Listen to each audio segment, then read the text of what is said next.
Oh, another day, another stream. Hello. Oh, wait. Someone just said that in chat. Hello. How are we doing?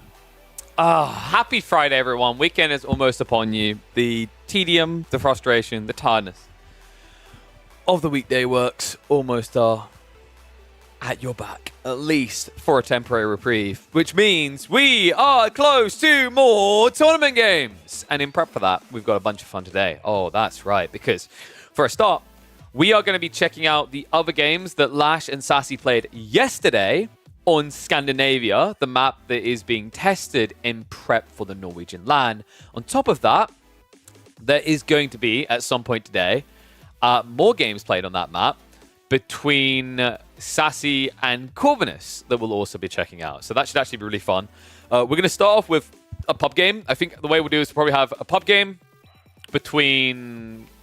we're about to do a bunch of Lash. I was thinking we do the Lash versus Beastie, but maybe we do Vortex versus Louis? I'll check the ladder live as well, because we actually might have some live Louis games, which I'm always a fan of. But the goal is to kick off with a few of those, and then after everyone's got in and it's settled, we're going to hop into checking out Scandinavia, the new map. And then, hopefully today, Lash and Corvinus should not only be testing out Scandinavia, but we might be able to convince them to try a few games on Pigeon's View, which of course is the new improved high view that one of our map creators, Kaivayu, worked on so tirelessly. So that's an exciting kind of rundown for today.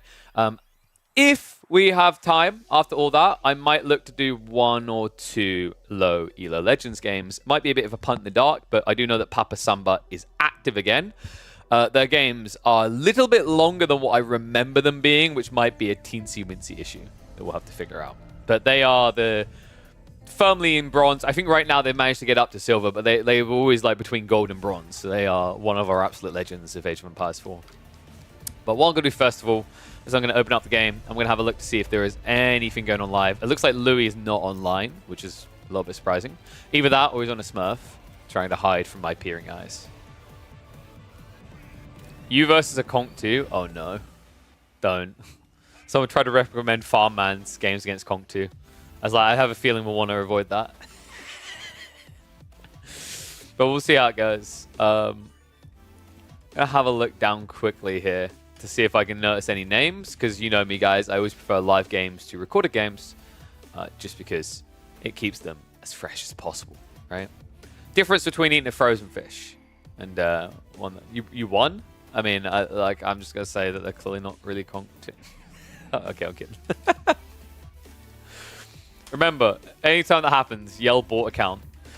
Anyway, speaking of things you guys should buy, remember, we just started our sponsorship for the month with Proteinworks. I've got a different one today, guys.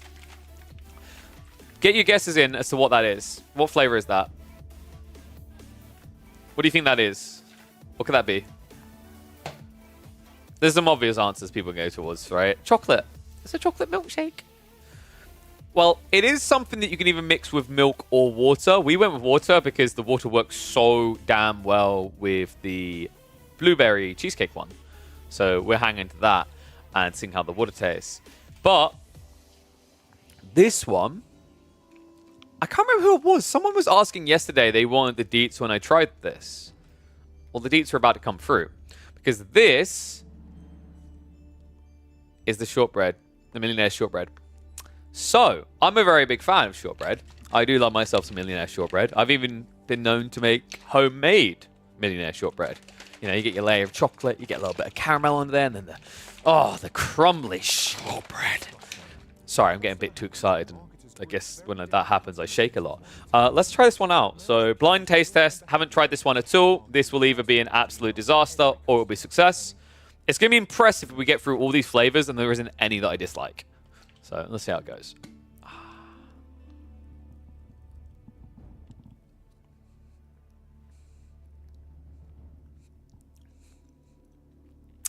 You know what? That does pop. It has a, how to describe it? It doesn't taste like a chocolate milkshake sort of thing, which is good. Because I think chocolate milkshakes are overrated anyway. But it's like, you've got that chocolatey undertone, but you can tell it's kind of got a biscuity element to it as well. So I think they did actually, yeah. I don't know if I'd say I can taste like a strong caramel, but I don't think it ever said like it was meant to lean hard into caramel. Maybe there's like a slight undertone there.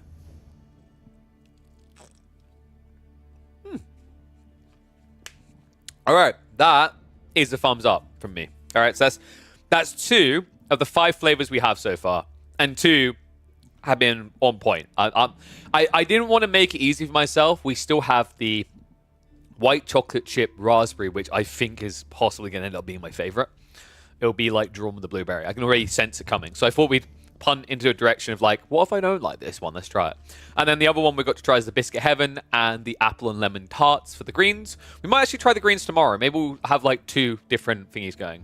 Okay, I just realized I'm definitely going to have to turn on my light because being the genius I am, I decided to wear a green shirt today. Because, you know, I'm smart like that. I only make the best business decisions, guys, you know? So we'll have to differentiate me from the background a bit more. There we go. Look at that. All of a sudden, I'm not just fading into the ether. And you know why I'm not? It's because of the power that Protein Works gives me. It gives me that extra muscle density to fight back against the darkness of the green screen. Exclamation mark, Protein Works. Do you have any of that peanut? I haven't tried any of the peanut butter yet, no. Admittably not. I might. We'll see about it. Maybe I'll get ranked. You want me to just spoon it with nothing, which is kind of weird to have someone who's never had peanut butter before do, no? That seems very odd. It's like you're setting me up to hate peanut butter. I don't know, though, because I've never had peanut butter. I think I've had something peanut-oriented. I've had, like, chocolate bars with peanut in, and I wasn't crazy about it. I had that, and I was like, I don't get people's obsession with peanuts. All right, anyway. Shall we get ready to find a game? It's great you do it all the time. Okay, but how often are you crying in a dark room when you do it? It does sound like the thing you do on a sad day.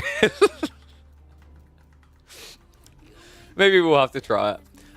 I know they had some other flavors, actually. They had some other kind of spreads they were doing. They were a little bit more expensive than the peanut butter one. That I looked at and was like, that kind of looks intriguing. I'm just trying to remember what it was. Yeah. Okay, here you go. Here. So they have the butters and spreads, right? And they have... Yeah, so they have the only peanuts, which is $2.99. Or, down from £12 at the moment due to their sale, they've got the Loaded Nuts Toffee Biscuit Choc title. That does sound pretty incredible. They've also got the Choc Brownie Deep Dive. And then finally, the Salted Caramel Cookie Ocean. Okay, maybe I'll end up like the peanut, but... all I'm going to say is, how'd they not send me this, bro? Like, salted caramel is always a win. It's salted caramel peanut butter. Right? Because these are all peanut butter based. They just got, like, extra things. That's, like, toffee biscuit and peanut butter. And then this one was, chocolate, right? Yeah. Chocolate brownie. Does that have nothing to do with it? Yeah, but, like, I mean, think how much better you'd feel if you were just spooning this. I was like, can we get the image? Oh. Cool. That is thick. Whew. Oh. God damn. Oh, wait, what are they putting that on? I don't know what that is. It looks like some sort of bread, I guess. Doesn't look too bad. I'll have to find some point to try them. I kind of want them to send me the soups after I was reading about the soups, actually. Do you guys check out the soups? Sadly, I haven't got the soups. I might ask them if I can get them as well. Pancakes? Ah, that would make sense for our Spirit Age. Yeah. Okay, so I'm gonna be totally honest. I'm not like a crazy big pancakes person. I don't mind them, but I don't get the craze either. You know, like they don't really have much taste. So it really comes down to having something good enough on them. So I guess that would make sense for like the peanut butter there. Green Thai curry. Okay, dude. I actually might have to contact my guy about getting some green Thai curry. That actually sounds incredible. Chicken and sweet corn. I mean, these are classics, right? Like cream tomato, you can't go wrong with. But green Thai curry, like, has caught my attention there. Because right now we're focusing on the meal supplement ones, but I don't know. Like, they have so much more than just the meal supplement ones. I kind of want to get some of the breakfast ones sent out, actually, especially. Like the, what have we got? The superfood breakfast bowls.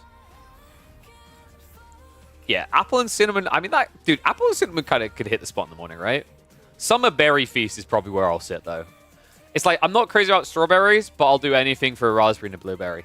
Anything. Wait, hold on a sec, that came out. Anyway, let's get ready to get into some games. So I think I didn't see anyone hop, skip, and jumping along on the live right now, but don't worry. Never go wrong with apple and cinnamon. I find some people are a bit hit or miss with cinnamon. I don't mind it. It's probably not my favorite kind of thing, like the ingredient of those type of choices. Like, what would you categorize them as? That type of category. What type of spice family, I guess, is what I'm thinking. I'm trying to, like, oh God, does anyone know what, like, what you categorize that under, right? Because, like, you know, would you put vanilla under the same place as cinnamon, I guess is what I'm getting at, right? I guess you kind of could. It's like vanilla wins there for me, for sure. Yeah, sweet spices. Yeah. Like, what else you got? Wait, a fennel's a sweet spice? Eh? That ain't right. That can't be right. Well, the interesting thing is, like, so it's kind of weird to me because ginger apparently is a sweet spice as well. I don't know if I'd say that.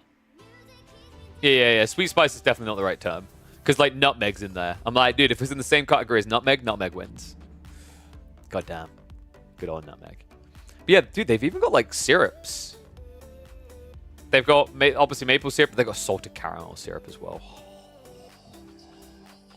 But you know, we were talking about the pancakes. They have got pancakes as well. So you can, quick, before we get into the game, I'll show you this. Banana chocolate chip pancakes. So I probably, like, would pop with these more than standard pancakes, right? Because what I was just saying is, like, pancakes don't have taste. But these will. Like, they had cookies and cream, milk chocolate chip, and banana chocolate chip. Or you can just get natural, you know, if you don't want any taste.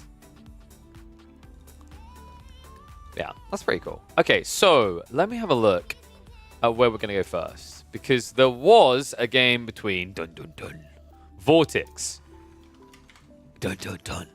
and Louis. So Sakura Blue, you have to check that out. Suddenly, for some weird, unexpected reason, Louis has started to hide his profile data, and I don't know why. Can you guys guess? Like, I just don't know what that's all about. Wait, who's Ronin Samurai?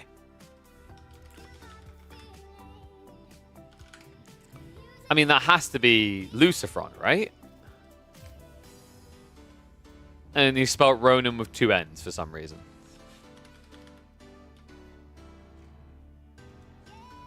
Well, this account has 1,000 elos, maybe not. No, they are plat and gold level. Okay, I don't know what he's up to there then. I guess he's just playing with a friend because they're from Spain as well. Yeah, so what we'll open up with then, guys, is we'll open up with Vortex versus Louis. I like that. That's a cool one. Don't actually feel like I see them queuing into each other much, which is weird. It's almost just like Louis inherently gravitates towards Dimu most of the time. So yeah, that should be a fun one. Let me see. So I think he had some games against Flotterato. Don't know if people are interested in Flotterato. We haven't really looked at them before. But let's do this. Delhi versus Order the Dragon. Oh, there you go. So Vortex sometimes plays 1v1s versus viewers.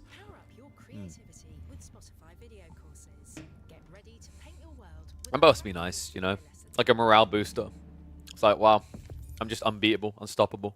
Have I got any golds that want to fight me? Any real golds? All right, no. No, that's bullying. And also, I know there'd be a person who's got a Smurf out there. It's like, yeah, I'll fight you, KP. And then I'll find out afterwards they're like a rank 400 player in the world. And that's why I lost.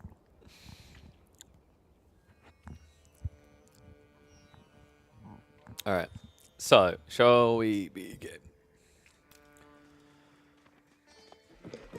All right, Vortex may have been going up against a few golds on his account recently. Might be a redemption in his stream, but that ain't happening here. Although they may type their usernames like they are from gold, this person is in fact gold in their rank finishes in video games, because this is the #1 Chinese player right now, Louis MT, in the red, not as the French, because they are OP. He's playing as Order of the Dented. who I don't think I've ever heard anyone ever in the history of this Civ say they're overpowered. On the other side, however, we've got Vortix playing as something that does fit that OP category a bit more. It is the Deli. Now, this felt like a very interesting matchup to check out because a while ago, there was a really cool comp that the H3 could run to beat the Deli where they just mass men-at-arms. That kind of fell off the side of the cliff because the Ghazi are formidable. But this Civ is a bit different. It gets that eco-inflation power of HRE to kind of contest Deli, but what it gets to go alongside it are these phenomenally powerful units, right? These Spearmen, Horsemen, these Archers. And let's say this just turns into Horseman versus Ghazi. You have to remember the stats on the Dragon ones means they can actually hold their own weight. What I'm worried about is how this looks if it gets into infantry for Louis, because in this matchup, I feel like in most matchups right now, Order of the Dragon kind of struggling to get their skill when it comes to infantry comps. And what makes it worse here is that you're against a Civ that inherently plays infantry better in Feudal Age, right, with the Tower of Victory. I think that's the biggest question mark to see if Louis can overcome here, is that I've yet to really be convinced that any Civ feels as powerful in Feudal as Deli do. I mean, Byzantine looked pretty nice with some of their timings, right? But even then, the ramp up, the consistent escalation you get out of this Civ in Feudal, non-stop, just feels almost impossible to beat. It's why most Civ's goals, when you're up against the Deli, is actually just to kind of skirt it and get out of Feudal Age, right? Block their Sacred Site win condition and come in castle. Check out the scout rotations. Looks like Vortix come around the back with a heavy haul of sheep here, actually. And wow, that is bad. That is insanely bad. I don't know what happened here. Louis, he has this side of the map to himself, but he's found practically nothing for it. Yeah, they both went to the exact same central area to begin with, although Vortix just skirted right through. And it is payday, my friends. This is terrible.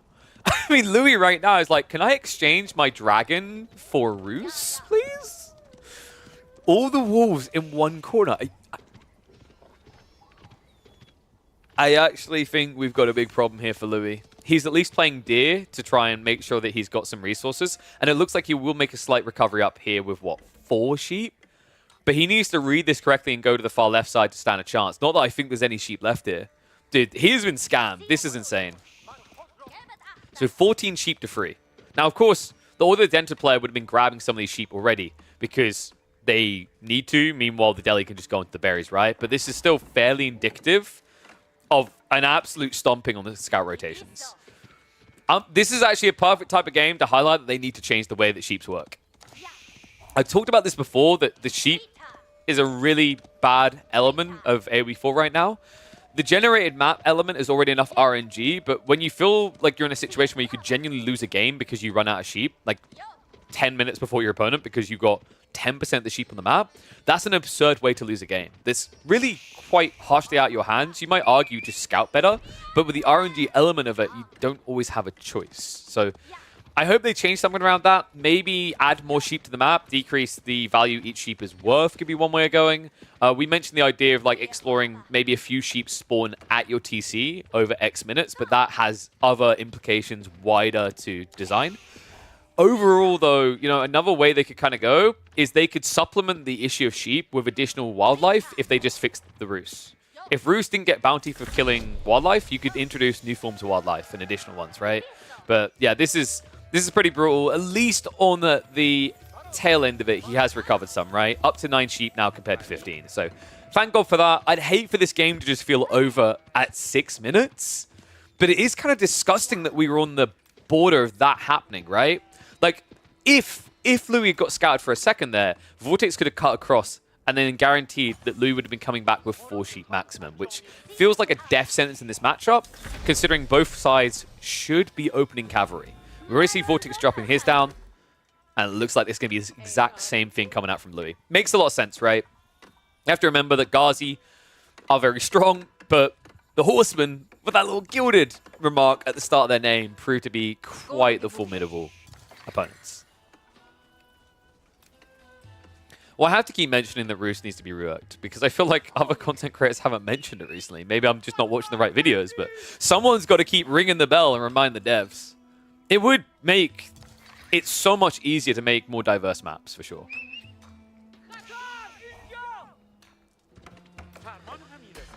So Blacksmith's now coming in immediately afterwards. Vortex will just look to play tempo here, rotating quickly across the map, right? And although these Gilded Horsemen can be a little bit threatening when they show up in your base to dive, the reality is if there's at least 2 Ghazi there to mirror it, you should be able to block and take him down. Because the reality is, you're talking about 15 damage output versus 24 in that situation, and a 280 HP pool versus 250.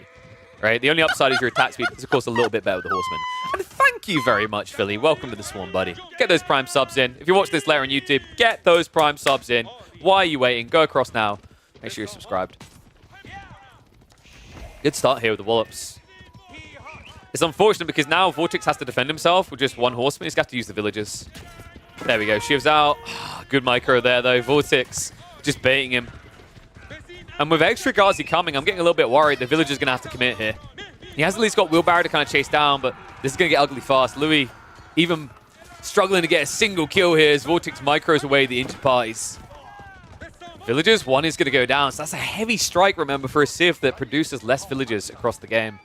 You know, this is why a lot of players will just kind of brazenly go towards textiles in anticipation of these problems. But at this stage in the game, it would have broken his bank, right? Like, if you went for textiles, he would have struggled to get that second Horseman out quickly. Now, Scout does at least go down, but Vortex isn't going to care too much about that. Outpost is up, which suggests quite obviously that Vortex is going to be up against a Castle Boomer here. Vortex himself is now ready to pick up those Sacred Sites. Research Sanctity completing in 15 seconds. And it looks like the Scholars are almost perfectly in position to start trickling in that gold. Well, I think I was highlighting this actually yesterday about the idea of maybe Prelates should be part of a landmark choice. But I don't think it should be part of Archon, because I think Archon's already kind of good, despite what I know some people think. Like, Mindwork basically is Zornhal. That's the reason you really want it, right? But I feel like, although some landmark needs to have the Prelates, if you put it in the Archon Chapel, we're basically just going to have another Civ that always builds Archon. And that feels just as bad, right? So it definitely needs to slot in there somewhere. I would love for them to find an elegant way to make it a landmark choice, but that might actually run the risk of just making everything a lot more linear. But I do agree, like, Order of the Dragon are missing something. You know, for a Civ that spends so much time waiting to get the resource investment back and has to resource so much in the first place, right? Because you're spending double the resources and not often double the time, but like close to, right? Like a knight is 35 seconds, a Gilded Knight is 42 seconds. That's a lofty wait when you consider that you spend double the resources. So it definitely feels like something needs to be altered there. Vortex. Nothing needs to be altered with this Civ. Nothing good. They need to be nerfed. Take the elephant out the back, shoot it in the head. Okay, Jesus. Boost Archon 25% for OOTD and give Prelate Creation to Mindwork? Maybe? I wonder if Archon would be busted at that point, though, Crackety. Because we've already highlighted on this channel how absurd the Lance Nectar are. So I think if you make that change, you're actually going to have to nerf the Lance Nectar as well. Which makes a lot of sense if you think about it. Ghazi in the meantime, just keeping Red pinned in here. Louis is about to begin the tech up, has had to opt into Spearman to defend him, and Vortex also has spears on the way. Now the question is, does Vortex just go fast castle? I think you just go fast castle here, right? Like, you've got enough Ghazi to intercept the Prelates, and also your opponent can't spam Prelates because, guess what?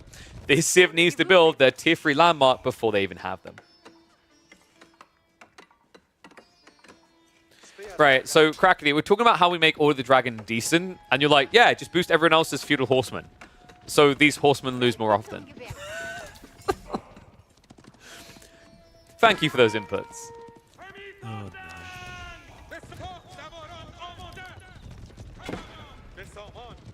God, yeah, I'm just going to try to idle this out a bit, but there's no denying it. The tech up is definitely going to complete. The question mark is whether Louis will be able to get any relics for his troubles. It's why he's prepping Spearman, by the way. He needs them out on these relics, but it's why I love the Spearman detail from Vortex. Think about this, right? If you run your spears against his, I mean, yours are 20% better already, right? Because the attack speed compared to a default one. But on top of that, it means that their Spearman can't brace to pinch the Ghazi.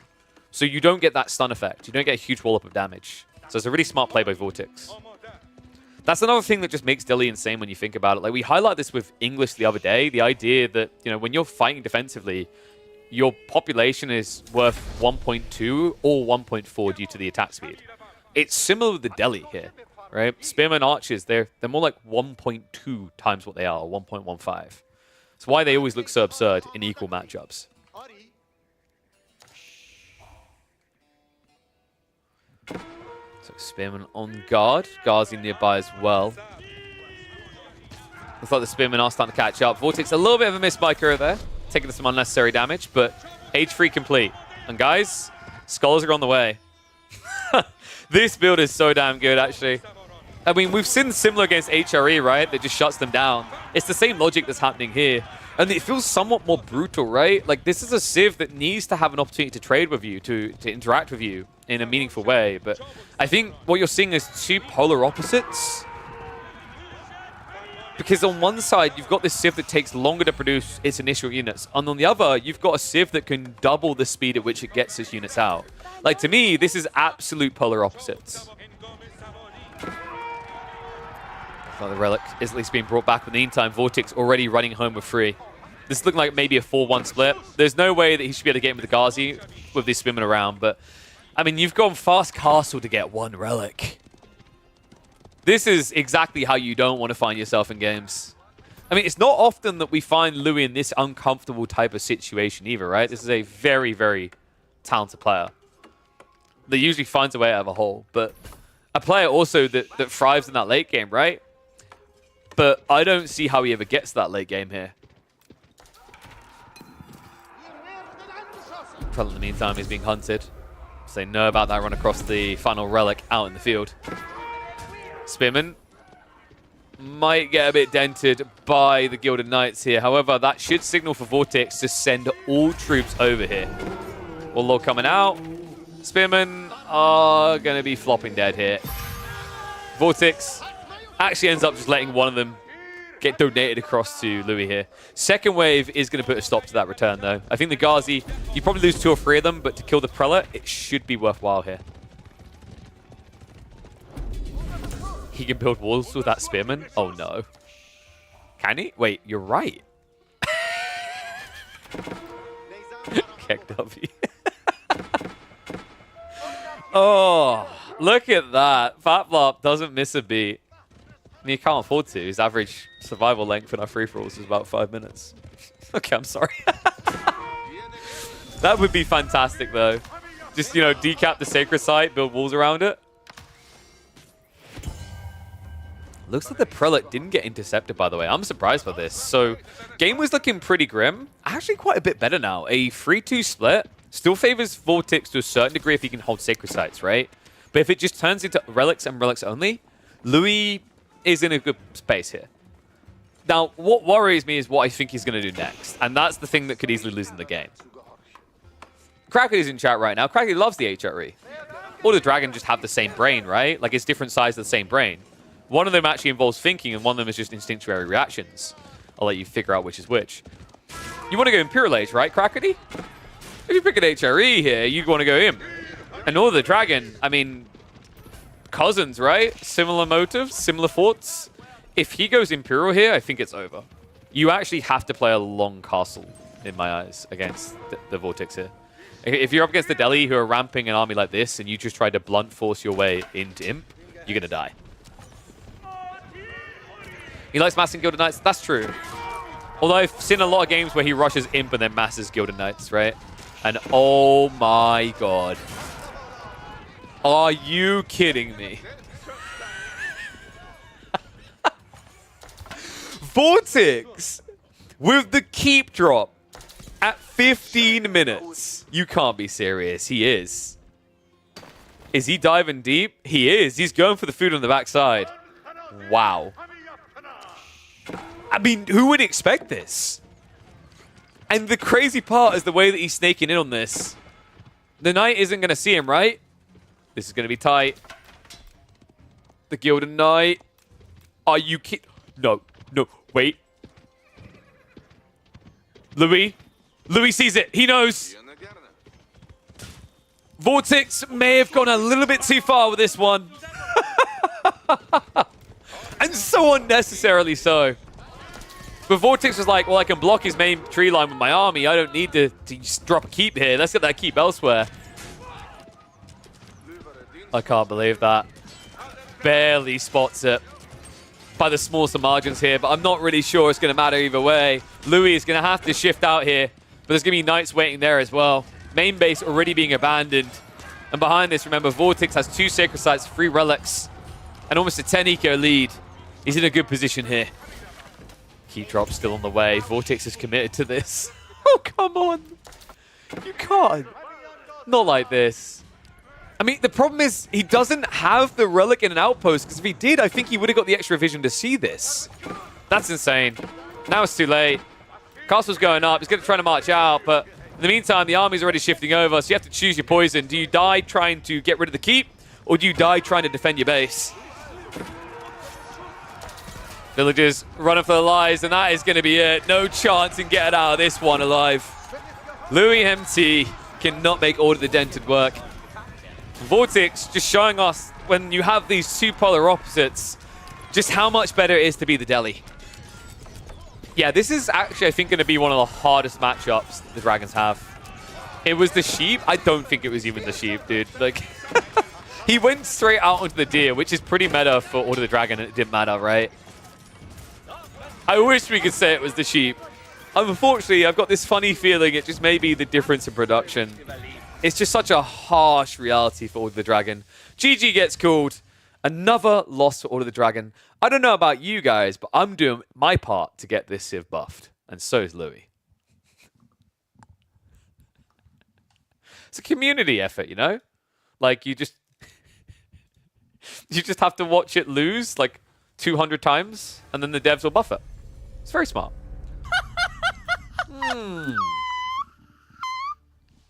Hello, Seagull. Thank you very much. Although you're a seagull and I'm a pigeon, you are now a friend. Thank you, thank you. All right. Do we upload that one?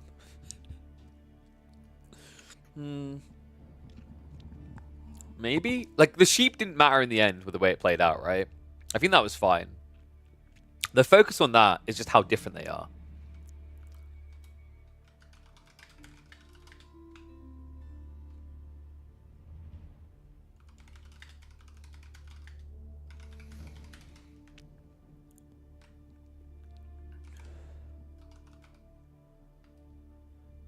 So what do we call that? Polar opposite factions, I guess? Delhi, Delhi production makes Dragon, Order of the Dragon look pathetic. There we go. You beat Elyona Roos with Order of the Dragon the other day? Yeah, but did you tower rush him? Like, are you back to the tower rush proxy raxes? Because if you're not, I don't care. Okay, I'm just going to be real.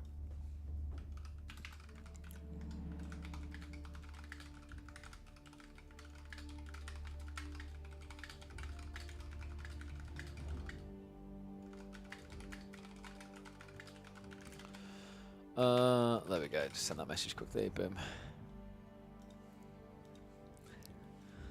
Tower rush Roos? Yeah, don't be a pussy. Wait, how about tower rushing with the Roos? I don't know if you remember Crackly. I mean, actually, like, have you been here since the very get-go of AoE4? I guess. I don't know how much content you were consuming then. I still remember in the very early days, I've got it still on my channel. It's a game between Kasva and Recon. And basically, Recon is playing Roos, Kaz is playing HRE, and it's on Mongolian Heights. Oh, sorry, no, Recon is playing HRE, and Kaz is playing Roos, of course, because now it makes sense what I say next. Kasva, wooden fortress rushes the enemy base, drops the Kremlin next to the enemy base, and then proceeds to build wooden fortresses all around the base. Still one of my favorite Roos games of all time, by far. All right, let's see who else got. Wait, dude, Running's back playing? Big Pog. They got me in because you had big PC specs. Wowie, woo, woo, wow, wow, wow. Yeah, Running's back, dude. It's been a while. Hey, well, he's on the game. He hasn't started searching yet. Big Poogers. I love how all the Germans have come back to AoE4, even though the LAN is in Germany. You guys okay? Oh, wait, maybe it is the online bug. I don't know. Look. He's right here. Hope not. Be nice to have more people back. So, next up, I think what we'll do is we could have a look at... Do you guys want to see the new map games between Lash and Sassy, or shall we do an Order the Dragon mirror between Beastie and Lash first, and then hop into that?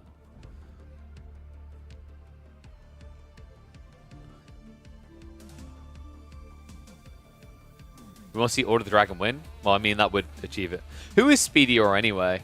I don't think I've like ever looked into who this person was. Is it Smurf? They're from Poland. It's not Matisse, is it? Speedior just... Ah, okay, Speedior is someone else then. Yeah. No, okay. They had a... I mean, did they have a game versus Poppy Ball? It looks like if they did, it was too long ago. So I can't see it.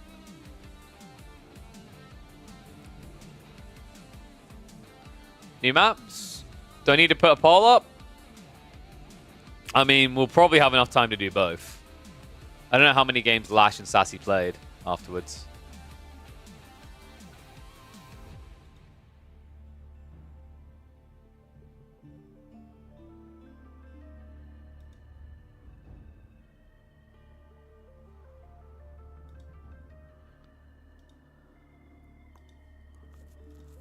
Order Dragon has a 30% win rate versus Order the Dragon. That's true, because when you end up in a mirror, you both lose. Wait, I just realized as well, Seagull, you've watched 50 streams in a row? God damn! Alright, I was talking yesterday about Crackety's like 30 or 35 record, but damn. Crackety, we're gonna have to step this up, man. You can't miss a single one. You're carrying for the German community here. Is that my highest, like, is that the highest watch streak so far? Do I think Diamond Player is a good player? They're decent. I think if you bother to like put in a little bit of practice and lock down a good build order, figuring out your first 10 to 15 minutes, you can actually get conk. If he's at 50, then I can't compete. Might as well not. What should he... Oh no, Seagull. You've set an unattainable goal for many here today. Well, you know, there's only one thing for it. Open more tabs. Imagine if that worked. You watch in 5 different tabs and it 5x's your watch streak. All right. So let me put a poll up. I'll put a minute poll up for you guys to decide what to cast. Lash versus Beastie, which will be in Order of the Dragon mirror, or we've got some games between Sass and Lash on a new map. I'll let you guys quickly decide. But yeah, I'm very sad because Louis is now private his data. So we're going to have to be more finger on the trigger catching him live, it seems. I don't know why he's suddenly private his data. I think someone must have asked him to. Which means he's probably scrimming.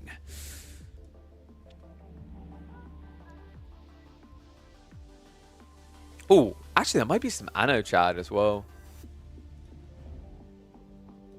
I mean, we'll eventually probably get to Sass vs Lash anyway. It's whether people want Lash and Beastie first. Like, we're probably going to be live for, what, 6 or 7 hours at least today? So there's plenty of time for both. Oh, wait, didn't someone ask about something similar earlier? Well, thank you, Never Die. Fingers crossed, I'd love to cast Red Bull. I'd actually be interested in checking out and being involved in, like, mythology as well, actually. I think 2 is a pretty cool game. Like, I wouldn't mind getting involved there some way. Like, I'd love that. You know, I'd actually love to be able to do, like, the sideline interviews for 2. Because I spent some time in Warlord with a few of the 2 people, and they're really nice people. So it would be a pleasure to get to interview them. Fingers crossed, though. We'll see how it goes. What do I know about Red Bull Warlord? I know that Red Bull is running it, and Warlord is a noise that is made in multiple Age of Empires games. Outside that, and see what I know and how I react, ! RB reaction will get you the videos where I break it down a bit. All right, so you guys split it. Should we just do the mirror then? Should we do the mirror and then hop in afterwards? It's like, my only reservation was originally the thought that like, we literally cast a Lash mirror to like, towards the end of the stream yesterday with Anasand. It just seems like Lash is getting non-stop mirrors with people. With the dragons. I don't know why he is. Well, it's him specifically, but yeah. Alright, let's go ahead. get ready to hop into that one. So, let me find the game. Oh, interesting. Okay, so we only have one game extra to do on that new map right now between Sass and Lash. I thought they played 3 or 4. They only played 2. We cast the first one, so this is perfect. Yeah, so we'll do the Rocky River, Order the Dragon mirror, and then afterwards we will hop into Sass versus Lash on a brand new map. T-Knight had day 9 on to cast maybe 2 tournament a while ago. Maybe invite people from other games again too. Maybe. I mean, the nice thing for me is like, I haven't been able to catch much AOT recently, right? So it's like, the thing I always say is being a good interviewer or being a good host is very different skill set than being a good caster. In that, like, a caster needs to, have a good game knowledge, right? Whereas actually, like, a good host needs to know how to use other people's knowledge. And I'm saying I think I'm a good host. If that sounds cocky, so be it. Me have big head. I don't praise myself enough, but something I've realized in the last year is, you know what? I do a damn good job on my hosting segments. So I'd love to be able to just use those skills to get intriguing and deep answers out of the different players. Crackety is a good host. Crackety, you a host now? Oh, is Crackety taking my job on the next EGC broadcast? Is that what's happening?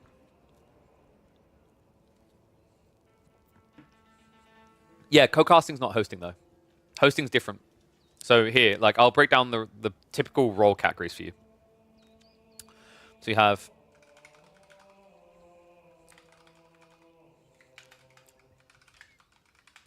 so you have...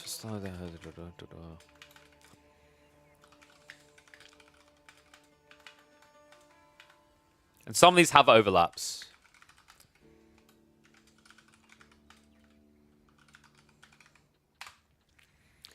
Panelists sometimes just gets called panel or analyst. But basically the idea, like, depending on the scene, analyst will just mean the person who's on the panel. But those are the kind of those kind of like categories you can have. So Crackety fits a color caster / analyst role, although I actually think he really, really shines as an analyst. And sometimes he might feel the instinct to do the play-by-play, but I actually think he nails it when he dives deep like a freaking nerd. He does a fantastic job of that. But like sideline reporter / stage host can often be the same role because sideline reporters do a lot of interviewing. But if it's a bigger scale event, you'll have a separate role between sideline reporter and stage hosts, because the whole idea is the stage host is on stage, hyping up, getting everyone ready, then interviewing the players, whereas a sideline reporter might be going around with the crowd at a stadium event, talking to everyone. And then sideline reporters will often also do more pre-event interviews. Desk hosts will sit on the panel piece. They will mediate the conversation. They will drive the conversation. The analyst / panelists there will be the ones that they bounce off of and ask questions to all the time. And then play-by-plays are your casters in-game. Color casters are usually the ones that you slot with a play-by-play. It's the more analytical one that can help with play-by-play. Some games have a play-by-play analyst switch and split, such as Dota 2, where you will have a hard-committed play-by-play and a hard-committed analyst. Age of Empire does not suit a hard play-by-play. I actually think there's no real need for hard play-by-play in Age of Empires 4. You need something closer to 2 color casters, actually. But one of them should be capable of doing play-by-play. That's in my opinion, the ideal recipe. These League of Legends roles, no, they're pretty all-encompassing across all the scenes. Like, most scenes will use those roles in some form. The sideline report, stage host, desk host stuff is pretty everywhere. Play-by-play, color, caster, and analyst is a little bit divided, as I said. Like Dota 2, for example, you will have the guy who's shouty and hype everything up and tell you what's happening, and the guy who knows everything. Whereas like AoE 4 needs more of this category than this one, right? You want someone who can hype up a moment, but realistically, like you actually want the deep thoughts, the analysis, because the pacing of the game doesn't really allow an alternative. And Achilles, before, buddy? What did we say before? Because here's the thing. I'm only remembering this because we talked about this a few days ago. But if I didn't remember this, looking at that would confuse me. Did someone say that those links are okay? They're not dodgy. They do look dodgy as all hell. But yeah, it's it looks really, really scuffed.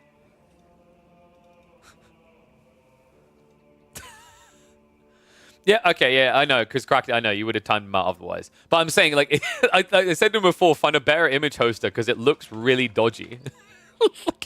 like we kind of figured it out, but I can imagine if you use this in different streams, someone's just going to keep banning you.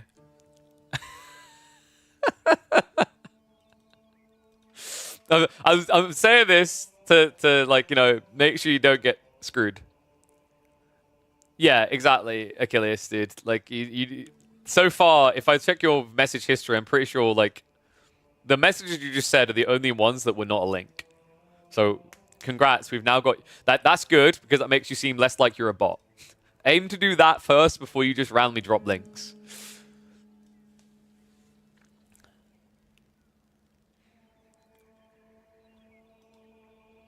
Yeah, it's definitely a weird opening choice. Shall we get ready? You guys hear it beckoning us. Okay, guys, when you hear the music, the background or the dragon music, does it kind of make you think you're going to start getting a Halo vibe going on, right? Like, listen.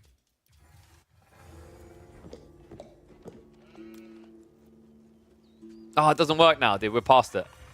It was like, oh, right. It has that high, you know the song I'm talking about? Basically the main theme song for Halo. All right, people, please tell me I'm not crazy and I'm not just imagining this. Like, Order the Dragon HRE with the Holier Than Thou music genuinely has a Halo vibe to it, right? Like, oh.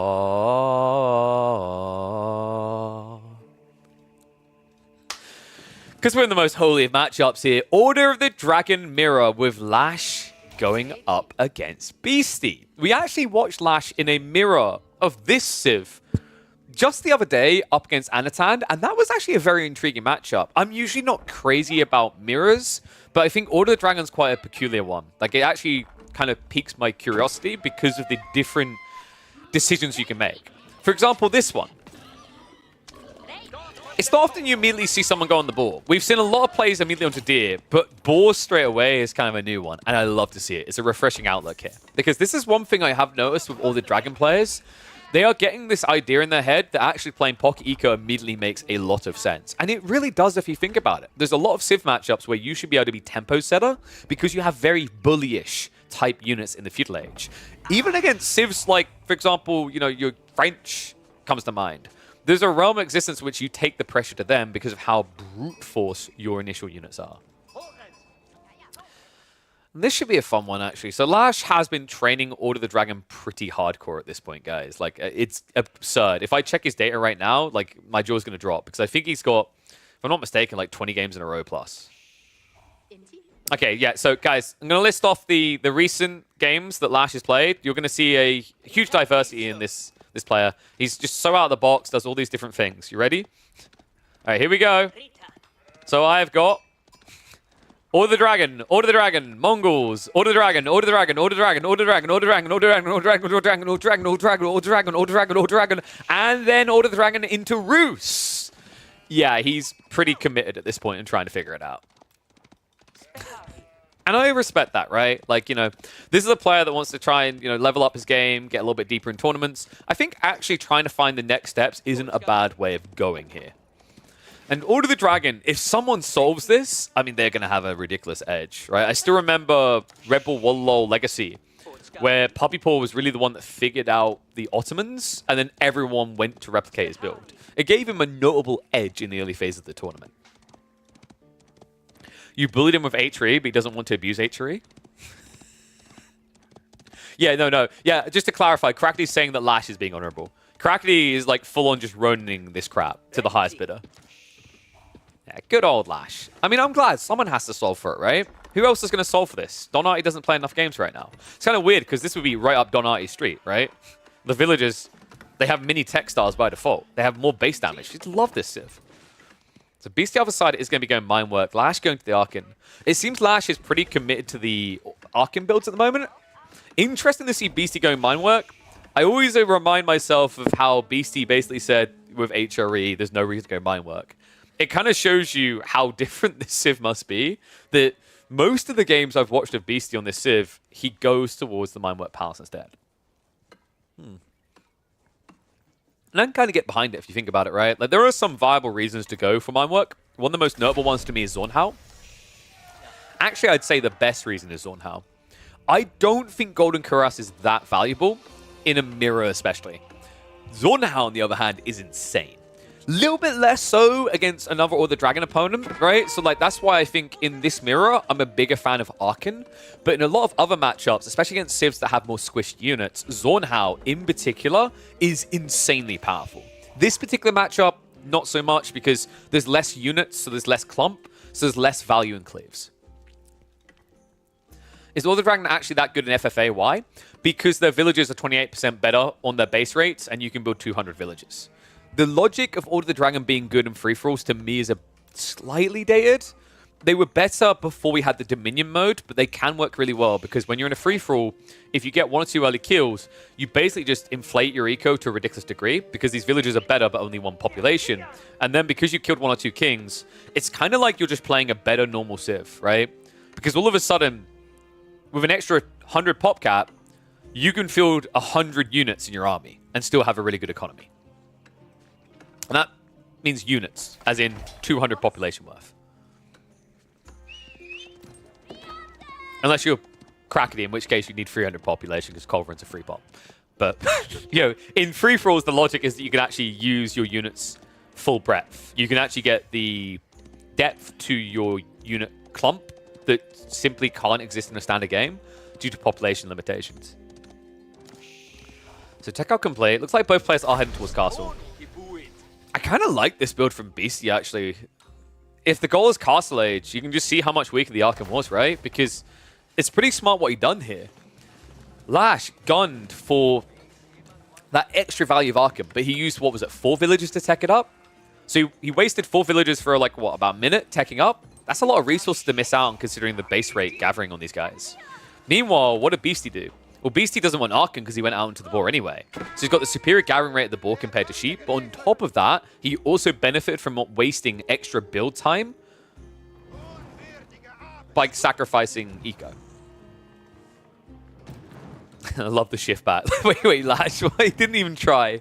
I mean, bless him. What's he to do with a 12 damage unit against 65 health, right? Outpost has pretty much nullified him. We actually saw Lash do this the other day. It seems he's really convinced that the way to play this opening is Rax 1 Spearman to apply pressure. I'm not entirely convinced, right? I think it's fair to see and say that there's a little bit more meat, a little bit more protein behind Beastie's play. If you guys want to get your own protein, you just saw that correctly on screen. Use Killer Pigeon and check out how protein works. Had to slide 1 in there, guys. Regnit's now on the way. Beastie will definitely get there first. Now, looking at the relic split, this should be a free relic game for Beastie. Unless Lash commits to more spears. Even then, it's going to be a little bit tricky. A little bit sticky. Because, like, the issue with 1 spear here, right, is, like, you can eventually kill a prelate, but because you've only got 1 to bog him down, Beastie should have, what, probably a 1 prelate advantage. So if he plays this right and sneaks out on the left side, he can basically get the central relic. And then it should turn into a 2-2 split on the remainder.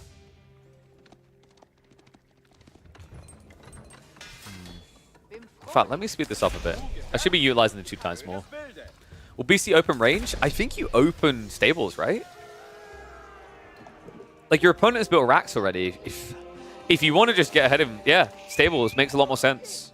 Because, like, this is another issue, another weakness, actually, of Order of the Dragon, defending themselves with spears. In theory, it makes sense, but in practice, it doesn't, because you need a lot of spears to kind of hold down your base if you don't want to wall, right? But you're paying double per spear to get out. You just have less entities to work with. Yes, Lash already has spears, but the reality is, like, this allows you to play around the spears and go towards the economy, right? So then at that point, Lash kind of has to choose his battles in a more awkward way. I really am a big fan of the Knight opening. Yeah, no, Lash won't pump spears yet, right? Wait, actually, I thought he was going to try to switch Men-at-Arms. Okay, he's going for Knights. Wow, so he learned his lesson the hard way in that Anatan game.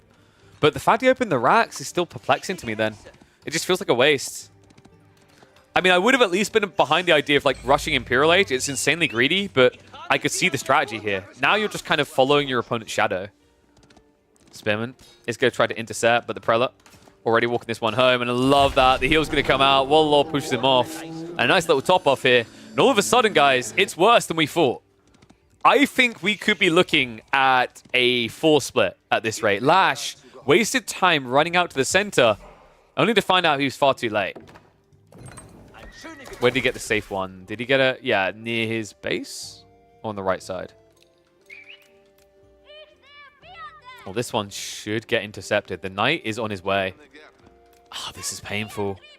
I mean, Lash, this is meant to be the safe relic, right? But it's looked like he won't be able to get his hands on it. He's got the second one coming home now? Wait, where? Am I blind? Or is he just holding on to it? One. Oh.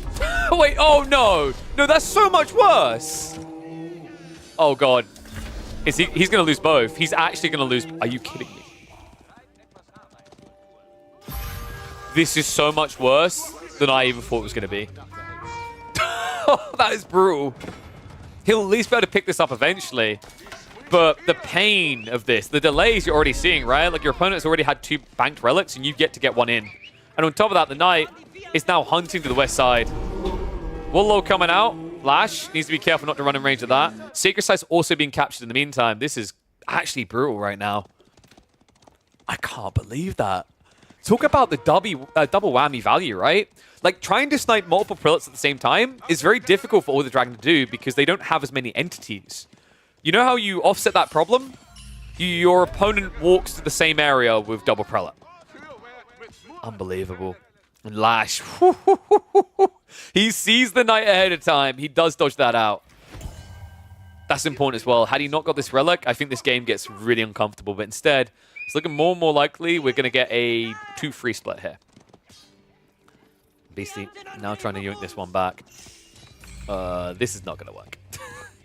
And he can't Wallow, remember, because the previous one triggered. Because Lash didn't kill him, try and kill him right away, right? There's no way Lash, by some miracle, is now going to get 3 relics, right? I mean, weirdly enough, it's actually starting to look like it.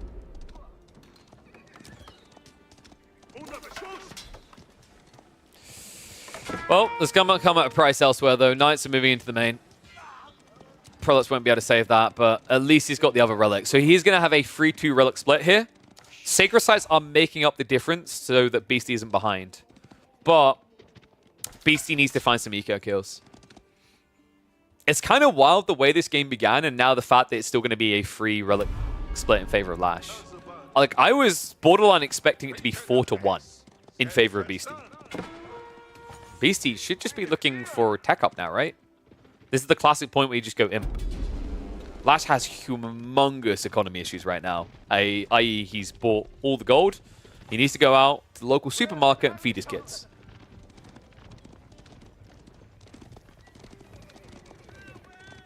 Wait, Lash.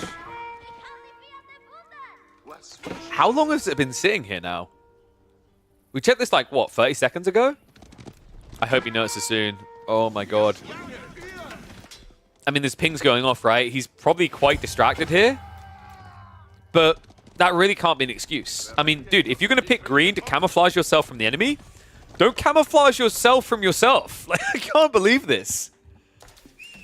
It's like he just doesn't even notice the dot. And remember, a prelate standing still for a relic doesn't show up as idle economy. But it really is in this game. And that's the problem, because if Beastie notices, if he walks around here, one little tap, and all of a sudden 5 very eager prelates are going to be there dividing up the kingdom. Knights. Oh my god, he doesn't get it up in time. Another one chopped down. Has got tech stars, but that's not really going to matter when you're getting hit by 3 of these Gilded Knights. Gilded Knights that also do have the inspiration buff. Spearman not quite able to get that knight, but we'll get the other one. However, this is getting worrisome. Beastie is doing an insane amount of damage for a guy who's going Imperial Age. And Lash apparently wants this matchup to be as balanced as possible. And taking the 3rd relic home would be in breach of that. Guild Knight in the meantime. Let's go cause a little bit of nuisance from Beastie. Now, I think this is where Lash realizes what just happened. When you ride in the base like this, you haven't seen any more troops, no spears defending, nothing like that. It's very obvious that Beastie's just going greed. And that's bad news for Lash, because Lash is building into infantry. He isn't even out of his base yet. Right? And he can't rush out of his base now because his opponent still has a handful of knights. So if you walk Gilded Crossbowmen out unguarded, they're going to get sniped. If you walk 1 Spearman out into 3 Gilded Knights, it's going to get sniped. Finally, he has indeed dropped off the relic. But it's come at a cost, and a big one at that. This is brutal. Pouncer Swap be complete at this pacing. The pressure from the Knights afterwards. Like, we could easily be looking at Beastie with a 15 to 20 eco advantage. Right? Because you remember, Lash has got to gather the resources, then he's got to tech up. Hell, the lead could be even bigger than that if you look at his current food income. Like, that number is quite pathetic.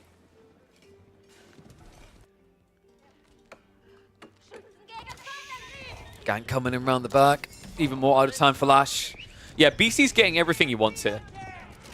Every time he runs in like this and you idle up, it's good enough. Sure, maybe he loses a scout, maybe loses a knight, but behind this, he's inflating his eco at a ridiculous rate, right? Because you are basically 4 TC versus 1. How much gold loss was that? That was probably about, yeah, like 300-ish, I reckon. Was it 2.5 minutes? Or 350, 380-ish? It's quite a bit. Then again, Lash's issue hasn't really been gold. It's more in the food department. This guy needs to catch up ASAP. Beastie yet to commit to a real unit type here. He's got the archer ranges coming though. So are we just going straight hand cannoneers? No. That would be insane. Yeah, okay. Gilded Crossbowman makes a lot more sense. The whole idea here is that he can just defend pretty efficiently with the extra range, right? But long-term goal, I'd say in this matchup, Lancelot are kind of underrated because I feel like we've seen quite a bit of spears when we've been watching Order of the Dragons. So the idea of kind of like having Crossbowman and then Lance isn't the worst of ideas here. But I'm expecting more along the lines of just Knight Crossbow. I don't think that's a bad idea. It sounds kind of weird because you're against spears, but these crossbows hit pretty hard. They have the range. And Lash doesn't really have a reason to be spamming more spears right now. And yes, this map has one large deer pack for each player, and then you have loads of small deer in the center. Overall, there is slightly more deer on this map than you'd get on a standard map, because you've got 3 deer stack, but you've got that times 4. 8, right? So 3 times 8 is going to give you 24, whereas 2 deer stats will give you 14. Wait, let's say 3 times 8? No, I'm an idiot. Sorry, 2 times 8. 3 times... No, I'm right. Dude, why do I get my maths right, and then I doubt myself every time? There's quite a few more deer on this map, which is why you think Roost would be good, but the problem is, like, with the way the deer predictably spawn, it can be difficult to get an advantage if your opponent just opens second scout and heads straight to the center. That's true. There are no wolves, which is another reason why Roost feels kind of rough. But like, even if there were no wolves, but like the deer was split a bit more on the map, I feel like Roost could be a bit functional. But the biggest thing that just makes it such a pain is the reality is if your opponent just opens with a second scout, you're not getting any deer. Even if he just sticks to 1 scout, not getting much deer. In fact, when we've rarely seen Roost on this map, they more often tend to just go for a water play, if you've noticed, right? They'll just drop a fishing boat. Even that feels terrible, though. I think the last time I saw Roost on this map was Japanese versus Roost, and the idea was that they were trying to counter Coca Township. And it didn't even matter, because the idea of even wasting wood to get a fishing boat for 1,000 shoreline fish doesn't feel great. Wall in from Lash. Tech up did complete in the meantime, but we talked about that eco lead. Look at how big it got. Whew, lordy. That is brutal. Over 25 ahead. Head part is here. Mass crossbows coming through. Meanwhile, Lash is going to hand cannoneers. I do not like this for the exact same reason I doubted it when I thought BC was doing it. Building hand cannoneers into mass gilded crossbowmen is problematic because you can't get close enough. Remember that for how incredible the hand cannoneers can feel, one of their big weak points is still their range. 4.5 tower range compared to these crossbowmen at 6. So a line formation crossbow group can easily just snipe you before you get close. And of course, you do get a lot more damage, right, with these hand cannoneers, but it's still an issue of getting in range to use that damage. At least that's now on the way for the crossbows. Lash adding in the spears, that's at least a little bit better. It might give him a way of getting closer. I'm wondering, does Beastie just go Horseman now? That would be pretty smart here. It sounds weird because your opponent has spears, but like those spears can be struck at. The whole idea is that if Lash tries to commit his spearman onto your Gilded Crossbowman, Crossbowman can defend themselves quite well, and then your Horseman can go on the hand cannoneers. I want to find a way that would make sense for Beastie to get Lance-necked, if I'm being totally honest. But it's like, it's a little bit difficult when you're against hand cannoneers. If this was just spearmen, even just crossbowmen, I'd say Lance makes a lot of sense. But when you start having hand cannoneers, those Lance running in are just going to die straight away. Raise in the meantime. Give me a little bit of a nuisance. Gold is a little bit of a difficulty right now. Lash hasn't really protected himself. Wolves are finally coming in to address that threat. But someone else is coming into Beastie now on the way across with not even golden hats, actually. Like, I just realized I always call elite upgrades golden hats because that's how they change. That doesn't fit with Order of the Dragon because everything's already gold. So they get nice puffy red hats in this case. Ouch, bad fight for Lash as well. Other side of it, looks like Knights did leak into the base. Cannons will at least shut them down. But now the gold has also been shut down away from Lash. He's got an outpost coming up to try and hold the area, but the reality is you will not be gathering here anytime soon. He does at least have 2.6k left at home, though. So it's not going to just GG him out of the game. Beastie needs to slow down right now. The problem is, because he's not standing and fighting, there's no buff coming through. Meanwhile, on the other side, Lash has already juiced his boys up. Gilded Crossbowman now trying to snipe out the hand cannoneers. Spearmen are actually making a miraculous difference here, though. Crossbowmen are going to have to back away. A lot of prelates going down means Beastie might be reluctant to hang out here too much longer. He needs to get more units up here. The reality is losing the prelates. Hand cannoneers should be able to win this, but Lash right now, wow. Okay.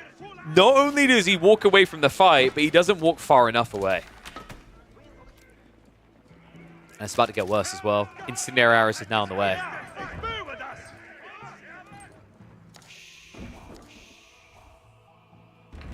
And yes, Archon should be better for Lash long term. And also remember, although he's behind quite notably on the economy, once Beastie reaches cap, Lash shouldn't be too far behind with Pulse Wasabi, right? So the logic is at that point, the Relic makes a big difference as well. And no, these are Gilded Crossbowmen with 6-star range that hit for 22 damage. So 19 instead of, if I remember correctly, elite crossbowmen are usually 15. But then also remember, crossbowmen's attack speed is usually 2.12, and these guys attack every 1.75. And yes, green is Beastie. And I'm glad you put it in brackets, because you know what? My brain didn't even clock how tilting this must be for someone watching if I keep calling them green. Thank God Lash had his proper name. Otherwise, this would have been a confusing game. Outpost, in the meantime, being taken out. Beastie. What a dominant play here. A keep drop on the 8k Vayne. And all of a sudden, Lash is in trouble here. Gold is going to become a problem quickly. When you get into the late game like this, everything becomes gold focused. Love this as well from Beastie. Check this, guys. Bodkin bolts now on the way to make sure he has a way of sniping out any siege. Because right now, Lash's only hope might be to go into Mangoes. And that is something that you can get as Beastie because you went for the mine work. Would not have it otherwise, right?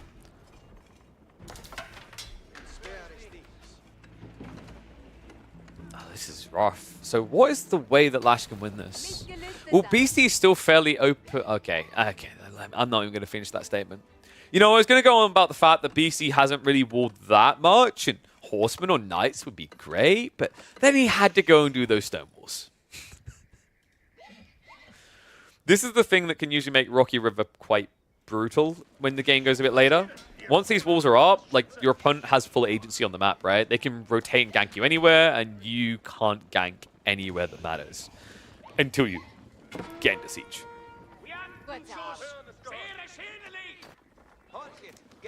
Now, Lash, let's talk about things going well for him. The hand cannoneer line long-term should win out once you have full scale, right? Like, if you're thinking about the efficiency of population, hand cannoneers a lot higher DPS than crossbows. The issue is whether he can reach, though, right? Like, you just saw the issue of gap close. You lose a lot in that, which is why I really was expecting Horseman. The fact that Lash hasn't gone Horseman still has me a bit worried. I don't think Spearmen are his saving grace here. You want something with a lot more effective HP that also has additional ranged armor against these guys. Spearmen simply aren't it. And you see what we were talking about before the hand cannoneers. He can't even get close enough. Yeah, what makes it worse is Lash doesn't want to split the Spearman from the hand cannoneers because then he just loses a lot of spears with no hand cannons, right? The reality is you need to do that. You need the Spearman to gap close to at least put some proper pressure on. Instead, you've just got these spears moving at 1.12 movement speed. And I do not know why he keeps going into wedge formation. Like, it's the most pointless formation. Yo, how did anyone even convince the guy at the front of the formation to go there, by the way? Like, yeah, John, you're going to be leading the charge today. Hell no.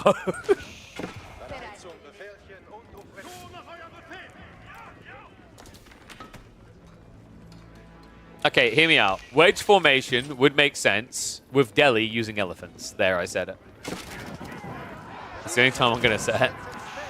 Start step back now from Beastie. And there we go. The spear's finally engaged. Unfortunately, look at the damage already done. I mean, there's no hand cannoneers left. Finally, Lash accepts reality and starts queuing Horseman, but is it too late? The amount of army he's lost here. Last of the hand cannoneers, just going to be sniped down. Then the Spearmen are easily going to be mopped up afterwards. I mean, this is brutal. If he'd just gone Horseman instead of Spears, I actually think Beastie might be in a bit of a bind. But it seems Lash looked at the food cost and was like, that's just not really sustainable for me.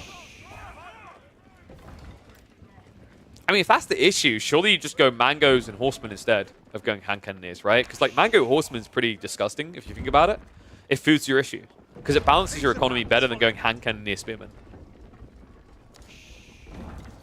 Kind of wild. Now Beastie in with the Rams. Rams that, remember, build quicker for Order the Dragon. I don't think people really clock just how big of a buff the Ram build speed was for the Order the Dragon. Right? Because the base time is 1 minute and 10 seconds for other civs. You get 45. But you can still put the same number of units around a Ram that other civs can. Crossbows in the meantime going to snipe down some villages. Cannon placements are not going to save the day here. They're not in E-repairs range. Horsemen are now arriving, but it doesn't work when you've only got a few. Oh boy. And not just that, what is going on in the base of Beastie? Elite upgrades coming in for 3 different unit types. These crossbowmen are broken. They are very strong. I actually, by the way, I do not think these crossbows are as broken as Landsnake. Landsnake is the most absurd unit statistically for Order of the Dragon, but the crossbows are very good. I've seen what these guys can do even against like Joan with the ranged armor resistance. I've watched her melt to 10 of these. These boys are powerful.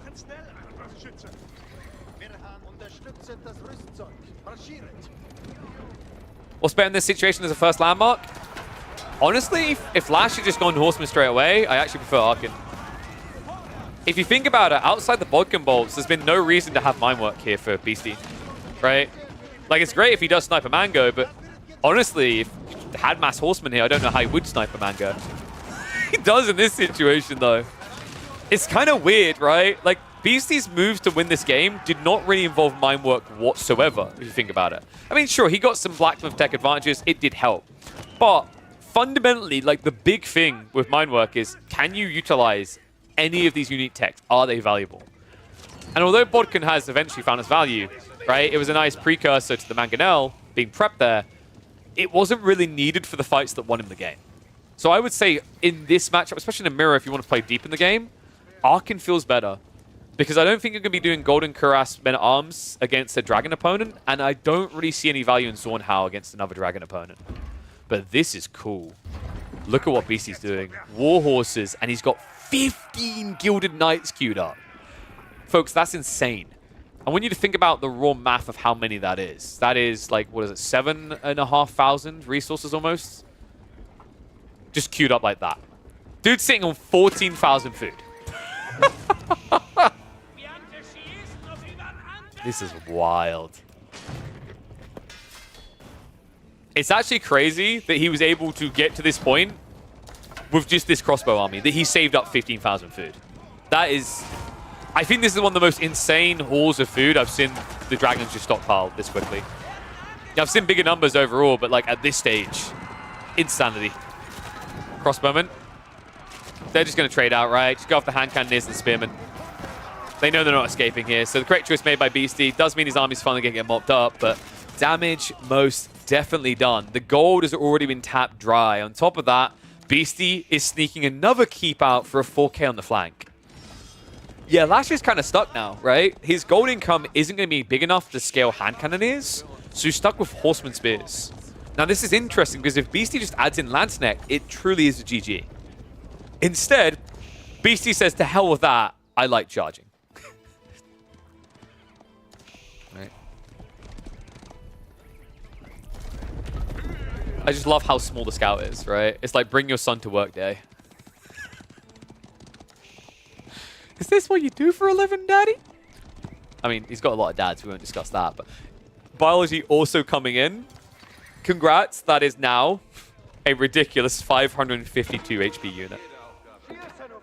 Go damn. BC's just doing the 1 unit challenge. We've done crossbows, and now we're doing only knights. They do look very pretty. All right, hear me out. This is exactly why cosmetic skins should happen. This is why actually free-to-play model isn't a bad idea for AoE4. I would 100% buy, like, feathered. You know, the shoulder pads are feathered instead, right? And you call them Order of the Crow. I'm saying this as a pigeon. Like, they should be called Order of the Crow. I would buy that. I would pay a few dollars for that on 1 unit alone. What are you waiting for, Microsoft? My wallet was already half open.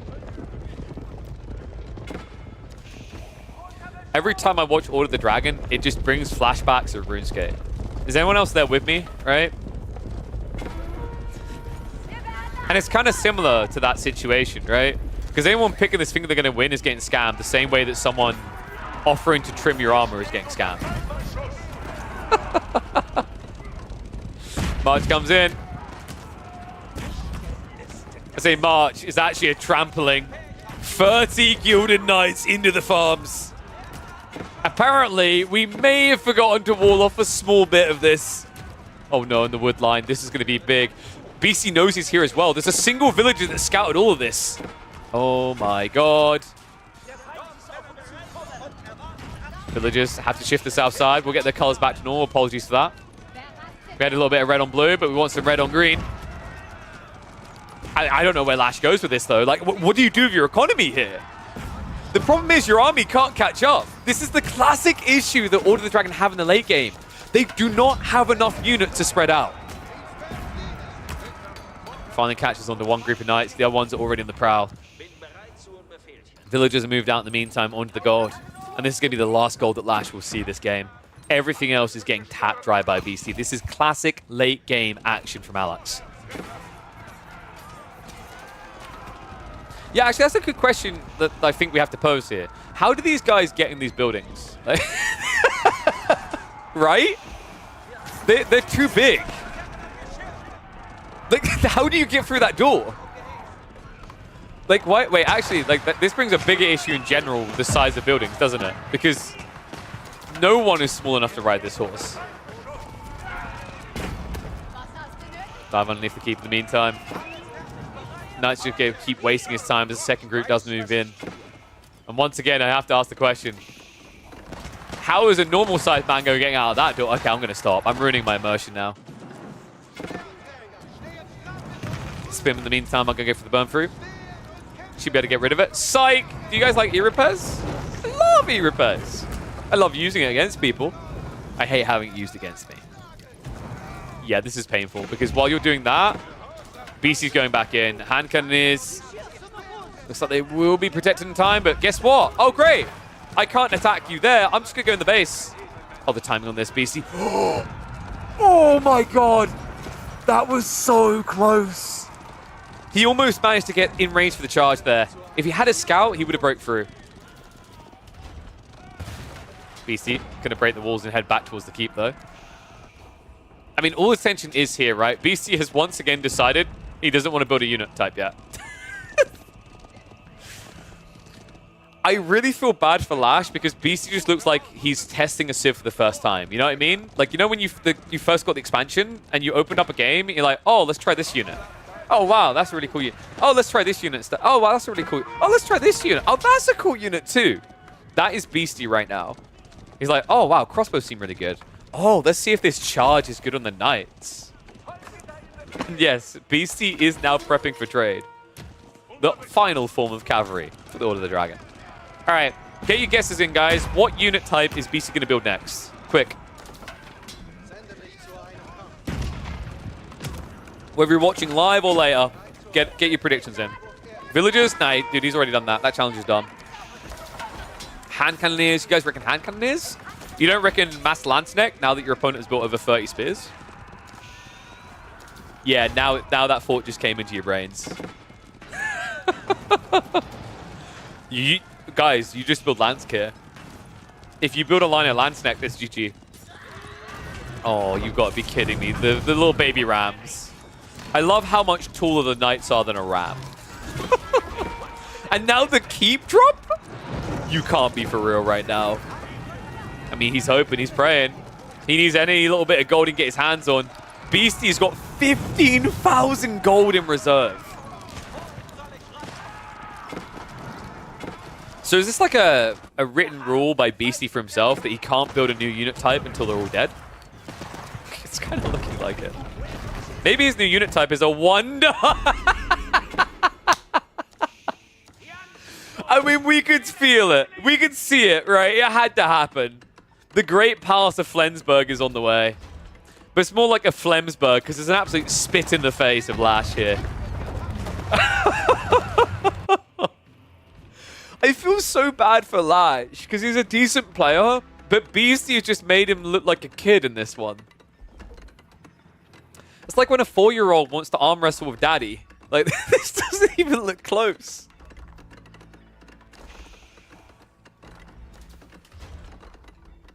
Wander into the Little Villages? You know what? Maybe. So I thought Lanceneck. I'm a little bit disappointed. He went Horseman Hand Cannoneers. All right, landmark complete. 15 minutes till victory. Beastie, I don't think you need more food, actually. Like, I don't think you even need the food these guys are carrying. He's got 15,000 food in reserve.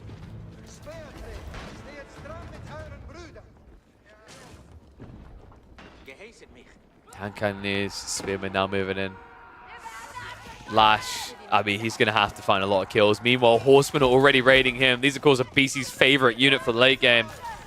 And they hit insanely hard. 23 damage per strike.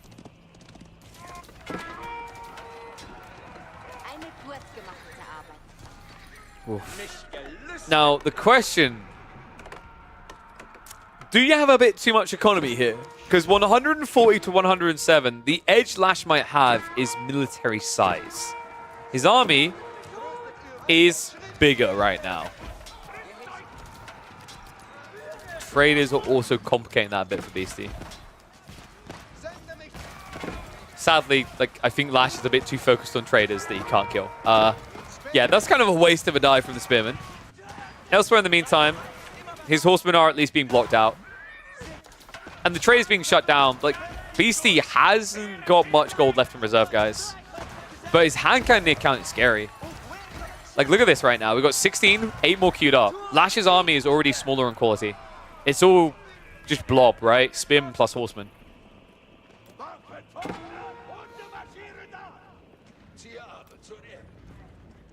think we have a little bit of a problem here for Lash. Because also, like, on top of this, he's so focused on getting military out, he needs siege. So he's going to have to sneak some sort of proxy base. But that's going to be predictable because of this. Walls being taken down.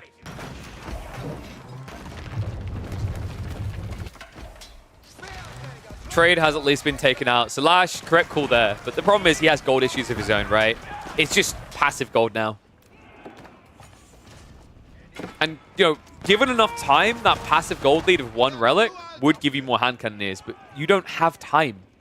12.5 minutes might sound like a lot of time. It won't feel it in this game.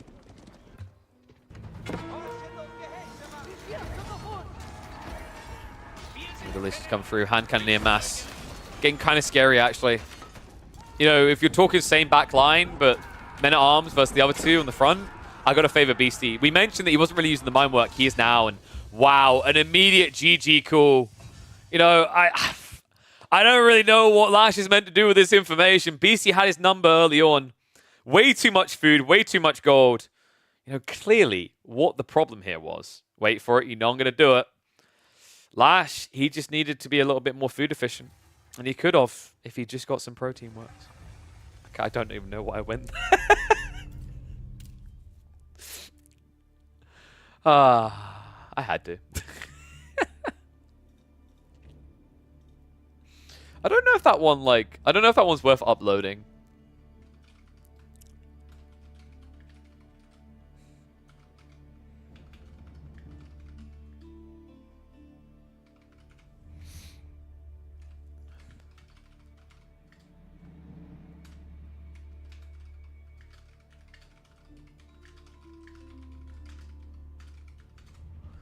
Okay, so you went to the Protein Works website and was going to buy 2 packs, but the shipping is $30 to the US. Really? What about if you order over over the threshold? Is it cheaper then? What is Nootropics? Do you mean nootropics? Nootropics are like brain chemistry related products. I can't really speak to the Protein Works one yet because I haven't even tried them. But that's the whole idea. I'll probably try them after I get back from holiday. It's a bit of a weird one, actually, because I got sent products from an energy drink company to try that have nootropics as well. So I'll have to figure that one out. But yeah, nootropics typically is related to brain chemistry type things. So it's a little bit like the energy drink type things, caffeine, but the whole idea is meant to be that you don't get the crash. I'm not sure if I'm going to like the one Protein Works sent me. Like I said, I'll try it. I'll maybe try it before I leave on holiday, or I'll try it when I get back from holiday. The only reason I might not like it is because I'm not great with cherry. Like, there are some exceptions, like I like Cherryade, but like I will never eat cherries directly. Like, you know how some people just sit there and eat cherries, like, you know, you get like a little cake and it has cherry on top. Cherry's gone for me. I'm like, Emma, here, have this. I don't like it. It's weird because I like most of the other berries. Yeah, I hate cherries. Like, my mum loves cherry Pepsi and cherry Coke, and I give her a disgusted look like I want to disown her because it's so bad. All right, let's quickly have a look and see if we've got any live games. If not, we can catch that Lash versus Sass game on the new map.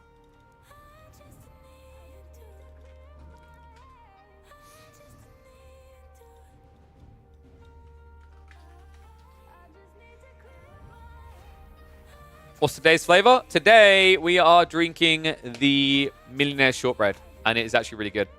It's pretty nice, actually. It tastes... You can taste the chocolate, but it's not like obnoxious, like a chocolate milkshake sort of thing. There's the chocolate in there, but you can actually tell the kind of biscuity tone. And I think there's a slight hint of kind of caramel to it. The caramel is quite underplayed, though. I mean, I don't like chocolate milk. My mum, you should know that. So the fact that I'm willing to drink this should tell you, like, different breed, baby. Whoop, whoop. So, I think what we'll do now is we will do the Sass versus Lash game. Let me get that one up for you guys. But yeah.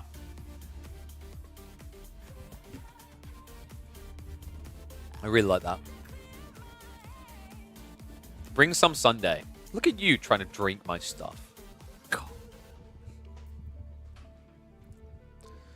Oh, biscuit as in, I mean cookies if you're American. Why the hell? Dude, a cookie is something different. An Oreo is a... Well, actually, no, Oreo is a biscuit.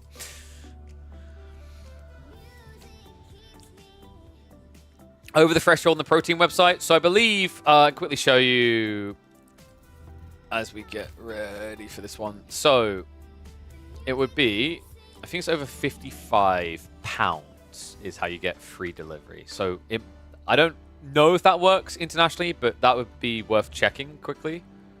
Here. So if you go on here, okay, it says free delivery on £60 plus. I could have sworn it was 55.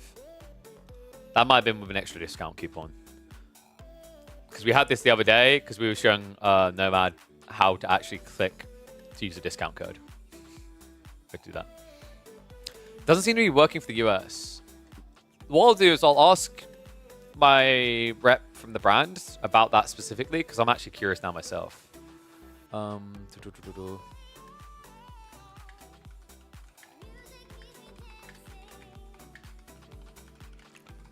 He usually responds in less than AI, so I'll let you know.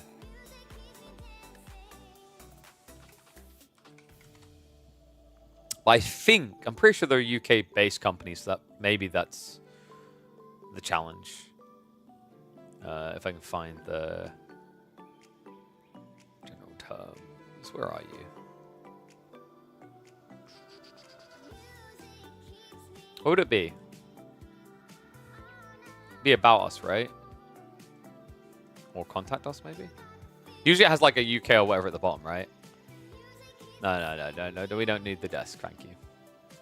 But I'm pretty sure you can get it around all of Europe with the delivery. We'll see. Yeah. Dude, the discount right now is actually pretty big, right? And by the way, to let you guys know, you should when you see that link pop on chat or get it forced up by putting !ProteinWorks, make sure you click that link so they know where you came from. It's very important, right? Lets them know that you guys dig this product and that sponsoring me is worth it. But the other thing is the Killer Pigeon code will get you another 10% discount. So, for example, the Omelette Diet breakfast shake here, right? Let's say it's down to £9.49 right now. Let's say I want summer berries, dude. I actually want some of these breakfast shakes. So you add to basket. And then when you're in basket, if you put Killer Pigeon in,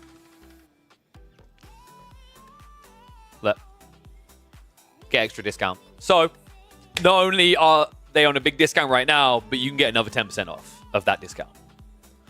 Which is quite rare, by the way. I almost want to say take advantage of this in case it's a mistake. Because anyone who's done these before will know that quite often when people have a sale on, they don't let you then have another discount on top, right? They're like, pick your poison. When you said over 60 pounds, my dumb American brain was like, holy crap, there's a lot of protein. I knew it. I knew it was going to happen. If I said quid, you would have been even more confused, though, right? That's the funny part. Legit. If I'd gone quid, you would have been like, hey? All right. Let's get ready to go. Do you think it makes sense to order protein powder from the UK to the US? Like I said, I'll check with them. I don't know if they have a local warehouse. Maybe they have plans to expand there. Because I think they are a newer brand, but not insanely new to the point they haven't actually built quite a base. And also, in fairness, compared to a lot of the other brands, they want to be in the gaming space, clearly. I talked with the people who run the campaign, and yeah, we are very focused on on the gaming market. We think there's a lot of value there. Hey, look, some random person calls me a big noob on YouTube. Wow, you're very smart, mate. Shame you don't exist anymore. Put user in timeout. Oh, you know what? I'm going to give you 24 hours. Just because you can't even learn how to spell noob properly. Anyway, let's get ready to go with number one, shall we? All right, we got a fun one here. It's the second take on Scandinavia. That's right. New map coming to a LAN near you soon because this will feature at the Norwegian LAN. King of the North needed a Scandinavian map. Cal put in some work tweaking the spawns right now, and he's looking for feedback. We said we cast them. In fact, let me quickly message him that I'm going to cast it. I totally forgot to say. But this is the second game. So game number one between Lash and Sassy. Sassy picked the English, Lash picked the Japanese. Turns out England pretty damn good, surprisingly enough, on a water hybrid map. But this is a different approach entirely. HRE versus Iabids. This is a spicy one. Iabids, we don't often see them on water maps, but they do have some potential, and it's most notably in the cheaper docks, right? That's the value the Bastards get. It's the one that is also kept by the Iabids. Outside that, there's nothing too crazily big here. We have seen the Iabids played a few times on Mongolian Heights, and when we see them there, they tend to go for the advancement wing because they have to. And I think that's kind of an ache, a pain for this Civ, right? Is if you have to go advancement wing just so you don't lose due to water, you've kind of wasted an opportunity to kind of boom in different ways, right? Such as growth wing very early on. Although it may not sound like a lot when you're fishing, 4 extra villages that can gather wood or gold, actually quite a big deal. Even a Desert Raider, actually. On a water hybrid map, the idea that your opponent doesn't have much land force and you go Desert Raider sounds really powerful. So I'd love to see Sassy not go advancement wing, considering this has played out perfectly for him. His dock is on one side, and Lash is on the other. The other thing I really like about this map, and actually I kind of like it a lot more than Four Lakes. I think I said that in the last cast. Is Four Lakes, you kind of just end up having to snake your way into ponds and cheekily try to take them away from them, distract them on their economy. This is a map that has a nice kind of balanced logic between kind of a Four Lakes game and a Holy Island game. I could see both playing out in this.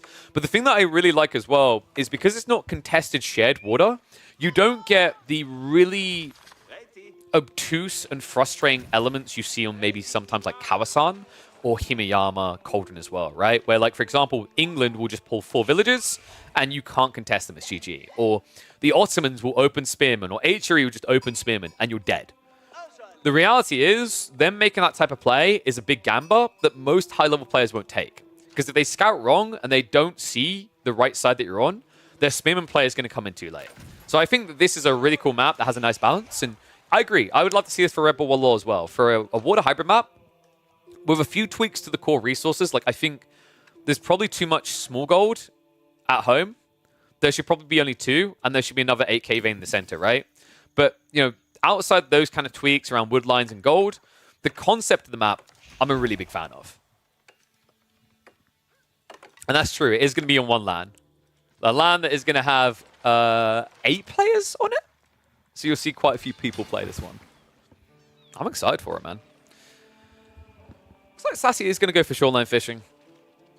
That's interesting. We saw this last game from Sass as well, is that he didn't rush out into the deep water fish. I'm wondering if he's worried about being on a contested pond. He shouldn't, right? He scouted the other side. So the fact that he isn't willing to go deeper, I'm wondering if it's worth it, the difference in travel versus this. Like, actually, the weird part to me is Sassy is playing a Civ that only spends 75 wood on a dock. Is it not worth just moving out here and dropping a central one? I guess maybe 5 wood, which isn't going on a fishing boat, and then you're also spending the time of this villager that's getting a 1 food gathering rate to walk over and build something instead, right? So you're kind of spending instead of saving for attack. And interesting, Sassy still goes advance and wing. I'm honestly not convinced that this is necessary. We have God Vision though, right? Sassy doesn't know there's no dock here, but he could have scouted for this. He could have on time checked that there's no play here. But I think it's because of this, right? Sassy wants to contest. That is very interesting. And what the tech time is looking like, right, is a minute away, Arkham with 5. They're going to be very tight, maybe about 10 seconds difference between the two. I think Lash should be ahead slightly. But, of course, the upside for Sassy is none of his economy is being used to do that tech up, right? Sassy, it looks like he's getting ready for some naval arrow-slits. Villager is trying to shut this down. Unfortunately, it's not going to be quick enough. In fact, I'm pretty sure Sass can run back home without dying now. Yeah, especially if his scout comes in. And this feels really bad for Lash because he's idling out, right? So he just has to do something else. Doc now coming up as well. Okay, hear me out. If Sass just basically lets Lash waste his time on this dock, he could go for a fast castle build with the Ibits. That's really smart in this matchup because at the end of the day, it's all about relics eventually, right? Both of these civs thrive off of relics. So if you bait your opponent into building demo ships, springald ships, whatever, and at maximum you commit to a naval arrow slit here, you can just fast age up behind with the growth wing, right? Which inflates your economy, or even logistics, actually. I think logistics in castle here would be sick.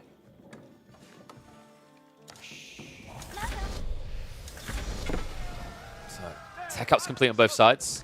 Arrow slit's coming in. And it is going to be a springald ship. That's really expensive already for Lash.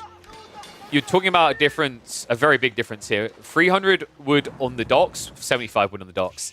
Then 200 resources on the attack unit versus 340. That's pretty insane.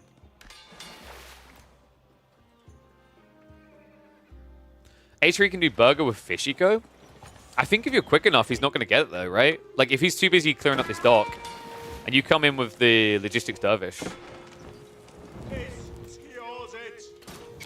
Sass has actually queued up a springald ship, and he is on the deep water fish now, so this is the move we want him to make. This is very efficient for him. And he's got quite a few boats, right? 9 compared to just 6 so far. And like, you're assuming he can just rush Burgrave if he's going to waste like springald ship, demo ship, and a few other things here, right? Like, we're talking 400, 500, 600 resources at least on getting rid of a dock. That's a huge investment. Oh my god! The timing on that! Lash getting the immediate value out of the demo ship. I can't believe that. That could not have been more perfectly timed. Demo comes the other way. Hulk. Fishing boats are going to be pulled to repair it just in the nick of time there. This is a waste by Sassy though. Like, I'm shocked he's even engaging in this anymore. Fishing boats are at least gradually being idled out, but, you know, I really was expecting Sassy to just go for attack. Instead, he's going Horseman. Okay, this is interesting. I would have said Desert Raiders would be better, because you can just move in and snipe, right? But I guess his thought process is Horsemen are harder to counter here. I'm not sure if that's entirely true, though. Looks like the dock is gone. And Sassy is pop locked, so he won't even get Vengeance. I mean, honestly, that's a good thing. I'm glad that that demo didn't come out. I'd rather it just refunds, because it's a waste. You're not going to get the kill on the Hulk there, right? And this is what I was highlighting, is like, would this have not been better just to have maybe built like one ship to bait him and then stopped? Because then you could go for castle or aggro on land. And Ibid's teched up with the advancement wing. It was so that he could contest that timing, right? So that he could basically force the extra dock and get the arrow sleds. But I do wonder if maybe growth wing would have been feasible here. If it would have been better. And now Lash is returning the pain. Oh, he snuck out for a dock on the south side. Hulk is going to have to be spawned out here. Sassy could start burning this down with the Horseman, but he wants more value, right? He wants to actually head into the economy before Lash can react. Okay, tell me that this isn't fun. I know some people aren't crazy about water, but like compared to Holy Island. And I love Holy Island. I actually think Holy Island has given us some thrilling, incredible experiences. But like, in a lot of ways, this has what Holy Island has, but more. Right? Because there's more areas to focus on. It's a beautiful hybrid between Four Lakes and Holy Island. You are correct. Lash is starting to stockpile a lot of food. Sassy, meanwhile, is not. What he's done instead, though, he's started to block out this gold. The trouble, though, is without a blacksmith, without undermesh, you can't hang here for long. And Sass, he's going for a second TC, right?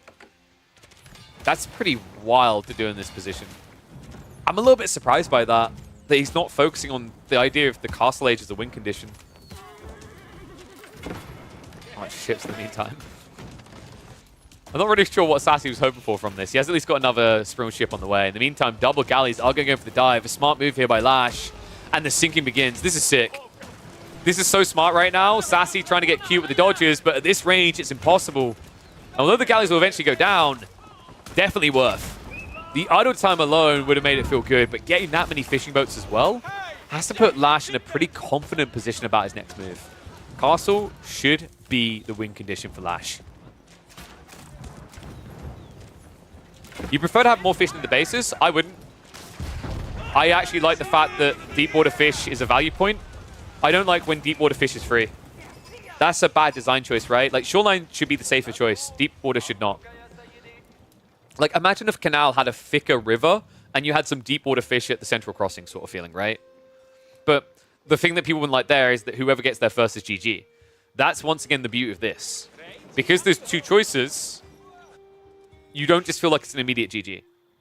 That's actually, by the way, why Four Lakes usually gets praised as a map, even though it has a lot of fishing, is because there are a lot of fishing options. And wow, the option is quite simple now for Lash, isn't it? Regnant's on the way. No Burgrave. That is intriguing, considering he does have quite a lot of fishing. And actually, that's got to be quite the sigh of relief for Sassy. Had this been a Burgrave, sure, it wouldn't have been as much gold long-term, but it would have been a quick way of accessing it. Instead, now Sass, with this 2TC build, isn't going to feel as punished, because now you can actually play Horseman to block Relic Gathering. All's going up in the meantime. We'll at least shut him out, but my issue is now how you get these relics home. Like, if Sassy just keeps adding in feudal units, you're going to struggle. And also, look at what Sassy's doing. Oh, this is vile. He snuck back onto the east side. And he's done so with a double dock drop to the north side. Something that Lash is never going to find. And that means you can just buy your time, build up a fleet, and then come in to break everything, right? Like, get 4 or 5 Springolds and go. Scary times. And Sass is indeed patrolling, not trading. Nice try, Fat. No, Dows are just going up and down the river to make sure his opponent can't get on. This is smart. It means that one pond is going to get contested, and the other is going to be safe for him. So actually, the Burgrave choice would have probably killed Lash, so it's a good thing he didn't do it. If he'd done it, I don't think he'd have enough power behind the Burgrave. However, the Regnants is still a difficulty. He has at least got Knights now coming out. But look at this reaction. This is disgusting out of Sassy. How could we forget? He's playing as the Ibids, not the Abbasids. He doesn't have to get Camel Archers that can struggle to get the mass together quick enough for these Knights. He has the Desert Raiders. Perfect answer to the heavy cav opening at HRE. This is why I'm so happy to see this game, by the way, is because you just don't really get to see Ibids on water hybrid maps. And this is a big difference it makes, right? Like, compared to the Abbasids, I think this Civ can play from behind on Age a lot better. Because Desert Raiders are super powerful against fast castle Civs. Because most fast castle Civs open with Knights.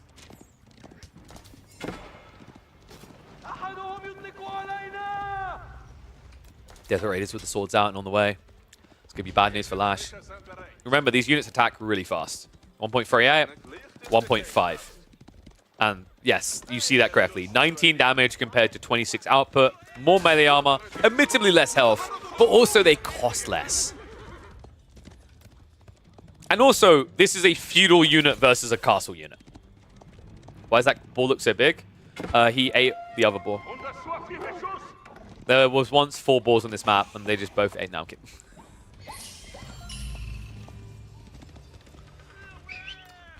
Extra 2 Desert. I can't believe this, man. He needs to switch comp. He's going into Spearman now. Sassy is funnily enough doing the same, which is good for him, remember, because he's basically playing the Abbasids in some ways. One of them is, of course, the Phalanx tech, right? Yeah, it's already on the way. Oh, this is getting interesting as well, because it's basically getting quite thick, right? So when he eventually does tech up, he's going to get all his unlocks very fast. He's almost got the tier 3 production speed. And he can afford that due to the fishing. And now he springs the trap. Dao's moving in. Fishing fleet has to leave. Sassy has more coming as well. All of a sudden, Lash realizes what just went wrong. Has got a lot of food and gold, and he was looking to be greedy and go Imperial Age here. Weird cluster coming out. Big mistake made on the micro there by Lash. Remember, when you send them off the fish, they no-clip. So you end up stocking them on top of each other. You just gave a lot more value to Sassy than you should have got here. Demo's also now coming in. Sassy. Sassy. Okay, there we go. Oh, that is a worth strike. This game is delivering right now, folks. Slash has at least still got some fishing over here. He cannot sneak back onto the left side pond, though. And remember, Sassy is 2 TC on land, so the eco lead is going to keep inflating. Lash needs something else. 2 relics is a nice start, but he's going to need more than that. Even more so, what I want you guys to remember is the Archon Chapel is a big deal, but because it's the Ibids, they do have Golden Age, right? So they're getting a 25% comparative buff. The difference for them is that the map gets wider and you get further away from your base. That 10% increase on gathering speed is always there for the Ibids. It won't always be there for the HRE. Like over here, right? Where he's got 16 villages that are just normal villages.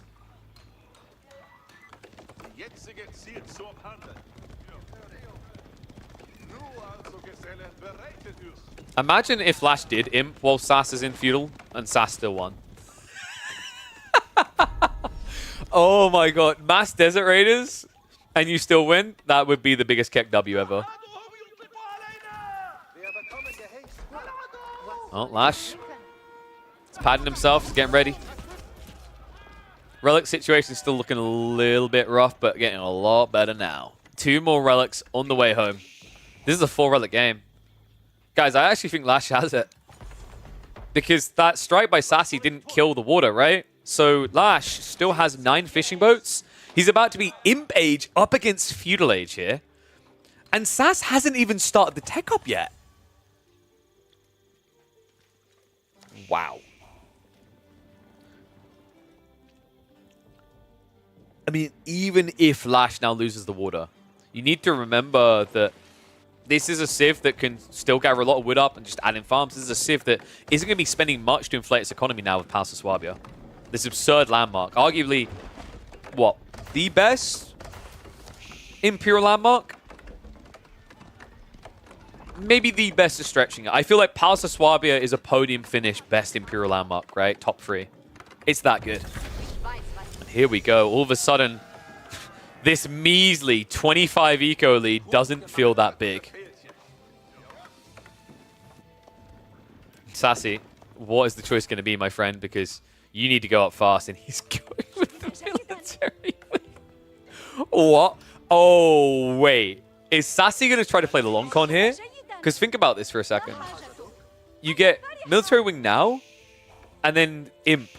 You go for the growth wing. Because the growth wing then gives you a bunch of villages, but more importantly, it gives you another Golden Age effect, right? As in, like, it increases your gathering rate by an extra 10% on all villages. So you're at 20% as a Civ. That's an interesting idea. Alternatively, maybe Atabegs further down the line, but he won't have the quick tech up choice of advancement, right? Instead, he has to be quick with the assault. Moving in now. We've all been here before, right? How many times have we seen this? It's a race between getting the siege and getting the anti-clump. Cannon placement already on the way, and Sassy, weirdly enough, backing up. Wait, he's good. No. He's going fast Imp. Okay, this is wild. And he's also winning water. Lash is in trouble. Dog about to go down. Another issue past the Swabi. You keep pop blocking yourself. In fact, I don't know if that demo's even going to get out in time. No. He rallies it. It gets this value. But more demos are coming. Lash is about to lose water. And Sassy, he's definitely looking like he's going for Imperial. What is this game?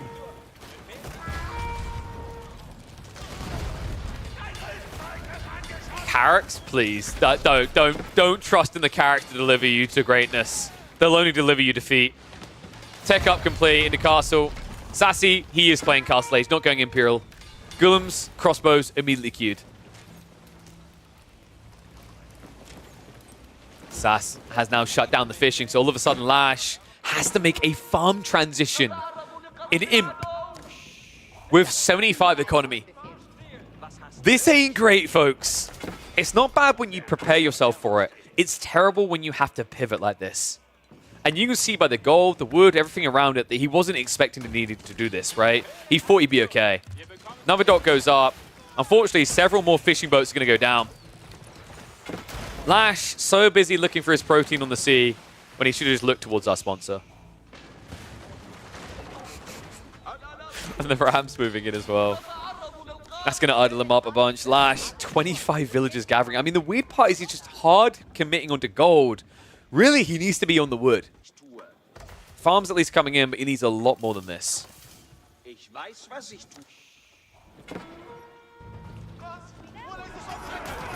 March out in the center. Lash. Wait, what? Why? Why? Oh my god, no. On a list of fights you don't take, this is in the top 5. Wow. Lash walks out of his base, immediately has the Pikachu face on, and is concerned and confused. Oh my god. Sassy. I mean, he's pretty much popped at this stage, right? So you either push or you tech. And remember, this could be Growth Wing. 10% faster working villages. Alternatively, you go towards the Atabegs, and then you just pump Golems nonstop. You'd think that's bad against mass men-at-arms, but you'd be surprised just how tanky these guys are. They're incredibly pop efficient. Lash needs to stop coming out, man. Like someone with pure pale skin who's never been out of the basement, you just need to stop leaving the house, man. Because every time you do, you're getting burnt. Last of the fishing is being shut out permanently now, and I worry for him at this stage. You know, the only upside is at least there's no trade fleet coming in, right? Because your opponent could do max distance trade right now. And the Scud launch begins. Yeah, this is vicious, actually. The incendiary shots up against mass farm areas are really effective. Luckily, Lash does have that cannon to scare off any intruders. But how long can you scare them off with a cannon? Like, actually, I think the thing that Sassy should do right now is just capture the sacred sites. More gold for you, and it forces Lash to come out. Sass is getting ready to pull the trigger on Imperial. He also has Mamluk's Bravery on the way. So we're going to have Sultan's Mamluks plus the Military Academy. He's already got the Age 3, which gives him the production speed increase. Like, this is getting absurd. He's about to get the Siege discount as well. Good God. Wait, no, dude. Okay, I'm gonna criticize this, Sassy, and you know why. You could have built a house for 50 wood to save yourself 200 resources. Like, come on, you're literally one building away from getting a discount. Oh my god, now it's even more.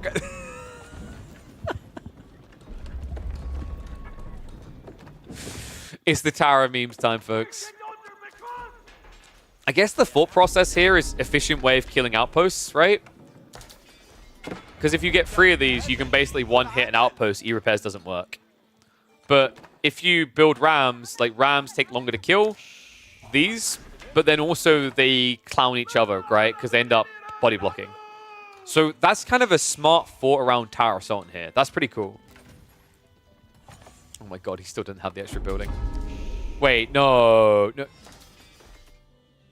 But it could have been so cheap.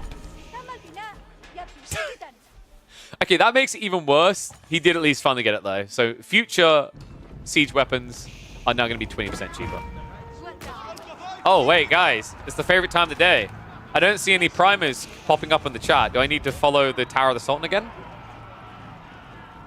The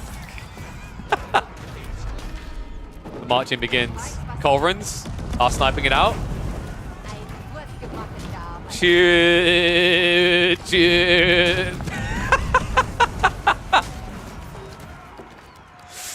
Even when it seems smart to build these things, it feels pointless. Tara the Sultan truly is the Tara memes. Men at arms in the meantime, marching out. Sassy, I mean, just tech up, right? Like, honestly, just tech up. It's crazy to me, because if Sassy just goes Imperial Age, this game seems oh so simple. Why does it explode on death? So you have a reason to build it. I'm so confused right now, because if Sass just captures the Sacred Sites and goes Imperial Age, Lash has to come to him. Which is difficult for Lash to do, even with 4 relics, right? Like, gold is quite limited in the grand scheme of things for him. Food feels quite limited compared to your opponent. And now he's losing elsewhere as well. The carrots are clearing up the east side again, so fishing is coming back. I can't believe this, man. No way. There's no way from the position that Sassy built himself up to, he loses this game. Oh my god. Well, the good news for Sassy fans is Imperial Age is ready to rock and roll. I think you just go Adabegs here. Adabegs into Masculums makes a lot of sense. That growth is tempting, but I actually don't think you need it here. I think you just need better units. Okay. You do you, Chief. We're going for the growth wing. I get it, but at the same time, at this stage in the game, I think you just need better units to break your opponent. Because here's the problem, right? Like, if you're on a raw land map, it kind of makes sense. But if you know you're going to have deep water fish for the rest of the game, well, guess what? Villagers work faster, not workers.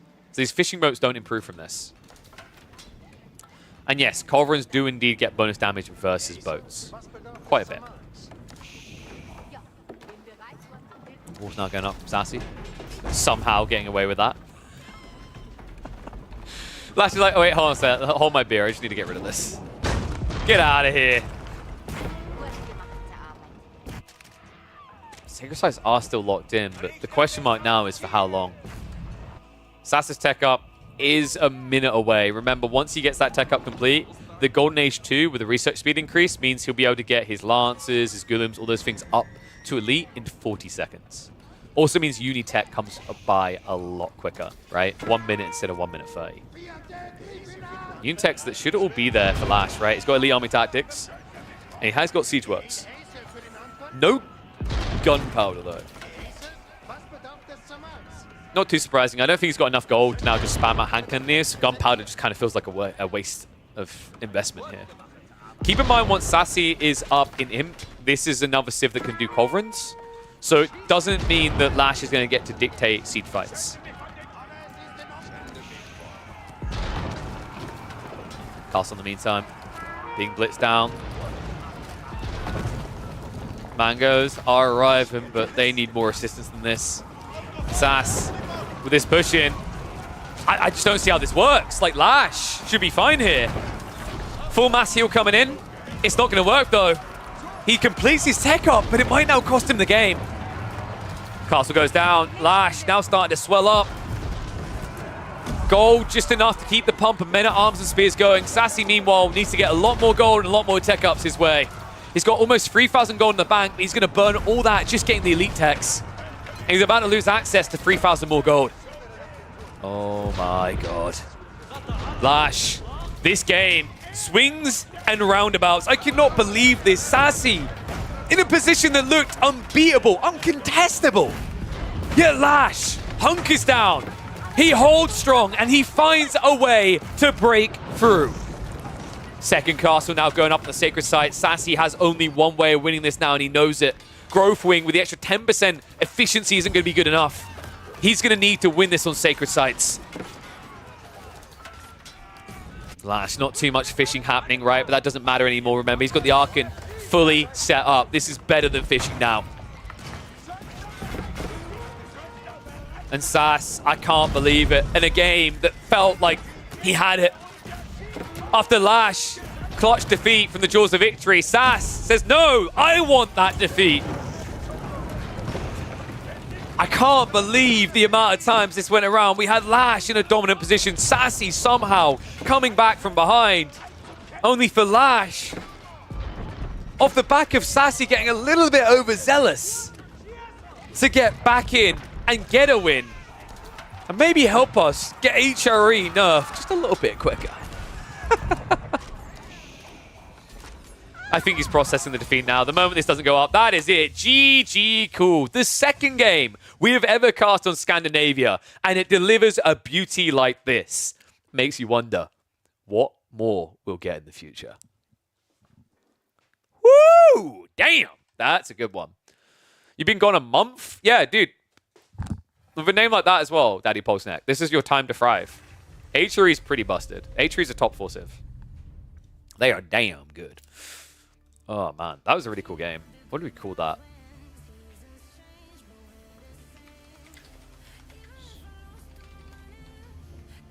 This map is so good. I think it's quite simple. It's the best. Holy Islands and... what do I call that one? Holy Island and Four Lakes. Best elements combined. Yes, I like that. Hello, Voldy, my mate. How you doing, buddy? Alright, so that map, 8 out of 10. I think it's actually closer to a 9 out of 10. It's really freaking good. Okay, so we will be having some more games on that map later, by the way, between Sassy and Corvinus. I just need them to get off their asses and figure out a time. But we will have more of that.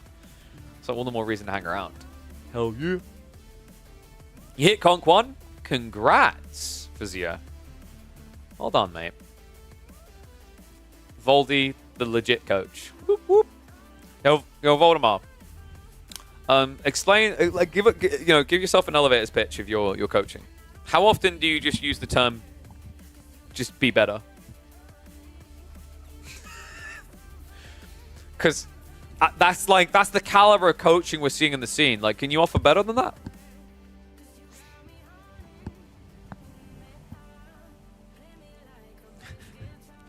How many weeks since Voldemar win? Didn't we watched him win the other day? He crushed Crackady's nuts, mate. He full-on crotch stomped him. Did you guys not see that game? Dude, Voldemar's so big brain, he understands just how good melee meta armor is. He completely, like, dicked Crackady with the press of a single button. Baited his opponent to basically use all of his villages to defend, and then pressed melee armor. Oh, no. No, come. Louis, please. You know what I want, and it's not this.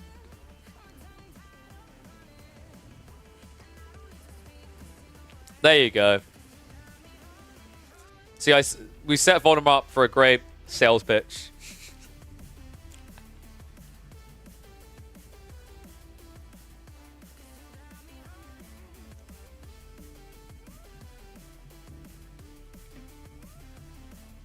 This is why I love Voldy.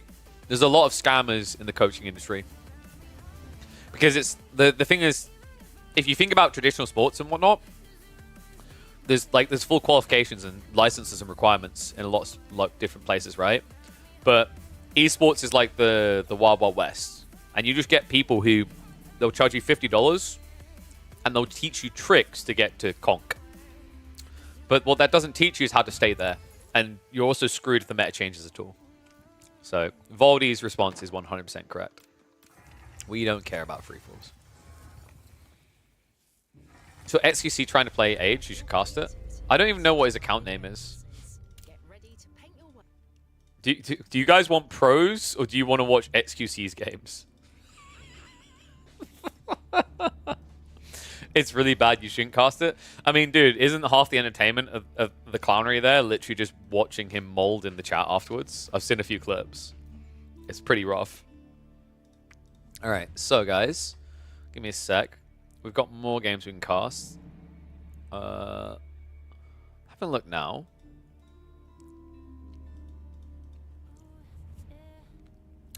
Fact, there was some Dragavan, there was some Neptune. Let me have a look.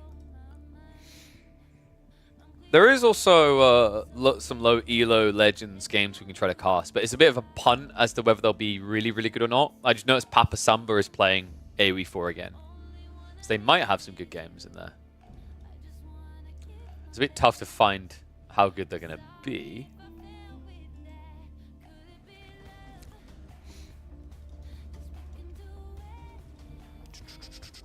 Let me have a look here.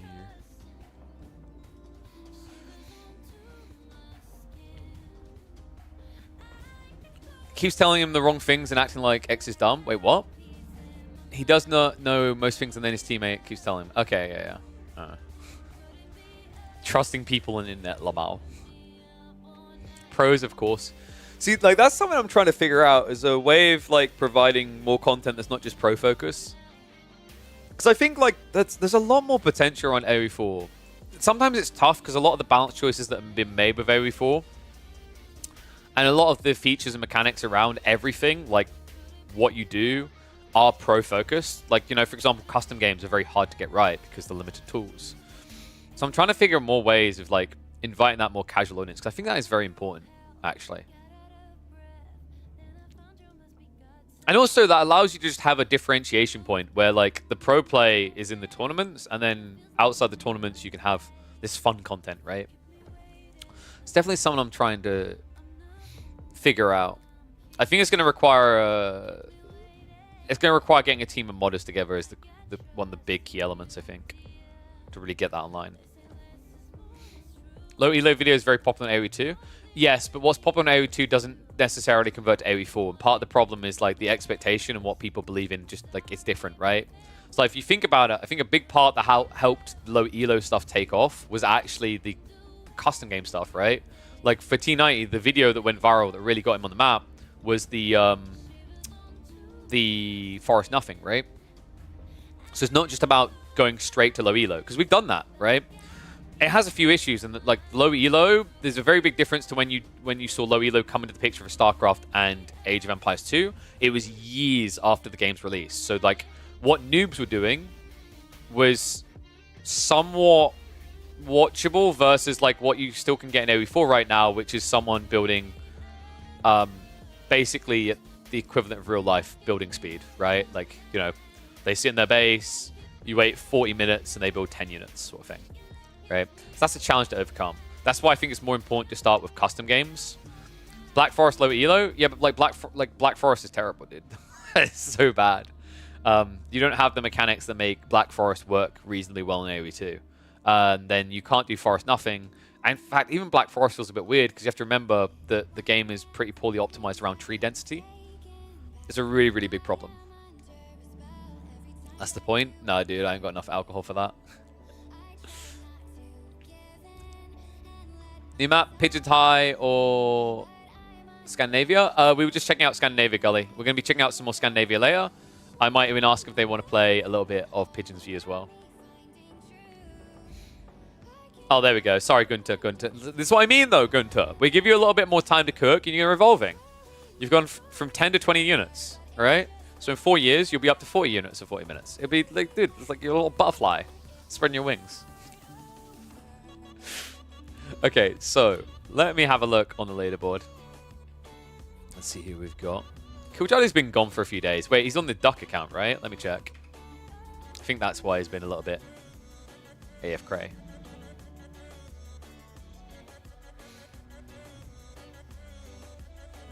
Yep, I'm right.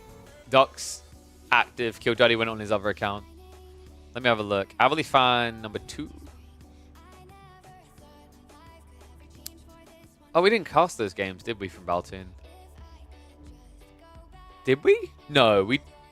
Chat, can you remember, did we do this Yuji HRE game between Baltoon and Killjadi? I don't think we did. That would be cool. We don't see much Yuji. Like, correct me if I'm wrong, but we did not cast that game, I don't think.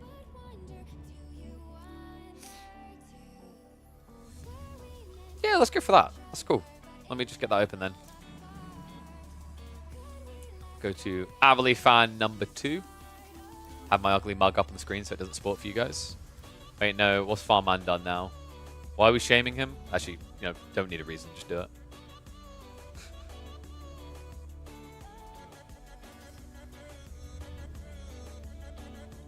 Right. Wait. Did Farman cast it? Oh no. That would have been pain. He knows what he did. I mean, what didn't he do at this point? I think I highlighted the other day. It's like, why is Farman suddenly up to like rank 700? And then I just check England, England, England, England, England, England, England, England, England, England. I'm like, okay, yeah, I see what happened here. Everyone asking how you get Kong? This is what I mean, dude. Like, instead of having proper coaching for Voldemar, you can just come in here and I can tell you to pick English or HRE. Boom. If you want proof, Gully Decker in the chat there. He played in one of our free-for-alls. Got taken out by a diamond rank in 2 minutes. Right? This season, starts off spamming HRE, gets top 10 in the world. What need I say more? Alright, let's get ready.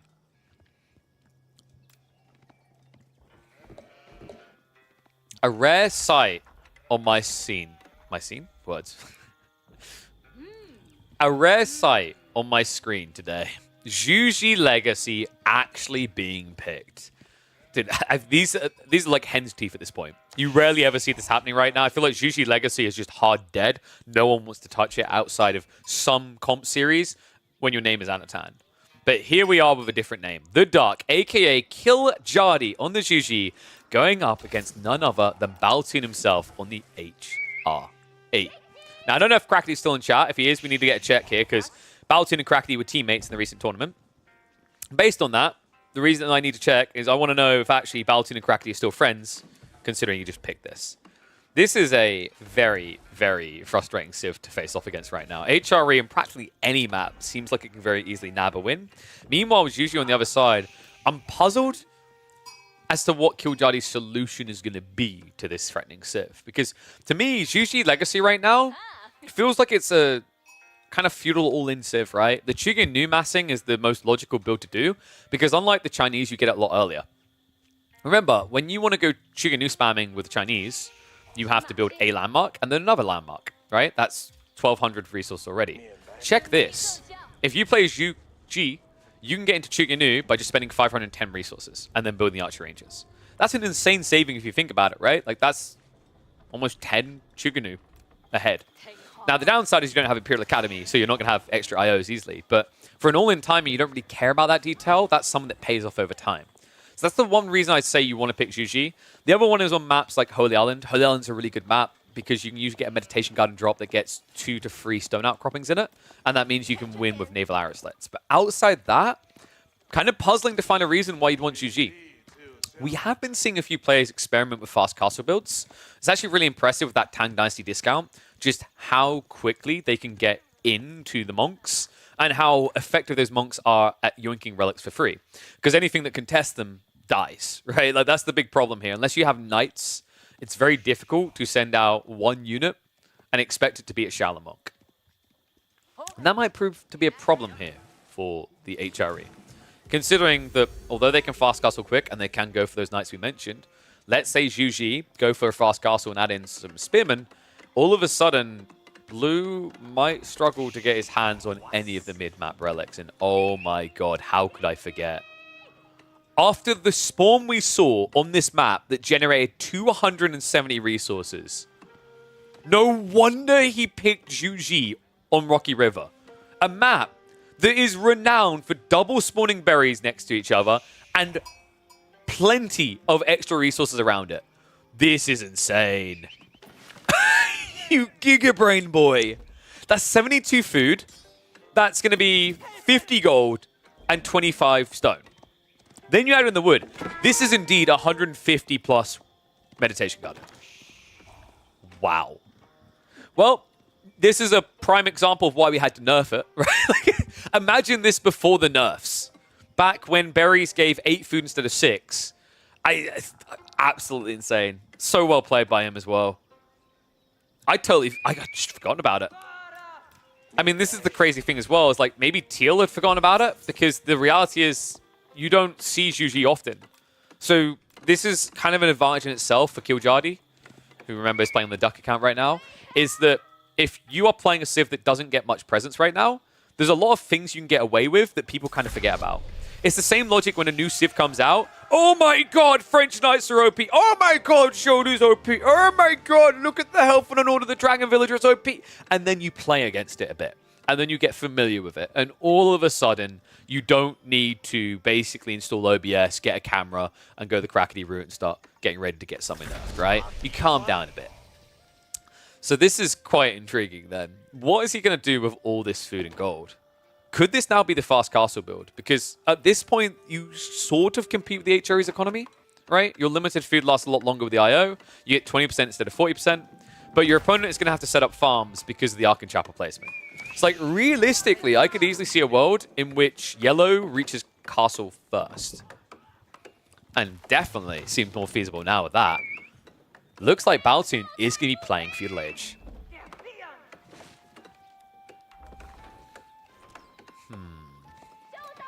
Now that is even more interesting. Is this going to be a proxy base? No, he pulled the villager back.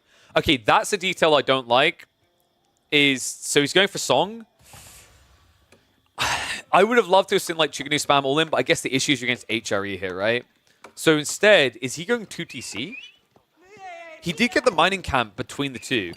So it's always possible that he can just knee-jerk react. And considering he's got 7 villagers on the tree line, I think we actually have got a long feudal 2TC build coming.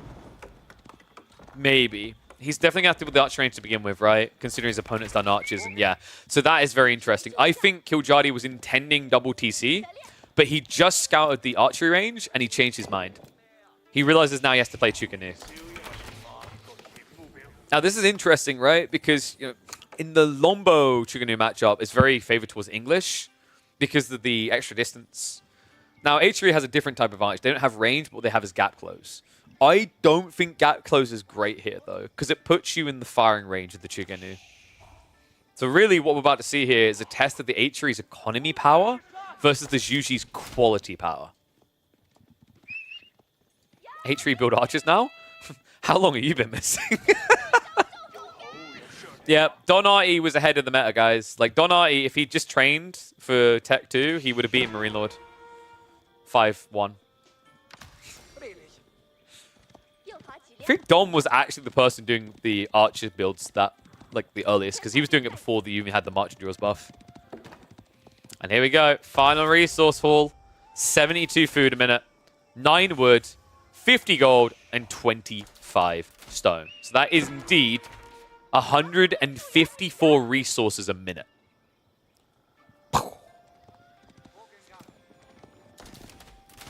And it's getting a bit weirder, because this is looking like it's Castle Age. And now Song makes no sense. I legit think that Killjadi was planning to go for double TC. Now he's building enough Chiganu to defend himself while going Castle. That's really smart, though. Like, think how many players would have committed to the second TC and died because the archers. Like, remember, marching drills, these archers arrive really quickly. This is a very astute knee-jerk switch by Killjadi. Not many players would have done this. Like, I actually think outside the top 20, top 30 players, a lot of people wouldn't have made this pivot. They would have just hard committed because it's very easy to get sunken cost fallacy with these type of investments, right? Because now it's not just the fact you spent the extra 5, 10 resources here in this age. It's the fact that now you don't get the extra 15% off on going Castle Age, right?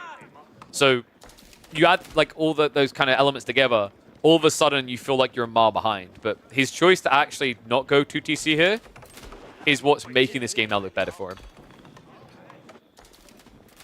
Then Arms now getting added in. And it seems Killjadi is not going Castle. It's going to be a double down. Still, once again, compared to the original plan, the original strategy, right? It's very different. It's rough as well for Baltoon. Because Baltoon opened Archers, he had no way of killing the Meditation Garden, right? If he'd at least opened Men-at-Arms, Spears, these type of things, he'd be torching it. So that has to be really frustrating for him, knowing that right now he can't really get out on the map and do anything. And his opponent has a pretty damn good economy behind this, right? Wall's not going to go up in time. Chuganu, get in the base. Oh boy. He's going to have to start defending. I think he's praying that the A clicks just attack the Archer Rangers. Because if you get into a direct fight, Archer on Chuganu equal numbers, you'll lose that fight. Marcher Drills is going to give him the chase. Killjadi should look to re-engage here, though. He has got Steeled Arrow. Steeled Arrow Undermesh has come from the other side. I mean, right now, if Killjadi actually just turns to the fight, it should be a wipe. Archer's just trying to target down what they can. Second Men-at-Arms coming in. Killjadi just needs to make sure he's focused firing the right unit here. If he's wasting time with the Men-at-Arms, he's losing the fight. And he knows it. Line formation goes past. Dives a bit deeper. Baltoon just trying to stay on the edge of range, but it's so difficult, right? The 4.5 tower range versus the 5. Because of the attack animation, you always end up in range of the Chuganu shots, though. Let's give me a reset. Now with that pushback, gets the breadth, gets the space to start backing off. Men-at-Arms crawl is escalating quickly, though, for Baltoon. Farms have started to come in. There is going to be some permanence to this push. Killjadi, a little bit lacking on the gold, I gotta say. A lot of food still being held in the bank. I think he's getting a bit too bogged down on the micro things, and it means that he's mismacroing at home. This may just inherently turn into a Castle Age eventually. Because when you look up and you're like, oh, I've got 1,000 food and I've got like, 400 wood, you don't think, okay, I'll just add that all to Chuganu. You'll feel like you're already behind.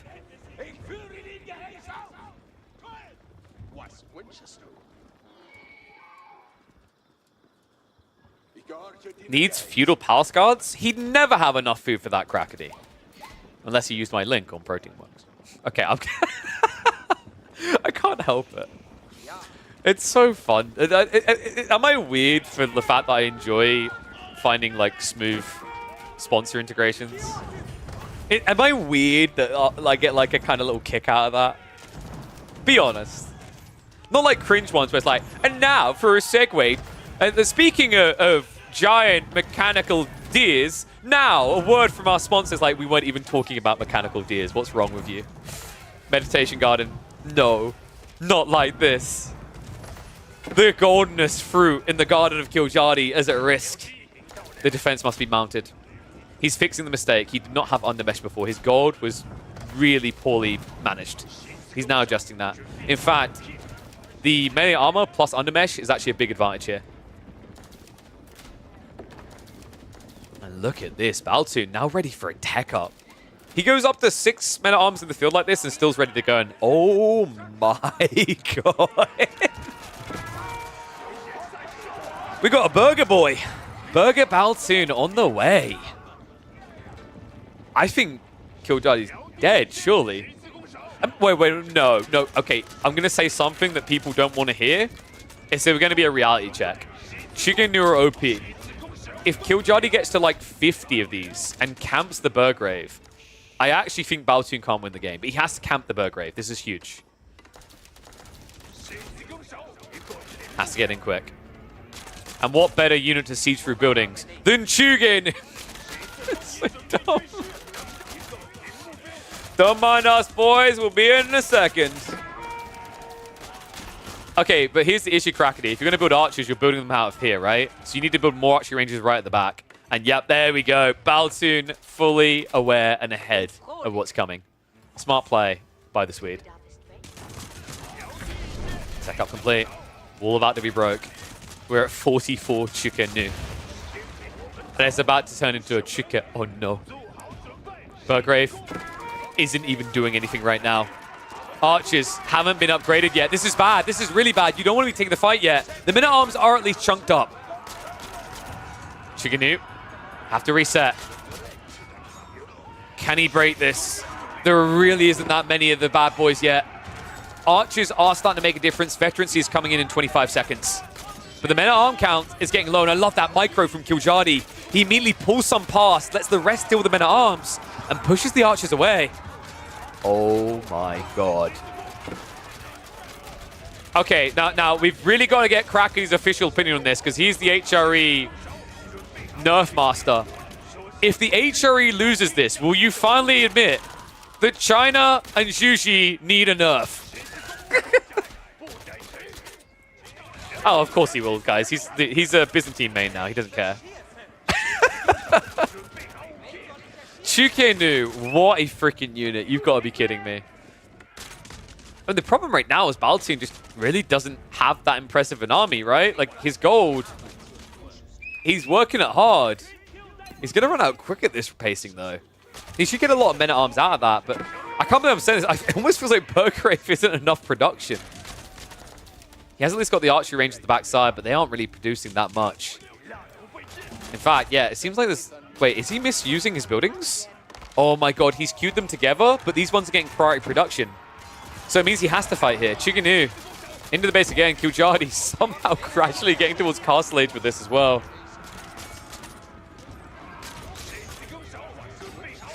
And yes, I agree. Chiganu need a redesign. I actually think Chiganu should be 2 bolts that do more damage than they currently do. Because then they don't siege buildings. And then also heavily armored units fare better against them. It's just absurd what these units can do. Unfortunately for Killjadi, I don't think they're going to be absurd enough in this one. He has been pushed back past the threshold.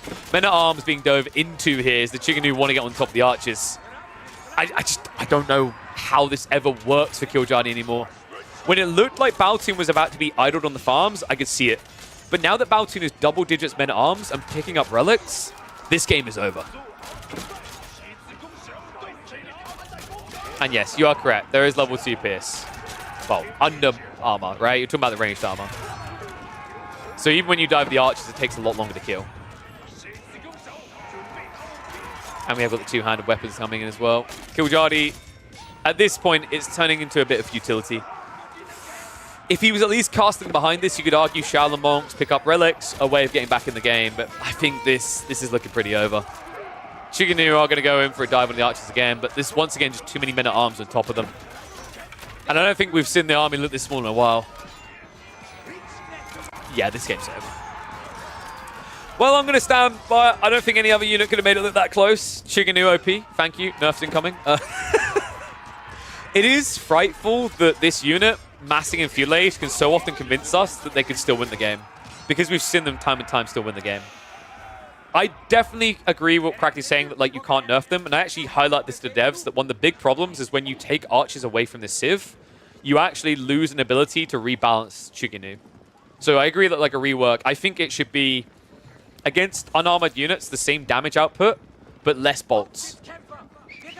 Right? So your DPS is unchanged, but your instances are, which means that heavily armored units, horsemen, those type of things, would actually kill them, which is one of the big problems. Currently they don't, right? Like, if I actually think, like, looking back at the start of this game as well, maybe Killjadi jumped the gun how early he was diving the base. Like, maybe if he slowed himself down a bit, he could have punished Baltune, but I think he was somewhat expecting a fast castle and not some feudal presence, right? Because let's say you get to a stage where you're 30 plus Chiganu and you have your blacksmith decks, this trickle of feudal Men-at-Arms are going to die to Chiganu because of the instances of damage. Oh, come on!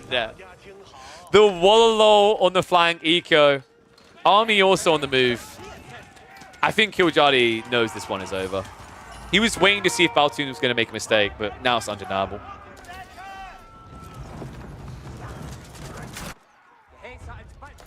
Cool game. Interesting pivot as well, right? Like, a lot of the time at the moment, we're seeing all-in feudal or Castle Age Rush. This was kind of a very interesting balance of the two, where Baltune just done enough to dent the one logical win condition for Zhuji. Because for Zhuji, it really is about feudal. I think if you can't win in feudal, It's a bit of a struggle right now. In theory, a lot of their techs in the late game, like 11 range bombards with AoE, sounds insane. But in practice, getting there, time and time again, is proving to be the issue with this Civ. One that hopefully we'll see adjusted soon. Part of me wants Yuji to receive a buff. I think they need a buff. At the same time, part of me doesn't want a Civ that has Chuganu to ever get a buff.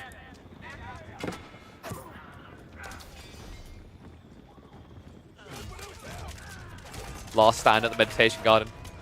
Don't take my 150 passive resources a minute. It's overkill, Jardy. Just go next. We're going to hit the 2 times on this. I imagine the GG's coming in a sec. The villagers have been found again. Archer's men-at-arms cut him off. That's now a 20 eco lead for the HRE of all civs, which means it's a lot bigger than that. 3 relics behind this. Burgrave a smart choice, by the way. I think there's a realm in which you can see Baltoon maybe didn't need it as much, but actually the thing that made it clutch was the upgrade. He may have not needed it for the men-at-arms spam. That didn't really matter. What mattered is the few men-at-arms he could afford getting the veterancy so quickly. That is what stopped the Chuganu Mask from breaking in. Had it not been for that, had it been an extra 20 seconds wait, I actually think you would have seen idle time on the farms that would have led to a lack of food to even get MAA out. So cool read by Baltoon. One that should most definitely be giving them win now. Okay, we are going to stick 2 times. There we go. Killjardy finally admits defeat. Well played to Baltoon, man. This was a sick execution. And I can't believe I just cast a game where I said Juju need to be buffed. Help.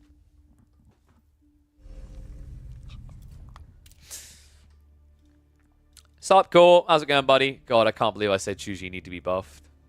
Do I just put that as the title? Yeah, there we go.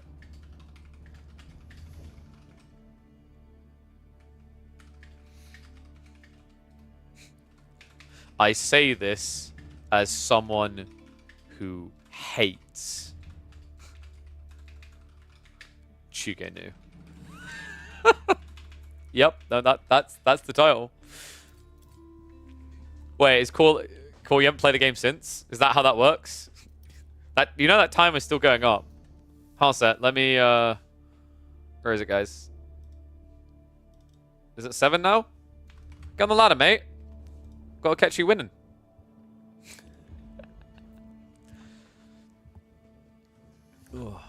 I hear Crackady's HRE is easy pickings right now, mate. You can even beat him using Ottomans. Sorry, Crackady.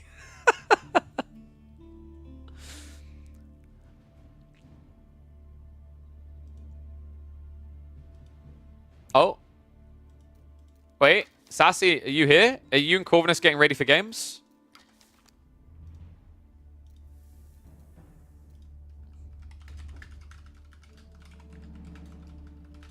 Poogers, guys, we're getting it more the new map. ETA. Also, do you guys want to play some on Pigeon's View as well? Have you seen Pigeon's View yet, Sassy? The new map is Scandinavia, Crackety. Yeah. Have you have I shown this to you yet, Sassy? Have you seen the map that worked with Kaivayu to make? The new old map. Yeah, but like, I mean, it never caught on before. I'm wondering why. Something must have been wrong. Yeah, no, not just Scandinavia. I'm talking about this one as well. I wonder if you guys want to check out this one. We've got... Corvin has played 1 game on it with a new Civ. But we created a map too. We worked Kaivayu on it. So, here you go. I'll show you guys this quickly.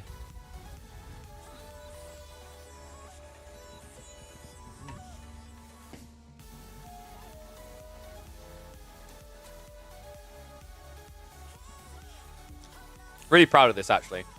Probably needs a few tweaks around the corners still. But like, I wanted to focus on getting the center of the map right first, because corners can be adjusted over time. But we created a better version of High View. Okay, I did admittedly use the worst biome. Savannah has issues. I remember I was told about this by Kaivayu, so wait a second. Let me remake that. I think... Did he say steps? Temperate works. I remember he said temperate works, so bear with me a sec. I'll share this quickly. Some of the biomes are weird, is what he noticed, but temperate works pretty well.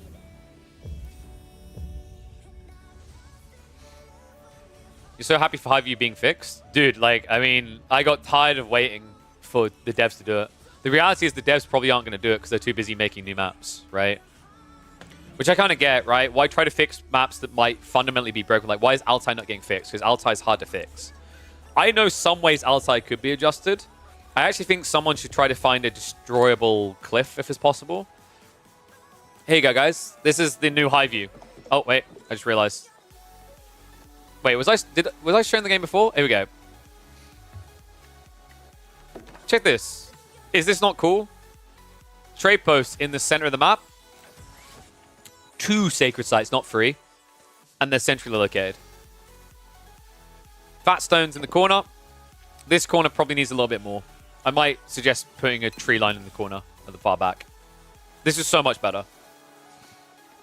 I'm gonna beat Pesty with stick to get him to add this to an upcoming tournament.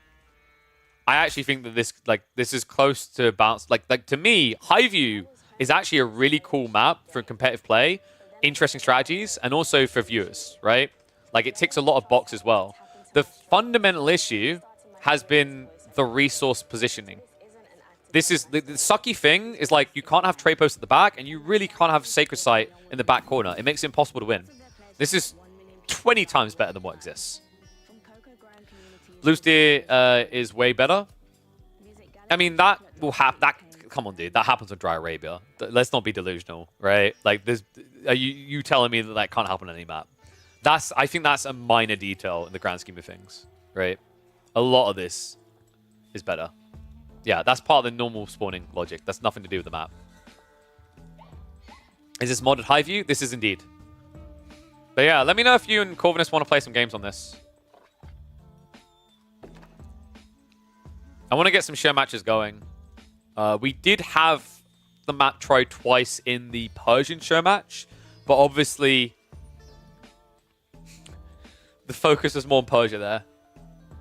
So yeah, this though, I said it before, I think Highview done correctly could be one of the best maps in the entire game. Because I think Stealth Forest is one of the most interesting mechanics they introduced with Age of Empires 4. It's just there aren't many maps that do that justice, right? Like, I still remember watching, like, it was so cool in Dry Arabia when we watched Crackety with that Order of the Dragon Rax Rush where he snuck it in the Stealth Forest, right? Like, those are the kind of cool plays you can get. Too many Stealth Forests? Nah, dude. I think that's the character of the map that's meant to be that way, Myriad. I think that's fine. Like, the point is where the win conditions are makes it fine. Oh, you guys are starting? Big Pog. All right, yeah. Let's get ready for that then, guys. Looks like we have got our new maps to cast. Go ahead. Boop. Thank you. Good luck, boys. Who's playing? We got Sassy versus Corvinus.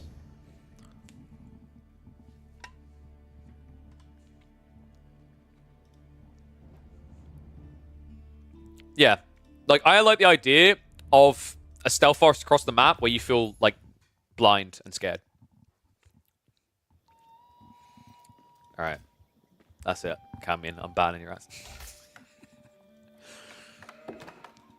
We're back for more, but we've got a new face here. Once again on the Scandinavia, this is prep. This is design iterations of a new incoming map for the Norwegian land. Once again, Sassy takes to the field to Scandinavia, but this time he's actually joined by someone living local to Scandinavia. It is, of course, Corvinus. And a different Civ. Sassy, once again on the Ibids, after that brutal result of the last game he had against Lash. Corvinus, on the other hand, has gone for something brand spanking new. He thinks there's some potential, some power in Zone. Yes, you heard that correctly. We are on a water map with Zone. You don't say that very often. So what is the thought process from Corv in this one? Like, what is the really big edge? Because, like, French on water feels weird as well, right? I think Corvinus' thought process is a little bit similar to very old-school Boulder Bay French. Obviously, back then, they had the Hulks as well. But outside that, the idea was that you went School of Cavalry, you built 1 or 2 knights, and then you just attacked your opponent, right? On land. You made him react. That would usually work. But remember, you're against a Camel Civ with Desert Raiders. That's why I don't think that's the way it can go. What could work, though, guys, what could be interesting is the fact that Chamber of Commerce, I can't believe I'm about to say this, doesn't seem like the worst idea. Right? Right? It's not maximum distance, but it's actually not too far off if you walk a villager out and drop one next to the coastal trade post. In fact, you don't really even need to do that. I think what you do here is you build the Chamber of Commerce at home so you don't waste time walking. And then you drop a dock on the north side pond next to the trade posts, and then you trade back and forth between your dock and the coastal trade post on the other side. I'll have to see if that's the way he wants to go. In the meantime, it looks like they have both played onto the same side of the map. This is going to get dangerous. Sassy did scout the other side. Okay, that's really smart. So Sassy was checking if they're on the same side. He should be anticipating that Corvinus has gone to the same side on the south because he doesn't see any docks here. So that's a pretty smart read. I actually think Sassy has the correct approach on this. So far, every time we watch games, players tend to drop their initial docks now towards their base and then crawl out for a central dock later. Because if you go straight for a central dock, if your opponent brings more villages, it can be GG. It's a bit of a coin flip, though, and that's why I like the map so much, is compared to a map like Himeyama, where, if you think about it, Cauldron actually a better one than this. Remember when we watched games of Cauldron, and it would literally be, who brought more villages? One. That is definition of bad map design, right? Like, it just doesn't functionally work because a game can be decided by the fact that you didn't pull enough villages. This map fixes that because there's so many places you can drop docks. There's multiple choices in terms of investment, right? Like you get on 4 lakes. Big fan of this map. And now for the moment of truth, because Corvinus is almost ready to get that tech going. On the other side, Sassy's going to be going Advancement Wing. I feel like Ibids on water maps will always go for Advancement Wings here. And immediately pulls the trigger. Minute and a half out. Corv, the tough part now is if you want Zone, you can't rush the landmark. What's interesting, actually, is I said the idea of just opening knights, but now I like Chamber of Commerce even more because you have Zone, right? Like, you don't need the knights that badly because you have Zone to raid on land. And you go Archer form, right? But looks like we are going to be getting Sock. So Tall Cavalry now on the way. I hope years from now there'll be a meta where I'll be able to say that Sock sucks. But that meta isn't today. Dock drop in the center in the meantime from Sassy. He loves this build, right? The Advancement Wing, and then he should be gathering on the stone. Yep, already drops the mining camp, so he'll be getting into the arrow slits pretty quickly here. I think he could have got closer. He's already been seen. I think he was trying to play this very carefully so that he didn't get scouted by the fishing boats. Unfortunately, you're already in range of the dock. I guess the thought process here is he knows that Corvinus won't have wheelbarrow, so if he builds the dock here, Corv can't rush across and kill him. If he built it like here, if Corv sees him walking in and moves across quickly, he should be able to get the kill if the scout's nearby. So Sassy definitely playing it a little bit safer. The other thing is this now blocks out the deep water fish. Most of them. 2 are safe. The rest should be blocked now by naval arrow slits. Sassy also now moving out to the north side. Pretty cool play here, right? Like he's got some fishing down here already. 7 to be exact. Now you can double that up here.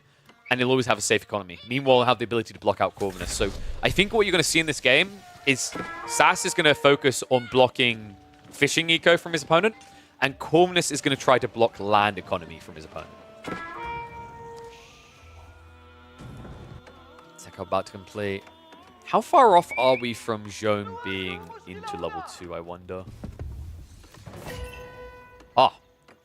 Almost on the money, actually. A little bit off. Does need to build an extra house probably here. And he needs one anyway, so it's not that bad of a situation to find yourself in. Oh, I forgot to put the bets up. Speaking of Gamba, let me do that for you guys. I think I can give you a minute to bet. It's fairly early still. All right, get them bets in. Initial down out from Sassy. Corvinus has got the Springald ship to react. Warcogs in motion.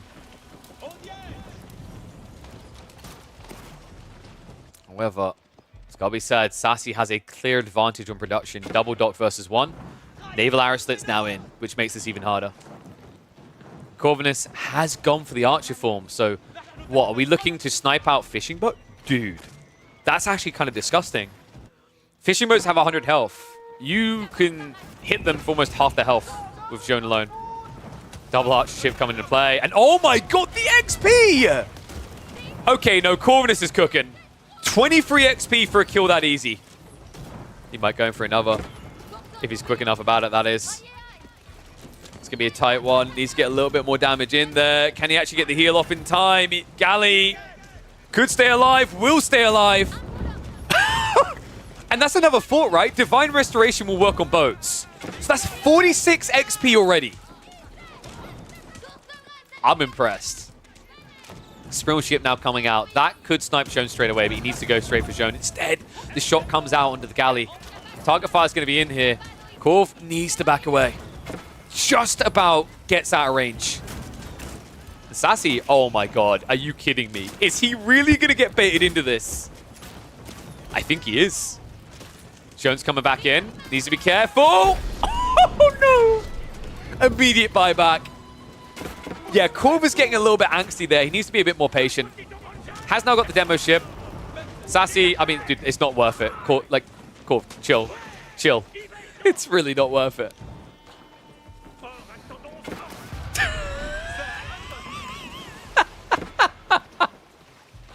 You don't even get the kill on a 23 HP Bagler. Oh my god. Guys, do you want me to really, really blow your mind on how Corv is cooking? Did you guys ever consider that Consecration works on these buildings? Right? And that there is a food cost associated with these buildings? That's a wild thought, actually.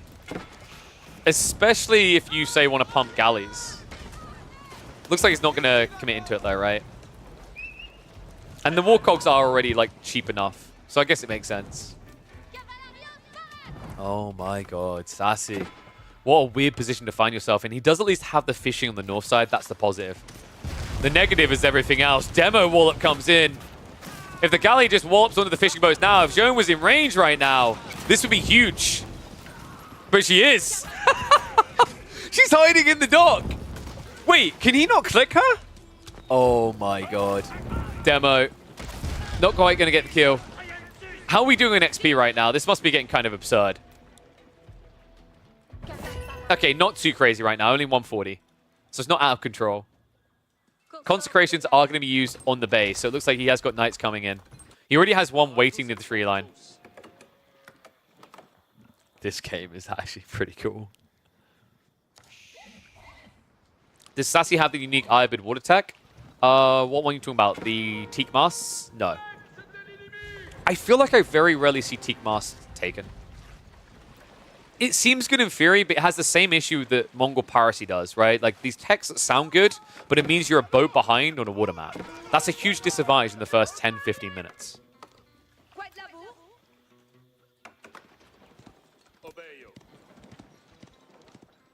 Now, things have stabilized a little bit for Sassy. He still has that forward dock. And as a result of that, the Baglers are getting repaired over time. Corvinus did lose the knight already. Second one on the way, but the Spinman can now defend against this. So, really, you actually need Zhone over here hunting. Instead, she's just chilling.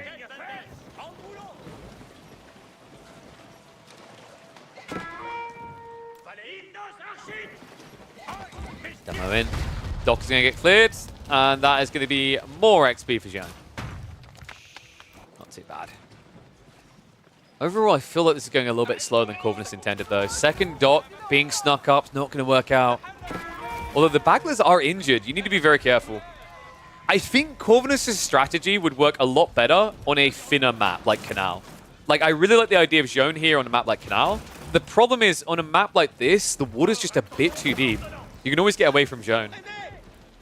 Demo is at least going to be able to clear these up, but it means you're just not getting that extra value. Does hit the Dow instead, though. And that's actually important. He should be able to get the kill before this reaches him. Nice 16 XP. Sick moves there. Sassy just got baited. And now the second demo, able to connect. All of a sudden, Sassy, without a real fleet. What are those walls, though? Are you kidding? That's insane. The distance on that. Knights are coming in. And looking like they're going to be quick enough, though. Spearman get in position just in the nick of time. Looks like one villager is going to get chipped down, though. Spinman should be able to now mop this up. Corvinus, quick enough to react to it, will get away alive. And it looks like Zhone is now here to party. So more XP feed coming the way now of Corvinus. In fact, if you bait him right, yeah, there we go. Needs to be a little bit careful. That was greedy to hang around for the Sword Strike. But if you get this right, you can just charge cycle in when they focus fire Zhone each time. And it just gets you 3 kills. Like, you'll probably try it again now, right? Like, if Corvinus goes around the back here. Instead, though, it looks like he's going home. Horseman forcing reactions out of Corvinus on land. Rax plus the archery range now being dropped by Orange. Corv. Oof, just about threads the needle to get out there. Knights. A little bit of a missed micro there. Sassy didn't get the extra strikes into the Knights. It's weird as well because he could kind of body block with the Horseman here. Instead, he's just fixated on getting the kill on Zhone. A kill that's never going to happen here. She hasn't even used Divine Restoration yet. This feels like a mistake. Pumps it as she jumps in. Knights are barely going to stay alive. And Sassy, I think he just cost himself quite dearly there. Zhone can now just chase this back, right? There should be a lot of XP in her pocket. Meanwhile, on water, you're now losing. Sassy, Doc is in trouble. Fleet is trying to reboom up. Arch is now being added on land by Corvinus. And it looks like Sass is heading towards Castle Age. It's going to take a while to see the value out of this. We're probably looking at Desert Raiders. It's a really good choice here when your opponent is spamming Knights like this. Getting 3 Desert Raiders will immediately stop this Knight mass. In the meantime, though, it's going to come at a price. You're now even on fishing, right? Like, you've got 8 fishing boats here. I think Corv might even have more, up to 9. He could actually push this a little bit more aggressively in terms of fishing count. And I think it might serve a greater purpose for him right now, because in this type of game, I feel like Knights is your saving grace for the moment, and you need the extra food to be able to pump into them. In fact, that would allow you to focus more there and get more people on gold. But Corvinus, a lot of idle time in his base here. Stuck on 9 gold for a while. And thank you very much, Zempash, for the Twitch Prime. Go for this one, buddy. Wait, what? No. Oh, the misclick. Corvinus. He accidentally turned around too soon with the Springwood ship, gave the value over to the demo. I mean, Sassy has to be so happy with that. He's just triggered the tech up. And by getting rid of the Springwood, Corvinus can't dive back towards him now. And it is indeed going to be the military wing reinforcement. It's going to take a long time to burn through. By the time he breaks through this wall, like what? We're going to be probably 20 seconds away from tech complete? That's not enough to really do damage. The fishing is also bolstered further. Sassy now up to 12. Love the fact he's already been patrolling up here. Probably could have went for a wider patrol. I prefer the idea of just making sure you definitely see. And he could have been at risk here. If Corvinus stuck a dock right on the edge, you wouldn't have seen it. I wonder, does Corvinus just call GG the moment Castle comes in? Because, like, what is your play here, right? I feel like you lose not because of Siege, right? And that's where actually level 3 range zone is good against Siege. You're going to lose because of camels. So Corvinus, maybe if you can get enough spears and archers in here, he has the answers to the full camel mass. But also, in fairness, Sassy already has double racks. If he goes Camel Lancer Gulam, immediate Q up, which he can with his current food income, I don't know what you're meant to do as Corvinus to stop that. It's definitely going to be an uphill battle. Upsides at least, he has constricted the south side. Looks like the docks are pretty worthless at this stage to Sassy.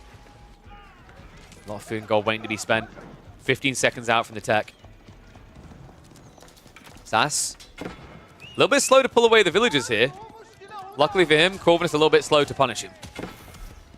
It's going to be 2 or 3 villagers going down. Tech up complete, 3 Desert Raiders out. And the archer count, actually not that scary considering how many camels that is. Sassy immediately queues up the Camel Lancers, Gulams as well.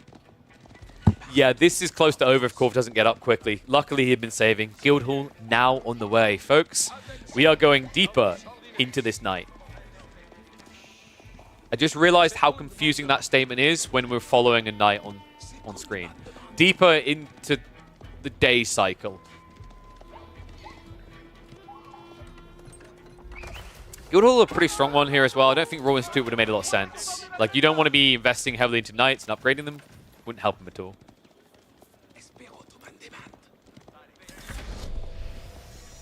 Sassy, wait, did he just get baited? Oh my god, he did. He thought that Corvinus was leaving the base. Instead, Corv is going right around the backside. Sassy did just see him. He's going to try to shift away. Knights peel off to go hunting for the gold. This is big if you can start striking here. In the meantime, it looks like Sassy has actually emerged out with one of the boats again. Big mistake by Corvinus, never actually shutting down that dot permanently. Instead, now losing a lot of fishing because he's too distracted on land, killing the economy. Spearman, with a good trade. Camel Lance is committing into him as a big mistake here. That's a lot of XP going into Zone. And level 3 online now. This should be the Riders, and indeed it is. Corvinus immediately pumps them out. If he goes for the Desert Raiders, this is big. Instead, he focus fires on the Lancer. Interesting choice being made here.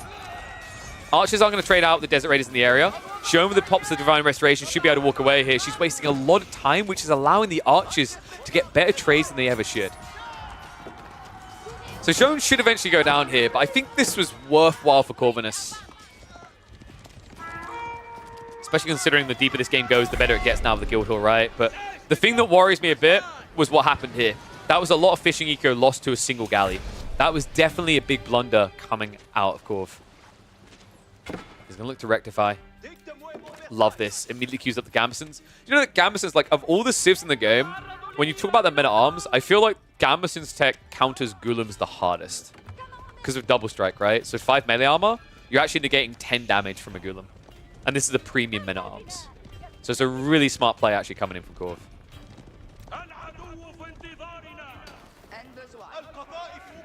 And Raider has bonus damage versus ranged or crossbow. It's versus crossbow, definitely.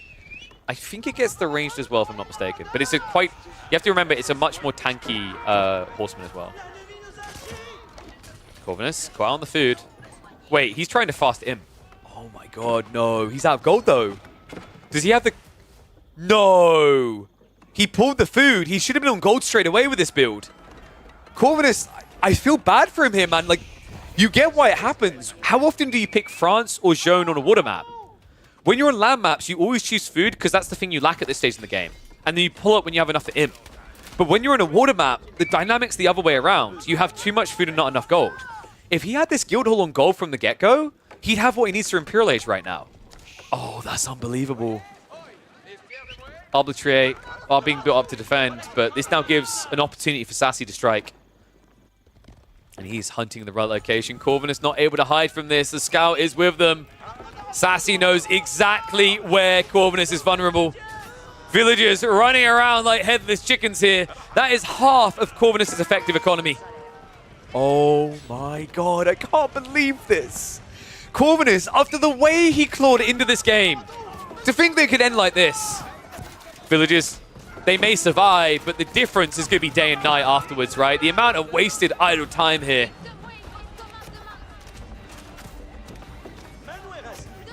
Villagers are just going to settle for Gathering on Stone instead, and Corvinus, he needs to find some strikes back now.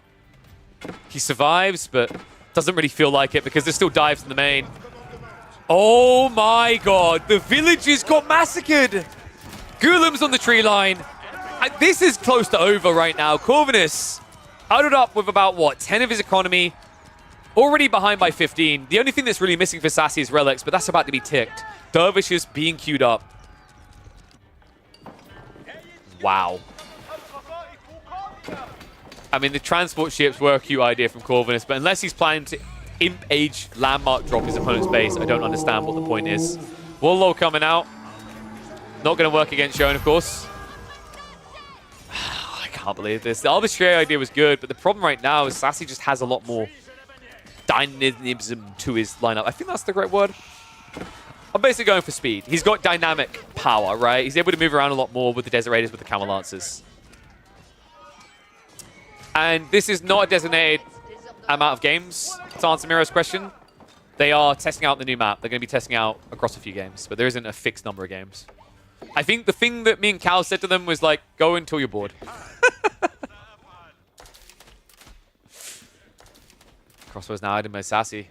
It's bold to do crossbows against Arbitrary, but actually I think Sassy just adds in a Manjanique outside the enemy base, and it's pretty thumbs up.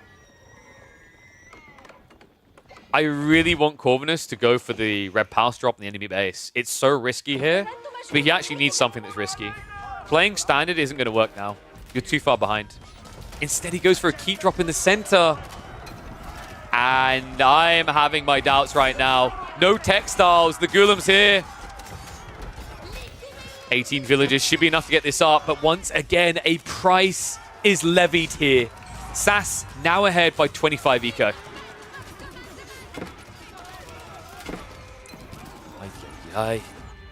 Who can blame him for having to do some of that risky, right? Gold blocked on the north side. West side didn't feel safe after what happened last time, but now I'm worried. I don't feel like this is going to be good enough. SAS, he already has a ram on the way, right? He could easily just get into some siege here. I'm trying to find the way back in for Corvinus. It really is getting to Imperial Age. It's just how you get there now. The gold starvation is big. He's almost got enough from the guild hall, so realistically, this could just naturally happen off of the guild hall scaling. But that means you're still going to get the crap kicked out of you for another 3 minutes at least. God knows what Sassy's lead is going to look like in 3 minutes. Shown bought back. Wait, did he buy it back? I think he did. So limited gold, and he chooses to prioritize a buyback on Joan. I hope she's worth it, man. She must be close to Blast Form, because if she's not Mecha Jean soon, I don't understand why you spend 500 gold on this instead of attack.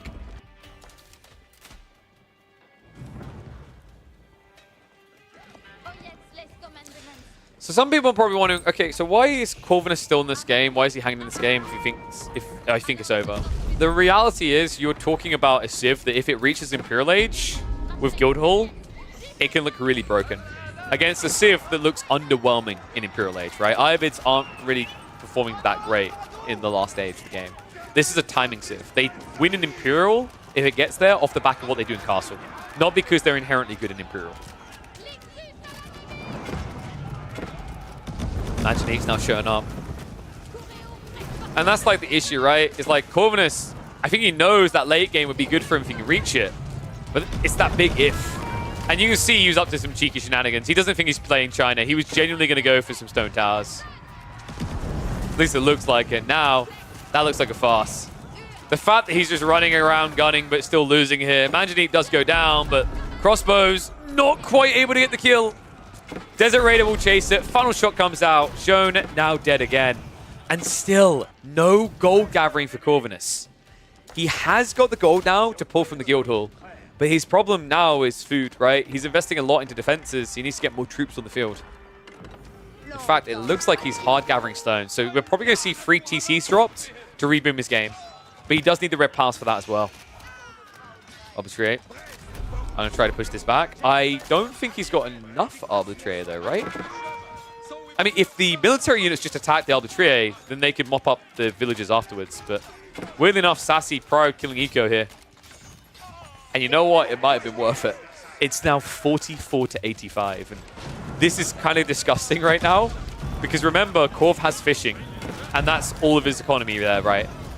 Almost more fishing boats in this game than villages. 26 villages, 22 boats. That's bonkers. Castle now going down. And now it is going to be more fishing boats than villages. Oh my God.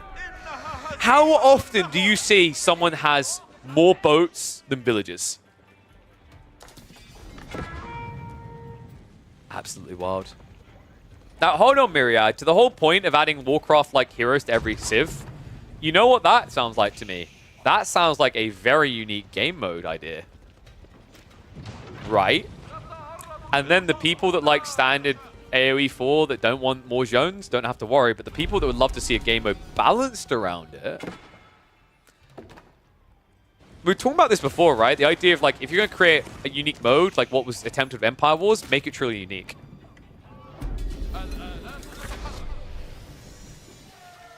Sacred Site's now locked in. Sassy. Oh my, oh my. Is that Imperial Age I'm about to see on the way? I think it is. He just stockpiled up the food. We're going to be looking at Growthwing here, I'm pretty sure. Okay, for a second I thought he was decapping with a galley. I was like, I've never seen that before. Could you imagine?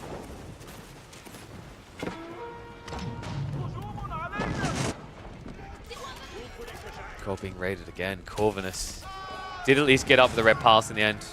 Had to build it in his own base. Has the TCs coming. So this is his attempt to reboom. And Sassy has the correct reaction. He's getting trebs. He's also triggered the tech up.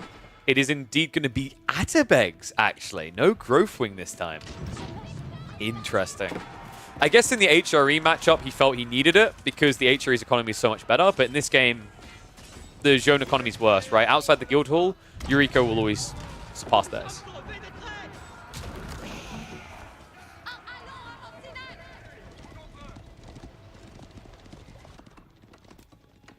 So Sassy should just be setting up additional keeps at this point.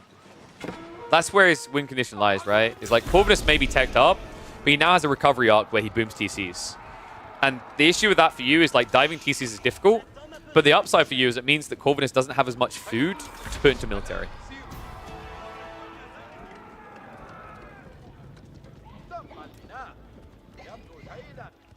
And here you go. People asking about Zhone's riders earlier. So it's actually, right, it isn't ranged, it's crossbows and siege. Honestly, would they be that broken if it was ranged? I mean, they have really good stats for a horseman if you think about it. Not insane stats, but pretty damn good. And I think Companion's equipment is what makes them feel much better. My take on Zhone's riders versus champions, you should only really be spawning champions when your opponent is still in feudal age. If they're in castle age already, companions feel a lot better. Because companions can gank with you, right, when you're in age freeform. They can also just go for economy instead. Champions struggle with that, unless you're birthing them in the back of the enemy base. But even then, the enemy can run away from you. Tech up complete. Adabeg's now online. And let's see, are we looking at some Rax players here? Maybe some archery ranges, right? Because then you get your hands on the hand cannoneers. Actually, Sassy, please. Wait. I don't think he knows.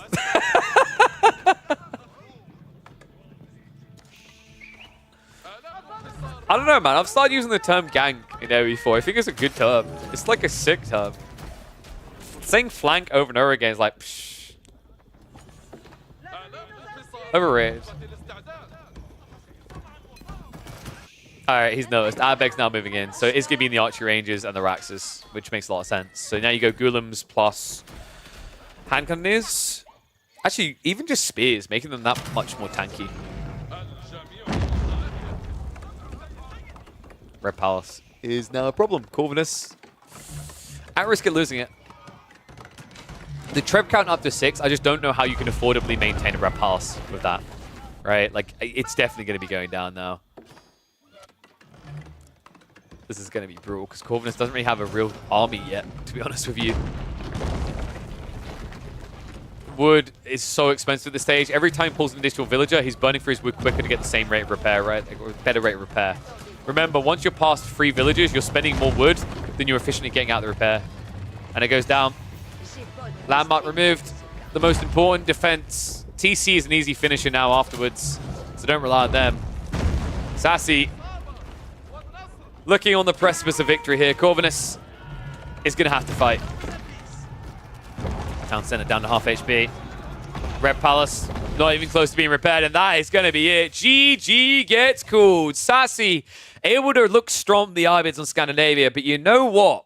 I don't know if it's the new map. I don't know if it's the Corvinus spice, but something about this game made me stroke my shin. Maybe Zhone on water is a lot better than we gave it credit for. This game aside, I'm looking forward to seeing actually what Corv and other players can do with this Civ on water maps. And I'm also looking forward to seeing this map more. Let me know what you guys think. Make sure you comment down below, whether you're watching live or watching later. I want to know your thoughts on this map, because to me, Scandinavia, I want to go as far as saying it could be the best water hybrid map we have. I don't think it's far off. Consecration should work on docks. I don't know if Corv is here. If he tried it, I thought he was going to, though, but he just didn't. Are they still on? I think they're going to be playing more. There's no value until castle. If you're spamming galleys, it's not too bad, right? Because you're getting just 25 food saving per. Oh, does it not work, Sassy? Really? I would have thought it did work. I'm a little bit surprised by that one. I expect not. Like, I mean, we can ask Corvinus. No, but markets are very different, though, Sassy, because markets are an eco building only. But docks are a military building as well, right? So that's quite different. Like, it shows up in military buildings, because when you select all military, it selects docks as well. Yeah, there you go. Mira and me had the same thought there, yeah. 1 second. Let me quickly name that one. So I think we'll call that...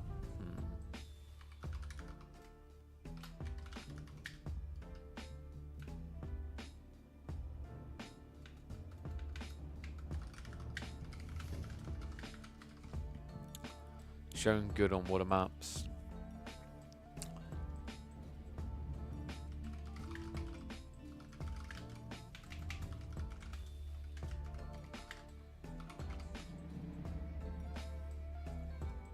Let me just quickly space that out.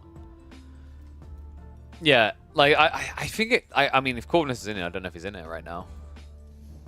Are you guys doing another one, by the way? Oh. Already in.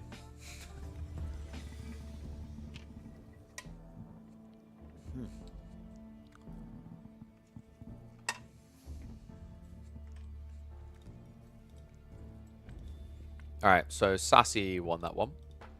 Order the Dented. Like, really? This is the hill you go to die on?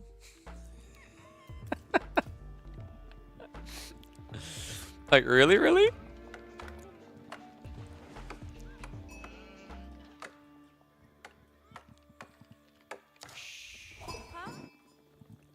I mean, Joan I at least understood, but this is the hill you choose to die on? Welcome back to the action, folks. We are doing more previews of a map upcoming on LAN. That's right, this is Scandinavia that will make an appearance at Kings of the North. And we are here for another game between Corvinus and Sassy. Corvinus this time on Order the Dragon. Sass, he's done this before. He's picked the English. In fact, so far, Sass has basically only picked English and Ibids on this map. Which, I'm just going to flag right now. Like, come on, dude. Like, civs that are definitely likely to get banned. Like, high pro civs. Those have to be up there. At least he hasn't gone for the Rus. We're never going to see the Rus here. Both players agreed that there's no point, right? Like, this is, by the way, this is an interesting thing. We've been having this discussion recently. Some people like, I don't think Rus is going to be that high pro of a ban. And then just... whether it's Lash versus Sass or Sass versus Corvinus, all of them agreed there is literally no point practicing Rus here. It will be banned. So for those that have not seen Scandinavia before, this is a map that essentially has that Holy Island-esque feel, except you have that on two sides of the map, which drastically changes the dynamics at play here. It means that you don't get these cheesy kind of rushes on someone's dock where you outpost or you bring English villagers and it's GG, because it's too much of a gamble. You don't know which side your opponent's going to dock on until it's too late to do something overly cheesy. And we will set up a new prediction. Let me go ahead and do that now. 1 minute, get your predictions in now. So let's talk about this matchup, because Order the Dragon on a water map is not really something we get treated to often, considering that we very rarely get treated to Order the Dragon. And then on top of that, there aren't really many water maps being selected right now in ranked rotation. There are some interesting ideas here. This is a civ that has got an insanely good gathering rate, right? Like, in some ways, they have a lot longer of a burn than HRE do, actually, because when HRE Archon on a water map, there's kind of this pressure on them to win the game in 20 minutes, because otherwise you're no longer getting wood buff, right? You're out of range. Order the Dragon don't really have that issue. You can go the Archon for the extra buff, but even after that, you've got a 28% base rate increase, which is pretty insane on paper. I wonder if that's what Corvinus' thought here is as the game goes longer, if he can drag this out in the feudal and early castle, that's where he'll get the edge. For Sassy, see the win condition more towards how you get towards a clump on Navy, right? Like, something that usually gets slept on these days, because we just don't really see England as much on full water maps, let alone see them get that deep into their Navy, is Admiralty. Remember, Admiralty is the tech that gives you an extra +1 range on your Navy. If you end up in a big battle down here, let's say you're up to 10 plus ships each, Admiralty can be a game breaker. In fact, Admiralty is usually the reason why a lot of people will seek a way out of Feudal Age when playing against the English. Looks like the scout has revealed what's happening down here, so Corvinus now knows about the dock. We may have a bloodbath on our hands. So far, 5 fishing boats to 5. This is always one thing that feels a little bit rough with Atrium or the Dragon, is like when you're adding all these fishing boats in, it is extra economy, but admittedly, it's not land economy, right? Where you've got that better gathering rate. Then again, with just how easily you're able to afford the wood, it's still an upside in your economy that allows you to typically be ahead of most civs. Look at this. Abbey of Kings against Minework. A little bit surprised by the lack of Arkin here. Minework, I think Corvinus' thought process is he wants to build maybe 1 or 2 men-at-arms and go into the enemy base. I don't feel it's that necessary, but, you know, Golden Cuirass is one hell of a drug, is what I'll say.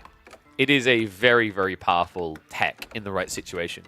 I'm just not entirely sure this is that situation. So, interesting question coming out from Gotcha McPhee. I don't understand why as English you don't just go to the middle of the deep sea fish. Your villagers have bows. Because the whole point of value in that move is that you block your opponent's fishing. So here's the problem with that, McPhee. I can tell you're the type of person that goes to a roulette table and puts it all on red or black. Because this is a map where your opponent could be on one side or the other. So if you blind punt out and you're wrong, you do admittedly have shoreline fish, but you now have exposed villages for the feudal age. And you also have an opponent who, while you've been walking without wheelbarrow, has been gathering efficiently at home with all their economy, right? That's why I really like this map, even against civs like English.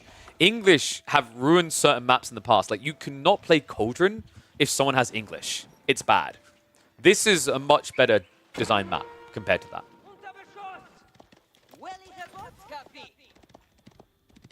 So, Abbey of Kings up. King is finally coming out. Corvus in the meantime. This is pretty cool for this detail, right? Like, Steeled Arrow plus Undermesh can be a big difference maker when you get into these archer ship spams.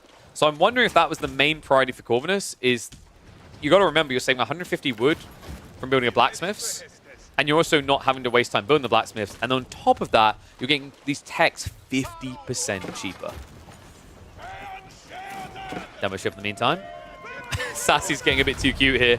Not going to work against the galley, so it's going to be pushed back. So opening strikes come out, and Corvinus getting a bit ahead. Sass also has a problem here. This second dog. Okay, this is disgusting from Corv. Wow, what a heavy hit. I mean, Sassy's going to retreat, but there's not much to work with back here, right? He's got 2 shoreline fish pretty far off from the dock. Life coming in. Corvinus. Weird choice here. He doesn't even try to back off. Instead, he's going to go deeper to get the fishing boats. And somehow, somewhere he gets out of range just in the nick of time of the galley.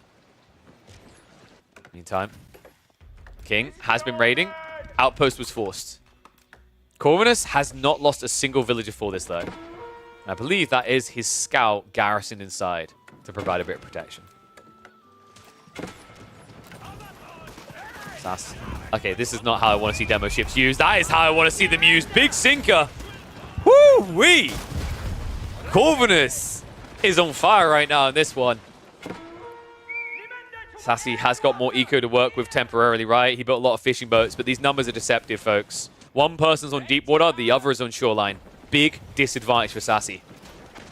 King going in to his death. Oh my god. There we go. You know, we saw Akratoy attempted to do this the other day and it looked bad. Just pick Order the Dragon. The villagers are tanky and they come with more damage anyway. So King goes down. Corvinus may have lost a villager for that, but totally worth it. He's been on point with these withdrawals as well, right? Like, I feel like he's very good at just getting the injured galleys out. It's forcing Sassy to very frustratingly overextend. Does need to be a little bit careful with this Hulk now. Galley should probably be sacrificed to get rid of the demo ship here. And get Corv with the bait. New demos coming out in the meantime, and that could be a big hit, but nice reaction by Sassy. Gets away just in the nick. Now, Sass does have the east side all to himself, is one problem I do see for Corvinus. He's getting good trades here, but the reality is his opponent is going to have backup fishing. So I want to see something more from Corv. He's floating a lot of food right now. Dropping his stables and building like 2 horsemen would be pretty big here, considering those guys hit for 15 damage each. And Sassy won't have wheelbarrow, right? So I'd love to see something akin to that coming out of him, especially considering he's got the mine work, so Undermesh is insanely cheap.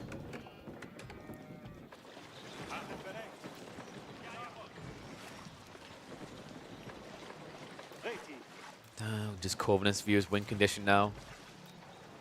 He's trying to brute force this water. Like, he has to know about the east side, though. There's no way that Sassy's still contesting you here with just shoreline fish on one side, right? So it's a little bit surprising he hasn't even tried to move out for a dock yet. And it's crazy, right? Because keeping the scout at home, I almost feel like Corvinus has forgotten he has the scout in the tower. Because you want to be getting info at this stage. There's no way you know everything your opponent is doing. Demo. Gonna get in. Big wallop here. Double Sprint should be able to take this down. Archer ship's going to be pulled. What? Corvinus backs off. And still, no info.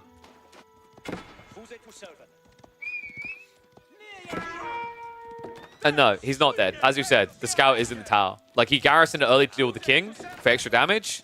Yeah, he just realized. There's no way you intend to keep your scout in here the whole time, right? Like, that feels very wasteful because you're playing a game blind at that stage, which never feels good.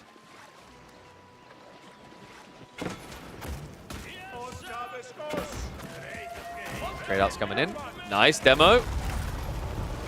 Sassy overextending again. Every time he just approaches this, it's to his downfall, right?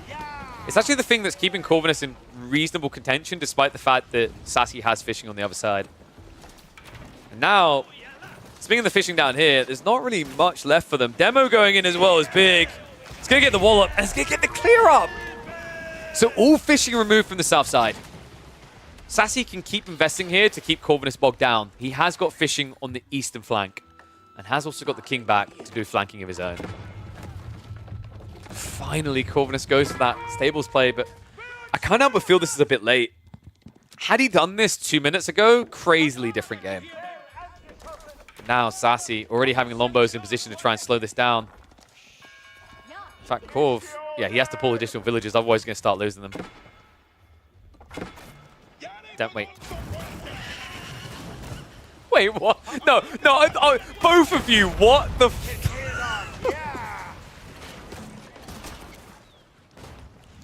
I'm not paying attention. Neither am I. That may be one of the dumbest exchanges I've ever seen. On water.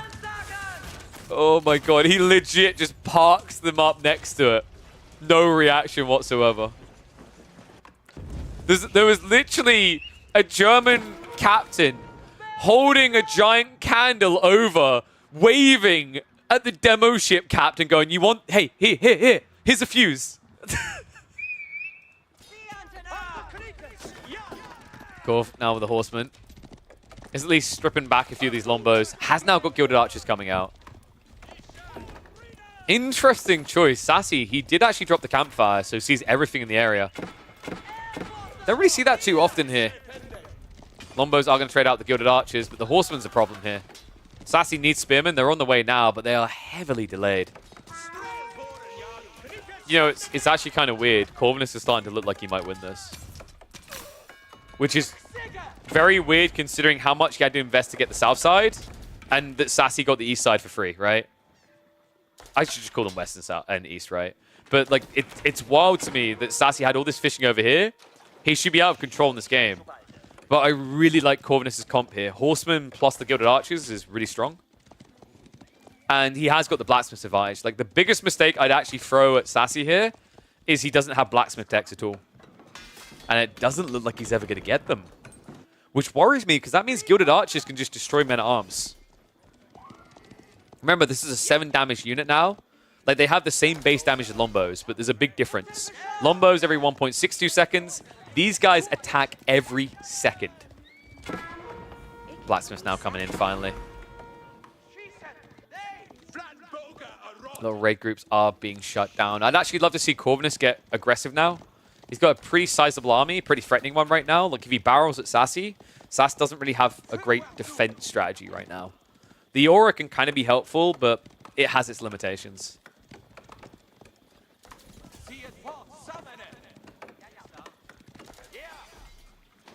Sass did at least go for the second dock, so we've got a lot more fishy coming out. Actually, love that he's just using the villager on the deer. I mean, it's kind of weird because I think Shoreline's going to be better there, right? But maybe you'll eventually want that as well.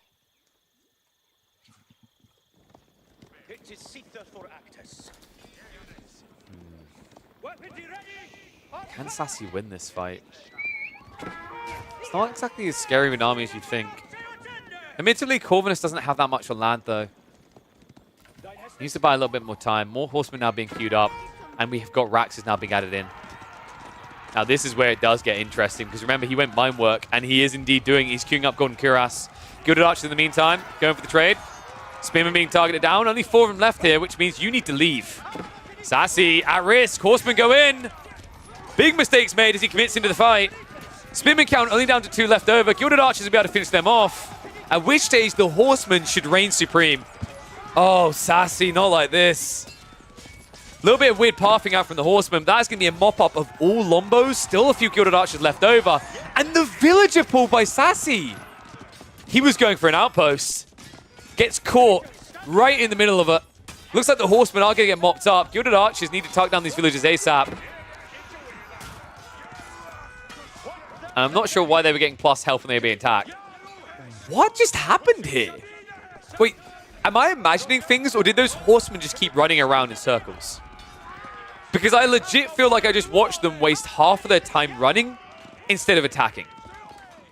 Unbelievable. Actually unbelievable. He just got screwed by pathfinding. That fight, I was so confident I called it ahead of time. I was like, yep, no, this is going to be a mop-up. No way the Horsemen screw up here. Part of it was Sassy putting the men-at-arms in the way, but part of it genuinely was just those Horsemen scramble-braining around. Unbelievable. Sassy are now about to get a huge advantage if this outpost goes up. Horsemen dive into the back again. Men-at-arms are now out for the party. But the outpost is going to be up. King will look to garrison inside. Corvinus did prep siege engineering, so he can get a quick ram to deal with this. He's going to need to. I don't think you really want to be stuck trying to torch this down. Then again, you do have men-at-arms, so it wouldn't be the worst idea possible. The Horsemen in the meantime. Dude, it's like a dog that's heard the word fetch. It's like, ah, where's the Lombos? Now, weirdly enough, Corvinus is actually winning this fight quite convincingly. The men-at-arms on the side are not holding up against their gilded variety, even with the attack speed aura. I mean, it's the effective HP, right? 20% less damage taken is a big reduction in these fights. And now the ram being prepped. Sassy. I actually think he's slipping away from this. King is going to have to retreat. He's bailing. Nice little strike from that final men-at-arms to take out the Horseman so he can't pursue. But now when I look at the upcoming minutes of this, like Sassy, he's doubling down on Lombos. If Corvinus just goes Gilded Archers and Men-at-Arms, I don't think the English can match that. You'd have to have a pretty substantial economy lead, and you just don't in this game, right? Both of you have fishing fully on one side each, but then you're talking about Order of the Dragon villages with a 28% base rate increase. That's pretty absurd, right? Like when we look at the raw count on land, 44. Let's just say 25%. Let's keep it simple. You add an extra 11 in there, all of a sudden Corvinus is ahead.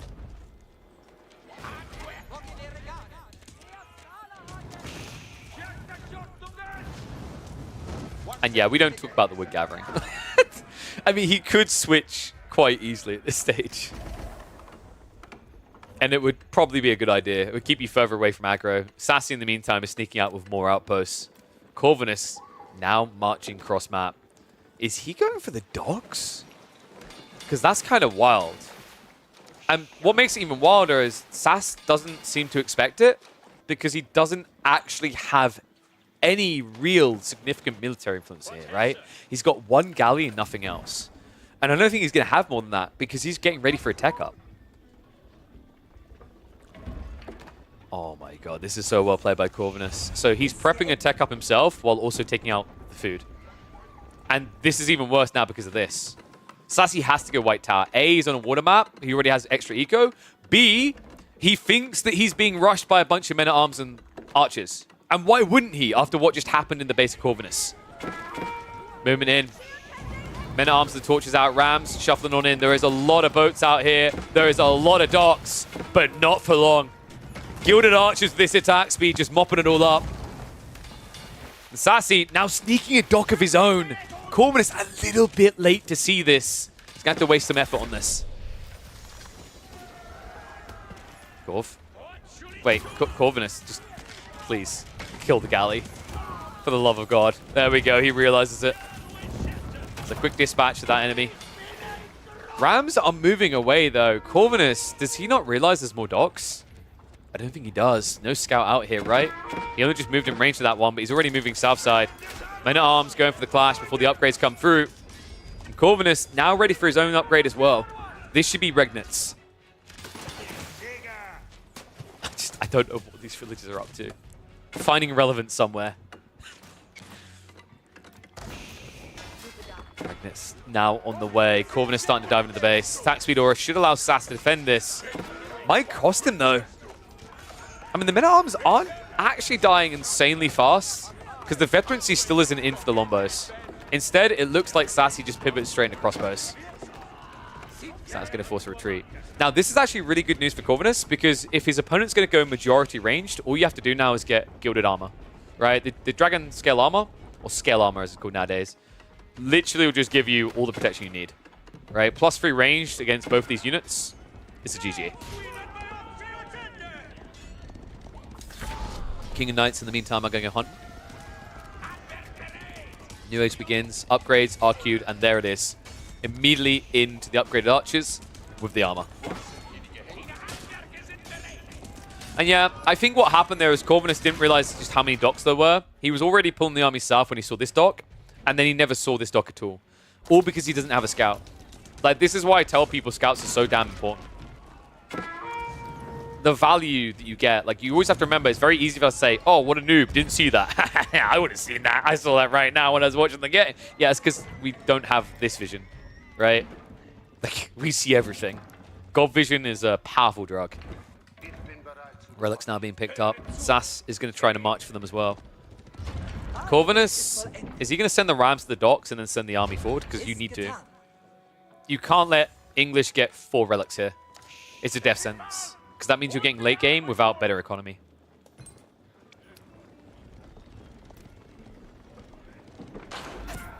Start the march in. Siege Workshop now on the way. Relic was being pulled to the front side. That's going to be cancelled though. E-Repair should be available here, but no, he's missing the Siege Workshop. He needs to rebuild it. And it's not going to go up in time, so he won't have the E-Repairs if some serious damage comes in. Not that it's going to, because it's mainly just ranged units. But there's that ranged armor. +4 ranged defense here. Could be big, but the Men-at-Arms have to be ignored for it.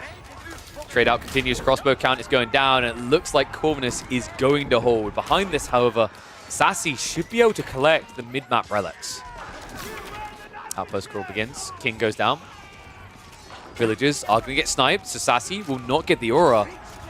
I don't think he can fight without that aura. I think it's a mistake even standing here. The problem is the Gilded Archers are quicker than you, right? So you can't run away. Oh, man, and he's not going to get the relic in the center either, so denied there. This is too much firepower right now. Sassy is slowly losing this game. Outpost cancelled. Now he has to retreat. More Men-at-Arms at least on the way. Network of Citadels as well, but I'm afraid this is now starting to look like at least 3 relics for the Order of the Dragon. One of these relics is literally right next to a dock. All he needs to do is walk over, drop it in the dock. Free money. I wonder if he'll remember that, actually, because most players forget about that with the Order of Dragon and HRE. There was a very good reason, by the way. Like, the reason why you don't see many people dropping relics in the docks anymore is because it was bugged originally where I think it would make the relics disappear or something in the early days, so people just didn't do it.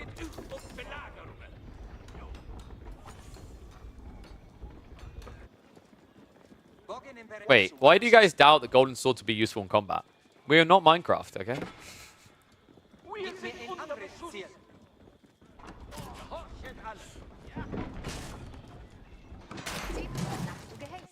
Gold being resecured, and we have a calming moment in the game. Which lets us kind of assess the win conditions now. How they've pivoted and what their goals are. I think Corvinus should be looking to strike in Castle Age. Sassy looks a lot better if he can reach Imp. English are pretty good against Order of the Dragon because Order of the Dragon's final level of comp is to go hand cannoneers, right? And hand cannoneers suck against Lombos. No matter what civ you are. It's why actually, if you're in late game, Rus versus English, if it wasn't for the fact that Roos had the banded arms on the Springalds, they'd lose, right? Because Lombos versus Streltsy, Lombos win. The only reason Lombos can't win is because the Roos tend to spam Horsemen and Mangoes to shut you down, right?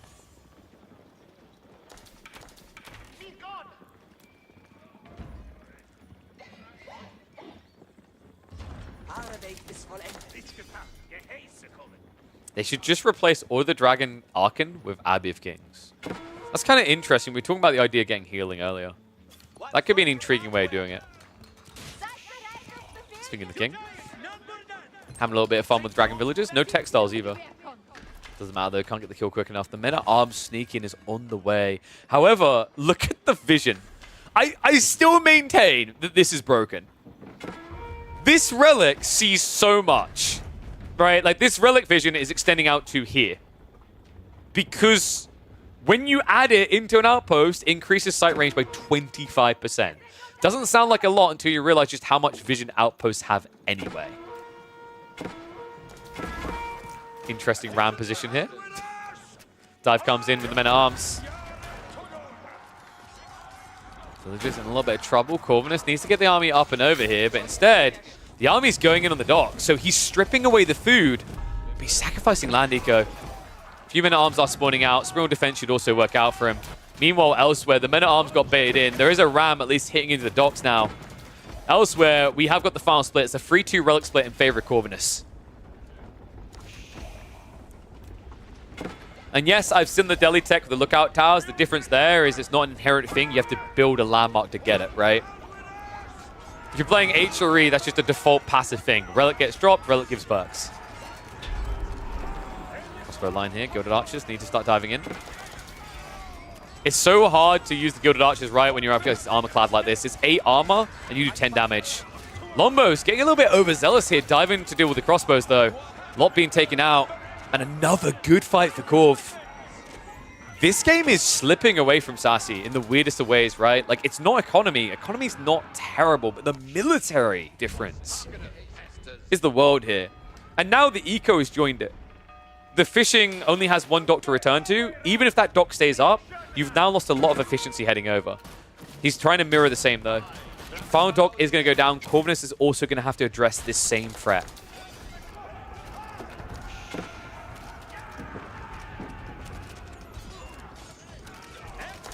Corvinus up to 15 crossbows. Kind of wild, right? Like, Sassy got baited completely off of Lombos because of the Gilded Archers. And now, it feels too late to go back to them. Might have to. More ground being lost. Rams are shuffling in. And we have got a redrop on the dock on the way.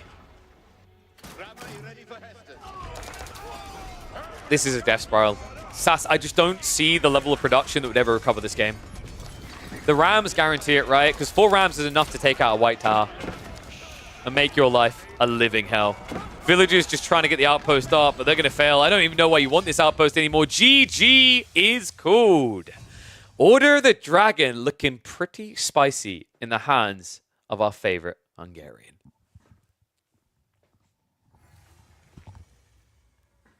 Ooh.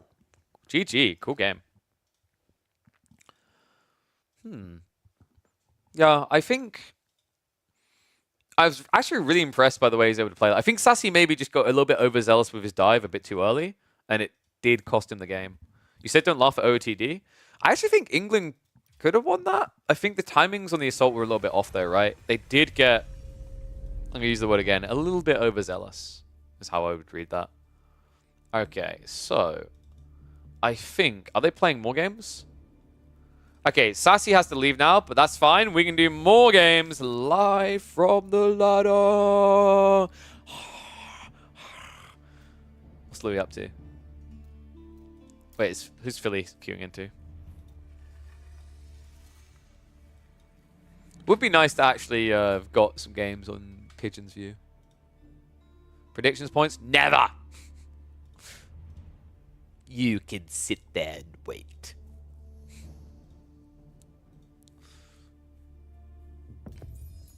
Wait, who's he up against? Okay, I don't know who Mambos is.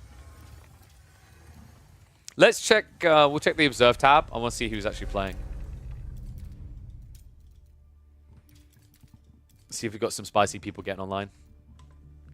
Only 2 of you had faith in Order of the Dragon? I mean, for good reason, dude. They lose like 90% of their games. Do we have anyone to play against? Oh! Have we got any players that want to play against Corvinus on Pigeon's View? I think Crackley's already in game, which is pretty bleat. Because it would have been cool to get some Crackley versus Corv. AOM player, who is this? Let me have a look. Rank 90th. Wait, is that Avali or Core? That might be Core, right? What was the last map called? The one we just had was Scandinavia. We're looking to see if we've got anyone for Pigeon's View. I don't think I've got any other pros in the chat, though, right now, mate. Unfortunately. I would have baited Crackety, but apparently he's busy crushing Age of Mythology's dreams. Is this Avali or is it Core, by the way? Do we know?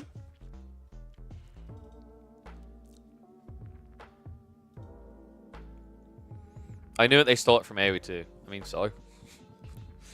It's fine. You can steal maps from other games. Alright, no problem. We'll figure something out another time. I guess not for now is the answer there, Corv, unfortunately.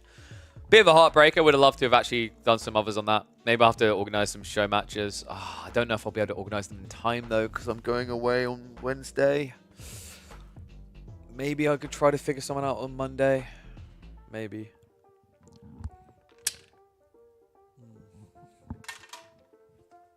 God damn, that's tasty. Is this AoE 2 lo-fi? Hell no. This is Zelda lo-fi. Okay, sorry, that was quick.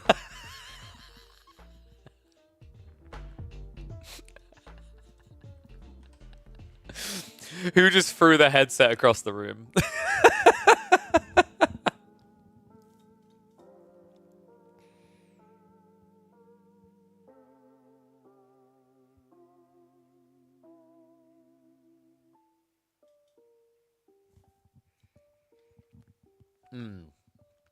Okay, to the people that were asking about Protein Works for US, and this applies to Canada as well, there is a scalar point of like delivery getting cheaper. It is admittedly quite a spend for someone who is trying it out for the first time and hasn't had it before.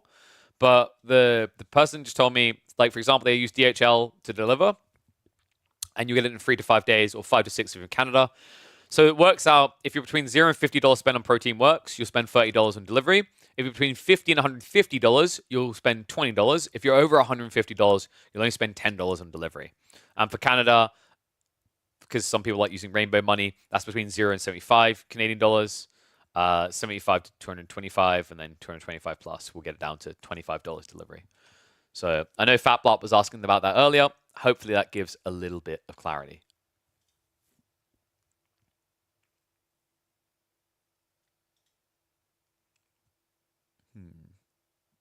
But yeah, that's unfortunate.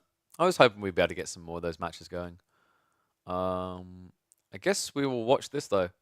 I think this. I want to say this is Core. It is either Core or Avali.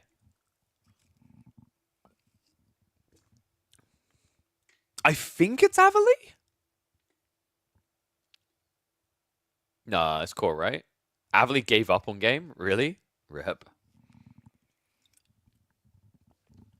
Not our glorious Lord Map Creator. It could not be. All right. Let's get ready to go with some live games. Oh.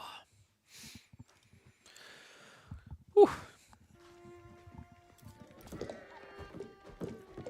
In we go for some Cliffside. Crackety's first game of the day on his Fable Byzantines up against what I believe to be a certain Core.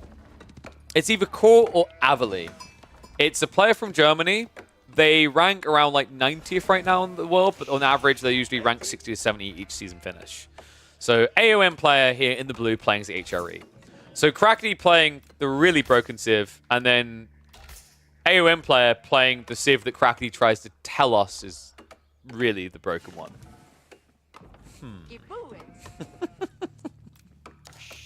Should be a fun one, actually. HRE versus Byzantines on Cliffside isn't a matchup I feel like we see too often. We'll usually see a lot of Byzantines here, and occasionally sprinkling HRE, but not often the two versus each other. And it's already getting spicy. Look at this. The Dark Age Spearman Rush. Well, we've been saying this for a while, right? Mongols are dead, long live HRE. They basically do the Outpost Rush better than you in a lot of ways, if you think about it. It's more sustainable. You get it out a lot quicker as well, right? 40% buff to your economy. The 1.38 movement speed instead of the 1.25. It's not a bad idea. Second Spearman also being queued up. So do we go up to 4 here? Oh my god, we do. It's a 4. What is this spawn? Oh my god. Dude, this is a war crime. Like, I've been praising Cliffside. I actually was saying to one of the map developers, I think it's very close to being on the level of practically Dry Arabia. But then this spawn happens. 1 gold forward, and I assume this was the secondary? That's brutal. Now, Krakeny does have the Akratoy. He's being very smart about this. You save it until the second spear. You can't commit it straight away. And there it is. Activates it. Gets on the backside. Spearmen are going to be able to get a kill, though. Not too bad from Blue. And decent out of time achieved. However, this is pretty expensive what Blue's done. They've moved out into the D. What? That's kind of wild, considering if they kept going, I think they would have been able to block out gold indefinitely. Now it's a little bit weird. I mean, also, you have got 11 sheep, so I don't know if this was entirely necessary out of Blue. So one of the villagers goes down. Ground Winery now coming up. Krakeny, oh my god, it's happening. The villagers on the way. If this outpost goes up, I actually think Krakeny might just GG. And the problem is, I'm pretty sure this is on the very edge where Grand Winery built won't see it. In fact, it won't matter because Grand Winery won't get the vision until it completes. Scout comes around the back, though. He knows. But without Akratoy, and without an idea of how many spearmen are coming behind this, this is difficult. He has only one choice. The reaction is going to be an outpost on the outpost. An outpost to outpost the outpost. Blue is going to start stabbing. Unfortunately, that delay, I mean, this is crazy. I think their mistake was that they didn't just stick on the sheep. By going on the deer, long-term better, right? But short-term, you've got gaps. Spearman count isn't as good. Grand Winery almost complete now. Villagers are going to try and fight up against this, but remember, no Akratoy still for another 50 seconds, but it looks like Krakeny should be able to get the outpost up quick enough because of the lack of additional spears here. Maybe? Probably? Surely. No. You can't do this. He's going to get it. I think Blue, that's unfortunate. If he'd attacked the remaining villagers, that outpost doesn't go up. Still, this is proven expensive. Krakeny now down 3 eco against the HRE. The upside, it's scam HRE. Unless they build their arc in here, half their economy is not going to be buffed. Yeah, he's going to have to build a second prelate. So Ark and Chapel now on the way. Outpost is trying to be dropped on the gold. Nice interception. But double spear should be able to scare this away. In fact, I'm a little bit perplexed by the fact that Krakeny's trying to fight this right now. He's getting outplayed. Okay, who is this really? Is this Core? Because he's playing sick. Oh, dude, come on. You're going to make him post another YouTube video. That's 4 villagers down. Akratoy just got activated again. Spearman does go back into his death, so a little bit of a waste there. Could have gotten a 5th, but now you force your opponent to build another outpost. You haven't lost a single villager. Yes, you've lost some spearmen, but more than worth it between the idle time and the kills. Magic missed it with an VPN. You'd think due to the AOM player thing. I could genuinely see either Avalil or Core using this name, though. The reason I'm going Avalil or Core is because these guys, whoever they are, they're playing from Germany. That's what I'm basing this on. Oh, this game's wild. Tech up complete. Archon online. I imagine we'll be going straight into Archers here. Not a bad choice, because in the event your opponent goes Javelin contract, you're going to be able to surge more archers and he'll get jabs. Crackety thought it was magic. He could be right. It could be a VPN. Like, I should know better. Like, I used to be able to just tell who it was based by the country on their profile. This is kind of my own fault for selling a lot of people on VPNs in the scene. Whoever this is, though, they are flexing pretty hard.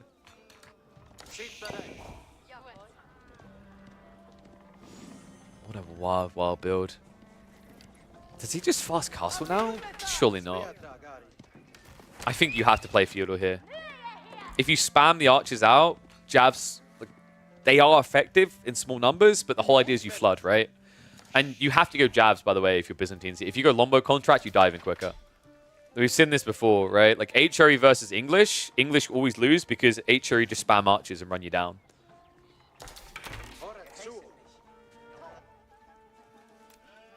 Integrated advertising? No, don't buy a VPN. I'm not sponsored by them. I can say that. This is my channel. They don't pay for the rights for me to say something alternative.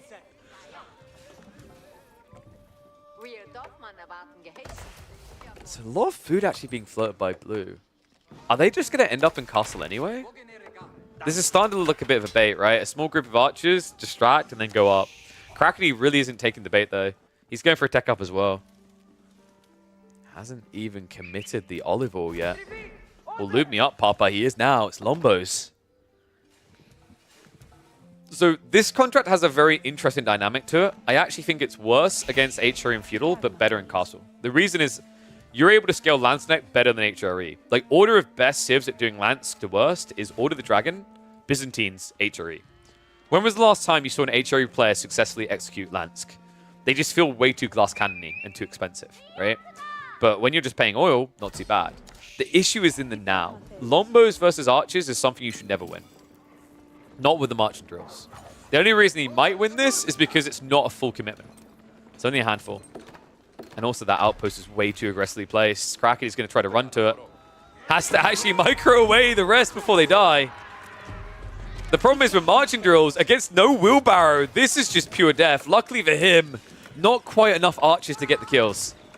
Yeah, and a little bit of a weird aggro there, right? Trying to block out the villagers heading for the outpost. Didn't work out in the end.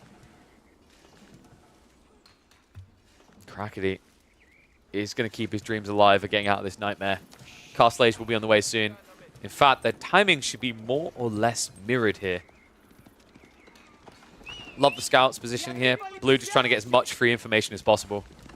In fact, he should see any play to go for a tech up. No. Just out of range here. You could just run in quickly to scout this, because typically with this type of build, you build the Golden Horn Tower right next to the TC, right? But I think he already knows it's coming. Regnant's Cathedral now on the way on the other side. Mirrored, practically neck and neck, right? 2 to 4 seconds maybe between them. And remember, they're both going to have an ability to start rushing relics here, because you've got the Grand Winery, you've got the Regnants. Both of them allow you to get your hands on your religious units. The advantage, of course, for Blue is the fact that you've already got prelates from the Feudal Age. He's already on the move with them. Okay, this actually worked out beautifully well for Blue. The crazy part to me, this is a bit greedy. They didn't even get wheelbarrow for all that time. So that was quite an inefficient walk home for him. Central Relic is at least going to be guarded. I think you could play for flank relics pretty easy peasy here if you're Blue. What the comp's going to be? We haven't got stable drops yet, right? You theoretically could just keep pumping archers. It's not the craziest idea here. But it looks like they have got knights at the back and men-at-arms on the way. Tech out complete on the other side. This should be probably a double Rax drop, and you want to start spamming Varangian. It sounds kind of wild against HRE, but it's actually not that bad, folks. The Varangian are pretty effective due to the production rate more than anything else. You tend to kind of outboom your opponent, because although HRE has a better economy, they don't inherently have buildings which are better production. And also, remember in this matchup, that eco lead isn't as big. It's 40% on the buffed villagers in range. Meanwhile, anyone in range of assistant at this stage is going to have a 14% buff. Relic being snuck, but not snuck well enough. Wait, Crackety Okay, he has at least got a Monk out in the center. I was about to say, that was about to be Monka S in that situation, pulling the entire army. So Relic is going to get blocked over here. Blue is already up to 4 of these Relics. I think he should be moving out for the west side already. Yeah, 1 coming here. No one is shuffling over to deal with that now. With a Knight in the mixer, Crackly has a problem here, actually. Even with the veterancy, like, you're not really designed to deal with Knights. He's going to start peppering. But if Blue just brings the archers in behind, it should be quite the walloping. Okay, that was sick. Crackety on point with the micro. Plays him like a fiddle. Doesn't even let him get 1 or 2 kills here. Archer follow-up actually hasn't been upgraded at all. All right, my mistake. I thought we had vets coming in. I wasn't paying attention to that. Blue throws away a lot here and gets nothing for it. And the men-at-arms just get ignored. Oh, that's harsh. And the wolf as well. Are you actually kidding me? He's running. He's not going to be able to run far enough, though. And while the distractions are on here, it's carving up the map elsewhere. It's going to be a 2-2 Relic split at this rate. 2 Relics now in the corner. Everything to play for here. Another Knight comes out. The men-at-arms as well. This will be enough to clear Crackety up. But he's already prepping the switch. Varangian coming out. Relic in the corner can at least be queued up. And I think we should have another Relic coming out shortly. Scout in the meantime is going to sniff out where the economy's moved. So Crackety has to take risks here, right? Like, he can't just full farm transition on the Olive Groves. He needs the more efficient pump of Mercs initially, right? Because it's good to have Varangian, but you need a backline here as well. But that is going to leave him a bit exposed. And that means these Knights can still find value elsewhere. Varangian versus HRE men-at-arms doesn't seem like the right comp. You'd be surprised, actually. Varangian can win that a lot of the time. It's the production rates. They're pretty insane. Add in the fact that anytime you're outnumbered, a good Byzantine player will berserk and you lose. Because if you're outnumbered, the Varangian are able to trade quite well with berserk. And then on top of that, we're talking about, like, you know, at the moment it's a 1.38 versus 1.38, but once Teardrop Shields comes in, that drops down to 1.12 attack speed for the Varangian.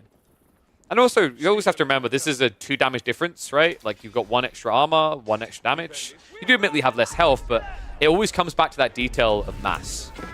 You typically will see a Byzantine player mass a lot more Varangian than an HRE player can men-at-arms. Right now, that is not the case, though. Blue has the numbers lead. Varangian coming into the clash. Another kind of crazy detail is the blacksmith speeds, right? And there we go. Berserk gets activated. There's no heavy maces.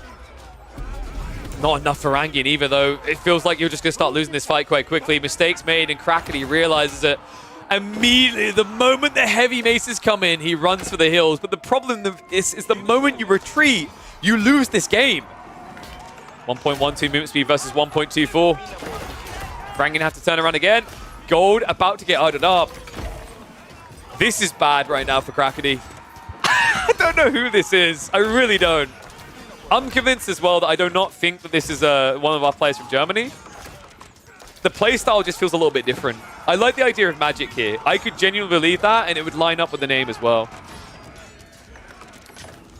Good fight. Some more villagers killed off in the meantime. Behind this, what's the choice going to be, Blue? Are we looking for fast imp? Or are we looking for all-in castle? They've slowed down the queue up of more men-at-arms. They have got heavy maces on the way. And interestingly enough, they're now prepping horsemen. This is a very intense food-focused lineup. Even for the HRE. Men-at-arms spam plus horsemen at 50 eco with no Swabia bumping up behind is very difficult to maintain.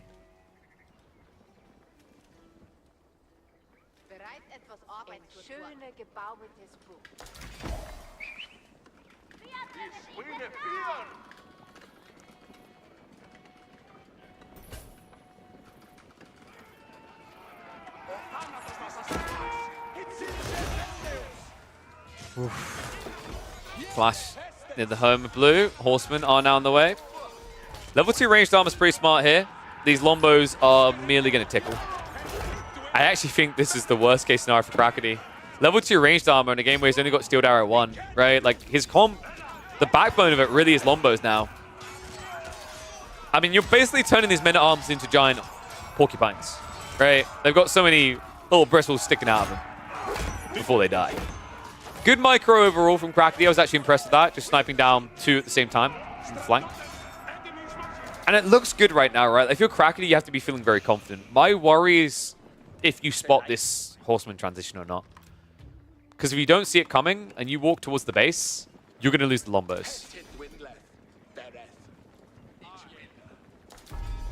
He needs crossbows? Actually, funnily enough, Crackety kind of needs spears. He just doesn't know it yet. I feel like it's not often you see an HRE player switch into Horseman this early. Landsnake would be pretty good. Landsnake would actually solve the entire comp that Blue is running. Love the fact he snuck a Knight Scout out here. Unfortunately, he's not going to be able to find any exposed economy. Smart choice by Crackety. Pulls the loose eco back when he's diving the enemy base. And here we go. Springs the trap. Horsemen come out to play. And bad news for Crackety. Oh, no. And he knows it straight away. Activates the Berserk to try and defend himself, but it's not going to work here. Sick timing attack by Blue there. The patience paying off. And an immediate GG called. What a cool game. I need to know who AOM player is. It reeks of Magic. I could believe it's Magic, but I don't know for sure. All I know is they are an absolute pleasure to watch. Yeah. Like, it kind of felt like Magic.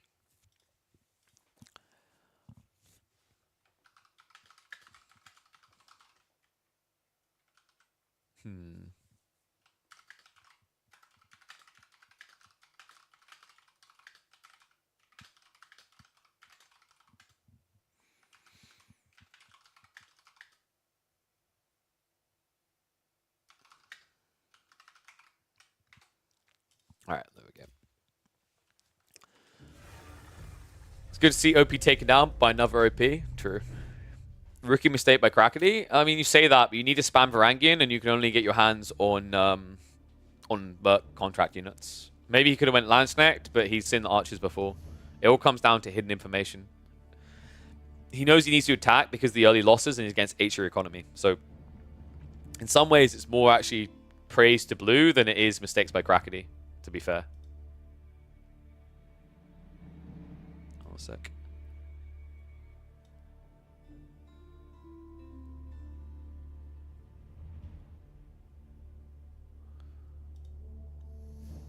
And there we go. Changing my background? Oh no. What does this one do? It changes the background. What else would it do? It does this to the background. Oh wait. Does. Where did we go? This to the background. We haven't done this one in a while. There you go. Different background. I have to remember to change it in this scene as well now, aren't I? Ugh. How many points for remove shirt? Philsberto, someone put him in horny jail. Wrong platform. Wrong platform. Calm down. Zip up those trousers, thank you very much. Oh, we have to change this one. Alright, so let's have a look and see who we've got live.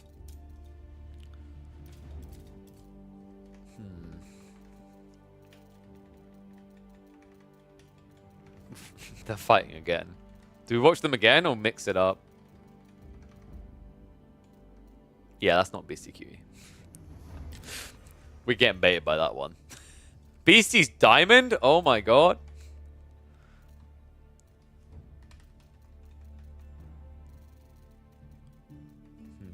I think... So Voldemort or Crackety are our main culprits.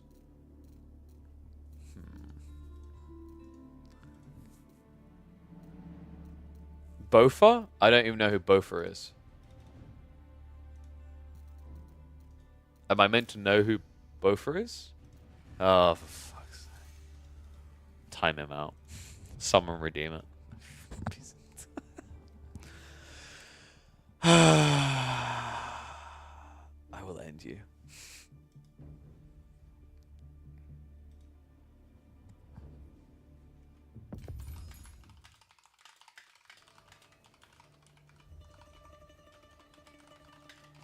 So who's Voldemort against?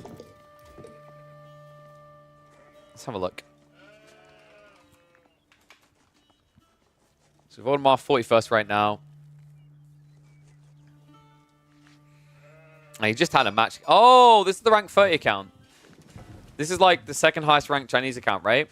Wait, did we confirm this is Neptune? This is Neptune, right? I think this was Neptune. I just forgot to tag him. Was this one Neptune?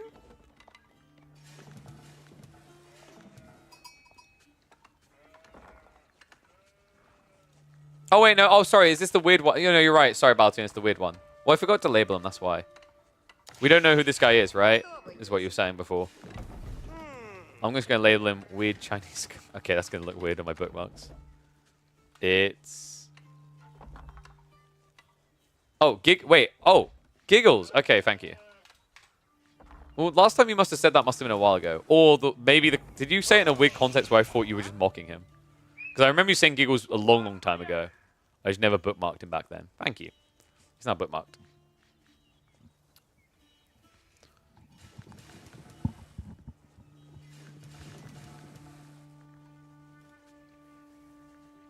Oh, okay.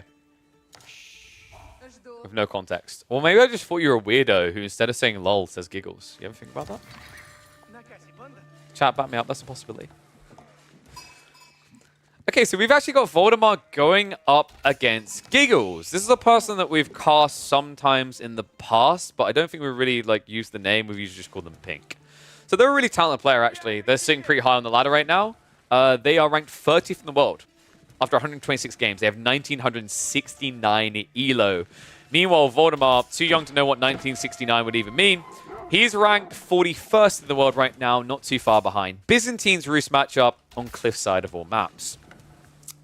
We've watched a few games of Giggles in the past, actually. They're pretty entertaining to watch. I don't feel like they take too boom of an approach. I actually feel like a lot of the Chinese players play quite aggressive from what we've been watching, right? Like recently we've been watching a lot of Neptune. He goes all in. I know Louis has a reputation as a late game kind of king, but he doesn't aim to get there, right? So we could be in for quite an aggressive game, especially considering like Voldemort is on a civ like the Roost. I think tends to try and batter at you in the Castle Age in this matchup. And this matchup in general has been quite a fun one to watch, right? Like Roost versus Byzantines.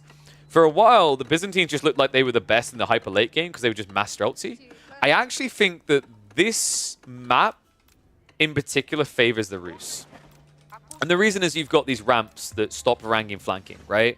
So like late game comps will end up being something akin to Mass Lombos and Varangian versus Streltsy, Horseman, and then Siege Behind. So win condition-wise, Voldemort should be quite happy with the idea of this game going late. For the Byzantine player, his priority should be getting into Castle Age off the back of some potential pressure in Feudal, and then trying to take as many relics away as possible. The thing that makes this map even more Roost-favored is this, though. This Tremlem drop is, frankly, disgusting. It allows you, rather, to do so much of this. You love to get this pick on this map. Same as China, right? Like, dropping a Barbican here blocks the short ramps. Your opponent can't assault your base. That sucks for a Civ that's going to go into either Javelins or Lombos, right? Those are not Cav units. They're infantry. They need that short ramp. And I guess because we're live, we can take a quick glance. You're only going to see it once, though, because we don't want to spoil it. 260. So he has got the tier 2 bounty. It's not too bad. You can usually roughly kind of project where they're at on the gold, right? Like, we could tell he's in a good position by the fact that he's got the Kremlin on the way, and he still has 223 gold. This, by the way, is going to be a stables opening. There's no reason other why you wouldn't have Wheelbarrow already in the way. So we should be seeing a stables drop into probably a double Knight Pump, which is pretty cool here, actually. And even though your opponent's likely to build Limitane, this now keeps the Lombos, Javelins, whatever in the base. And also, with the exposed resource on the back, gives you a way of idling your opponent out.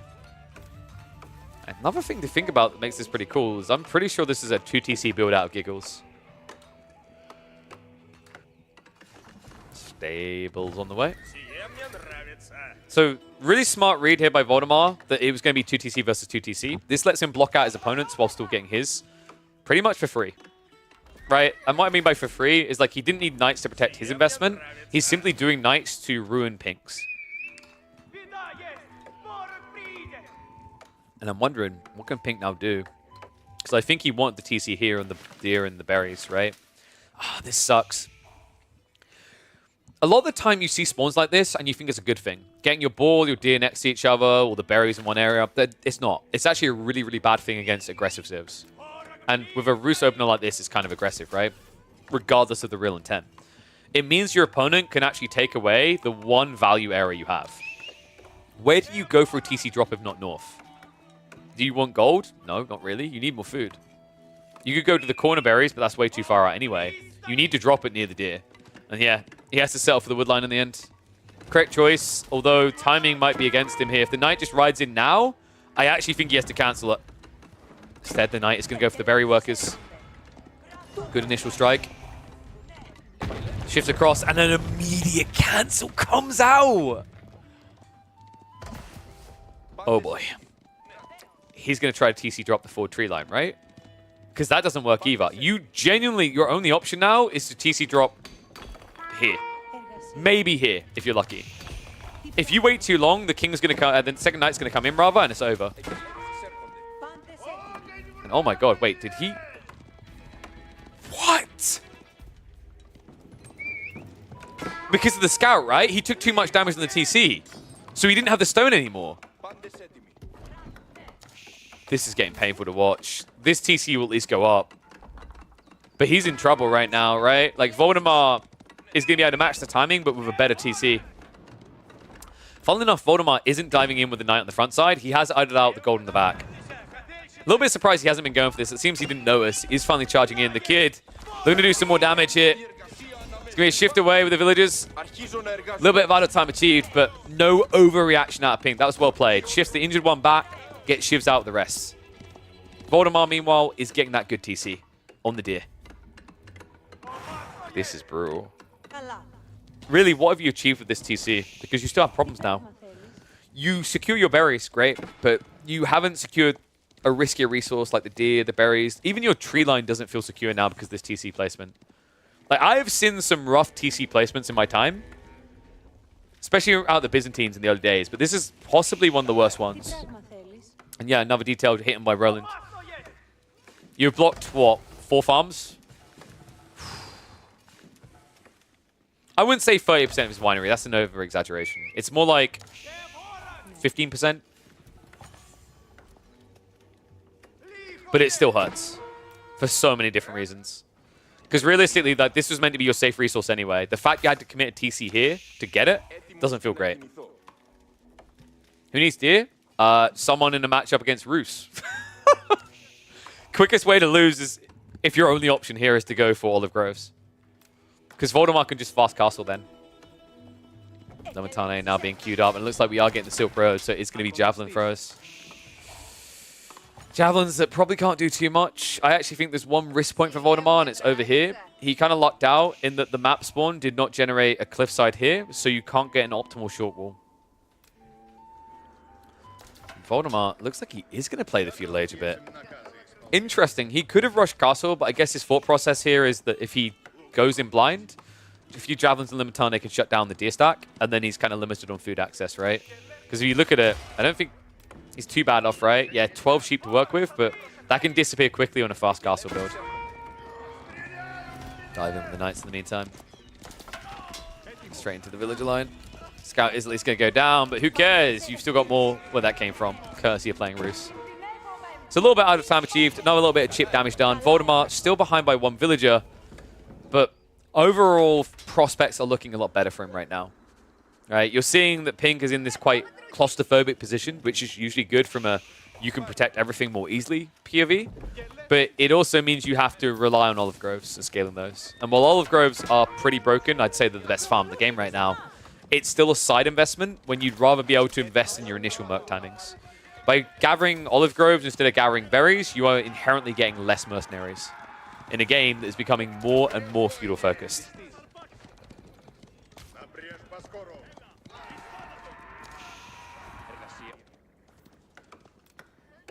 Voldemar now just adding in more knights as well. The other thing that kind of worries me is no outposts, right? I'm glad he's finally fixing that.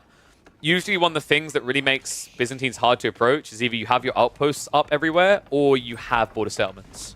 So far, Pink doesn't have either, which is why their vision is terrible. They just don't see a single thing. It's very dangerous when you're playing against Knights, so I'm glad for them they're doing this. It's going to get much harder for Voldemort to freely rotate around the base. A lot of gold gathering from Voldy. It's always a tough thing against these Knight civs in the Feudal Age, especially Roos of all civs. You can't really tell if this is a commitment into a castle tech up or just scaling the Knight production. This is greedy as all hell, though, and I love it. He realizes that Pink isn't going to come out of his base. So this is that classic, you're going to eat that? Because if you won't, I will.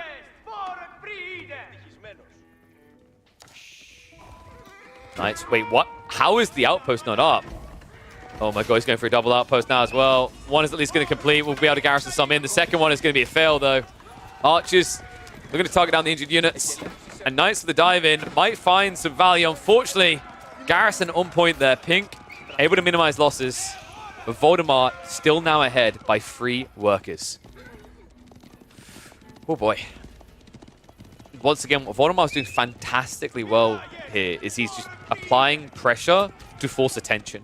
It allows him to get away with this ball play without needing to wall up, without really needing to protect any of his investments, because he knows that Pink, with a slow-moving army, has to defend his. And yes, you are correct. Textiles definitely saved the day there for Pink.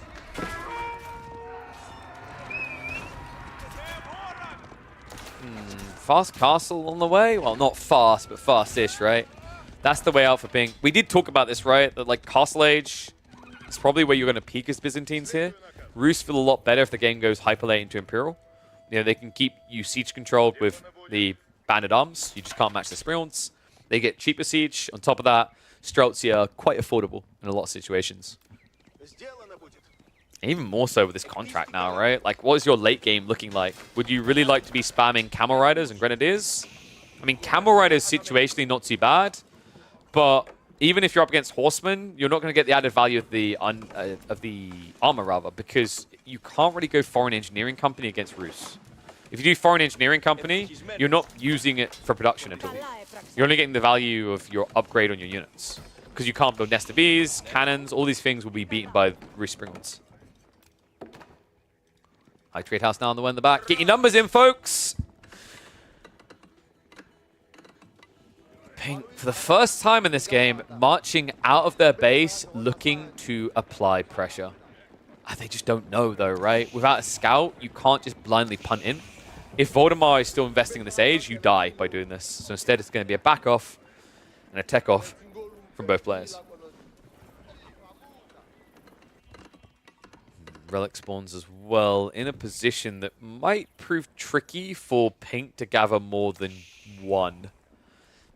White Ark favors Knights civs, right? Because you can't guard them as easily. And also Voldemort has this wooden fortress over here. So if he techs up and queues up a Springle, this is perfect. It protects 2 relics. It's kind of disgusting, actually, the way that this map spawned from that perspective. Just getting so much value out of this one area. Pink at least getting the walls up in the meantime.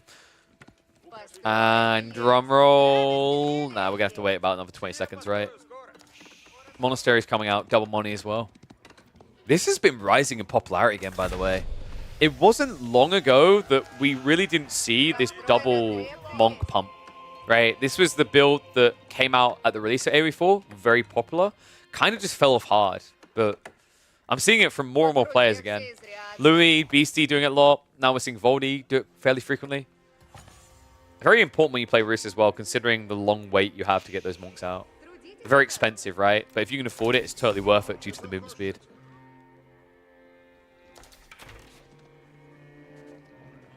Looks like Pink is finally queuing up the first monk, so we'll be going for that safe relic. It's really his only choice here.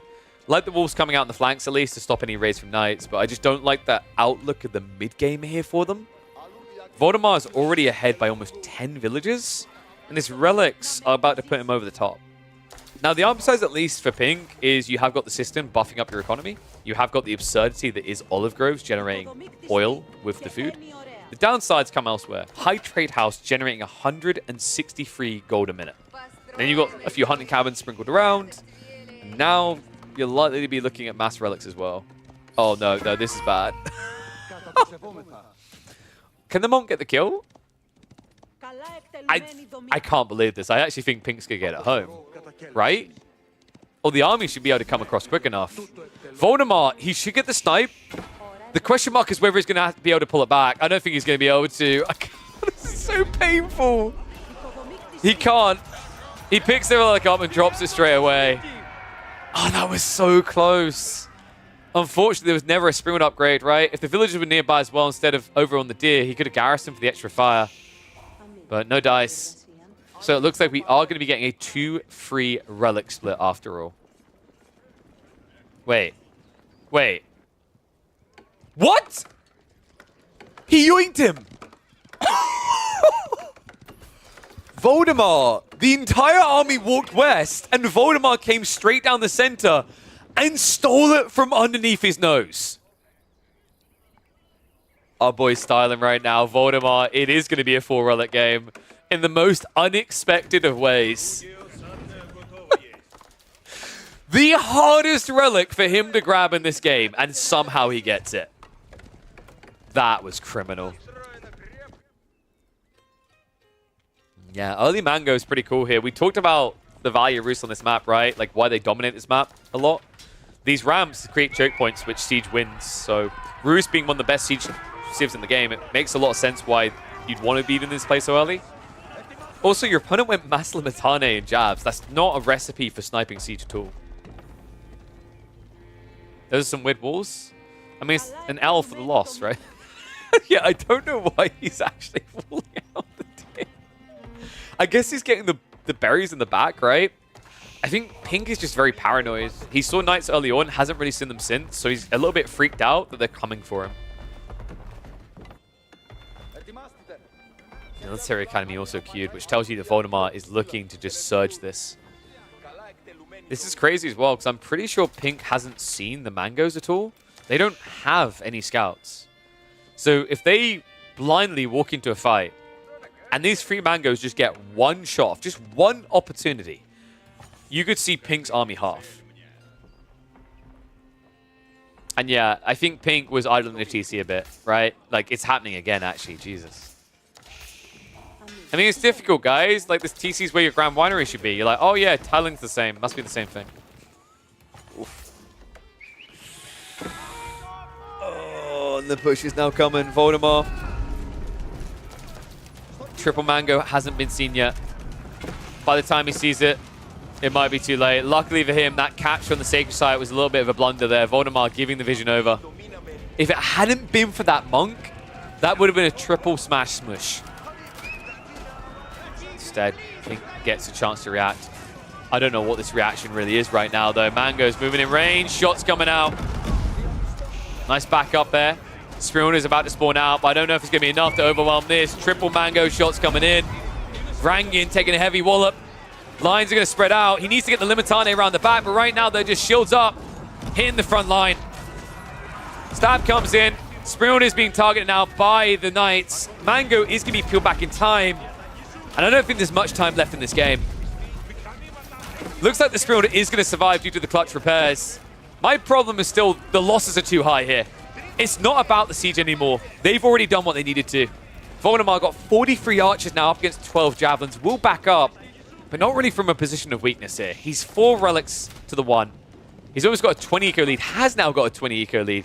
Because once again, Pink is idling this TC. Wow. This is kind of rough to watch. And this game would be so much closer if it wasn't for that as well, right? Like, I dread to think just how many villages have been missing due to this detail. They've only lost 5 workers across the whole game. Their TC time is competitive. And thank you for the confirmation, Crackety. AOM player was Wham. Ah, there we go. Crackety's insecure. He's like, I must protect my facts that Atri, you know, like the Byzantines are good and they are my golden civ. You could have just settled with Atri as OP. That would have worked too.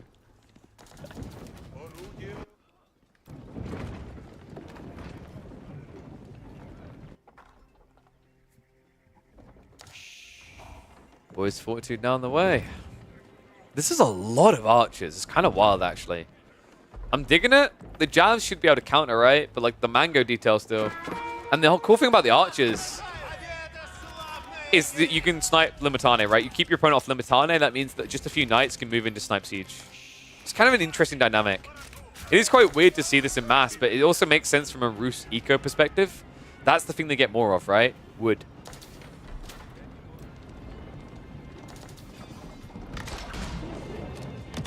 Mango's now pulling back up. Would actually love to see Voldemar with just 1 or 2 trebs here to start blitzing the base. Especially with some of these buildings positions, like the trebuchets could easily take out the Siege Workshop, and then you don't have to worry about losing the Siege War, right? Voldemar knocking in the gates, though. This lead is building. It's just getting grim to look at. He finally realized and queued up more villagers, but right now, it's a 26 villager lead for Voldemar. And the system level, it's at 4. That's at least offsetting some of the problem, but then you consider all the passive gold, right? Bounces out once again to an outcome that favors Voldemar. Knights getting ready for the wrap around the back. Spiral trade out is good. Voldemar on point with the micro, destroying everything on the backside of this. That's GG. An immediate strike to end the game. The kid looking too clean on the Rus, and the Rus most definitely looking like the bullies of Cliffside. Whew, cool game. Geeky. Well played, sir. Yeah, a little bit scrappy from Giggles. I mean, it's kind of, I don't know, in some ways it's kind of inspiring for like players watching, right? Like that's a ranked 30 player in the world with a huge slip up that seems so easy to not make. Now do push-ups? Oh, bliet. I need to find another game first. So let's see. Can we find one that's now starting? Trackor? I don't think Trackor's a high rank. We got someone else maybe?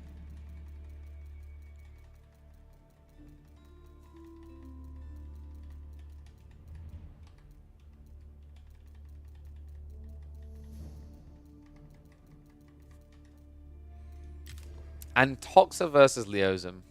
Oh, and Tox is down to Diamond. Sheesh. What happened there? Where are Pipples? Ooh. Ooh. GUA? Pugers? I know Voldy's playing again.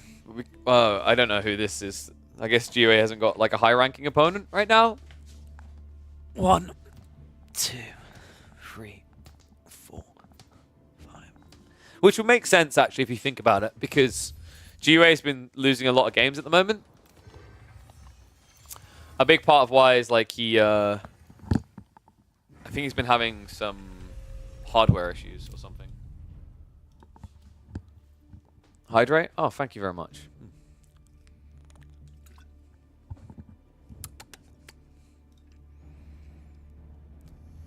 Yeah, Voldy has come far. Because he had a while where he wasn't as active, right? Glad to see him back at it. Okay, so... who did we say we had? I mean, who's Voldy against? Wait, is it Giggles again? Yeah, he got Giggles again. Do you guys want this game or... let me have a look. So I think we had some other replays lined up.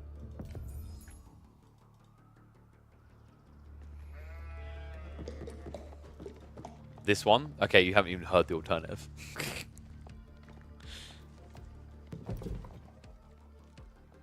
Should I get live as possible? Not interested in this matchup. What? Bastards versus Byzantines. Yikes. Because Giggles have been playing a lot of games at the moment. Wait. Is their data not accessible, though? Oh, that sucks. I was going to say, we could have watched Giggles versus Louis, but both of them are private now, which is kind of sad. What's that? Let me... okay, what? Dude, AoE Full World is so slow today. Yeah, Louis still private. Sag. You don't want to watch Byzantine? Okay, but hear me out. I can fix this. I'll explain why. Now, you say you don't want to watch Byzantine again, but hear me out. What if it's Byzantine's losing? Hear me out. What if it's Voldemar honestly what I consider to be his true signature Civ. Like, everyone sits in and go, oh, he's a Chinese player. Oh, he's so good at China. No. Voldemort, to me, heart and soul belongs to the Abbasis, no matter what he even says. This, to me, is the most impressive Civ he plays. And right now, this Civ is impressing a lot. They have been on the rise, and they have been climbing fast. Ever since those slight buffs that came in, right? The focus on just making sure that they were able to be a bit more efficient on getting fresh foodstuffs online. Even, actually, in some cases, we've seen the camel buff matter. And all of a sudden, this Civ immediately back in contention. How you can watch this video to start? By watching it later on YouTube. And you can just click the literal beginning of the game. Boom. I think that's what you meant. But, Millie Wing opener. I wonder if this could have been a good trade win game, guys. The trade post is actually perfectly located for this time around. I'm a bit gutted we didn't get it. I've seen some really cool trade wing builds against even the Byzantines that feel quite solid. But military wing is kind of the bread and butter, right? Gives you a way of blocking out your opponent. I think also, considering the spawn, Voldemort might be somewhat happy with that, considering how good the deer stat locations were. Then again, when was the last time you saw a Byzantine player care about deer, right? Especially on a map like Lipany, where they've got all the berries they need. Yes, that's right. This is indeed Lipany, not Mountain Pass. Despite what the map might look like. So how does this matchup play out? Abbasid should be locking Byzantines to feudal, I think is your goal. You do not want Byzantines going castle, because then you get Varangian versus Gulam. That's a really good matchup for Varangian. Varangian have extra melee armor, and the Gulams do less damage because of it, right? And then backline jabs versus archers, not too bad as long as you keep the mount under control. Usually the way that Abbasids can win this is they go rapidly into a second TC, which is already underway. And then, by the time you both scale into castle, you just have a better economy. But what's critical is you have to try and keep the Byzantine player here for now. You've got to try to raid them, you've got to try to poke at them, and you've got to try to get them to invest into something that isn't just fast castle.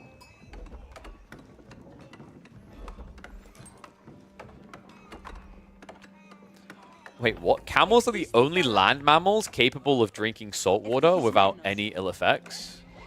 I mean, that's not true. Krakeny is a land mammal, and he definitely, like, he's definitely drinking all the salt.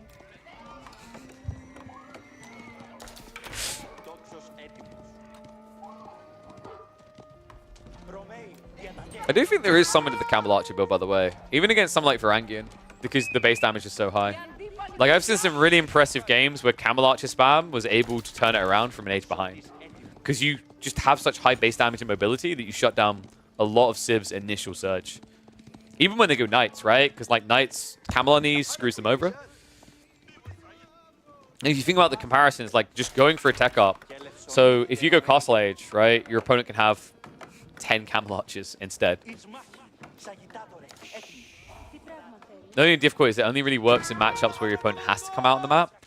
Byzantines, to a certain degree, want to due to the relics, right? But we're talking so much about camels as if we're even going to see them.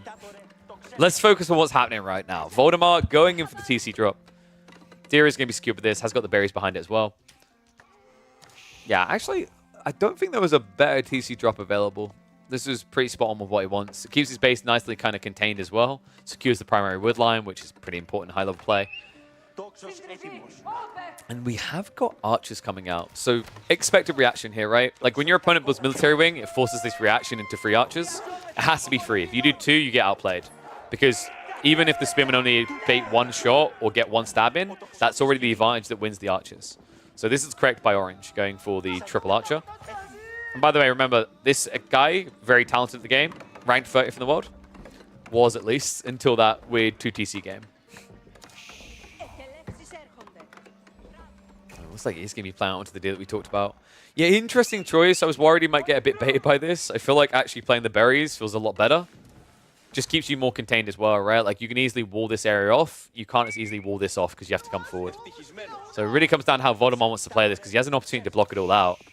Right now, Voldy, a little bit of stone adding in the archer range, actually. Stockpiling quite a bit of food. This now makes sense. He's got stables sitting behind this.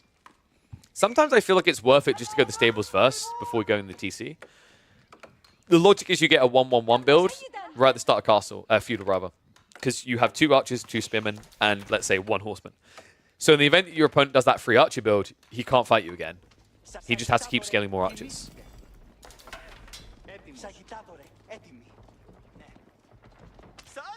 dear. Being griefed in the meantime. Voldemar on point with this.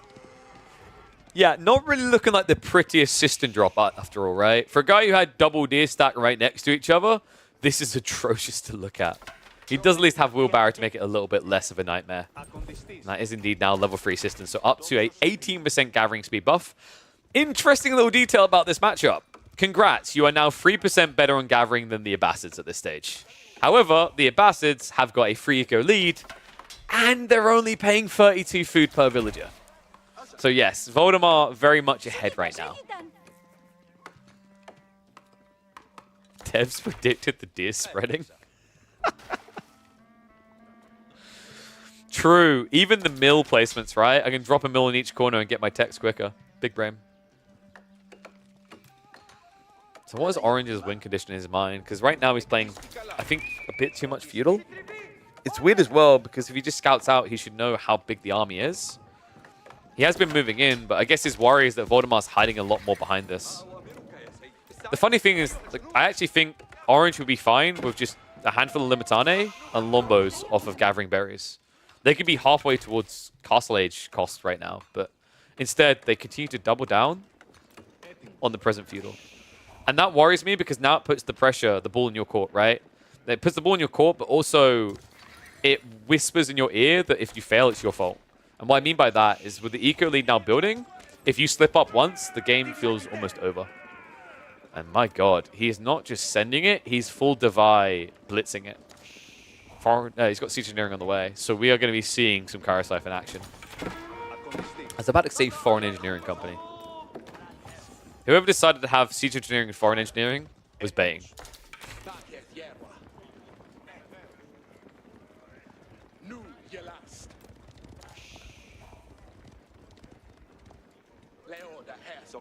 And I can't believe this, really. They sneak past each other. Now, Voldemar got a glimpse of Orange, but Orange didn't get the same. So it's always possible that Yellow can come with the backstab afterwards. But first, the high-value intercept. Horseman onto the Lombos. Karaslife, in the meantime, has been built up. But this now means you're not getting reinforcements through. And Voldemar now can just build more and more troops up and then turn around to crush your army, right? So Orange in quite the bind now. Double Karaslife, and he's going to need to make this fast. However, if I'm not mistaken, yep, that is in range for the fire armor. This is not going to be as quick as Orange would like. Especially with a siege weapon you just pay premium for. Voldemar looking for more reinforcements, isn't going to find it. Now gets the bad news that there are indeed Karaslife sneaking near his base. Voldy immediately pulls the army home. Villagers could actually start sniping this. Steady lets it be. Wait, why is the fire armor not working? Okay, this is 100% bugged. We cast a game very recently where the fire armor did activate. This time it doesn't. And that game was after any changes to Karasiphons. So there is some weird bug where inconsistently the fire armor does and doesn't apply. That's odd. Backstab coming in, and all of a sudden Orange, not worth. So not worth. He trades out the archers on the backside. Villagers are pulled. A few could get sniped here. I think that was an overreaction. Voldemar didn't even need to bring the villagers out, but it does not matter either way. GG. Our boy with the very quick execution of the Byzantines. Hold on a sec. You smell that? Smells like food is ready, but also smells like Byzantine defeat.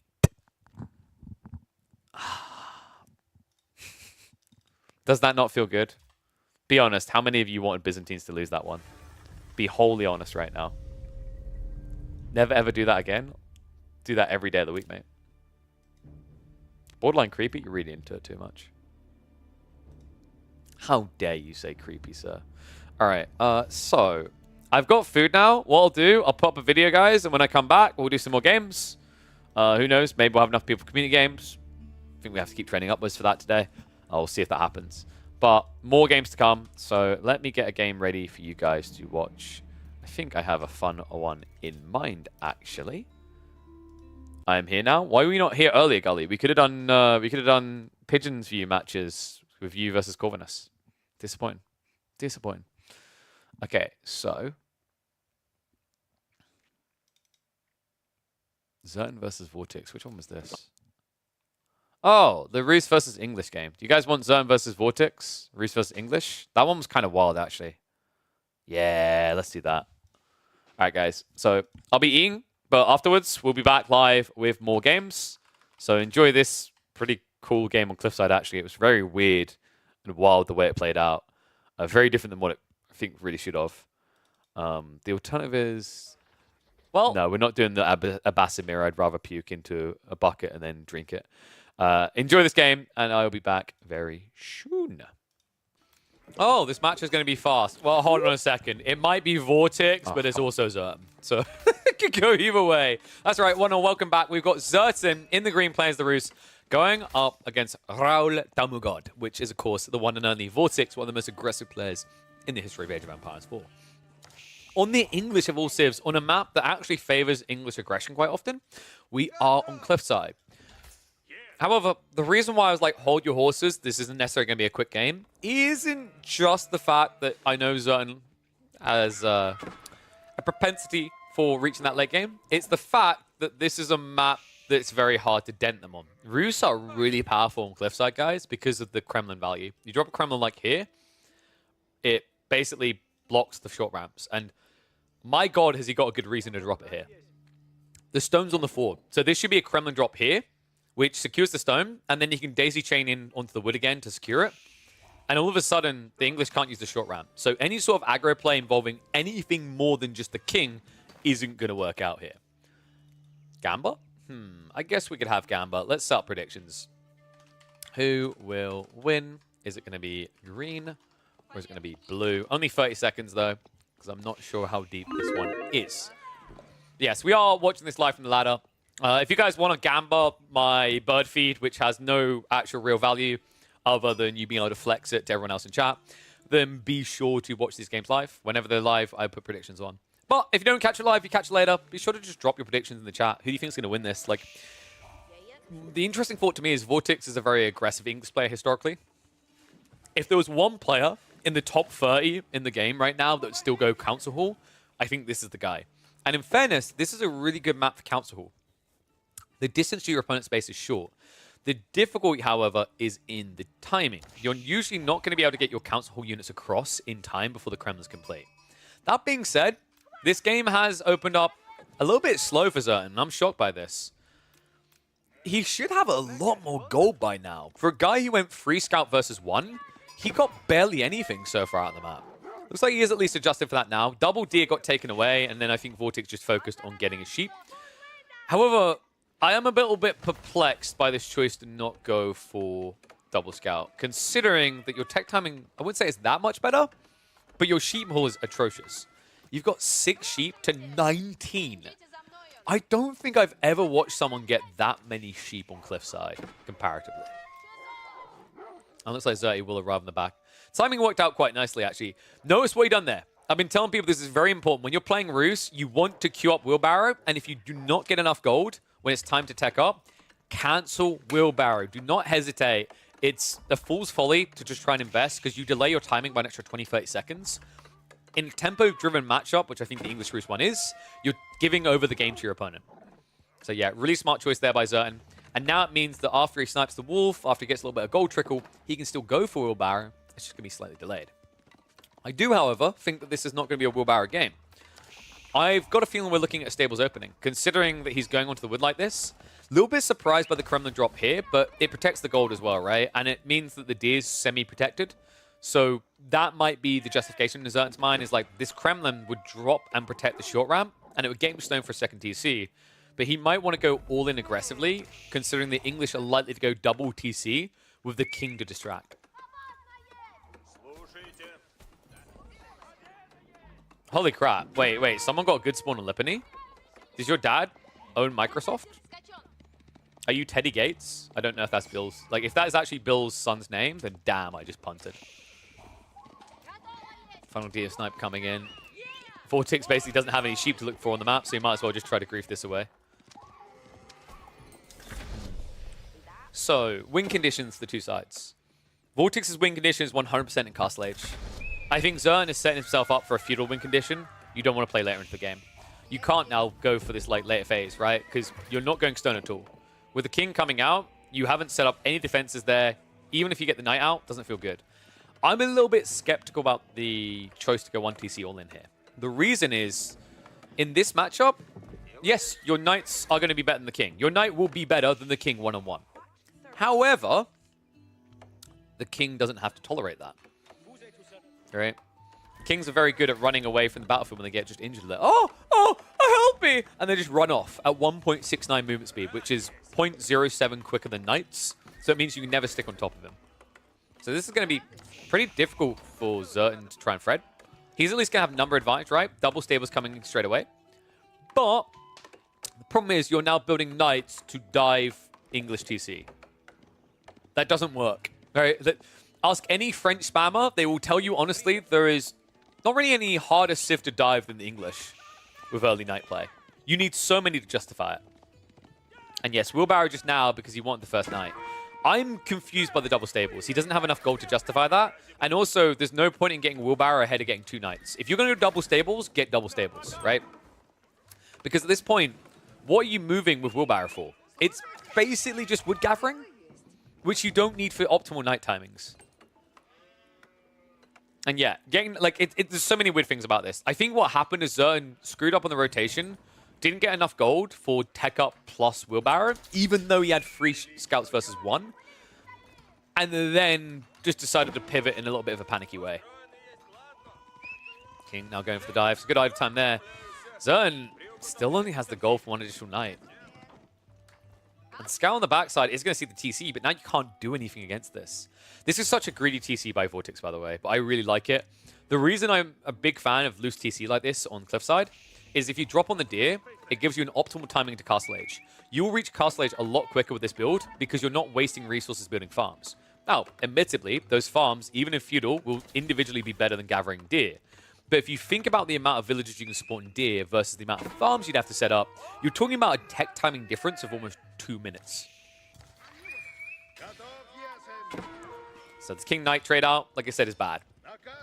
The King hits worse than the Knight, but he has more health and also now heals. So this is exactly what I was worried about. I do love this from Zertan, though. This is the one unit that can actually catch the King, the Horseman. The problem here is whether he can do enough damage to kill the King. In fact, Vortex, if he just goes back to base now, should barely get back by the hair on his chinny chin chin.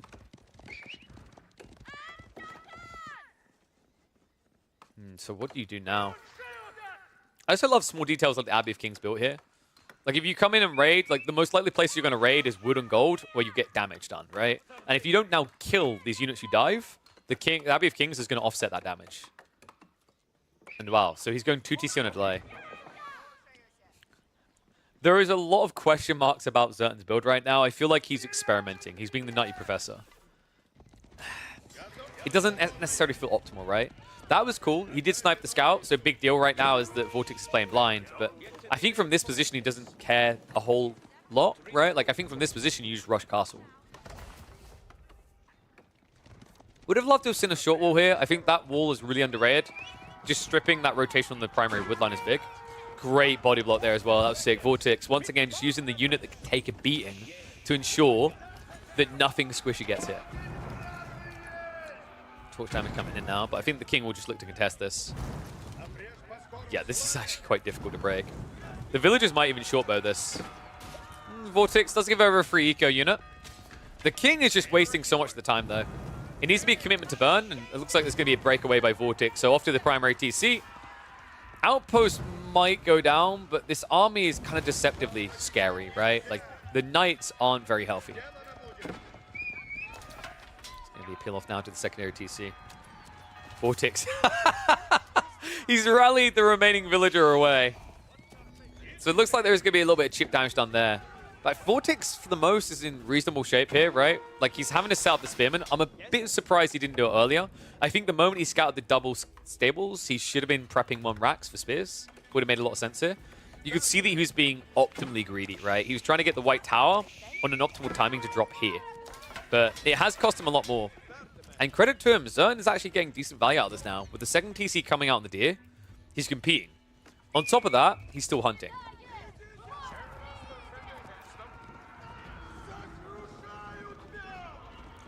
Yeah, this game to me, like, Vortex was just unnecessarily greedy. when Zerton had this teeter-tottering early game where he was looking like he was going one build, then he was going another, then it didn't really fully seem clear where he was going. He had a clear lead, but then Vortex, by slowing himself down and being a bit too greedy, fed it back. That was sick micro, by the way. This is what I've been talking about high levels. High-level players microing with TCs are going to make your life a living hell to dive. Because remember, you can now set the waypoint to ungarrison. So let's say you have 14 villages here, right? And you get raided on the left side. You garrison the first load, ungarrison the right side, send the extra load in. And then you wait for them to run the other side, ungarrison left side, garrison back in. It's micro-intensive, but it's obnoxious as all hell. I would not be surprised if something's done to somewhat nerf that, such as like some internal cooldown before you can ungarrison on another side. Because it is very strong. So Zerton now going for castle. Vortex, it's crazy to think if he just opened racks, he'd be able to mirror the timing, but now he's going to be behind. He's at least ahead on economy, but remember, this is going to remain 2TC versus 2TC with White Tower coming. And that means that Zerton can get a very big edge by going for relics. I love the walls as well, just to strip away options. It's kind of crazy that Zerton has the economy to do this, while still being the one marching towards castle quicker. And finally, we are getting that short wall I talked about from Vortex. Gotta say, if you didn't want to go spears, making short walls here and here would have made a lot more sense early on. Because then it gives only one angle of approach, right? And it's a wider arc, but I can't take anything away from Zerton. I still stand by my statement. This was kind of a weird build. And this...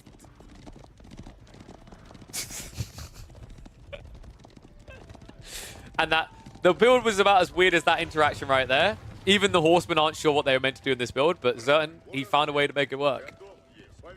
Guys, it's okay. Like, the game's only 3 years old. Chill, right? My daughter's almost 3 years old. She walks like that.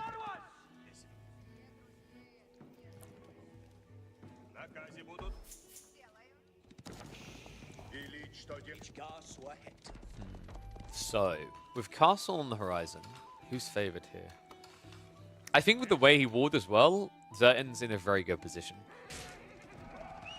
Castle, to me, is a very interesting one in this matchup, because at the moment, the English strength is coming in night spamming, but this is the worst Civ, or one of the worst, rather, to do it against. Like, it's top 4 worst feeling Civs to do night spam against.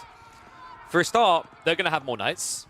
For another thing, the fortified palisade walls are hard to break through. So I actually don't think that Vortex wants to stay in Castle Age long. I actually think he needs to get out fast. And the interesting thought is, like, does Zerton do something similar? It would be difficult, because food's going to be somewhat limited, right? It's very risky, because if you do that, the night spam could work. And the night spam is fairly quick to come online for the English, right? If this was a matchup where both sides were opening with knights in castle, you'd favor English because the White Tower is double production speed, right? But the reason why I'm not favoring him here is like a Roost player will already have insulated himself with stables. Love the double monastery as well. Takes you a very long time to get your monks out. And you have to understand that in this matchup, like if Vortex is playing a defensive style, he might try to snake relics ASAP. People really dislike this map? Do they? I love this map, dude. I think this is one of the best maps there is in the game. This might be like top 4 maps in the game. Cliffside is a damn good map. Cliffside has a nice balanced mix of aggressive and defensive play.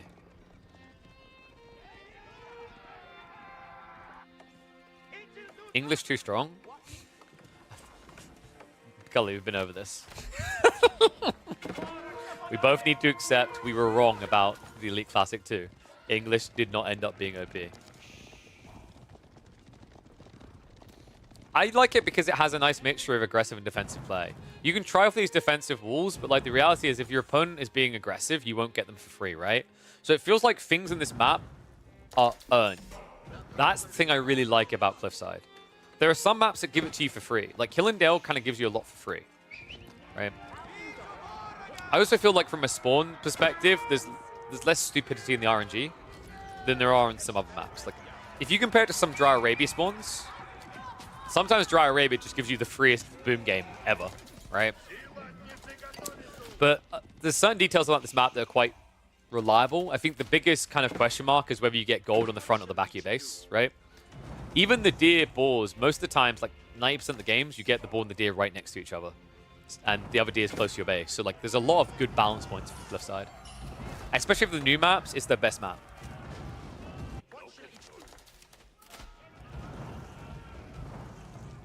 If there isn't English in the game, this is a good map. Okay, so I'm gonna just like we're gonna take Ollie down to the little educational school, and because we need to talk about this. We need to show him some slides.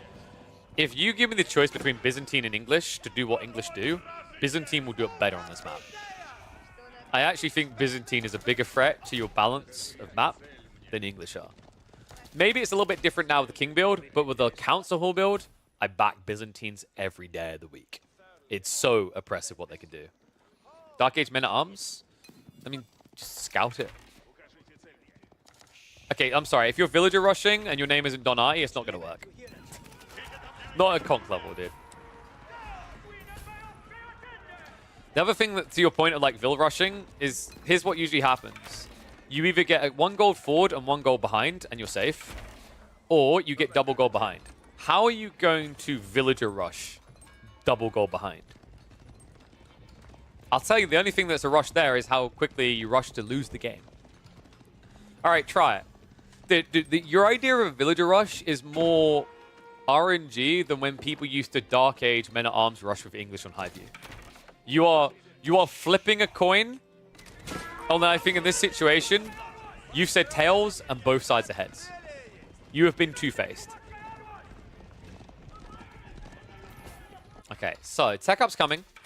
That was a fun little discussion. I like we had that. Berkshire on the way. Zerton, what happened to his economy? I mean, it's the farms, right? Like, this is the absurdity of English sometimes. 15 farms, right? 15 farms. Comparatively, that gets English double that. And then remember, their farms are better. 25% at this stage of the game. This is a really powerful time for Vortex. That Berkshire is insane, by the way, on this map. I think Berkshire, to me, is usually the wrong call most games. The reason it makes sense here is that Vortex is full-on kind of blind rushing. And if his opponent isn't, I think he's worried he's going to get attacked. In fairness, you probably could have done Wingard in this game. Your opponent isn't strong. He's not setting up for a dive comp, so you didn't really need the Bark. But this is one of the maps where Berkshire does have decent value because of what we mentioned with the Kremlin idea, right? Like Kremlin, Barbican, these type of buildings, they're very effective when you drop them on the short ramp because it controls a lot of optimal flow towards your opponent's base. Because you're in a matchup where your opponent wants to do knights, right? Let's say Roos masses knights in Imperial Age and you mass Men-at-Arms and Spears. You'll reach the enemy base as quickly as they'll reach yours.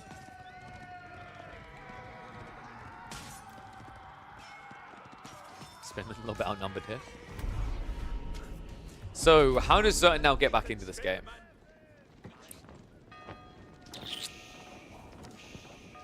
Streltsy versus Lombos, I just don't like Streltsy. I think his value lies in Archer's Horseman, weirdly enough. Like, you need to solve the Spearman right now, but long-term, like, the Horseman is a pretty good idea.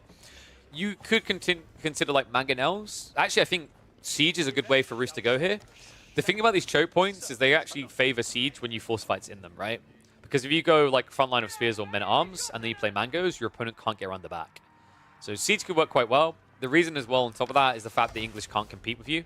They don't have Culverins, and you have extra range on your Springalds, courtesy of Bandit-Arms. Oh, I don't think you need to go for Streltsy necessarily. I mean, you could. So if you're going to go Streltsy, I think you want Mangoes. Because like if you go Mangoes, they can't play Lombos, the logic. But the Mangoes have to come first. The Mangoes and Cav come first. And then you can go for Streltsy afterwards. Because if you open Streltsy straight away, an astute English player will start building Lombos, and you're dead.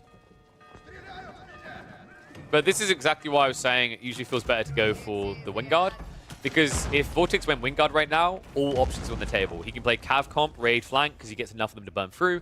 He can go Wingard Rangers, which have 9-tile range, so they can actually just not get sniped by Mangoes very easily at all.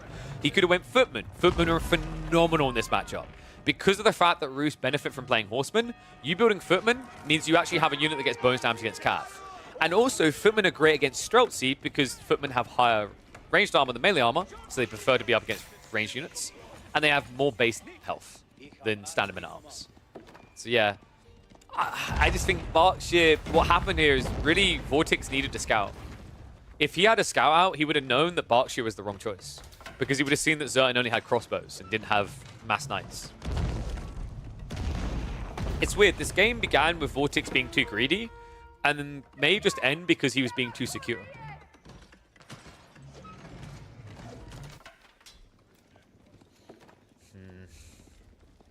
Worrisome days ahead. High Armory now on the way. Double Siege Workshop prepped.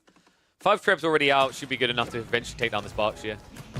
Keeping it alive is too expensive, so now you have a bigger problem with your Vortex. You're switching into Longbows. This is where the Mangoes will come out that I was talking about. And if you just Mangoes and frontline with even just a small group of men-at-arms to begin with, or Spearmen, I don't really see how Vortex holds this.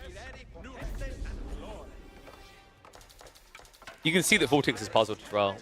Like Gully just said, he hasn't built any units. It's because he doesn't know what to build. Look at his vision. He's blind. He's blind as a bat, dude. Vortex might seem like he has superhuman powers sometimes when he plays, but you know, if I had to give him a superhero to be, it would be Daredevil in this situation. And there's too much noise going on, he can't see a thing. Like, this is pretty, or rather, there's no noise, is more accurate here. This is pretty bad. Because he's now building a comp that's actively being countered before he even reveals it. And it's all because Zertan's comp just logically makes sense. So we should be seeing Springald's prep behind this just in case. It's always good to be safe. He could even just be greedy though. Like, let's say that he doesn't build Springald's, but he shows up and there's anti-siege. Oh no! Walks away from the fight, comes back a minute later with better Springald's, right?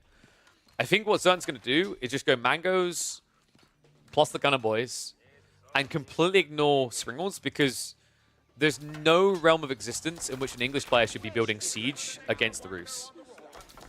You feel like, if you've ever played Rus in this matchup, or rather if you ever played English, the better way to go, and you build Siege, you feel like you're feeding. You only build Siege when you've got a huge advantage. Why isn't he spamming men-at-arms? It's a good question. I don't have a clean answer other than his vision is ugly. I think he just doesn't know what he's up against. If he's up against Streltsy, the men-at-arms are just going to die. Right?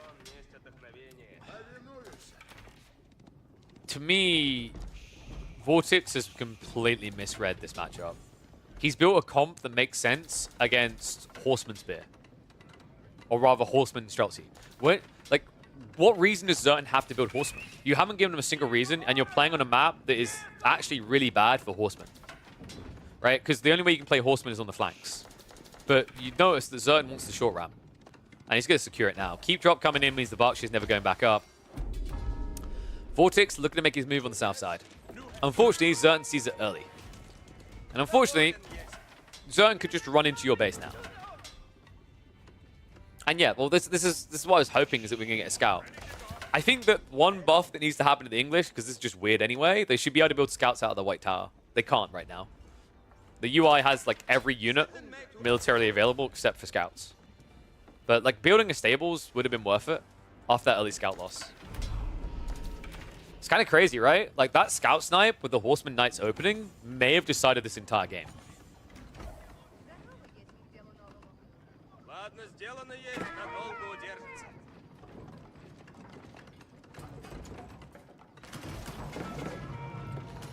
Trev's not moving in. What? Zertan, calm down. It's one spear. It's his whole army. We must kill it. Oh, looks like Vortex has started to walk in. Unfortunately, he's walked into 4 mangonels, which means he will very swiftly walk out.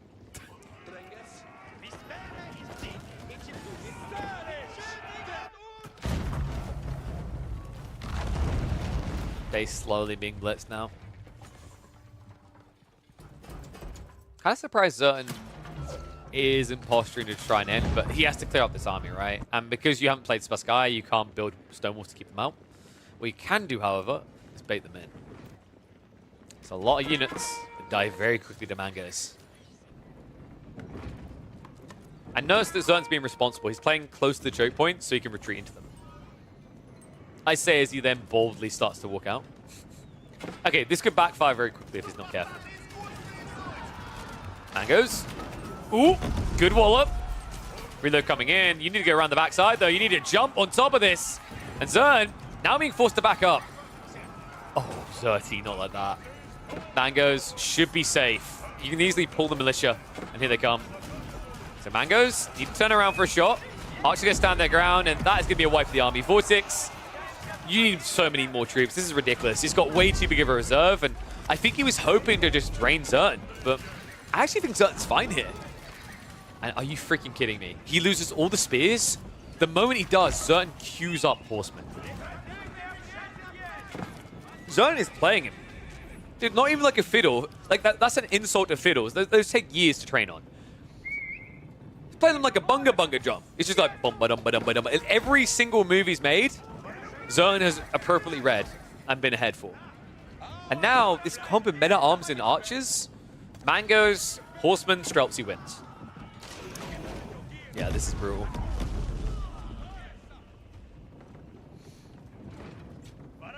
So the militia are going to run out soon. Remember, these are only a temporary unit. 65 seconds of total lifetime. But it's enough to just push this back. And all of a sudden, we're going to be looking at meat grinder down the center. I just don't see how that meat grinder favors the English here. You can't play siege.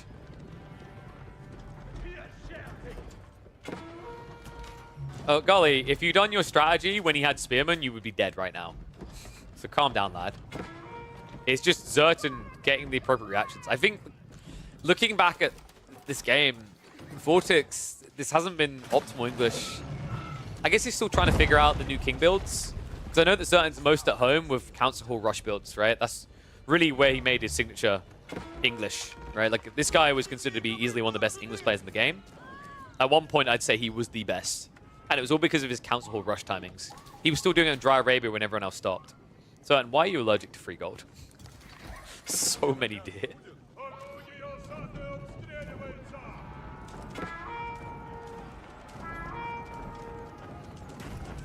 How does Vortex win this now? He needs to fight before Streltsy count reaches 40. If it reaches 40, it's going to be borderline impossible. He has at least got volley, right? Oh, God, no. Really? Okay, he has. There we go. UI's just weird. So volley's a really big deal against Streltsy. You can mop them up pretty quickly. I think Zern made a critical blunder here, though. The Horsemen were trying to flank raid. They should not be flank raiding right now. The Mangonels were also out of location for a handful of longbows. What?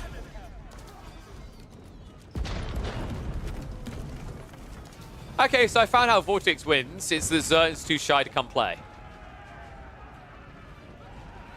You don't need to wait for Mama's position to take permission rather to take a fight. This is what I want. Just get the army down the center. Mangonel, Springles, this is not fair.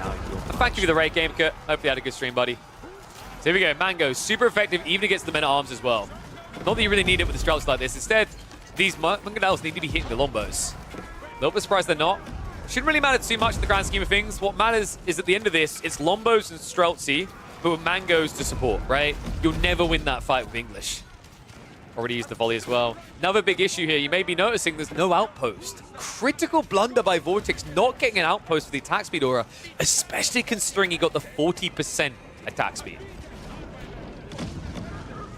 And that's a big deal with the men-at-arms especially. Like, men-at-arms at that stage can at least maybe clear the Horsemen first.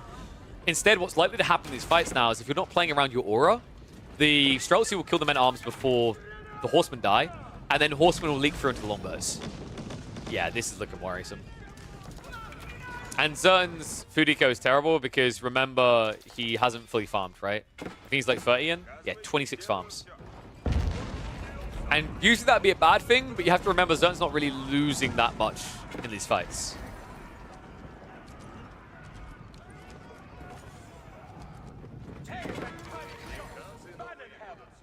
I'd say if anything, the gold's more important. As long as he holds that over his opponent, he should be fine. Like, Siege, once again, should win this game.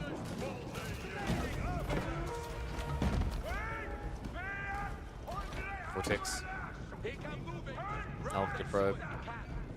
Zern, I mean, maybe he could add in a lot more farms now, right? And I think he has got more in the way. Yeah, so he's adding a few extra clusters, as he should be. He's up to about 120 eco. You should really have about 40 of this on farms. And I think he's getting close to that number now. there is some deer gathering going on as well, right? So that should pad his economy in the next minute. And arms raise again. Okay, this is starting to get annoying. Yeah. That might prove to be a problem. Half of his food eco can't work now. He's going to have to pull more troops to deal with this. It's annoying because you kind of want to send Streltsy here, but like elite army tactics means you have to send a decent number of Streltsy.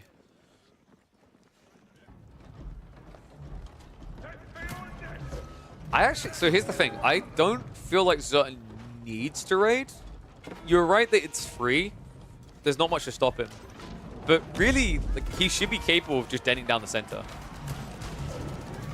What's happening right now is he's like quite often overreacting to flank raids and then never being in a position to trade. But we're starting to see the good fights we talk about, right? Even with Volley there, there's just so many Mangonels firing off. Bombard's now going to move up and get traded out. Men-at-Arms on the backside are going to get mopped up eventually, and I think this is the point where things start to get shaky. Right? You send your Men-at-Arms, your front line around the backside, which meant that this Streltsy mass not being protected didn't really matter anymore. Mangoes do need to catch up, though. Okay, I gotta give it to him. Vortix is actually doing a sick job with the micro. This is insane. The way he's splitting the formation, Zern's not getting close enough. Oh my god. I think Zern just dropped the ball. What? The longbow count is too big. Like, there's just too many of them. No way, Zern. He didn't even clean up the men-at-arms at the back. What is going on in this game? This is absurd. He's got way too much wood and gold gathering going on. Oh my god. This game looked so clinical, so simple, and so clean for Zern. For the first 75% of it. But in the last 25%, Vortix, it's a combo of him doing everything right and Zern not doing the correct approach here. He never switched into mass farms. He never split his economy up. He never went for extra defenses on the west side, despite the fact he's now been raided here 3 different times. This is unbelievable. And now, look at the answer coming out. Vortix says, fantastic. Streltsy are gone. Time for me to try these hand cannoneers on some size. Wow. If it seemed like I was reading this as like, oh yeah, Rooster won the game, that's because they should have won the game. Zern, I think he had disproportionate reactions to different things. These raids on the left side, originally, the first raid, yes, whole army needs his whole army. Second raid, I think, you know, he overextended, he got punished for it. Third raid, didn't have enough. And every time along the way, because he puts all of his food under one location, he really has, by the way, half his economy is here. Why is more of it not here or here? Areas that are not being raided. It just gave Vortix a giant bullseye to aim for.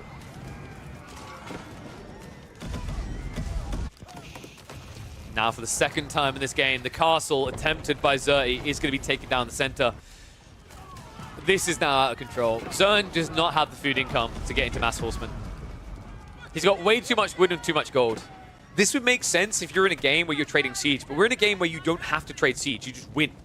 Right? Like, here's another thought. Why build Horsemen here when you could afford Knights? This is actually a sick game for Knights now. Your opponent went Men-at-Arms and Longbows. There is no reason to not switch Knights when you've got 8,000 gold in reserve. I actually think that would have been a better choice for Zertan. Also, Black, like, you know, University Techs, he has insane amounts of gold in reserve, right? He could afford anything out of there. But the other thing that makes Roost Knights very incredible at this point in the game is this underutilized tech. The Knight Poleaxes gives you +4 melee damage. That's huge in these exchanges. That completely offsets Armorclad. And you could argue Spearmen could come out, but they weren't there. For the last 2 engagements, even when you had Horsemen, they weren't there.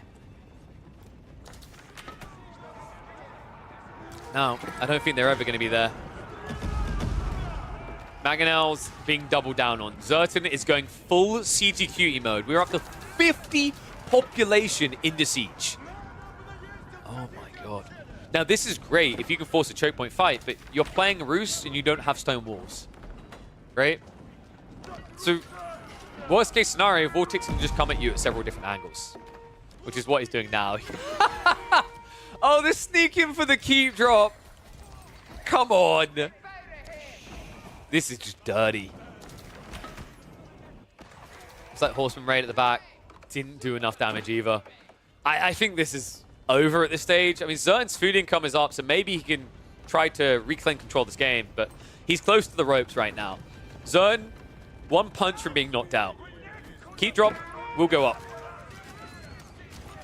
Dive comes into the main. Farm's about to be idled up at a point where Zertan finally got the food income he needed. About to be idled up about probably 20 farms. Trebs in the meantime are going to blitz through the keep. So that's the good news of keeping all these trebuchets alive. Castle does not last long. Vortex now diving into the back of it. But this is a little bit different now, right? Like, there are more farms being set up over here, but now this area is safe for the keep. So I think the Roost should survive this attack. It's not going to look pretty, though. In fact, what's missing right now is extra production. I think the issue for Vortex is spending a lot of time running and not a lot of time gunning. Looks like that's going to switch up soon, though. Stables drops now on the way in the forward of the base. Men-at-Arms on the backside will get cleared up. Lombos have split off to go hunt.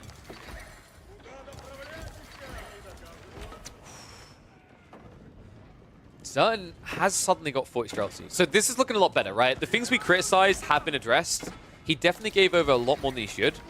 But credit to him, Vortex hasn't lost troops quick enough, which you'd usually think is a good thing. It's actually a really bad thing here. He wants to be able to actively trade, but he just doesn't have a fast army. So now, all of a sudden, a game where he could have easily had a 20 hand cannoneer advantage, he doesn't even have double digits. What I hate more still is the fact that he's going Horseman against Roost. That's the worst thing you can do, unless you raid. If you have to fight directly with the Horseman, it feels bad to do this. So, hopefully, that is just about raiding. Serial count now surging up, by the way. That's bold. Trying to contest Siege like this, it's very difficult due to the rubber bands, right? The banded arms just giving the extra 0.5 range means that you'll always get hit first. So as long as Zertan doesn't micro like a goldfish, he'll be fine. Unfortunately, he may have just... Not a good start there. Body blocks of his own formation, a little bit of a problem for this Springmaster gap close. Siege works now on the way. I'd love to actually see Zertan maybe just consider another keep drop. More aggressively located, like on the golds over here. To just try and get earlier warnings about these raids and also give a blocker to it. I think one big problem for Zertan is he keeps dropping these keeps in the center that, to me, aren't really changing the outcome of the fights. He either wins the fight or loses the fight with his army, not with the keep. The keeps are all about stopping these 10 men-at-arms from running into your back. Streltsy mass now marching in. And that is a bloody lot of them as well. Lombo count down to just 20. Vortex. I think he's got way too much diversity in his comp here. Mango's looking for the back line now. Warp's going to come in, and all of a sudden, Zertan able to start to take control of that center again. No attempt to rebuild the Berkshire means that Vortex is going to have to rely on Bio alone to hold. Actually, why has that relic not been taken? I mean, Vortex knows about it. I guess he just doesn't see one relic as worth it. In fairness, he's got bigger things to worry about. I think this might be what Zertan needs to break it. It's a little bit dangerous. The hand cannon account. Oh my god. This is actually a big deal. If Vortex gets all those guys out, they can beat Streltsy.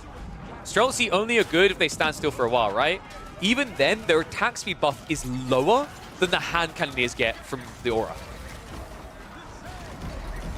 Mango's trying to carry this, but the Springals are trading out. Count now down to 4. Pushback continues. There are small raid attempts coming in. It looks like the Horsemen are going to wrap to the south side here and prep to break through. Zertan, don't do it. Don't send the whole army back.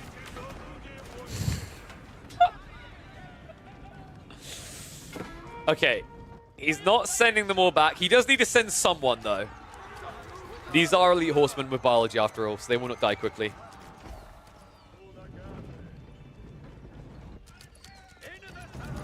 Yes, a few cap units going down. I actually love the fact there's a Warrior Monk in here. I hope he's doing that intentionally. +1 armor doesn't sound like a lot, but when you're talking about horsemen exchanges where you already have Boy's Fortitude to favor you, it's quite bonkers what it can do. Then the +1 damage, actually, you might even have the +2. Yep, +2 plus the 1 armor. It's actually, it's pretty underrated, but the Boys Fortitude makes the Warrior Monks more chunky, biology as well. Having just one Warrior Monk to run in and stab before he dies is a kind of game breaker here. What is going on with this? So this must be Zertan trying to raid. There's no way he wants to send Horse Archers into Longbow hand cannoneers, right? The problem is you've got all these wolves to get through. I guess there is a gap on the west side, but it's so close to the front line, I'm not sure how Horse Archers are meant to get in. Is this because he has so much wood? This is a weird comp. Remember when Gully's like, oh yeah, players to go for siege, and then you get horsemen and strategy, and then you smash them. What now, Gully? That has to have been a misclick, right? There's no way he really wants Horse Archers. Do I think Warrior Monks and Prelates are underused in combat? I think that Warrior Monks are definitely underused. I think that Prelates are underused for Order of the Dragon still. I don't think Prelates are that important for HRE. Do you snipe hand cannoneers? I mean, I feel like you don't, though. Because the attack wind up, you just get shot all the time, right? Like, hand cannons destroy you whenever you're past, like, 10 Horse Archers, because the comp is too big, right? So they always overstep. It's the same reason Onimusha feel really bad to scale, because when you get so many of them, that like the formation doesn't keep maximum distance from your targets, right? Or rarely does, rather. I think it was just a misclick. Like, there's no way he wants that. You know what it was? Because if you look, like, Horse Archers... Yeah, look, Streltsy and Horse Archers are next to each other. This was on 100% a misclick. We will never talk about this again. Horse Archers are poo-poo and stick. I wonder if Horse Archers will ever get buffed, is the thing as well. Like, this is a unit that used to be meta-defining, right? It was the thing, one of the original things that made the Rus OP. So I wouldn't be surprised if Horse Archers still take another year to receive any sort of notable change. I'm not really sure what these are meant to do for Vortex. I'm also not sure what Vortex is meant to do with his economy at this rate. Like, he's queued up a decent number of units, but you can see he's kind of been mirrored. There's some eco question marks as this game goes on. And the gold's running out, right? Like, you've got enclosures, which is cool. But if you think about this game from a passive perspective, the Rus will have more gold. With 4 relics, hunt cabins, high trade house, no doubt about it. When will the RAM migration begin? When you sneak someone out here. Need to see a Siege Workshop here and a go-in.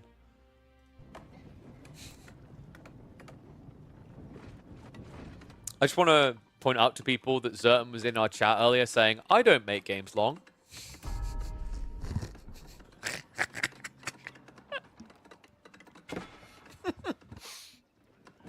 The best part is as soon as I say that, there's a recon in chat saying basically the same thing.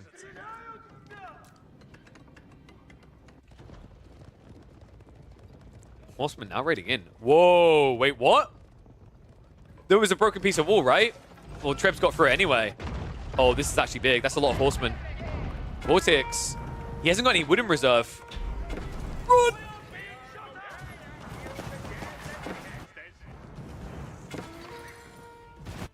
Sacred Site win? Nah, that sounds kind of cringe, bro. Actually, like, wait. We didn't talk about the Sacred Sites. This is... What? This is the one negative. I think this is the one thing holding Cliffside back from being one of the most competitively balanced maps. Sometimes it says Dark Balance. That is a stupid spawn. What? Awesome raid in the back, though. A lot of villagers going down here. Vortex. Oh my god, look at the size of his economy. Look at the reserves as well. This is actually huge. If he goes down to like 60 eco, I don't think he's going to be able to recover this. The Streltsy mass just needs to fight. In fact, where are the Streltsy right now? Are they holding back? They are. Interesting choice. So he's baiting Vortex in a bit. Does need to be a little bit careful about the Spring count, but realistically, this many Streltsy should just annihilate this force. Horseman finally going to be mopped up. Damage done though. Both of them now down to about 90 eco, but look at the difference! Zertan, where the hell did you get these resources? Dude, did the Rus have a guild hall I don't know about? Like, this is insane. If he can turn this into a full grinder where it's non-stop fighting, I think Vortex is dead. That's all he needs now, right? Because if you can't get breathing room, you won't be able to afford Lombos, you won't be able to afford Spearmen, Horsemen. All these things go out the window. And then you become Hand Cannoneer Men-at-Arms very temporarily before running out of money because that's expensive. That comp loses to Streltsy.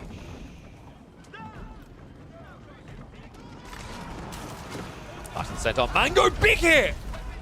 Oh no. He's going to have to recommit. Second reload coming in. Certain. It doesn't matter how good you are at starter stepping. When the Mango counts at 5, you're definitely getting your 5 a day. GG gets called. Certain.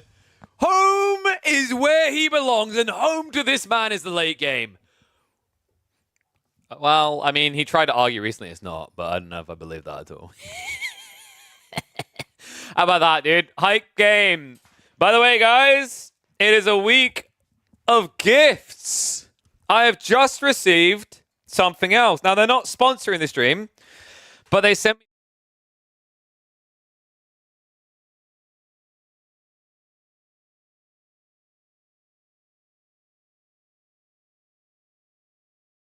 I just realized I was muted the whole time.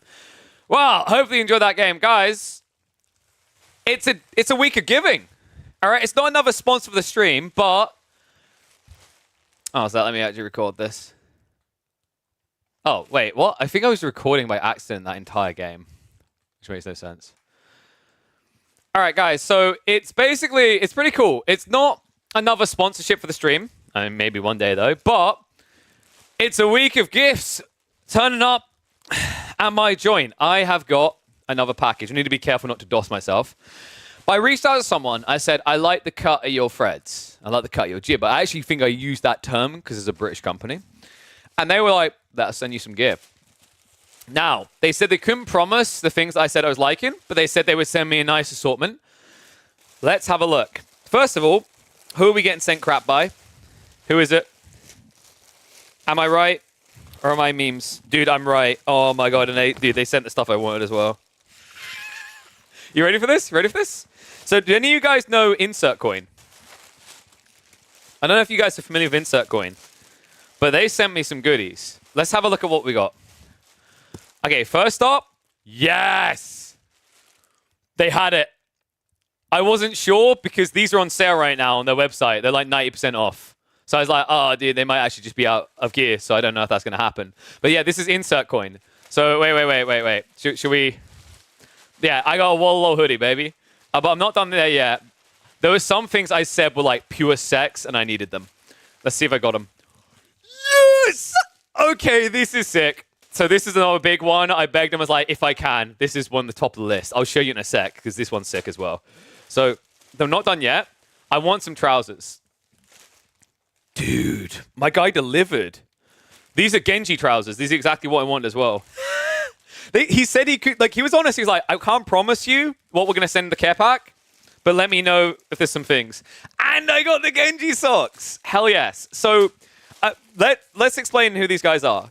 This is Insert Coin.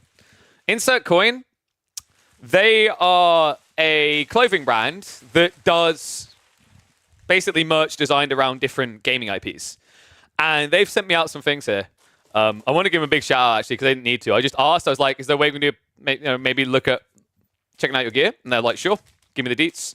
So I won't put the socks on right now, but I need to try some of these on, okay? So these are the trousers. And I think these are the Genji ones, which I really wanted. Oh, they are. Yes. So the Genji ones come with these you can't see them because I've got a green screen on, but they're green stripes, just like Genji. I saw them, I was like, those look so comfortable and so cool at the same time. So thank you for those. But the thing I can try on and show you, because it's not going to have green screen clips. Well, I could probably change trousers, but I mean, I don't know, maybe someone peeks. I don't know why you ever would, but maybe they would. There's two cool things here. I gotta try this on. I saw it on their site. I don't know about you guys, but I've become a really big God of War fan in the last few years. I didn't really care about it when it was like PS2 era. I was more of like a Prince of Persia guy. But Fwadum. Wait for it.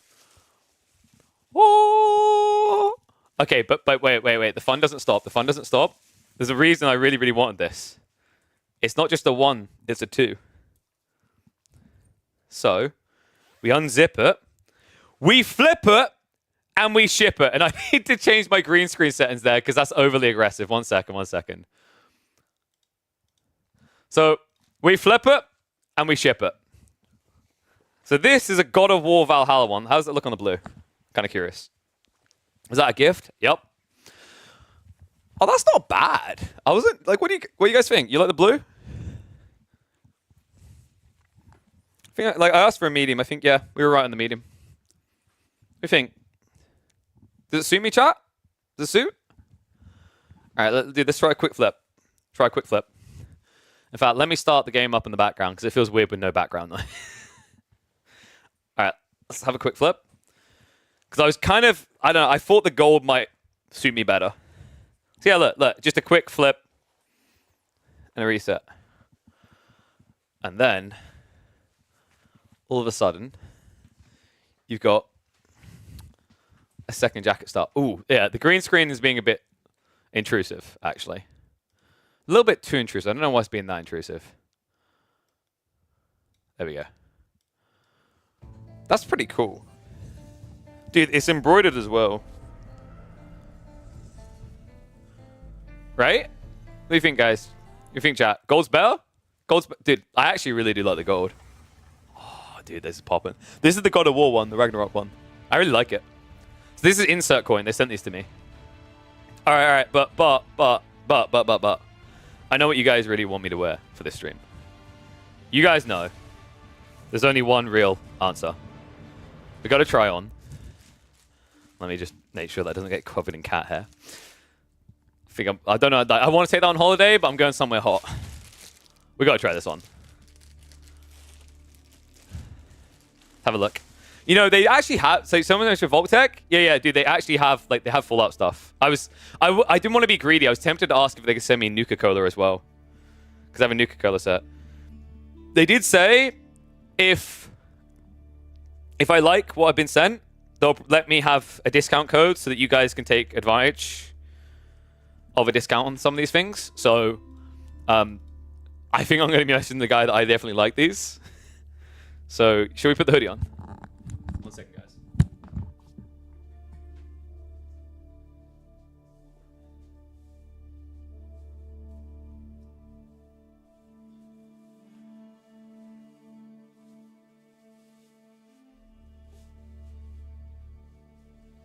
All right, so I might need to lose a bit of weight, but that was a bit snug putting on. I think I've put on a few pounds since Christmas. What do you guys think? You like it? We pog? All right, I might have to go back and ask them, could I get more? Because like something they had that I was quite eager about. I just don't know if they had. I think they were out of stock actually, so I'm not gonna get it. I was a little bit gutted because they do not have any. They have Wall pajamas, for real. But I think they are out of them. So quickly, let me go to the website. I'll quickly show you. Like I was eyeballing these. Unfortunately, I think they ran out. Yeah. So they sent me these, which they did. They're 10 quid right now. But like I wanted the pajama bottoms, but I think they were. Yeah, I'm bummed out. They ran out of stock. They were down to 3 quid. Sadly, the enamel pins are gone. So I don't know. I'll figure out a code because I want to convince them that they need to do more Age of Empires merch, especially with another Warlord coming up. Do you guys like this, by the way? I think it's pretty cool style. I like the other thing that I really like is the actual hoodie style. Like, you know how sometimes you get really cheap feeling hoodies? These don't feel like, wait, did it freeze? No, it didn't freeze, dude. It's right there. No, we're fine. But like, I think, I like these hoodies actually. Like they feel full. You know when you get those kind of like flimsy hoodies? It's not that. But yeah, those came from, and the final thing was the socks, which I will definitely be wearing on holiday. Overwatch socks, whoop whoop. So yeah, big shout out to Insert Coin for sending me these. Most of the ingredients, the percentage is heavy cotton, right? Which is nice, not polyester. But yeah, big shout out to them. I'll reach out to them about getting you guys a discount code if you want to check them out yourself. Like, they've got a bunch of different things. They've got Age of Empires, but here you go. Look at that list. Siege, Diablo, Dead by Daylight, Call of Duty. They've got Ratchet and Clank. There were a few other ones I was eyeballing. I kind of like wondered if like the Ratchet and Clank would suit me. Someone said that they looked like Fallout earlier with the God of War one. This one looks even more like Fallout. But I might be greedy and go back to them and be like, can I get sent Nuka-Cola? That's some cool loungewear. I don't know why. Like, it's basically just a rip-off of Coca-Cola because that's what Nuka-Cola is, but it kind of resonates. But yeah, big shout out to Insert Coin. I'll reach out to them and see what we can get sorted for you guys. But amazing. All right, so let me put those over there. I really like that jacket. When I was asking for like some specific things, that jacket like popped out at me straight away. It was the thing that I was like, I need that. Yeah, this one right here. The gold is sick. It's got the full embroidered, like that's embroidered on as well, which is really nice. You can tell it's good quality. It does need it definitely needs a wash. Because it's obviously right out, like, you know, from the factory, right? It's got that factory stink to it. It's fading. My own aroma's taken over. So, 1 second.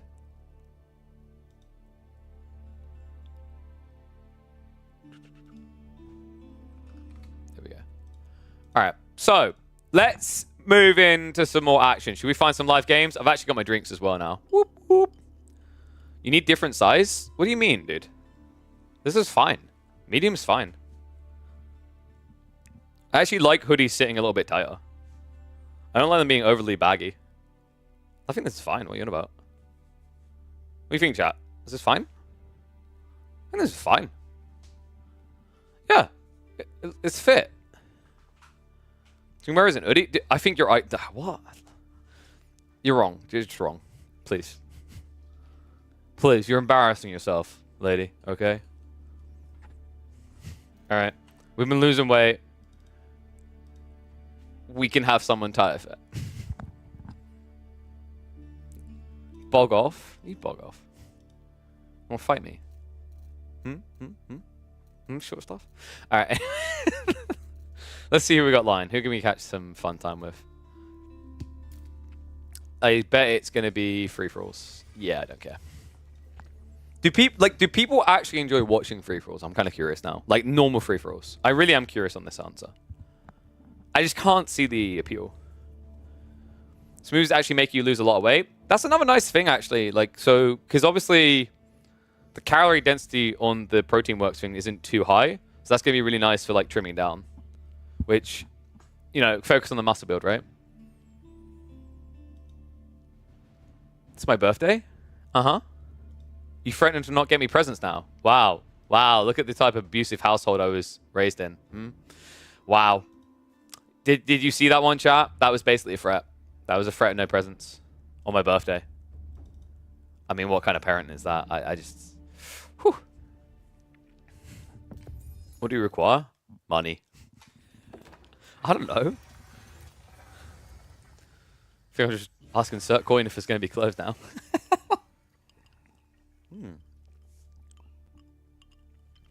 Damn, that's tasty. We're on the Moscow Mules with a little bit of peach schnapps added in. It's very gingery again. Voldemar, who are you up against? Whoa! Okay, no, dude. I won that game. Dude, that's Killjadi versus Voldemar. We definitely won that game. Can't believe it just crashed on me, though. Dad found 20 pence. Nice. He can treat himself to a pasty. In the year 1970. Because a pasty would actually cost you a remortgage on the house in this day and age. Dude, what has happened to prices, actually, in general? Depressingly high across the board. Alright, so let's go ahead. Boom.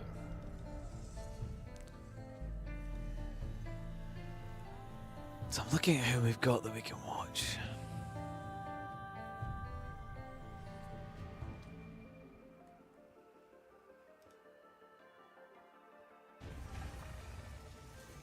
Yeah, let's do the Voldemar Killjadi one. That does have a Poogers feeling to it. I mean, I saw French, right? Was it French Mongols? Dude, it's French Mongols. Community games, I would be surprised if we have enough people for that. Very surprised. Dude. Yeah, exactly. Philly's like, oh my god.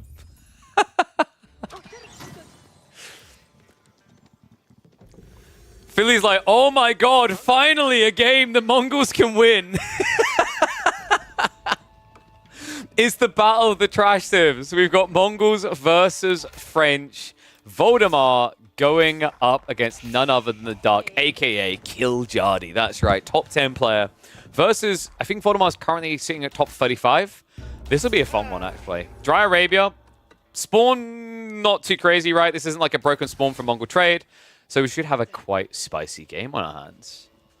Did they agree to this in lobby? It's kind of funky, right? Like, I don't know if they random civs here, but the other part that's quite comedial to me is right now, out of these two players, I know, of course, Voldemar plays a lot of Mongols, but I think we can all agree the person in, like, the top 30 that's playing the most Mongols is actually Killjadi. He plays more Mongol games than anyone else I've seen. So it's kind of funny to see him actually on the receiving end of this. Killjadi is one of the few people I've seen having some reasonable success with the Mongols. But I gotta admit, like, quite often when I'm seeing him whip them out, it almost feels more like an out skill than an out draft. Because it's very hard to find a matchup where the Mongols feels like an out draft, bar the Malians. I think that might be the one.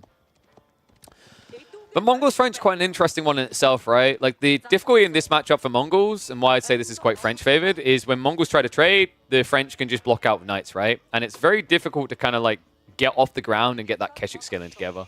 Not to mention the fact that every time you lose a trader, it feels doubly painful, not just because you're lost economy, but because your opponent is gradually scaling more villages over time.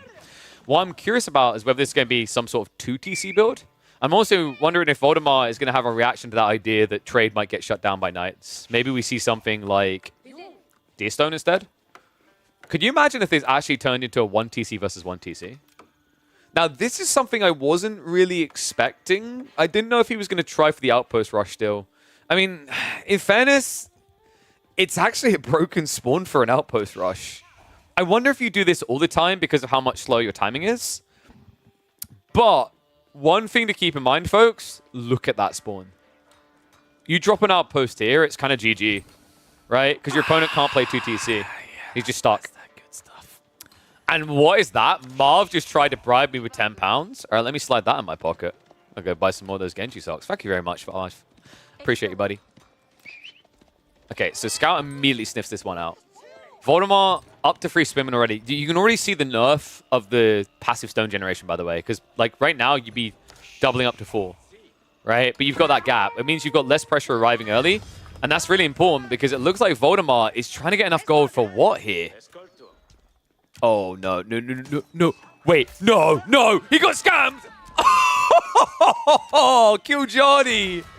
Talk about the very last second there. I think he's after the first knight. So that's huge, getting those kills. Oh, that is brutal. Okay, a little bit of a miss micro there. Killjadi wanted to go back to work on a tree, not on that. So what was this gold about? Ecotech? I guess that would make sense, right? Because you get the 30% discount, so you should have just enough for probably the wood. It could also just be enough for siege engineering, right? I think it's enough for siege engineering. I always forget the cost of siege engineering. It's quite cheap.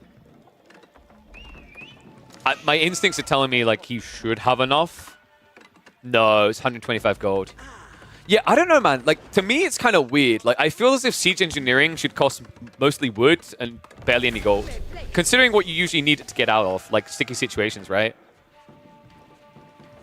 Go back to Golden Tower? No, you can't. There's more spears coming. That's a death sentence, Philly. Like, there's no way Voldemar stops at 3 spears, right? You're expecting at least 5. Weirdly enough, Voldy went up to 6. And what the f... I'm sorry, what? Oh, no. Are you kidding me right now? There is no way this game is real. And Killjadi immediately with the right next to the problem archery range. Oh my god, he still doesn't know. He genuinely still doesn't know. No way. All right, this is by far one of the funniest openings I've seen to a game in a long time. Of course, it had to involve the two worst sips in the game. Voldemort was like, oh, don't mind me. Just going to hop in my outpost now. Oh, this is incredible. And the weird part is, look at what Voldemort done. Like, he tried to go and attack with a horseman. Oh, no. What a messy game. Like, you're now bidding horseman into an opponent who opens spears. It doesn't get much worse than this. Honestly, Voldemort could have just went for Silvertree, but why prolong a game, right? You've got a Doc that's injured its little leg, and its bill's bent out of place. You know what you do to a Doc that's that injured? Put it out of his misery. And this is going to be him firing all the cylinders. Stables drop coming in against an opponent who can't gather gold right now. I mean, honestly, I think actually Killjody's going to have to go Marketplace. Like, well, no, he can walk for the gold back here, right? It's not the end of the world. It's pretty bad, though. Especially if, for example, this is a rush into, say, Keshiks. There's nowhere near enough for a double pump, right? But you should definitely get that first one out, because if you block out this gold, I actually think Killjody's just going to call it. Because he'll have to drop a Marketplace and sell to get gold, right? To then also drop a Blacksmith to then get Siege Engineering. That's a lot of resources. Here you go. First Keshik now on the way. Oh boy. And Voldemort. No. Like, Killjoy thought he was going to trade. Okay, now this is absolutely atrocious. Archers are on the way. However, he's got enough for like double Keshik at this pacing. In fact, he's going to make sure he doesn't need to leave. Outpost is going up. And Killjoy, I mean, he can try to die, but this is a losing fight, and he knows it. Immediately backs away. And he still hasn't addressed this problem. This is like the most Killjoy way of playing this messy game, right? Like, oh no, he's blocked my gold and my stone. Now, most players in this situation would be like, oh no, I guess I'm going to have to like build a bunch of scouts or horsemen, and they'll burn down the outpost. Meanwhile, there's Killjoy. Oh no, he's blocked my golden stone. I guess I'll go block his. Unfortunately, Voldemort had the right idea. Outpost goes up, and all aggression goes down and away. Killjoy now just going to have to try and commit to a burn down here. And he needs to be quick about it. The longer he waits, the more likely the arrow slits is going to be there as well, which will make this 10 times harder. Here we go. Villagers pulled, so he will be able to access the gold, but no doubt, and Voldemort definitely has an advantage now. Spin him in the meantime. I'll get sniped down, so outpost is going to be lost. The Keshiks are being held at home for the time being. Voldemort, funnily enough, actually even adding in the Horseman due to the gap on gold gathering because he had to build up that outpost. And a very early Blacksmith play. That's very smart, actually, by Voldemort. If you realize what the logic is behind it, right? It's like his opponent has been locked off of gold for a few minutes, so there's no Blacksmith rush from the French. It means you can get a huge tech advantage, and you're against mass archers. So Undermesh genuinely just breaks the entire fight. Voldemort will have to bide a little bit of time here. Only 2 horsemen, 2 Keshiks. Second TC is on the way. I really don't blame Killjoy for this. If he plays 1 TC from this position, I feel like it's just a recipe for disaster. Needs to find a way of applying some pressure quickly afterwards, though. Well, that's one way to guarantee your opponent is not going to drop another outpost on your gold and your stone. Build the biggest outpost possible yourself. No trade hurts your soul. I kind of understand the logic behind it. Voldemort saw an opportunity to end the game. The problem is, because he was a bit slow getting into the Keshiks and had to build the outpost, he didn't get in position to use the Yam, right? Like, I got to give it to him. Killjoy, this may have been an absolutely clowny, messy start, but he played it right.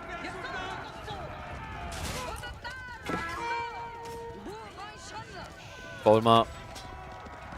I'm going to try to poke and prod. I really hate the Mass Horseman so much. The weird part is if Voldemort just fights, I'm pretty sure he kills all these. It's confusing me that he's running away. Like, just stab him in the face, please. I mean, he can run away from you, but like that doesn't win him the fight, right? Yeah, a little bit funky from Voldy. I think he was maybe trying to ambush with the spears, but that's just not worth it. I'd rather you just attack into him and keep control of the map, right? Instead, you give him the breathing room, and I'm not even sure Voldemort knows it's 2 TC yet. He might suspect it, but he hasn't seen it. I mean, actually, he should know, right? The fact that there are no knights here should tell Voldemort very clearly this is 2 TC. Because if it wasn't 2TC, there would be Knights. The only reason you're poor man horsing this long is because you're spending resources elsewhere. Undermesh now on the way from Voldemar. He should be able to dive reasonably well here. Opponent doesn't have any Steeled Arrow, right? Wall's now going up. This is unfortunate. The timing on this Voldemar. You know, at this stage, usually when you have 6 Keshiks, you can split 1 or 2 off, right? You take a little bit of a risk here. Because, like, realistically, you're against the French. They're not just going to sit in their base. The Sith loves to get on the map. I want to mention the fact that, you know, he doesn't really have much in the way of sheep, right? Yeah, he's completely out of sheep at this stage. Well, that's just wild. Voldemar now fully backing off. Are you kidding me? I can't tell if, like lay the blame at the door of Voldemar or the praise at the door of Killjadi in this one. I mean, Killjadi's done a good job to get back into this. But Voldemar, it's crazy to think the position he found himself in, and now it comes to this. And at what point do you say, you know, is it Voldy, is it the Mongols? Like, the Mongols are quite underwhelming in a lot of phases in the game right now. But it definitely felt like there was a window of opportunity here. Now that window has just been shut firm.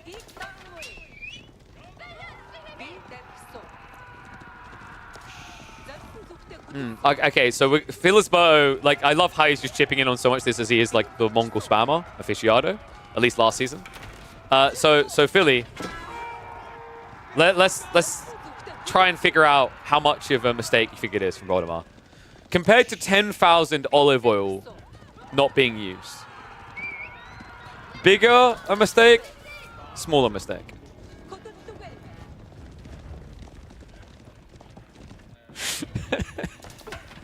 I had to. Siege Engineer now coming from Voldemar. You know, if he just camps in the ram with the Spearman, I think this works, actually.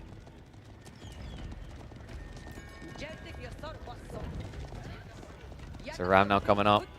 On the very edge, Voldemar knows his distances. Outpost is coming in. Archers are going to front line. Steeled Arrow is coming in soon, so the opportunity, the advantage for Voldemar is shrinking fast here. Maneuver speed arrow used, and look at the speed on that ram! Shuffling in fast onto the incomplete outpost. Needs to be careful about losing these Spearmen like this. I really don't like the fact that he's just sending them in. I'd rather the Spearmen, at least some of them, hide in the ram. Instead, Mosh Pit comes in. All of a sudden, he needs it now that Killjadi started adding spears of his own. Outpost goes down. Frontline is failing for Killjadi. Archers are at risk of being exposed. Knight count only at 2. Meanwhile, Keshik count up at 12. I mean, surely you think Voldemar would be able to break this, but instead, it feels like his hopes of breaking the TC had broken themselves. Wow. I can't believe that. You'd think maybe with a focus fire, the Keshiks on the TC, they'd be away, but the moment Steeled Arrow came through, Voldemar bails.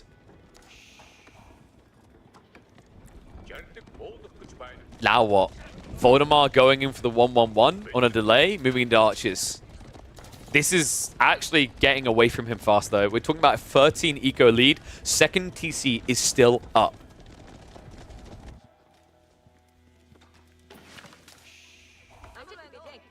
It's kind of crazy, right? Like, you think that first few minutes of gameplay, it's like the beginning of an epic story. You know, the ones that begin is like, you're probably wondering how I got here. And then the story ends with Killjadi actually winning. Oh my god.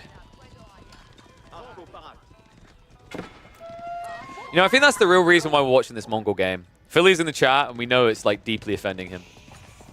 So what we need to do is we need to quickly just adjust the camera angle. We need to come over here, and then we just get really close to that, and then... There we go. Philosbo in shambles right now. Keshik count is getting pretty high. This is a hard comp to maintain without trade, though. That's the thing, right? Like, I find usually whenever you see Yam, Deerstone, Keshik assistance makes sense, but you usually want infantry as the core. Because it's just not affordable to keep spamming Keshiks. If you slip up and make one mistake, they all flop dead, right? That's the crazy part to me, right? Like, it's almost like Killjadi just opening with a few horsemen freaked Voldemar out when you'd think the play would have been Spearman Archers. I think what happened is he kind of got in his own head about the idea that his opponent didn't have gold. And he's like, oh my god, oh my god, oh my god, oh my god, oh my god, oh my god, oh my god. Killjadi doesn't have gold, which means I can have knights and he can't. But it's like, you done Deerstone.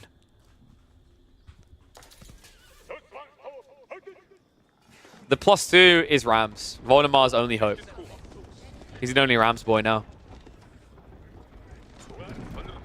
He saw the Wallalow prize pool. He's like, I need some other way of making money. Only Rams time. Free Rams coming in.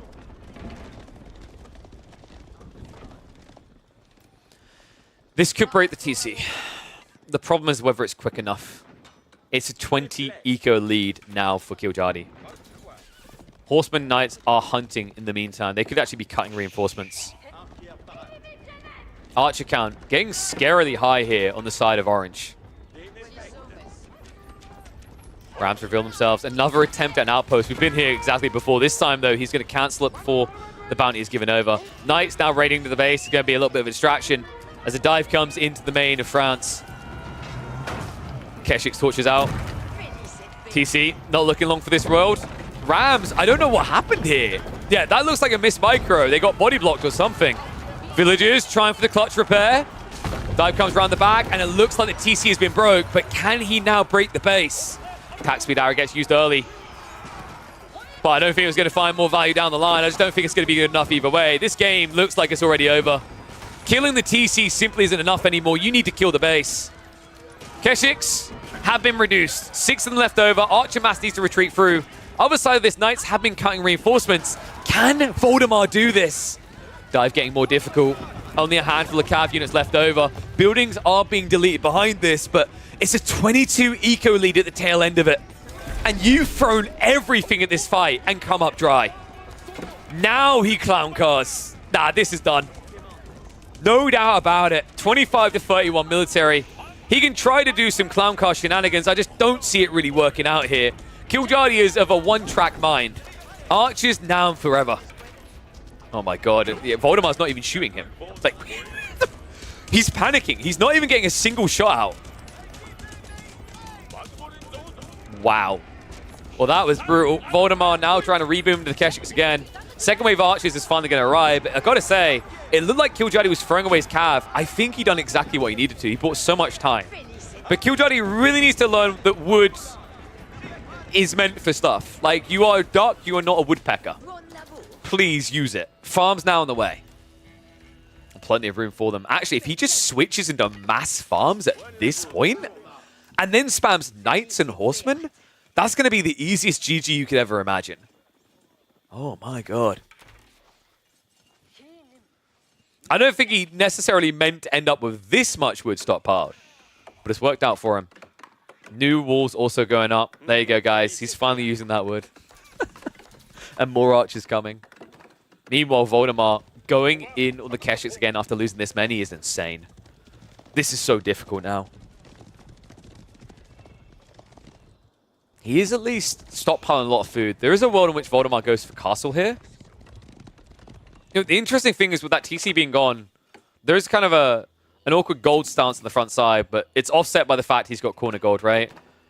Double corner gold at that. Kind of an outrageously good spawn in the end on that element. Terrible from the TC boom due to the Forward Stone, but the gold nicely layered. Keshik raid coming in. Looks like the walls didn't actually go up in time here. But surprise! It's mass archers! Okay, so Voldemar just wants to do a little bit of raid damage, pause his opponent, because he is definitely teching up. This, I feel like, is going to be a step readout game, but I have my doubts on actually having to go that. I really, really wish this had been a Kurotai game, but it can't be, right? Okay, thank God. Yeah, no, this is correct. I think if you don't go for Kurotai, you are gambling, because if your opponent senses that you are teching and he walks out with as many archers, you will die in your own base, right? So this is the correct call, because now if Killjadi senses correctly that a tech up's happening and he rushes into Voldemar's base, Voldemar's gonna have the double aura stack to beat you, because he'll have a Castle's Light, right, with the Kurotai buff. And then halfway through the fight, Veterancy will come through. So yeah, correct call made by him. It's a hard choice to make, right, when you consider that you went Deerstone, so you don't have any eco-inflation whatsoever.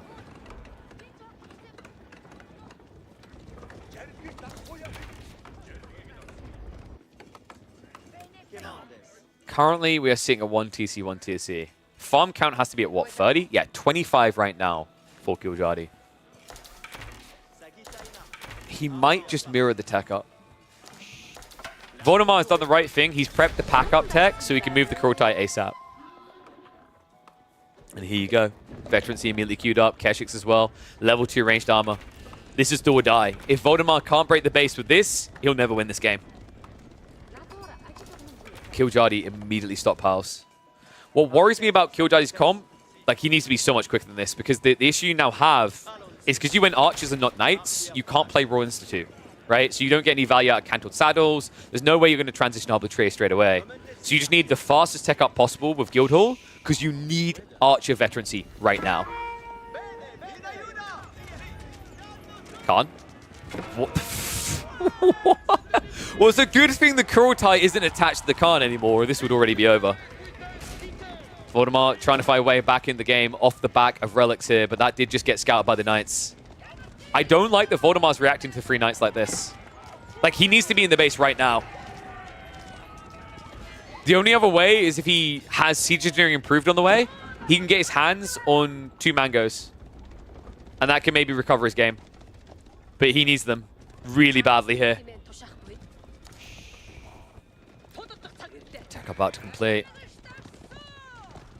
Killjardy, he's going to get the upgrades. No way. I can't believe this. Killjardy should have been punished in the midst of this, but 3 Knights is all it takes to distract Voldemar. It's like a cat seeing a shiny toy, hearing a little ball rattle inside something here. He heard it and he came running. Keshix now going to march in. Wait, Killjardy, where's the veterancy? What? That was a little bit late. Arbitrary now being queued up. Dive's coming in. Kurultai is on the way as well. This could still work for Voldemar. There's no strong defense to hide behind right now for Killjardy. Farm's now getting raided. Spearman spreading a bit too wide here. Archers are going to front line it, but the Kurultai needs to unpack ASAP. Rams hitting onto the School of Cavalry in the meantime. And now it's going to be a bleed through. Mass Archers still 30 seconds away from their upgrade here. Killjardy, I think that small delay on getting the gold needed might be enough here. Voldemar down to just 7 Keshix left over. He needs to get more damage done right now. EQ count is getting closer to even. Kurultai is unpacking. This is the buff and damage he needed. An extra +2. Essentially being like an Imperial Age 5 upgrade on ranged armor. Or ranged damage, rather. However, Men-at-Arms are now here. And Voldemar is going to have to leave with his tail between his legs. So close, yet so far. Killjardy will now hunt him down. And thank you very much to the raid, Crackety. You are just here in time to see us not reset the day since Voldemar wins clock. Because this isn't a winner. This is looking like a wiener. 8 eco difference between them, but the military is a mile. 26 to 55 military. Guildhall has been trickling up behind this, so over time it's just going to get worse. And the Kurultai tries to camouflage itself against the stone, but apparently it's a little bit colorblind and forgot that brown is a little bit different to gray. Oh, no. What a hold. Killjardy, it looks like he ducked up there, right? Like he didn't actually have the veterancy coming through until a little bit later. Arbitrary start to get queued up out of forward archery ranges where the enemy is, but it doesn't even matter. 9 eco lead remains. Military ahead. And Voldemar went all in. He went ham taro. He went more ham than Pumbaa on the map. Because he went Deerstone, he went Kurultai. He has no scalability whatsoever. Now he might not ever. What's he got? The relics at least coming in, so it looks like it's probably going to be... Are we looking at 3? Okay, no, it is going to be a 4-1 split, so that's good. Voldemar, that's going to be his balance point. But he now still needs to push, because if this goes too late, the Guildhall is a thing, and it is disgusting what it does. It basically gives you Imperial for free, it feels like, in games like this. Archerman stand their ground. Villagers are being sniped. Voldemort is costing him dearly. Crossbows now added in means that there's no way you're denting the base like this. I actually think Voldemort, the crazy thing to me is, like, you know, even on that delayed assault, one mango, just one mango, the dream, the difference it could have made here. But it might be too late. He's not even backing away anymore. Voldemort. He's looking as lost as Nemo right now. I just don't see the way of this working. The difference is Nemo can't drown, but you can. Wow. 58 to 25. Eco difference only 5. Sacred Site's now being captured as well. Killjadi just trying to contest there. And I don't know what's happened here. Voldemort's completely forgot about it. There we go. He at least remembered in the end. But now we have a problem. Mangoes is your only recovery arc. Only I see bigger problems. Your eco is stretched thin. You're rebooming archers. You're trying to get a front line. Where are the crossbows? You've seen your opponents building men-at-arms. Maybe he feels like he can't do that because Arbitrary versus crossbows you lose. But these mangoes, I mean, right now you don't have a strong front line for them. It is enough to at least scare away Killjadi, but if he continues this trend into men-at-arms, it's going to be quite perplexing to see how Voldemort will hold back that tide. And Guildhall must be trickling quite a bit now. Yeah, up to 800 food.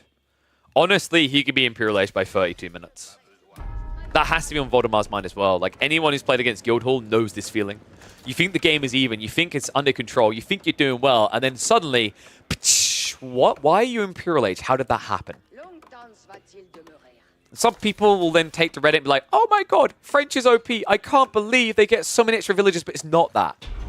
If there was one detail that makes this Civ kind of seem absurd, it's probably Guildhall. Arbitrary as a unit are pretty insane as well, but the Guildhall is really what gets you to that stage.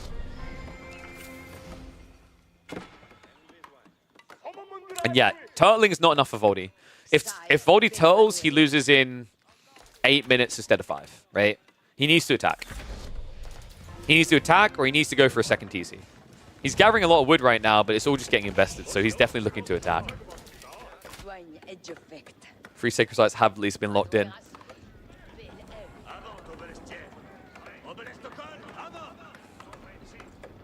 Arbitrary. Marching around. Looks like the Keshiks are planning to burn through. If he gets caught in the middle of this burn through, it's going to cost him quite a bit. Fiaba's already arriving. Backstab maneuver is coming in. Voldemort does see this ahead of time. He's going to dodge it out. Clever lad. Okay, that guy not so clever though. Con has got a death wish here. And guys, it is indeed going to be Imperial Age on the way. Guildhall has it not even be pulled yet. Remember, the difference in this game compared to your standard fast Imp French game is that he set up farms, right? He was pinned in his base long enough that he spent over 2,000 wood on farms. So he doesn't have that same issue you see where the French just have this pump into Imp and the economy is weak. His economy is just going to be very dominant from here. And it's all because of the fact that he's now got, what, 40 farms? 33. 33 and scaling. And my, oh my, what a statement we've got coming in here. Red Pulse drop in the center of the map on the fat 8k that is closest to Voldemort's base. Well, that is a statement of intent. So we've got 6 archery rangers coming in after the landmark. Here we go. Mango. Ooh! Okay, that's a big one. Killjadi. Oh my god. He is so lucky the other 2 mangoes were behind that. Villagers with the overstack almost costing him the entire lead. Red Pulse now retreated to a safer location, but this means Voldemort is going to try to exploit this. Now that he knows the tech up is happening. Killjadi, 18 on a Red Pulse, maybe a little bit too slow here. Have to stand his ground. Pavis would be perfect right now. I think he's worried about the mangoes though, and he should be. That, for 3 mangoes, you've got to be kidding me. That was atrocious. I mean, it's at least mixing it up now. Sprinkles with the dive in. Red Power still being built behind this. Killjadi starting to lose the fight.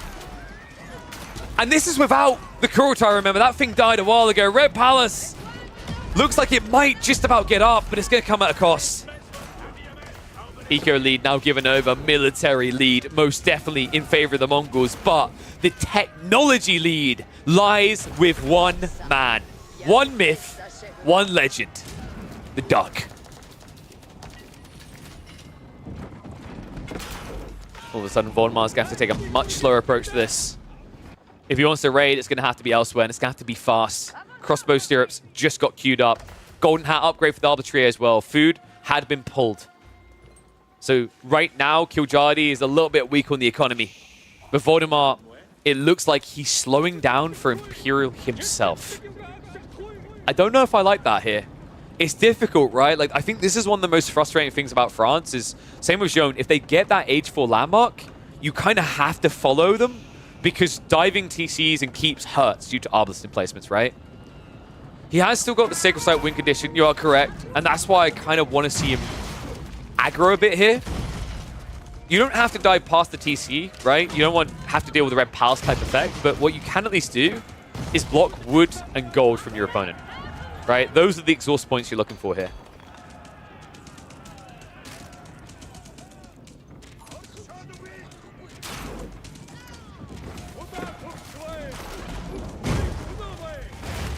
Wall's going to break.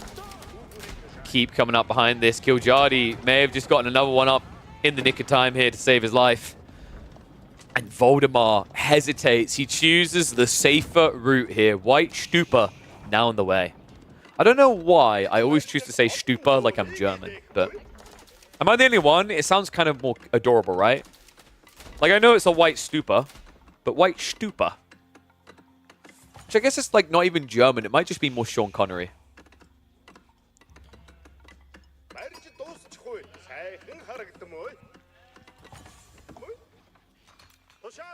Sacred Sites are still locked in temporarily, and I mean temporarily. I don't see a world in which you should be able to hold these. Then again, maybe Voldemar has a bunch of stone together, you get some cannon emplacements, becomes a bit more feasible. I love the fact that you're playing French, you lost your School of Cavalry quite a while ago, and it kind of tells you everything you need to know about late game France that he's not even rebuilding it. Like, oh, this thing doesn't matter to me. I don't care.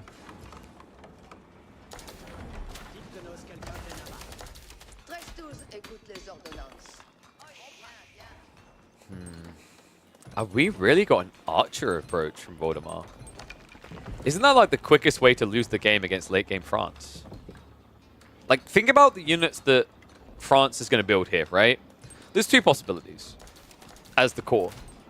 They're going to spam horsemen, which archers lose to, or they're going to spam Arbitraire, which archers, funnily enough, also lose to, because you've got crossbow stirrups decreasing the attack speed, and then you've also got Pavis, giving extra range and ranged armor. This is a confusing choice by Voldemar. I mean, it's one thing to upgrade them, it's the fact that he's still investing in them as well. We'll see if they're worth it. Decap coming in, that's going to force the fight. Voldemar, he's never, ever getting that Kurultai back. I think he knows he can't take this as well, surely. I mean, you can't just send the mangoes in, right? You can't rush them in. Shutter Triggers isn't here. Like, this is the unfortunate reality. Voldemar, maybe if Shutter Triggers was queued up immediately, it'd be a bit better. But this is going to be rough. And you are correct. Voldemar is indeed trading. Looks like we're up to 18 traders on the backside. But his win condition on the center has been removed. The upside is Voldemar has hidden this trade quite well. Killjadi doesn't know about it, and also if Killjadi was to trade, Voldemar would know about it due to the outpost rule.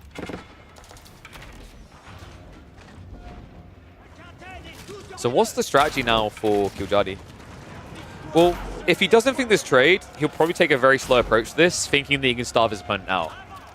That, of course, is going to be a mistake here, but what you have to realize is when you're in Killjadi's position, if you don't think there's a possibility of trade, you don't play aggressive. He should understand, though, especially as a guy who plays more Mongols than most players right now, trade should be a given, even without Silver Tree at this stage. So I like that he's starting to add in Horsemen. He's going to discover the problem at the back quite quick.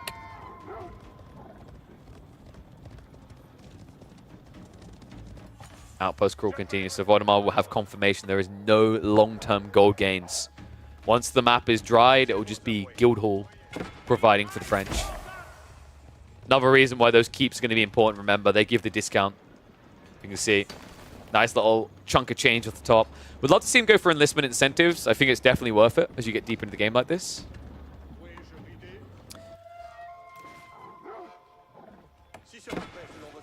Killjadi. Cheeky little raid coming in. Textiles plus Yam will get him out pretty quickly from that. And Voldemar immediately queues up the hand cannoneers. Oh, this is going to get spicy. Improved raiding also on the way.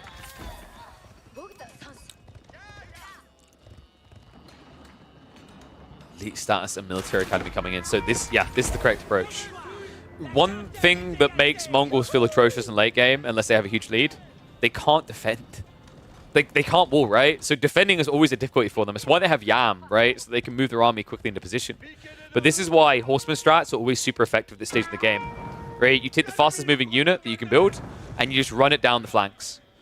And even if you get blocked out, something gets through. Eco gets lost. Ground gets given over. It's one of the biggest resounding weaknesses of the Mongols, is they just can't maintain map control against dynamic civs like this. Not without a substantial lead. And they really don't have one here. 116 eco to 107.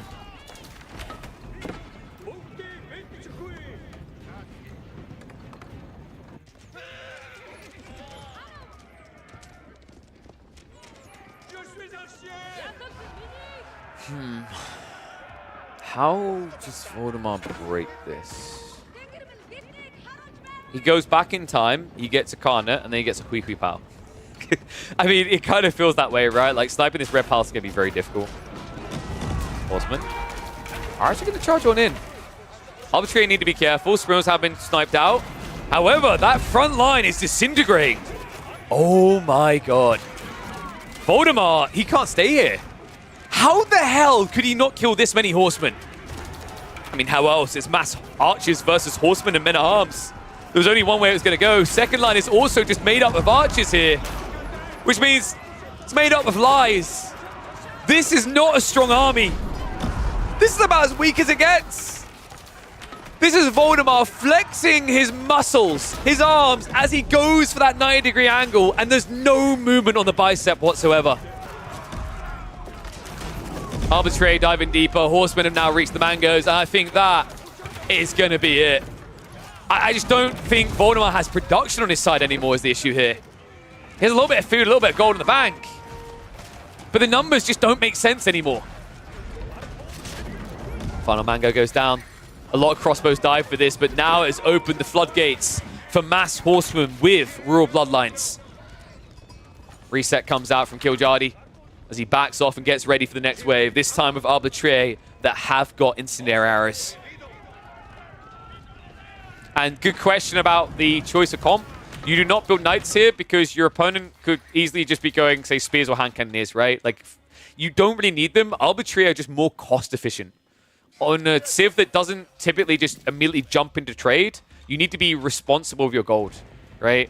And that's also then you have to get all the upgrades on your knights, because I think he hasn't built them since Feudal, right? So they're still not even Castle Age variety. It's a lot of gold. It's just not worth it compared to Horseman, right? Like, you can get one knight, or you could get 2.5 Arbitrary. Oh no, not again. The hand cannoneers get caught out. I mean, the problem right now for Voldemar is he just simply doesn't have a front line. So this hand cannoneer mass doesn't really feel that massive. If I'm not mistaken, this should just be a target on the trade now. If Killjadi just goes for the eco here, like the eco that is running in a line to the south of the base, Voldemar will probably end up just tapping out.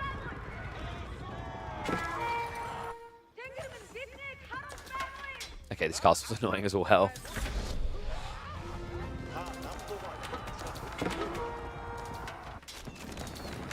Killjadi, second wave coming in now. It's kind of crazy, right? Like, when you play French, it just feels so much better to play Arbitrary than hand cannoneers. Yeah, hand cannoneers are better, but like Arbitrary with crossbow strips, gambesons, considering the cost of them with all those details, it just feels like a much more efficient comp to push. I think it only really becomes a thought to go hand cannoneers when you have insane amounts of food and gold. Looks like Horseman found the hand cannoneers out in the mid-map.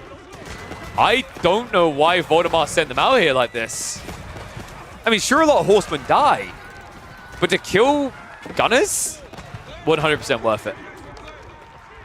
More ground being gained elsewhere, and what worries me is what I'm seeing in the mid-map. It's stone. Remember, this is a Red Palace build, which means a lot of Arbalest emplacements and keeps. Killjadi is full Magano lining this. He's just crawling across the map, building defense after defense. So that each time he loses a wave, there's no comeback, right? Like, Voldemar can't immediately jump back at you and punish you. And this all began with this particular landmark. This thing is disgusting, man. Like, I still don't understand why. In some ways, I get it, because, you know, the Civ kind of feels like it's weak in other places, I guess, at the moment. And we're seeing that with the performances on ladder.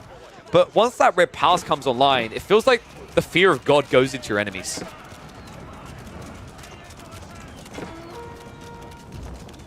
Through continues, more ground being given over.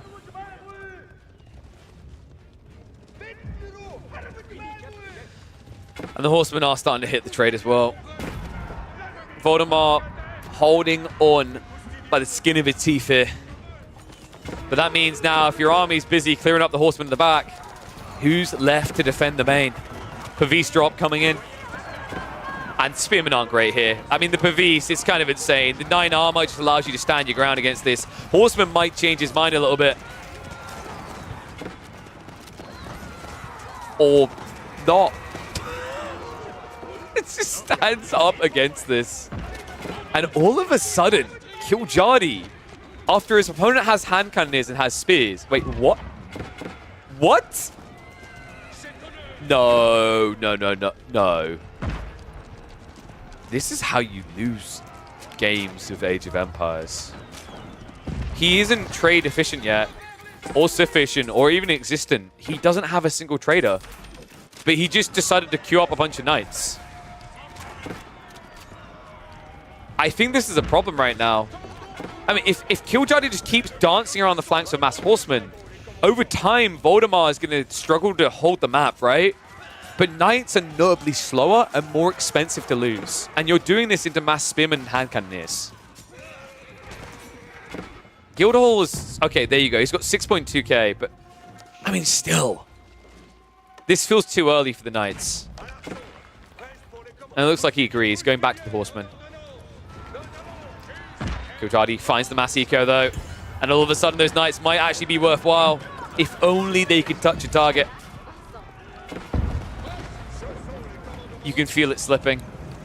Voldemar, as good of a job as he's done to hold on to this game at this stage, it's only getting harder. Outpost also just being taken out to make sure that the Yam network doesn't extend. And now you're diving into a castle with Arbalest emplacements. It's going to become not worth it quite quickly here. Front line is going to fail him. Back line is going to have to fold.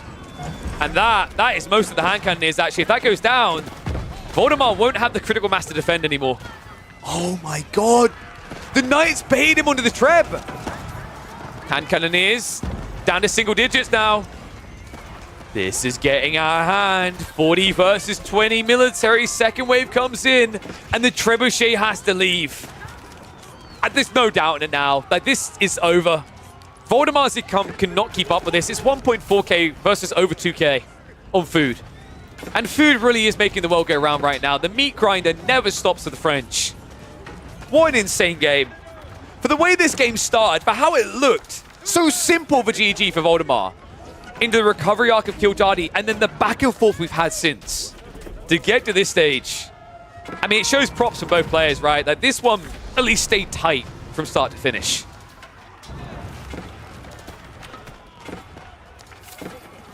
Now I fear it might be finished. Close to, anyway. Cannons have now arrived. Horsemen, not immediately getting all the trader kills in the world. But I'm more worried about the main base. Like, you've got keep drops coming in, and you've got cannons that if Killjadi realizes are on a coffee break attacking a Gur, could actually put their efforts towards taking down something a lot more valuable.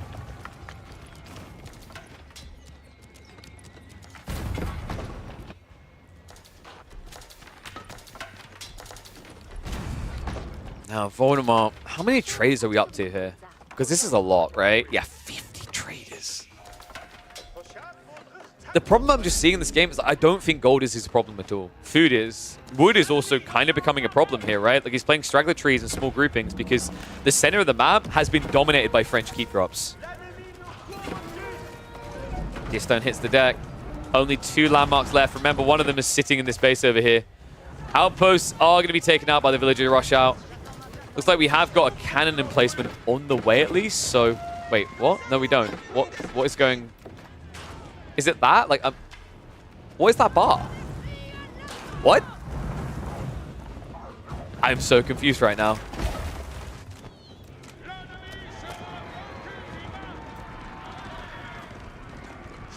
Oh, wait. Oh, you're right. It wasn't... It actually wasn't finished. What?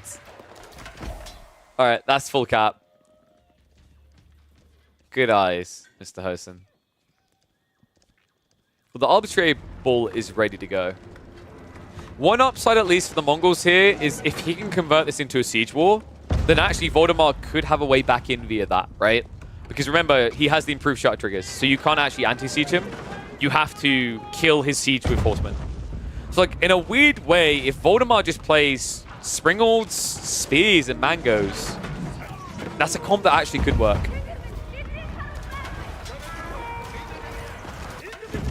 Oh, God, no. Okay, well, abort. Abort. No. Voldemar, please tell me he's noticed. I don't think he has. The traders just keep running into their death. Oh, my God. The knights finally paid off. He just realized, but that comes at a heavy cost. Voldemar losing half the traders. Still more to fall. At a critical juncture as well, right? Like, food was starting to catch up, but now gold starts to just fail you. Absolutely wild game. And I'm pretty sure Kiljardi, okay, he has pulled the gold out recently. That's how he's able to get into all these arbitraries ignites. So he needs to get a lot of traders out ASAP, and he has. He's up to 29 himself. So this game is never ending. Shouldn't say things that I know could be true. This one could have some distance still left in it. Now keep in mind, actually, the French trade versus Mongol trade. Mongol's still better, but French aren't that bad because of this detail. He gets gold trickle. He's got the French... Wait, what? No? Okay, he doesn't have merchant guilds. That's a big no-no at this stage. Your 30 traders deep is definitely worth it. Voldemar. Has he got his number now? The castles are starting to fail. The problem remains now that it's about siege, right? And if it's about siege, Voldemar has the edge. If this just kept turning into him dancing around the map and Voldemar chasing, great, Kiljardi wins. But he needs so many horsemen just to kill a few pieces of siege here. Mango's getting targeted out. I don't think it's enough. Unbelievable. Kiljardi maybe about to lose control of the map. He can't afford to right now. Not with the trade, just setting up like this. Elite army tactics also now coming in from Voldemar. Guy is renowned for his Chinese. He's basically playing a form of Chinese here. Build spears, build siege, and eventually build some hand cannoneers. Pretty much ticks all the boxes the Chinese want to do. Kiljardi needs to buy a little bit of time, so he's going to have to back up into the base, allow all that is in the center to go down. That means a lot of wood being given over, but luckily for him, he's picked up a lot of wood. He's still got a lot in reserve.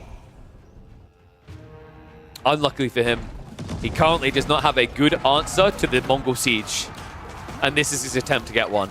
He's trying to mass more Springalds than the Voldemar's Mongols have. That's a difficult thing to even win with because of the extra range. Before you get in range, you're going to lose 1 or 2 Springalds.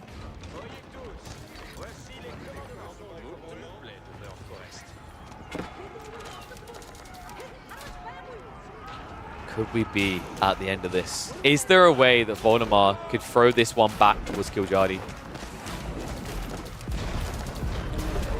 Not with the current things that Kiljardi's doing.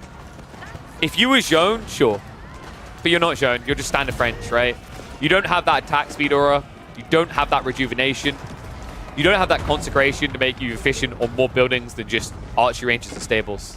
There's a big load of problems, is what I just listed there. Especially for a guy who needs actually discounts on a siege.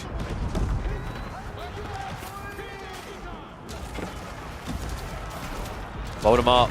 Treb's moving in range to the castles. Gonna go for the siege workshop first. Arbitrary trying to stand their ground while the horsemen wrap round. But the spearmen are chasing and they are hunting. A few horsemen will make it through to the Trebs.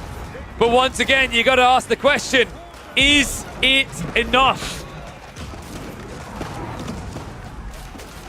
A resounding no seems to light the outcome here. Killjadi down to just 30 military pop. Voldemort up at 75.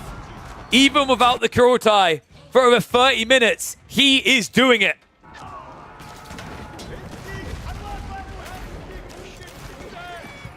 Siege works, another advantage that Voldemort's had for a long time. One that now Killjadi's only answering into himself. No merchant guild still, which means limited gold income. And I can't believe it. He's doing it to him. Voldemort. No, guys, calm down. That is a misclick. No way does he actually want the Magadai. He even cancels them. And I don't think Killjadi has built more siege workshops. Problem after problem for the Duck. Castle about to go down. And remember, even if Killjadi had shot triggers, it wouldn't matter. It's improved shot triggers. You can never outdo the Mongol siege in anti-siege. Horsemen have got round the back, but I have a feeling it might be a little bit too late here. Another castle down. The floodgates have opened. Voldemort, for the love of God, stop tearing those up. Do you want me to blow your mind? Voldemort done all this without Military Academy. Are you freaking kidding me?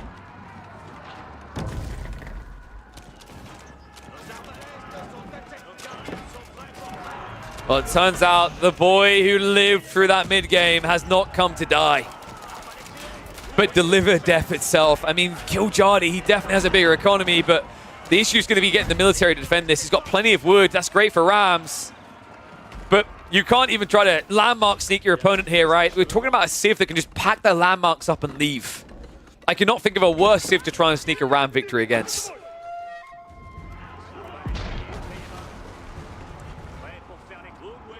What an insane game. This is what I live for, by the way. This is what I get up each day. I open Age of Empires 4. I start up a stream and cast my heart out for. A 50-minute game that deserved to be 50 minutes long. None of this sit in your base and play pat cake for 20 minutes. None of this peace, 10 minutes, question mark. No. This game has been relentless. This is what Age of Empires 4 is meant to be. In its purest form. And all it took was the two weakest civs in the game.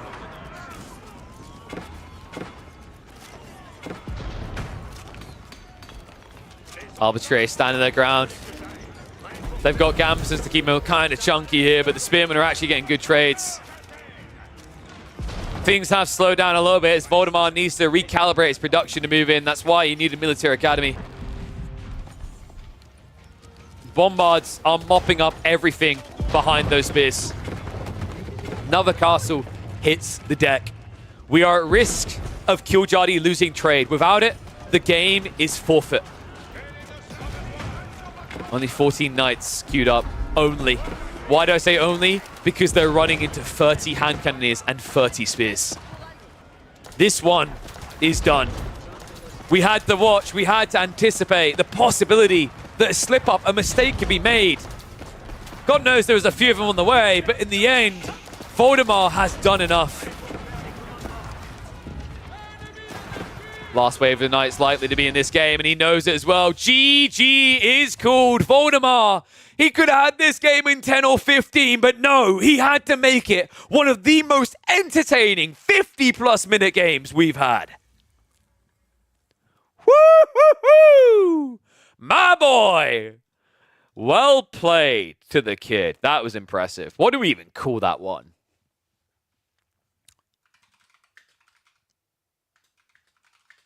Trash Civs, S-tier match.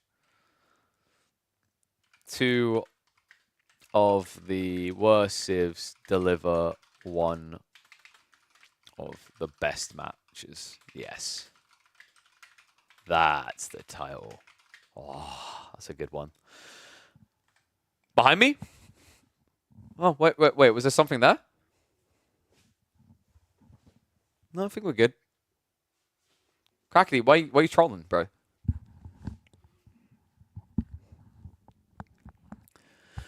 Whew. But yes, thank you for the raid, Crackety. Do you have a good stream, buddy? I think you said you have a game for me, an entertaining game. The last game you played against Wham. Ooh. Thank you, sir. Let's check that one out. I'm excited for that. Don't know if it's going to top that, though. It's going to be a challenge, buddy. That was a bloody good game. All right, let's have a look here. Let me get music on wise, get the data up. Oh, no. It's all the water or the condensation on the freaking thingy again. And I just somehow managed to pour it on myself. I'm so good at clearing water. What do you think of that one, though, guys? I think we might need to queue up some more French versus Mongol games in the future.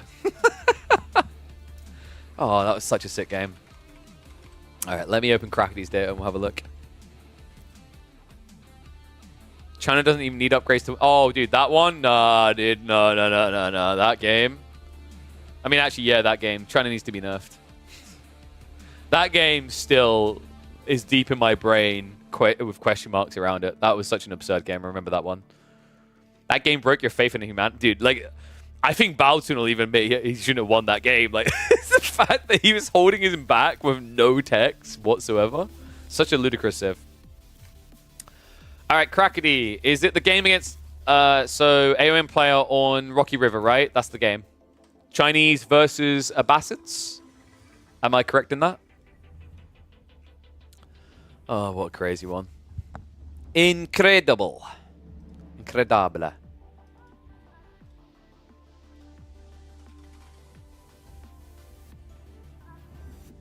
No, don't do that. Oopsie.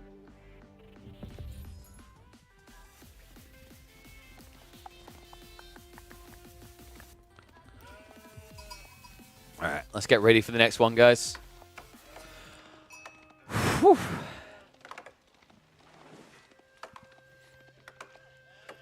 Oh, I feel like I need to take a moment after that last game. Goodness gracious, if someone's watching this later in a replay, you missed out on some bangers across on Twitch Live.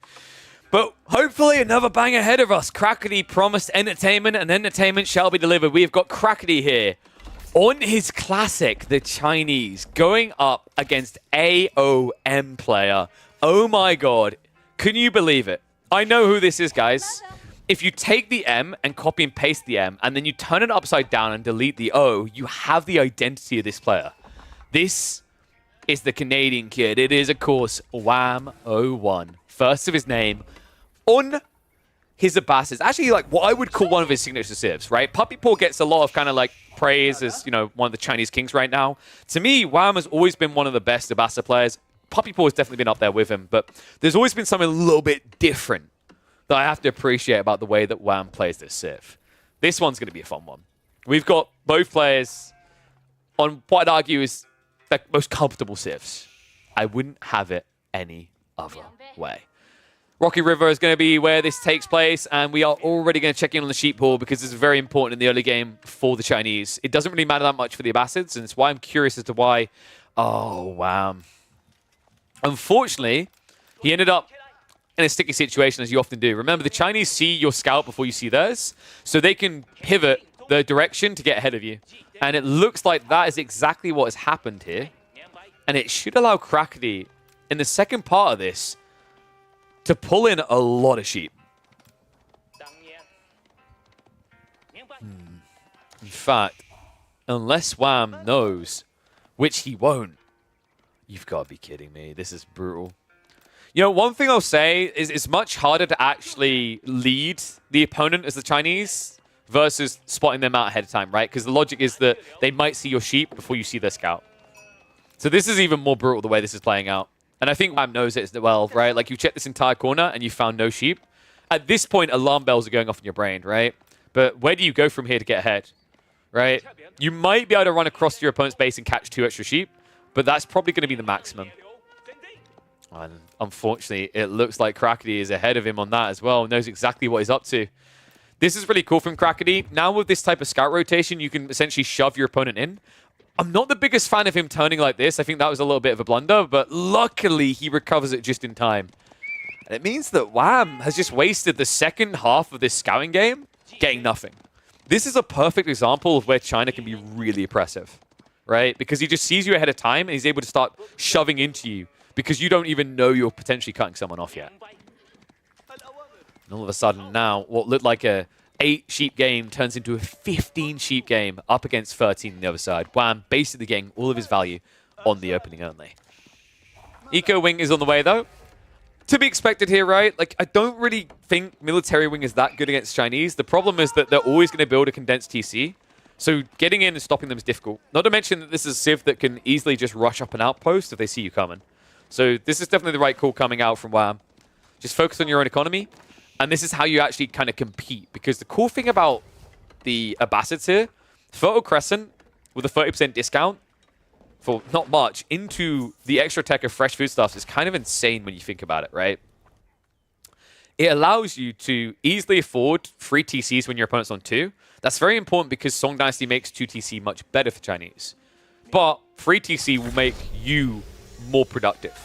On top of that, while being more productive, you will spend notably less food on villages per minute than your opponent, right? Because the reality is what's going to happen with Song Dynasty is that Crackety is going to be spending 200 food per TC. Meanwhile, the Abbasids are only going to be spending 96 food per minute per TC. So they can actually go up to 4 TCs and still spend less on villages than you do, right? Usually you stop at 3 though, mainly because at that point the cost association is similar, but the crazy thing is because your opponent has to go Barbican and Imperial Academy, they're behind. Another interesting detail in this matchup is that Chinese don't have this broken edge in a lot of situations with the Imperial officials anymore, because you have to remember, supervision is 20%, it seems great. It's great on limited resources, sure, but in terms of efficiency and what you're getting extra, while it makes you more optimal around not draining initial resources quickly, in terms of gathering, the Abbasids are absolutely fine with this matchup, due to the Golden Age kicking in so fast and giving them a 15% gathering rate to match up against that 20% extra drop-off.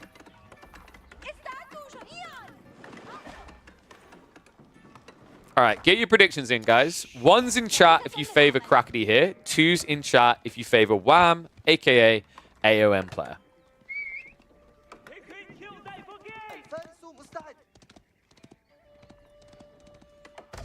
I actually think Abbasids are fairly favored in this matchup now, right? Am I wrong in that? Am I wrong? No, the kids are. It's that kind of feeling to it. I'm wondering, if I check the recent statistics, Chinese versus Abbasids, 53.1 limited games played. Let's check the previous patch. And thank you very much, Shivaki, for the resub. Look at you, China #1, huh? We'll have to see. Chinese versus Abbasids here. Previous patch, actually, China lost. They were 46.7% win rate over 15 games. It's kind of funny, actually, because like you have limited data, right? I feel like not many people play China on the ladder right now. And last season, you had the added difficulty of the fact that nobody believed in the Abbasids.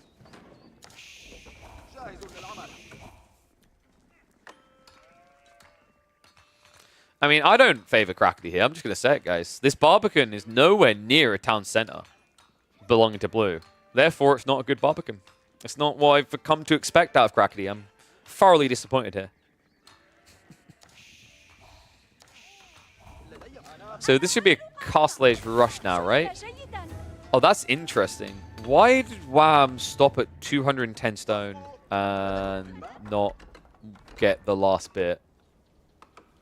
Something weird's going on here.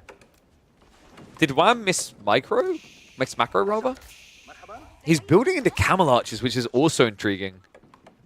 Yeah, something funky is going on here, folks. You'd think he'd be dropping this third TC over on the wood here with the berries. But he's not. Instead, he's switching it up. I don't know if I like this. More importantly, I don't necessarily hate it. The problem with Camel Archers here is, like, why would you choose this choice over just trying to get a bit more greedy first? Because I think delaying it by an extra camel worth to get a TC isn't the worst of ideas here, right? Just inflates you insanely fast. But what he's focusing on is the relics, right? By going for Camel Archers, you can now guard the relics, so when your opponent fast castles, he doesn't get anything from it. And yeah, that's exactly what the thought process is. You can see Wham even is scouting Crackety, and weirdly enough, Crackety's just allowing it. Oh, this is going to be a Palace Guard flood. Dude, this is disgusting. I love this. Not because Crackety. Screw that guy, okay? Imagine imagine this. Palace Guard spam. No, it's the Camel Archer detail. And yes, the Chinese are even on workers, but that's fully debated. Remember, they've built taxmen, and taxmen count to this cap. So they're actually at 31 villages to 36. So they are falling behind, because Song Dynasty versus 2TC, you're going to lose that every day of the week, right? You're producing 4 villages, your opponent's producing 6 every minute.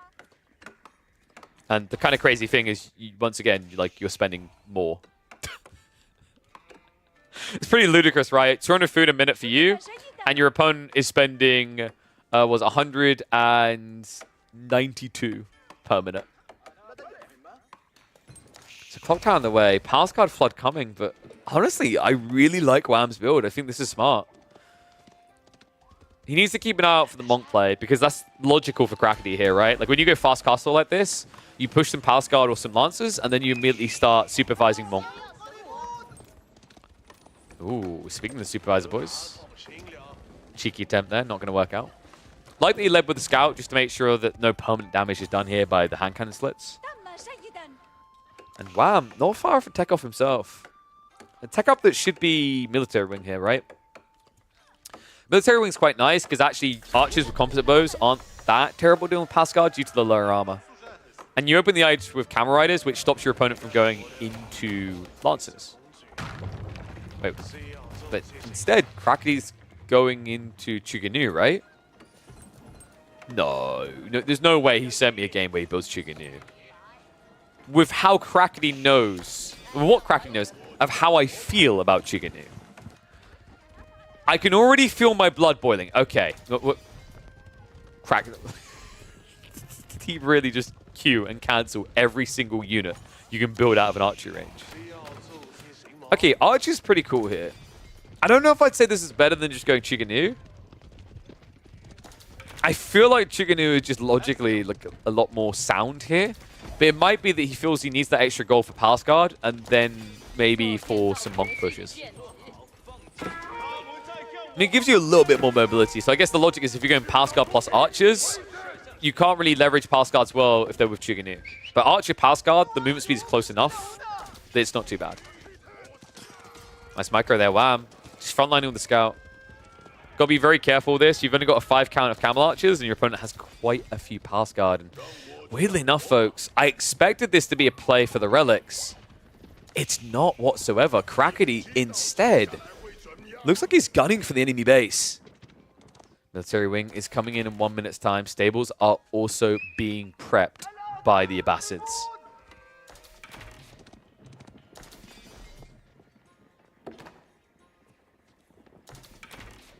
I mean, surely you go for relics, though, at this stage. There we go. There's my boy. And yes, it's almost like Palace Guard are absurd. They do reach your base very fast. And then they screw you over with 1.69 movement speed.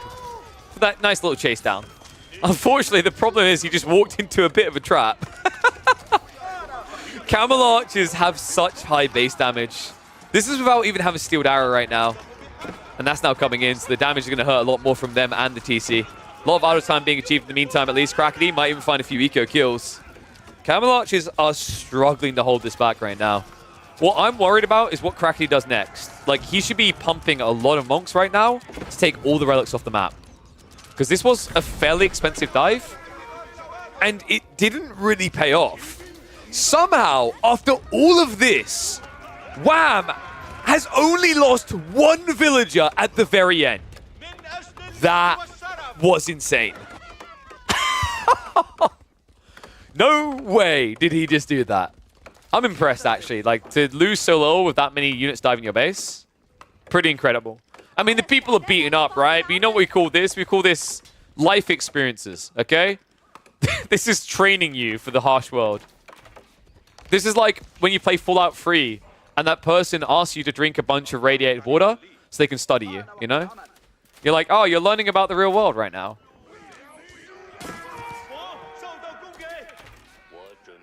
The real world is going to be harsh for Wham in this one, considering although he may have kept all his villagers alive, he's not really in a position to play for relics. We have indeed got Camel Archer upgrades coming through. Dude, this build is wild from Wham.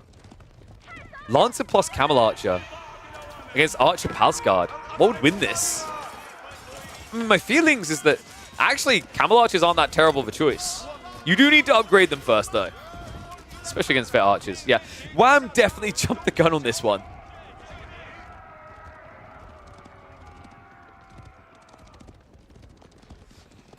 No, it's not the Children of Atom. It's the person that owns the local store and wants you to write a book. He's like, I got an idea. Why don't you just drink loads of irradiated water? Oh, thanks. And then if you don't die, you come out as Chadley and strong as Wham's camels. 15 damage, 170 HP. And a third TC on a delay now coming through. Wolves have been snuck on some of the flanks. That's really important, limiting the options for the Chinese here. And Nestaby's now coming in. So that was the one thing I was a bit worried about. That's why I like that Wham's at least adding in crossbows. He needs a way of actually building siege to react to the Nestabys. You could potentially flank with lancers. Your opponent doesn't have spears. Can we just agree that Crackady's comp is... There we go. Now it's not weird. I'm like, his comp is weird the moment he adds spears. Ah, it's like coming home.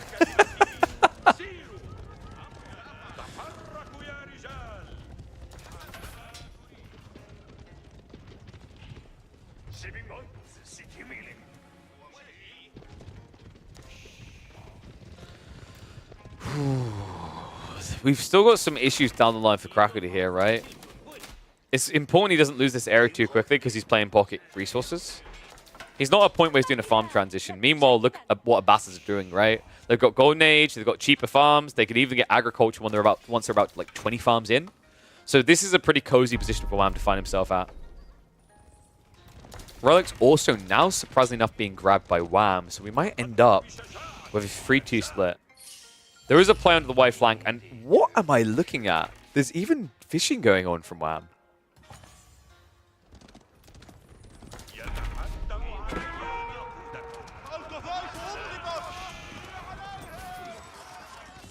God, reinforcements are going to get cut here. So this is actually really smart by Wham. He can't fight the direct army, but he can raid efficiently. Warlord coming in. I like how that noise got made, and then immediately our sponsor popped up on screen. That's fitting, because I'm trying to convert you guys to some meal replacements so you can get more gaming hours in. Check out Protein Works. Exclamation mark Protein Works. Code Killer Pigeon at checkout.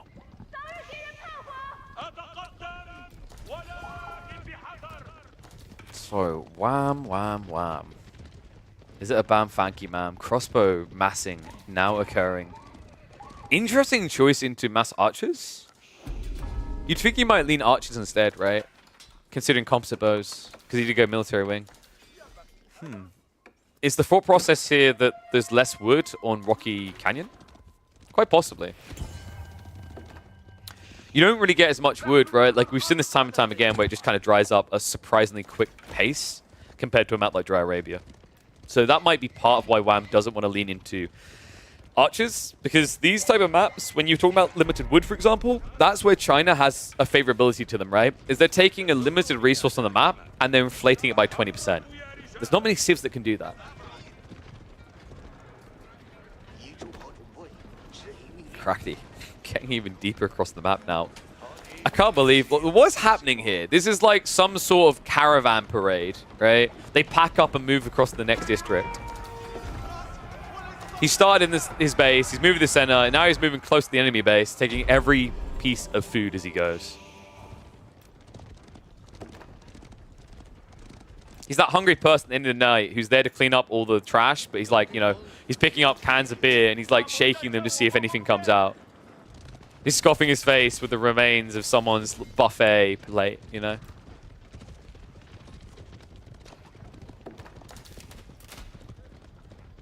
Cav coming back. Wow, lead is building even bigger now. He has got that second relic home, so 2-3 split in the end. It's a 20 eco lead. If Crackety doesn't go soon, I think he loses this game. He has to make a move. It seems he agrees. Army marching in. 3 Nesta Bees to back him up on this. Springles are being queued up, though. Crossbows. Skirting the edge of the range, making sure the Nesta Bees can't get in. Wololo's going to come out. Wham! He's going to defend it. Crackety needs to back away. Nesta Bees shots do come out. And now they've been baited in range. Springles trying to get the shots out, but a big flurry that hits deep. Just one is all he needed. What a sick bait out of Crackety. He had to defend the Wololo, but that means he has to give over the mass clump here. Nesta Bees have died off now, but now you've got an insane amount of archers in your base that can split up and start killing eco. Few pass guard leaking in as well, and wham! What a sticky situation all of a sudden. Gold low, food low, army count low. And wave after wave on the way to the enemy base. What a play. Crackety, what a time for this as well. He needs to find more eco, though. He's starting to get onto that wood line. This is where he's going to start to stock up a bit. However, the archer count isn't exactly formidable anymore. Most of them being wiped out. A good assault, but not enough for Crackety. We're still talking about, what, 15 eco lead? Needs to find something more. Next wave coming in. Wham, trying to get the defense force together. Behind this, Crackety needs to think about a farm transition, and it is underway. First granary in. Second one needs to join soon. Gold is a little bit out of control. Crackety could even consider selling some to get a tech up, or at least to get a bigger flood of Palace Guard out. I can't believe that, though. The fact that he called the bluff on the Wololo detail. He's like, okay, you want to defend that? Nesta Bees. That was incredible. That was actually such a sick play from Crackety.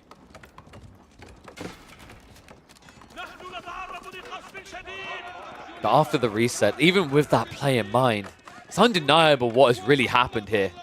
Right? Still a 20 eco lead for the Abbasids, a 2-3 relic split. In a game where we should have agriculture coming through soon, because the farm count is sitting up a pretty damn healthy 41. It was a respectable attempt, but I'm struggling to see the way now.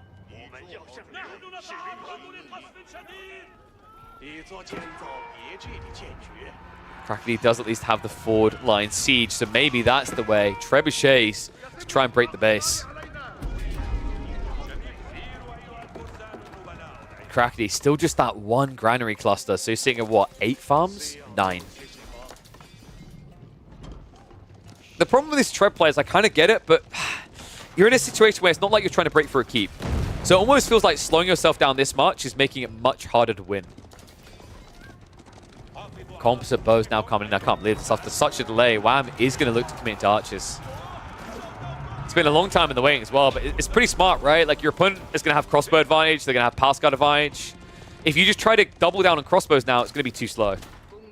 I actually think this play into composite bows is where Wham wins the game. As long as he doesn't run out of wood, right?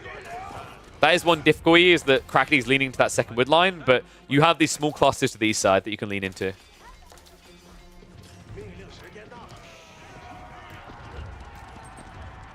Lancer's now sneaking around the back, so Crackety may be about to find more cracks in his economy here. I love the fact that he's still playing pocket ecos this deep in the game. As Chinese, right? A civ that usually rushes free granary transitions, but it makes sense, right? I just don't see how you're meant to beat the Abbasid food income. I mean, you can't, statistically. I think people don't run tests on this. Out of all the civs, Abbasid has the highest food income in late game with Eco Wing. Because you get the extra 15% here, and an extra 8% on drop-off.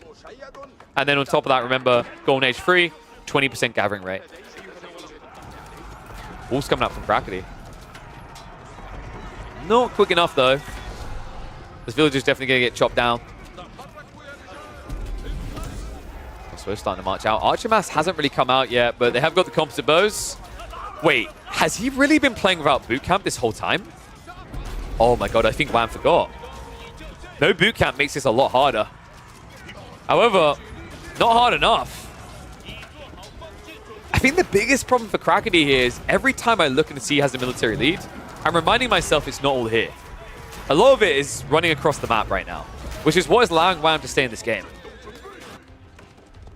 If he just had a few full production buildings outside of the siege, maybe. Surely without that, no. Treb siege continues. And remember, the paranoia for Wham here and why he's not slowing down is if he does slow down, it's always possible that China is going to tech behind this, right? And then you will lose. Big mango hit in the meantime. Sprimmels are going to be able to snipe that out, though. I mean, the problem is Wham kind of needs culverins, right? But, like, how do you now get into Pure Age without losing this game? It's not often you say that of a person who has a 4 eco lead, but he just doesn't have a standing army to contest this.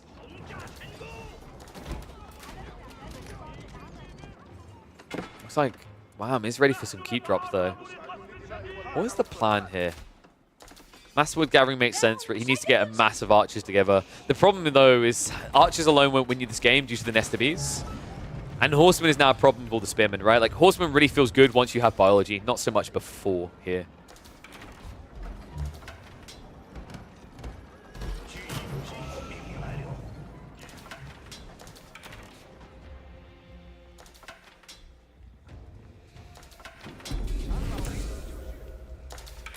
I'm trying to figure out how Wham concludes this.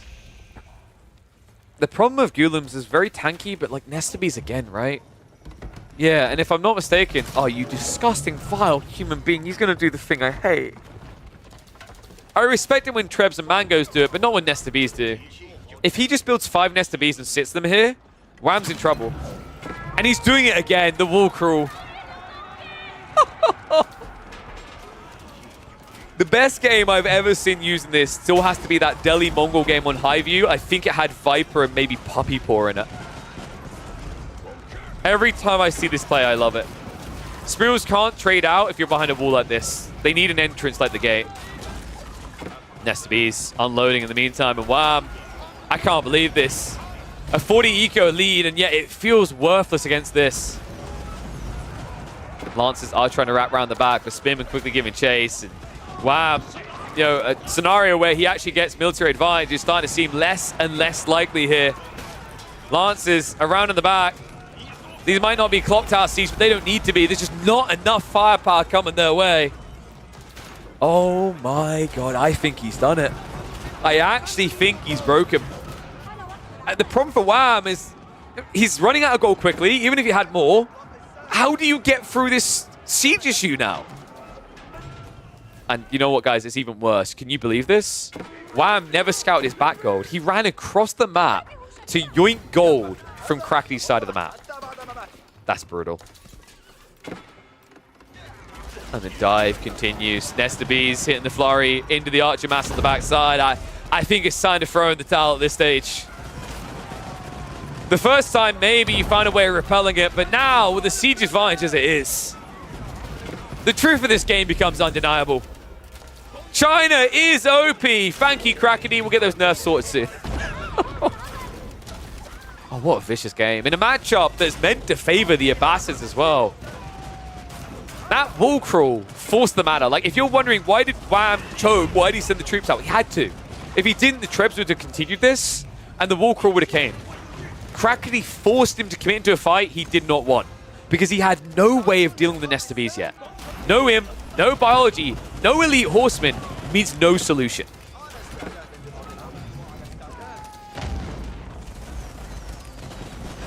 You know, what Crackity just done here has actually reminded me of a particular game on Hideout, if you guys remember. Can someone link the clip for me? It's very important. You know that, oh, Recon, you're so amazing. I think that was a perfect translation. He literally just done the same thing to Wham.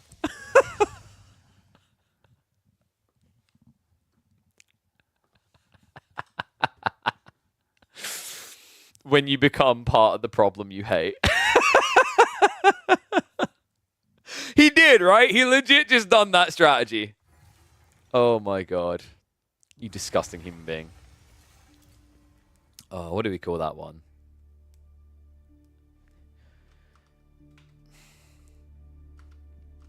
The nest of bees wall crawl. He has become what he hates. Did I cast those Korf SAS games? Yeah, they only done 2, dude. They didn't do like a crap ton. They literally just done 2. I was hyped up for a bunch. Miro was even like, is this a show match? Yeah. It was, we had Ayabids versus Zhone, and then we had English versus Order of the Dragon.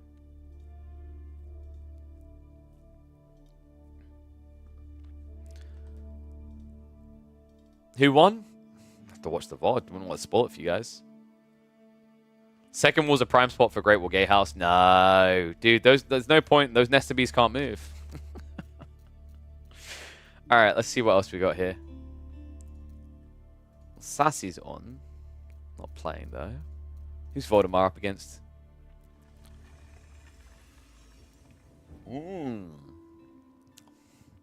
Is there even a point? This is like one of France's most annoying matchups, actually. And France kind of sucks right now. So...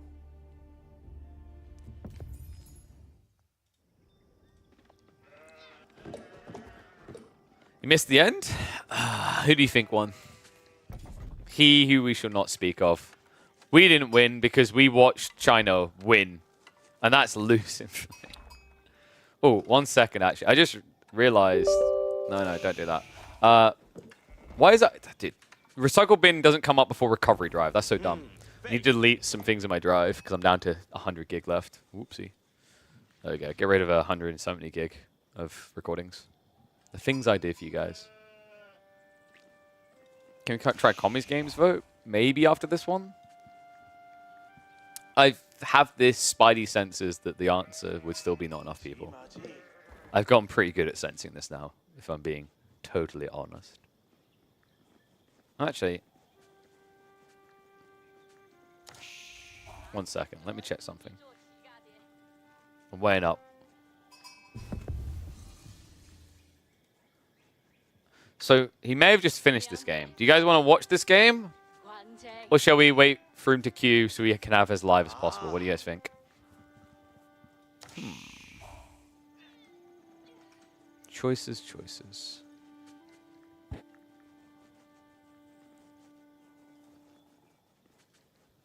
You want to watch if Voldy loses? Wow, that's vicious. Cast it 4 times? Why would people want the 4 times? KP, believe in your community? I mean, it's also a case of just... I've said this before. The problem is, like, you have to... To a certain degree, you have to acknowledge whether someone works based on numbers. And I'm trying to figure out the formulas where people actually care about the free-for-alls. And what I mean by that is, like, on the YouTube side and genuinely on, like, the Twitch side. When we do community games, unless we have, like, a unique new concept, people clock out real fast. No cap. Which is sad. It's something I'm still trying to solve in my brain, because it's like, it's fundamentally an issue with the way that we've built the Age of Empires 4 scene. And also, actually, the way the game has been built, where everyone just cares about 1v1s.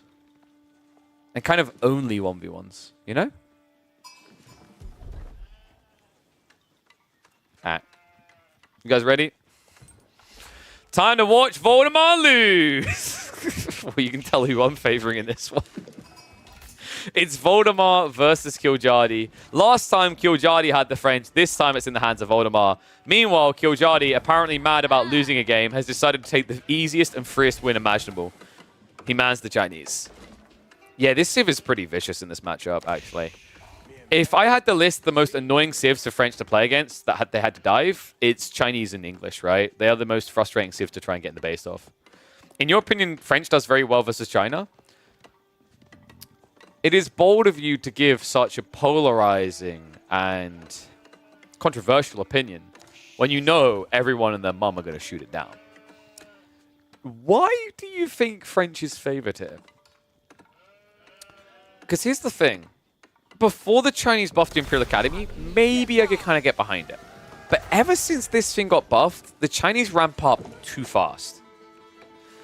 And the French can't really try to mirror TC builds because you'll always be one step behind. Maybe you can go one TC all-in, but I think that's very spawn dependent. And this is a spawn where... Okay, actually, no, pause that for... Whoa, hold on a second. Hold up. All right. I'm not going to finish that thought because all of a sudden, Killjadi has an atrocious spawn for TC booming. Ooh. So interesting question coming in, that you've seen T90's big AoE2 videos being a lot of community games. You're wondering why it's different here. I think it's A, kind of the size of the community. B, it's that Age of Empires 2 was built more around the idea of community modded games than Age of Empires 4 was. Like, still to this day, mods in AoE 4 feel like an afterthought. I mean, they weren't there at launch, they were an afterthought. And the way that they were designed as an afterthought wasn't very user-friendly at all. Like, I have some of my modders in chat, they'll tell you. It's so anti-user, like, the way that they designed them.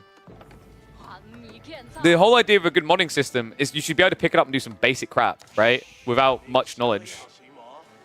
Instead, with AoE 4's modding system, you just feel like you have to read an encyclopedia to even get started. And oh, there he is! Thank you very much, Voldemar. I think I know the outcome of this game, considering you just raided me. Hope you had a good stream, my friend. We did catch that epic game between you and Killjadi, French versus Mongols earlier. But yeah, what do you think, Voldemar? Is this Chinese favored or French favored? You definitely know. Like, it's literally your Civ, right? My feeling is ever since the Chinese buff. Yeah, there we go. Thank you very much. Boom. Especially since the Chinese buff, right? The Chinese buff is kind of insane with the Imperial Academy. I honestly do not know what the devs were thinking with this change. It seems so small, yet it's so big. The fact that you have an extra Imperial official at the same time as you did on the old builds, because of the discount, is kind of baffling to me. And when you think about it, like, the early game was really the only weak point for the Chinese, right? Mid and late game have always been kind of phenomenal upticks for this Civ. So the fact that they buffed the only weak point without taking anything away from especially the late game has kind of created quite the conundrum, especially in competitive right now, where I'd say China is easily a top 4 Civ. French. I'll go for that one TC all-in, huh? Interesting choice by Voldemar. So we talked about this whole idea that you can't really race TCs. You have to play this kind of all-in approach. And we did mention the upside is at least, you know, your opponent has a full stone. There is even a world in which Voldemar snakes his way into a second TC because his opponent can't access stone. That is a bit risky. I'm not expecting him to rush towards it, but considering he's baited spears already, he's going into archers. I'd actually love to see Voldemar just snipe out the spearmen, force Killjadi to commit to another unit type, and then behind this, go for a little bit of greed.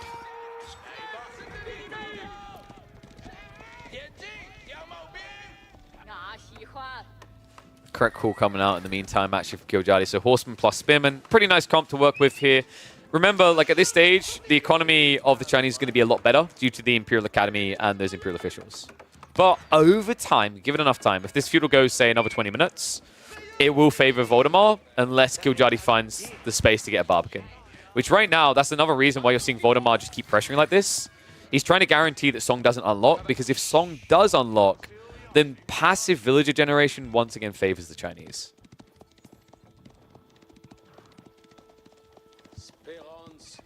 New scout coming out. Another good reason that you did actually build in that stables, otherwise that would be another villager down you'd find yourself. And it looks like we have got pocket economies. This is another thing that I fear with the Chinese when they're under pressure like this. It's a pretty cool approach from Voldemar. The logic is his opponent should run out of food eventually, because he can't come out of the base. So it's very important that Killjadi tries to get some sort of defense up quite quick. Like, I still think Barbican is worth it to drop on the deer and the berries at the back here. It connects your base and gives you kind of a hunker down location.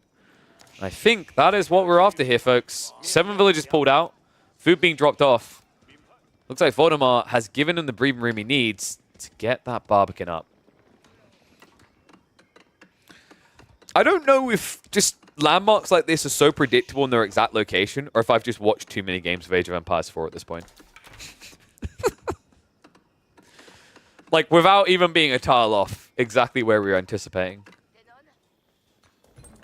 Meanwhile, Voldemar continues his trek on the 1 TC build. Yeah, I've definitely watched too many games. You're right, guys. I'm retiring from Age of Empires 4. I'm going to pick up Age of Empires 2, okay? Whoa. Okay, that would start a war. Nice now the dive in. Barbican is going to go up. I mean, this is the reality of China, right? Like, how do you ever stop that build speed? And this is where it pains you. The hand cannon slits are so insanely powerful against these heavy knights. Horsemen even just trying to snipe down the remaining knights at the back. I mean, you've got 2 in here, but they're never getting out. So, firm handshakes all around. The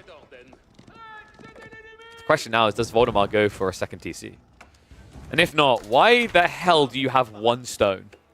Like, Voldemar, why? Like, I don't care what else happens in this game. This is by far going to be the biggest question I will have at the end of this game, and I'm certain of it. He gathered literally 1 tiny pebble. It's like Voldemar is one of those tourists that just goes to a beach in another country. It's like, oh, a rock.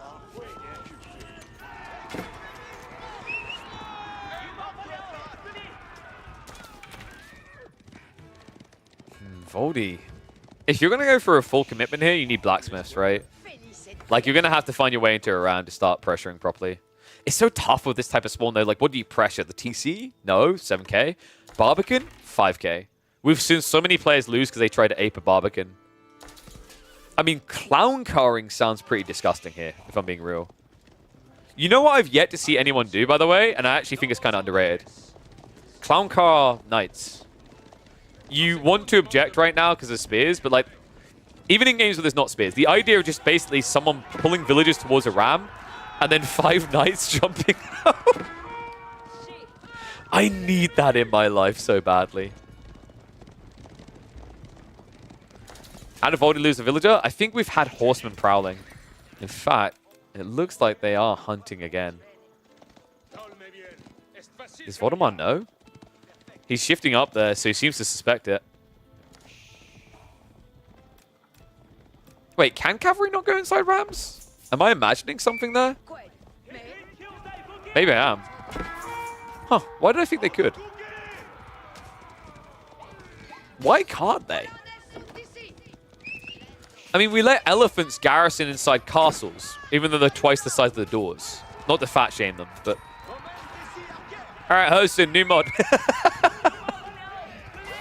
Villagers getting sniped down, though. Really well played there by Killjudge to get those chips. So 3 worker kills. Like, not a good position to find yourself in if you're the French, right? You should never, in a matchup against the Chinese, find they have more worker kills before 15 minutes. Yeah, like, I really can't agree with that logic, that I can garrison an elephant in an outpost, but I can't garrison a knight in a ram? What? I mean, where does the stupidity stop? Let's just let catapults garrison inside TCs, you know? Buildings are supposed to be much bigger. We went over this earlier, okay? Even if you're not Order the Dragon, like, look at the size of that horse, look at the size of that one. It's all a scam. Breaking the wall. Voldemar now going in. Wait, what happened here? Did he actually burn through, or did Kudradi make a mistake? It kind of looks like a mistake may have been made.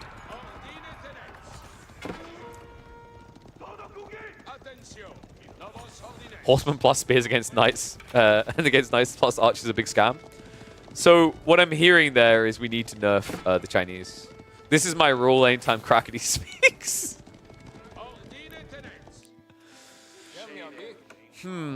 I believe we've got a castle boy on the way. Killjudge getting ready for the tech up.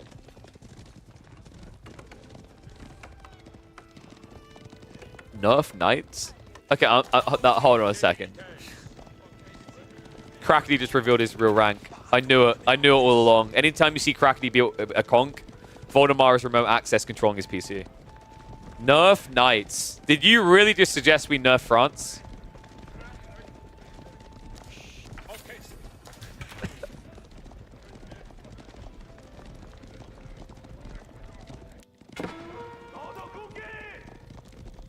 Voldemar may have another raid coming his way. He has at least got an outpost up, but there's so many horsemen here. If he doesn't realize it straight away, he's going to lose the villages. Stab comes in. Looks like our boy did get some textiles going, though. So Voldemar, unfortunately, the body blocks are there. Killjudge on point with the micro. Gets 2 of the villages out of the 4 there. And no push coming in.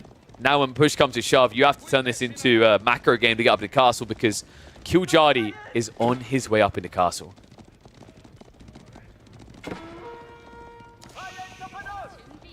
French just dents. I love the split. Like, I've got two filthy Chinese spammers in my chat. One of them saying that French win this matchup, and one of them saying that Chinese wins this matchup. Well, let's see how hard they can dent. French going in. Villagers with a quick shift away. Killjadi is going to lose a few villagers on the dive. Wait, has he... Oh, no. Mistakes made. He didn't get the gold for the upgrade. These aren't going to be vet spearmen. If they were veterancy, they would clear this up straight away. But right now, the archers make them hesitate. Killjadi just trying to target down the archers here. Horsemen have arrived back at home, though. Voldemort wasting a lot of time underneath the TC. Horsemen now stabbing at the knights. Has he overextended? Palace Guard Lancers just got queued up. Voldemort, meanwhile, doubling down on the feudal. No attempt to get out of this.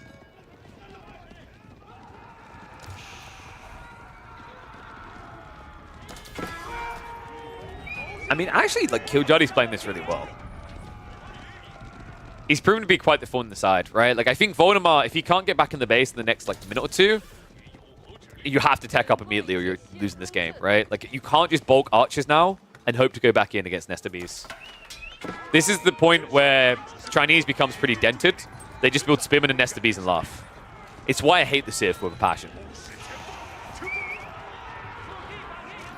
I actually truly believe that China is the most toxic Civ in the game. I know people want to say English, and I know why, I understand it, but the idea of Chuge Nu, Nesta Bees, all in one Civ makes me vomit.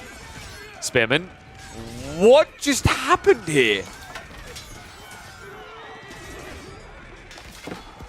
What?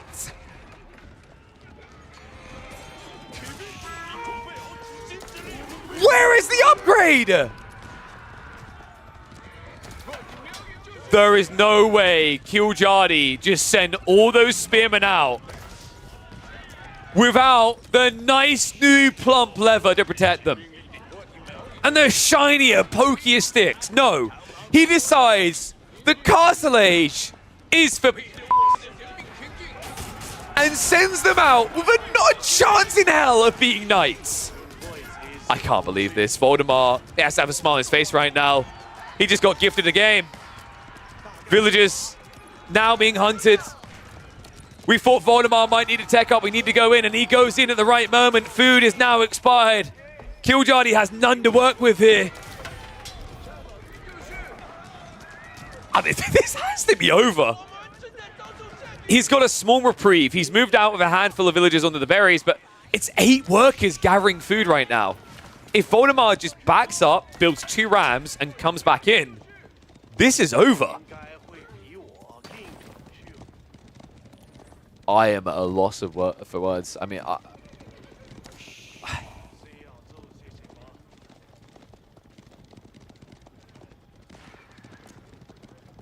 what was the reason for coming out as well? Like, I'm just looking back at this point in the game, and you know, Killjadi, he buffers away, basically just loses his ball and decides, no, I'm not gonna let him decide when we fight. I decide. What a wild choice being made by the Duck. And it's fair to say he most definitely ducked up. And he's even more ducked now, because there's no ducking away from this. All right. That's enough duck puns to make you need to quack. Or at least find someone to talk to. I think Killjadi is going to need someone to hold after this one. He's trying to get cute with the garrison on garrison tricks, but there's simply too many villagers here. Knights continue to find their value. I can't believe this. Voldemort has to have the biggest smile on his face right now. He's like, all in a day's work. Just a top 10 player, and I'm making him look like a top 10 pleb right now. Killjadi won't just give up, right? Like, we know how this player functions. He's castle versus feudal. And let's be totally real, we've literally cast a game where Killjadi basically had to go down to 6 villagers at 25 minutes before calling GG. So I'm not surprised to see that he's trying to hang in there, kitty. Finally, Voldemort is taking the sane approach to this. Rams now on the way.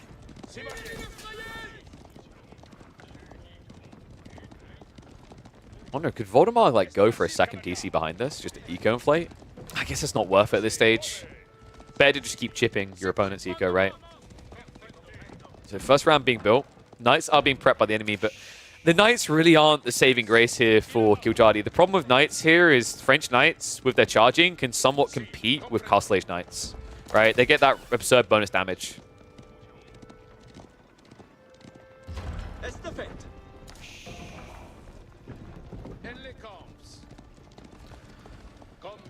And yes, the game I was referencing where he had 6 villages was indeed Killjardy versus Beastie. Game 2, Coastal Cliffs, Elite Classic 2 group stage. God, I really need to go touch some grass. It's a good thing I'm going on holiday next week. I watch probably more Age of Empires 4 games than is healthy. Double Ram now moving in. Voldemar, for a moment, looked like he was going Castle Age. Immediately reinvests. It's like, why don't I need Castle Age? I've got heavy armored units and feudal. Oh my god, that is not a safe place. That is not a safe place. More villages down. You wouldn't believe he's got Song Dynasty. The song is not the sound of people being born, it's the sound of people dying in this situation. 48 economy to 67, and the Knights have now scouted the flank resources. Oh, the villagers in the base. I mean, the Lancer tries to save the day, but there's just way too many villagers here. Looks like the Lancers will be able to hold the choke point at least. But now the Barbican's being lost. This has to be over. More villagers being taken out as well. Archers should just hide inside the ram now, right? So you just don't lose any. But Voldemar's like, nah, I got a big enough lead. I'm just going to ward these guys off. They got more rams to build. I was like, 2 isn't enough here, guys. This is a Barbican. We got to build 4 more. Wait, Voldemar, like, please defend these. Voldy. Damn right. Lancers, charge once again in. It's weird because the Rams, like, there was no reason to leave. Voldemar's like, I play Chinese. I know how the Civ is. I can't give them a moment of space to breathe. Somehow Killjardy dodges the killing blow again. New Rams being built up. I'm a little bit surprised Killjardy hasn't sent just like 2 of these Lancers to raid the flank resources. And what am I seeing, Voldemar?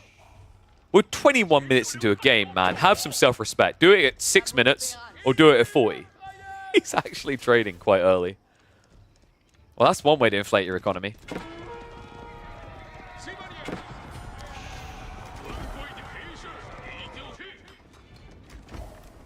Two more Rams shuffling in. Third one to join him. Barbican didn't get repaired either. Wow. Okay, so Killjardy with 1,000 wood didn't think it was worth it. He might regret that.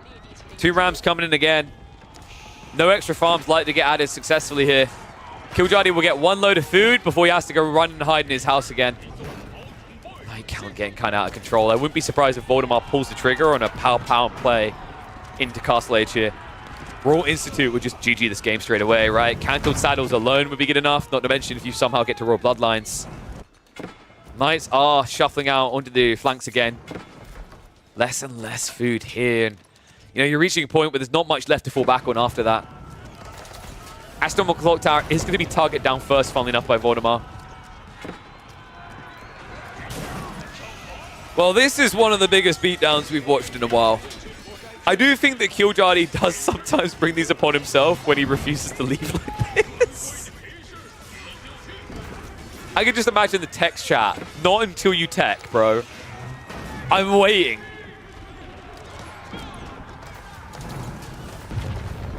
Clock Tower down, Barbican next on the hit list. Village also in trouble, and there it is. The killing blow. GG's called. Voldemar with a dominant feudal all-in. And Killjardy, all I can think about are all those spearmen and all their children at home and how daddy is never coming home from this war because of General Duck. Whew. Well, that was I mean, that was a wild throwaway for Spears. I don't know if it would have been enough to save this game, but still a puzzling choice being made there. Well played to Voldy, though. And hello, all the raiders that came through. Are you guys ready for more games? More games of AoE 4? Oh, I just realized I never updated from Wham versus Crackety. Sorry, let me get rid of that. Whoop. So, let's have a look at who we've got playing right now. Gully's in a game. Dragavan is not. Who's Gully up against?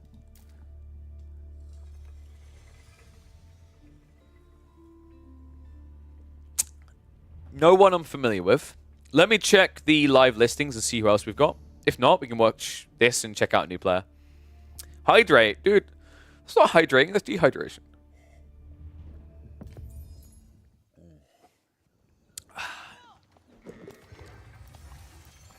So let me have a quick look.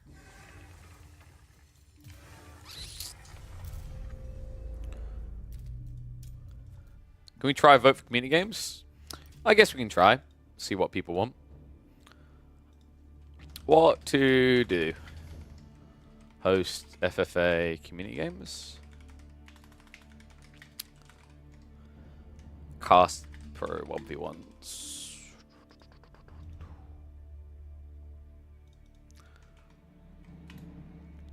Alright, 2-minute poll. Go, go, go, go, go, go, go. Get your votes in. It's like the bloody elections around here. Alright, in the meantime, I'm going to go check the ladder, see who we've got online. Only camels. Wait, was that a high rank opponent? Conk one. Wait, don't we know who that was? I could have sworn we knew who that was. I'm trying to remember, though.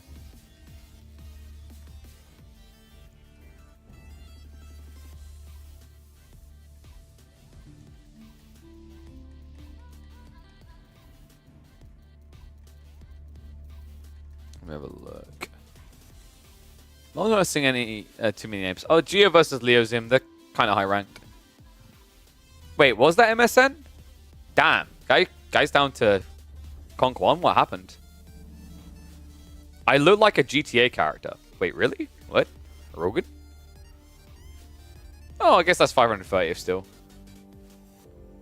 Yeah, it's MSN's all. Oh, that's why. He's only 5 games in. And he's up against who? Let's have a look. A rank 495th, who's usually ranked 250th. That's HRE versus Ibids as well, so it could kind of be spicy. So we have 2 people that would want to play free-for-alls. Sorry, Hosen. That's what I mean. It's a tough one that I need to try and figure out. I guess, I don't know, maybe some help with community building where, like, Reddit threads. Maybe we need to, like, pump the Discord more. So we have people in hand for these type of things. This definitely feels like something I'm going to have to build. It just doesn't exist in AoE4. I said, we're very much a 1v1 focused game. Or better or worse currently. So I think Gia is decent rank. Rank 444th from Turkey. And then Leozim. I've caught a bit of Leozim before. Rank 410th. When people make a Smurf, they buying a second account? No, often they're just using the family pass on Xbox. So dumb how easy it makes it to Smurf. So I think what we'll do then. Should we check this one out? Should we check out some MSN? Yeah, go on then.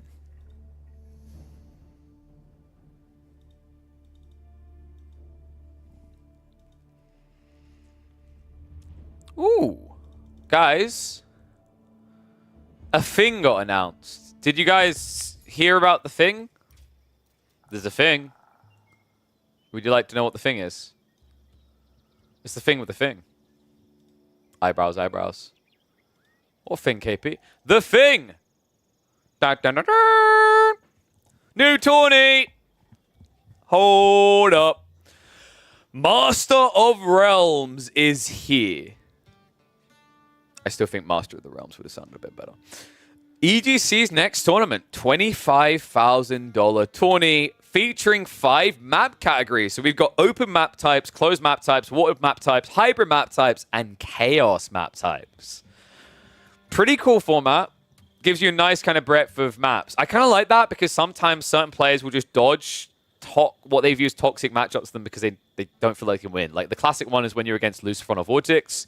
Most players will rear away from water maps. They'll actually ban them out. So this format doesn't let you do that, right? You can't just avoid them like the plague. That's pretty cool. So we're going to... Actually, yeah, inspired by Mems TV's Warlords. Oh, bless him. He gives the credit. So open quality is 25th, 26th. Big Pog. Do you want to know why Big Pog, guys? I don't know if EGC is planning to cast the qualifiers on their channel. If they're not, I can cast them anyway because I should be back in the country chilling on 25th, 26th. So a little warning, guys. I'm going on holiday on the 8th of this month, and I'll be back 16th. But I've got something that I will announce that is bogging me down the 17th. So I won't stream the 17th. But I will aim to stream 18th, 19th. And then I think we'll basically, we'll go kind of hardcore. 18th, 19th. I've got a tech conference I need to host because Papa Pigeon needs to try and make some money somewhere on 20th and 21st. So I'm not sure about streaming those days. But I'll probably aim in that case to stream 22nd, 23rd, 24th, 25th, 26th sort of thing. So we should have quite a few. What's the 5th map type? Your face covers it? Oh, sorry. It's Chaos. It says Chaos. There you go. So Chaos, I imagine, means what? Mountain clearing type stuff? Would probably fit Chaos. The messy maps, basically. Okay. That's pretty cool, though. Big hype. Big shout out to EGC coming in with another tournament. Slam dunk. Speaking of tournaments, by the way, guys, before we get into this one, just a little reminder. There is a tournament tomorrow. Mega Random? I'd say Mirror Random. Don't do Mega Random. Mega Random's a mistake. You get so much crap for competitive integrity, you do Mirror Random. But anyway, closer to now, tomorrow, it is Mutez's Reverse Draft Showdown. That is going to be a tournament where, correct me if I'm wrong, I'm pretty sure the rule set is, as it sounds, your opponents draft your civs. So we're going to be casting that. That will kick off at 3 p.m. my time, 4 p.m. CET. I will be live a little bit earlier than that to cast some pub games and get warmed up and get cozy so everyone can flock in at the right place to be the #1 spot to be for your caster game needs. As we get ready for a tournament that is going to face up a bunch of known names. You're going to have Lucifron versus Vortex. You're going to have Anatam versus Killjadi. Poppy Paw is in there. Wham is in there. I can't remember correctly who he's up against. Vortex. Then you've got Beastie. There's also going to be Doomy versus Zern. We'll be starting off that tournament by casting Lucifron versus Louis MT. And I'm just double checking. I'm pretty sure it's BO Freeze to begin with, leading into eventual best of fives. Yeah, so BO3, BO3, BO3, and Grand Final best of five. So we'll start off with Lucifron versus Louis MT. Then we'll clock back to Anatam versus Killjadi if still going on. Or we will hop into Puppy Paw versus one of those two. And then we'll catch whoever wins with Louis and Lucifron versus Puppy Paw and whoever. And then we'll follow that through to the Grand Finals. So pretty sure that's going to be 8 or 9 hours there. And obviously we're going to be live earlier. So 10-hour plus long stream, Pog. Not bad. What tournament? Mutez's Reverse Showdown is what it's called. Should be a fun one. I think it's the person called Mutez who organized it. I'm not familiar with the Mutez guy. I don't know if he's ever been in here. Sorry if so. I don't remember an at Mutez, though. Maybe I've seen them somewhere else. But apparently they've organized the tournament. I don't know what the prize pool was exactly, but I imagine it's somewhat reasonable considering the players, the caliber players that you've got playing in it, right? So it should be a fun one. We will kick that off once again, 3 p.m. UK time, so 4 p.m. CET. But we'll be live at about 1 p.m. CET, as I usually do. All right, awesome. But without further ado, I think we should get ready for this game. I'm just double checking I didn't accidentally rename the stream before. No, we're good. All right, then, let's get to it. All right, we're checking in on the calibration games. This right here, Only Camels, is none other than MSN DK. WizKid out of Denmark, sorry, Norway. I believe 14 years old, if I remember correctly. It's either 14 or 15 years old. Him and Gully Deckle, two of the youngest players at the absolute top of the ladder. If you've not seen MSN DK before, very talented player. He's cracked up in towards the 200 range before in terms of top 200. Right now, this account, I think, is about 1,400 elo with 8 wins and 2 losses. Likely he's going to calibrate more into Conk 2/Conk 3. And yeah, to be honest, they are now the kid. Voldemar lost that title very clearly. Actually, no, I'm going to make the decree. I said it before. Voldemar can remain the kid. These are the toddlers. And that means that my stream is very quickly becoming the kindergarten. So we've got MSN on the Ibids, kind of fitting for the guy who goes by the name of Only Camels. Let's see if he honors that statement. On the other side, this player, I believe, was ranked about 500-ish, so fairly competent at the game. So yeah, double checking. Only Camels account, 1,475 elo actually after 4 wins, 1 loss. Sorry, I doubled the number by mistake. And I'm pretty sure this player was 10 games, if I'm not mistaken. Yes, that's what it was. This player's from China. They're ranked 500th in the world right now with 1,490 elo. They have 8 wins and 2 losses. And they have basically been fiending the HRE non-stop. So there is something sort of karma-like about the idea of MSN crotch stomping him, considering crotch stomp will come from a guy who has picked the Ibids here, but has so far picked Byzantines and Malians as well on this account. Does that make me the teacher? God, I worry for us all if it does. Class is in session, kids. I don't know, man. What do you guys think? It was a long time ago. I feel like I slam dunked those Wallalow Weatherman sections, right? Maybe I should be the teacher. Get some more glasses from Gunner, right? Something a little bit more schooly, like. What? I can't believe he only got 2. That was so cool. Against the HRE as well. That's actually important clubbing sheep. MSN. This is why I love watching this kid, man. Like, these upcomers, they're so rowdy in their approach. They do some wild things sometimes. We've seen it from Gully. We've seen it from MSN. We see it a lot from Dragavan. Dragavan, who's also 16 years old, right? It's come back to me. MSN, I think, is 14 years old. Dragavan and Gully are both 16 now. But it's so wild to witness. I'm looking forward to how this year's going to pan out for the next generation. I think now's the perfect time to start thinking about that, right? Like, obviously, I've done that video where, honestly, I do think we're going to lose some of the known and established names in the scene. You kind of need that next generation, that new blood, with some crazy new approaches to the game coming soon. I think that's the type of stuff that may actually just rejuvenate us to a whole new level. Now, that being said, after the weird sheep clubbing, still going to be a 14 haul, which is pretty damn good for yellow. Meanwhile, blue, only at 9, doesn't really care about it as much for himself, but it still kind of pains that your opponent's able to get this much away from you. Especially considering it means you're more likely to exhaust the berries instead of getting the growth wing. In fact, if he is going for the growth wing, this is a very big no-no out of blue right now. Exhausting the berries is exactly what you should not be doing. You do not want to miss out on the opportunity to get an extra 600 food safely in your base, especially against a civ like the HRE. Arkan coming up in the meantime. Desert Raider is going to be popping out very soon. Too soon for my liking. Yes, I said it. I can't believe it still comes out straight away. There's a reason the king is bounced around the idea coming out 35 seconds in, right?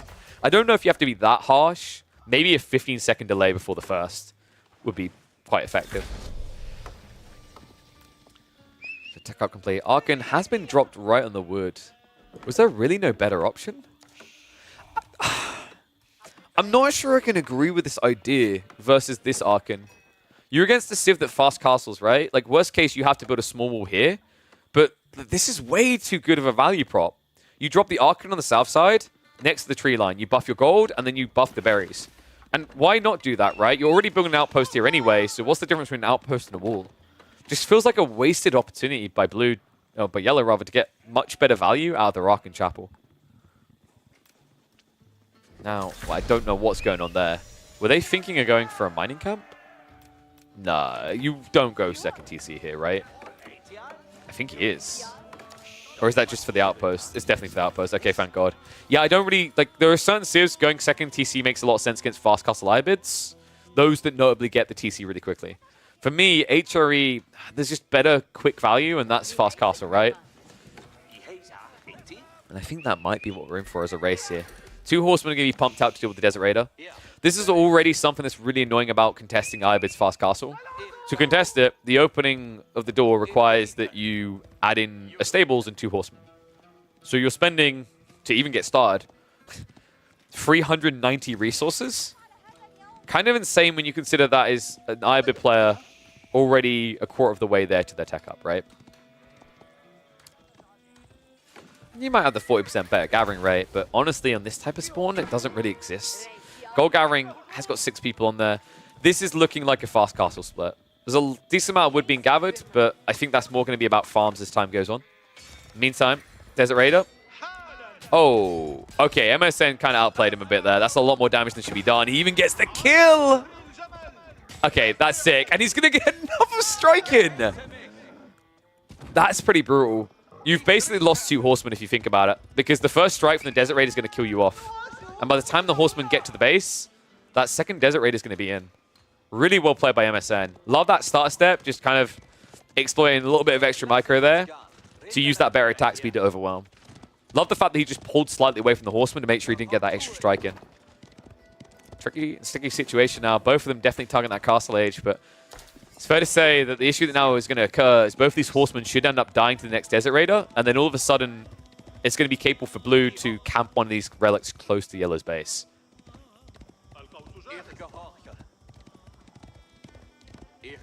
All right, what do you think, guys? 1s, if you think Yellow's going to win this. 2s, if you think Ibids have got this. Because they are both going for the same condition, but there are already small differences. And I believe we will be looking at Growthwing in this game out of Blue, despite what they've done to those berries. The war crimes on the berries.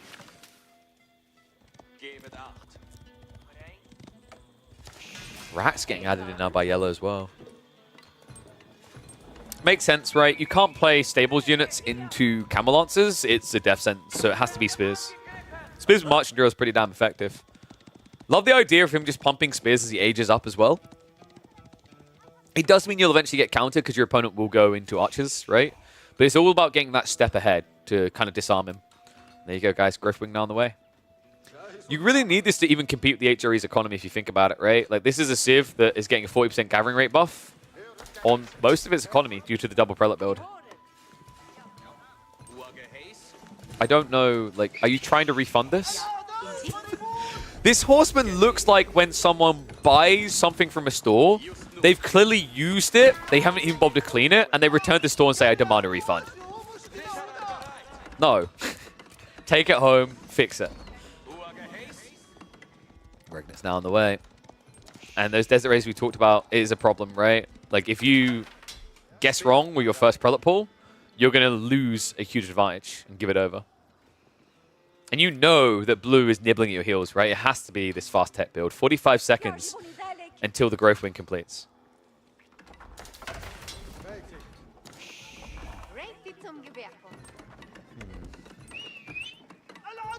Did Blue actually scout the racks? I should hope so. This is really important they know. Oh, come on. That's harsh. I don't know if that was intentional, but he lets him walk past the threshold, right? May actually regret it, considering the Spearman is here. Yeah, big mistake made there. MSN should have went immediately for the attack.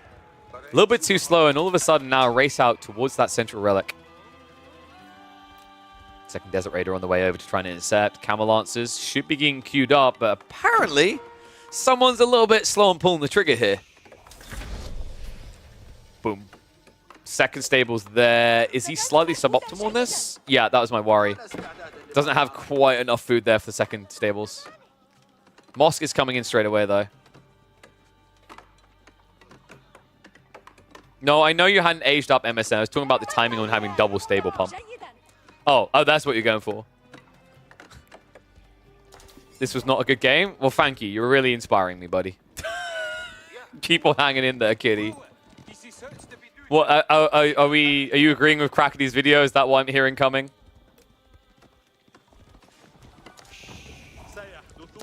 Desert Raider. He's going to slow down the outpost going up. I can just quit right now. Should I speed up a bit? Is it really that bad? Are you trolling me right now? Do you do something stupid that I don't want to miss, but you're trying to get me to miss it? Be honest. Chat. Do we just do speed up instead of skipping it entirely? Camel Lancers aren't going to be able to intercept. It's actually so annoying that he's making this work Horsemen plus Knights. He played horrendously. That doesn't mean it's a bad thing. You can learn from those things. So let's see. Camel Lancer count. Where you at? I think the production slowed down a bit in a weird way. Gulems is really early at this stage. I don't feel like you have a reason to go Gulems versus just going Archer Camel Lancers in this game. Adding Gulems too early kind of makes you weaker because you don't have as much pacing, I think. And also, it means that Knights may be able to get some value against those Gulems. Right, like you're kind of allowing the H3 player to play more brain-dead comp. Because Spears Knights kills everything, right? Even the Gulems.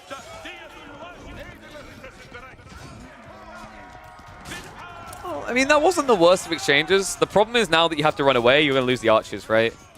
And this is why I look at this fight, and I'm thinking, okay, what works better for you? Having those 2 Gulems or having the cost of those into extra archers, right? Because it's pretty expensive. Double Gulems, 300 resources.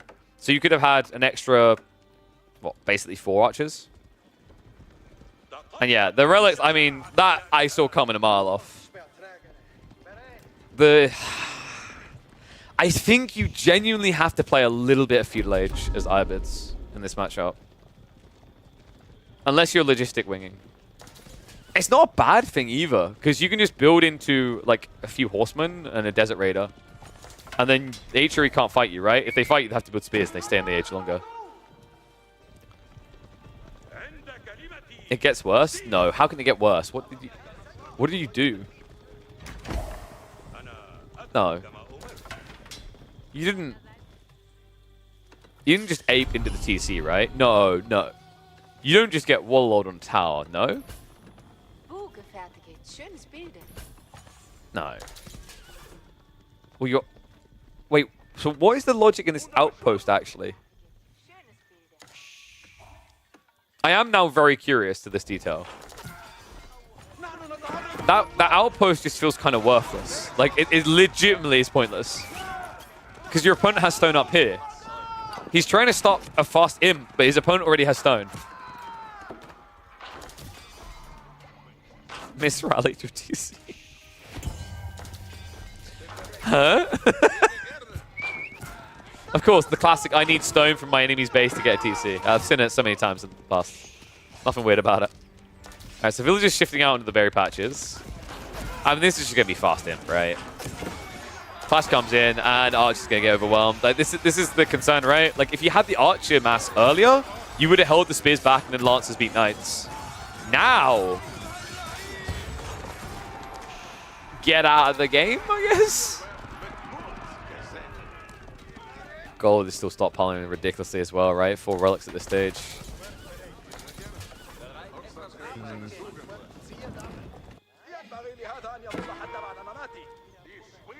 Heavy Mace is coming in.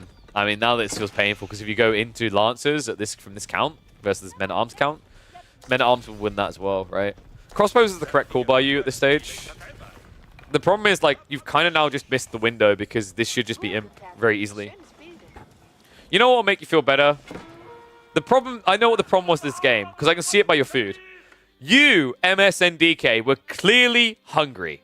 You needed to have a meal that you could sip on while you were playing this game. That is why you lost MSN. So, guys, if you're like MSN, you're like, damn it, if I was just less hungry, I wouldn't have lost this game. That's why you need to use the link that's about to pop up in chat right now, while they've got a 50% sale, and then use the Killer Pigeon code as well to get an extra 10% off that. And then, you won't be like MSN where you're like, oh, my belly, man, I need to go eat. I can't even eat in game right now. I have no food. What do I do? Because you would have actually got a bargain. A meal's worth, like, you know, £1.50 there. That's a damn good exchange.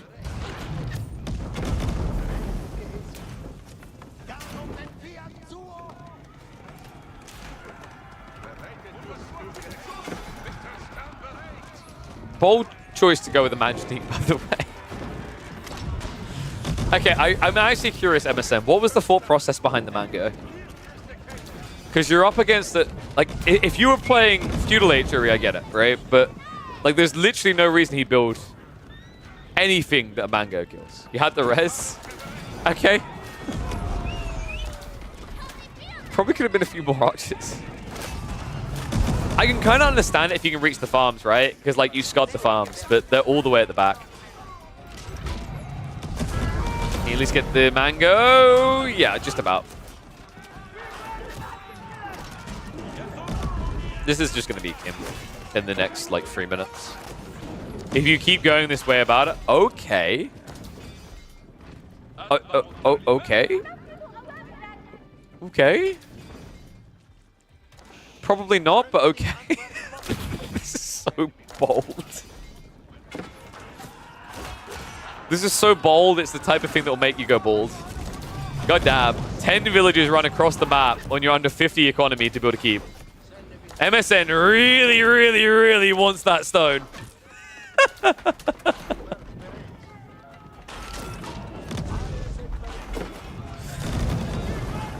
Oh, Springles in the meantime. Not going to trade out with the mango. All of a sudden, you now got mass archers against a mango you can't kill. Yeah, that is not going to work. Okay, that's exactly why MSN didn't want us to look at this game. I mean, I was entertained. I don't know why you were trying to bait us off of that game. Shame on you, MSN, sir. Yikes. That was a painful ending. That's true. You deserve to lose because you didn't just build camels. He's not wrong in that. It's kind of your own fault, right? Like, you're lucky. You're actually lucky that Yellow didn't sue you for false advertising. Actually, you should be counting your lucky stripes. I'm not suing you for false advertising, right? Because you now made me a liability. Like, I could be sued by 200 people watching this right now. Unbelievable. Said it before. You're gonna, like, you know, when we get to that fabled 300 average viewer count, and I do that only Bigisha play, that only Bigisha challenge all the way to Conk, I will only build Bigisha, for I am an honorable man, an honorable bird. 50 plus English farms in Fielder now. Wait, what?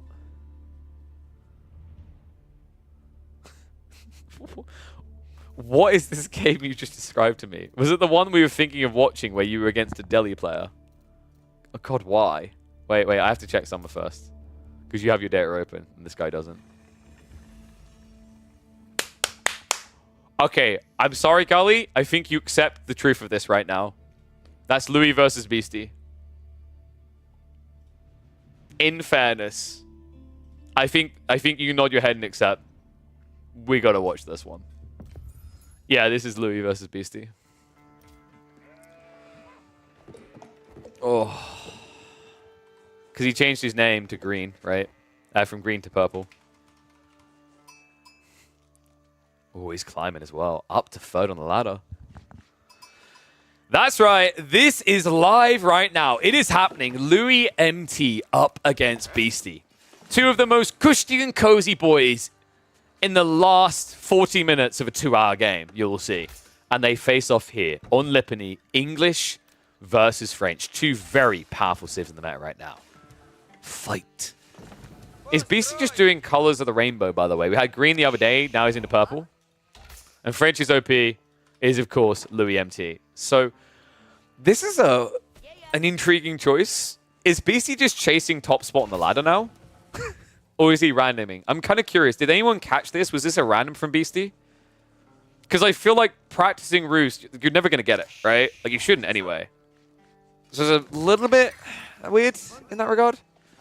Because he's seeing a third right now. I believe Louis has been slipping a bit. He's down to 8th.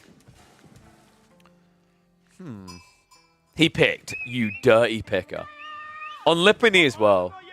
You know, I respect if he does the old school ball base build, if you guys remember that. But if it's just normie Roos, I'm kind of rooting against him. Louis, love this as well. Went for the 2 scout opener.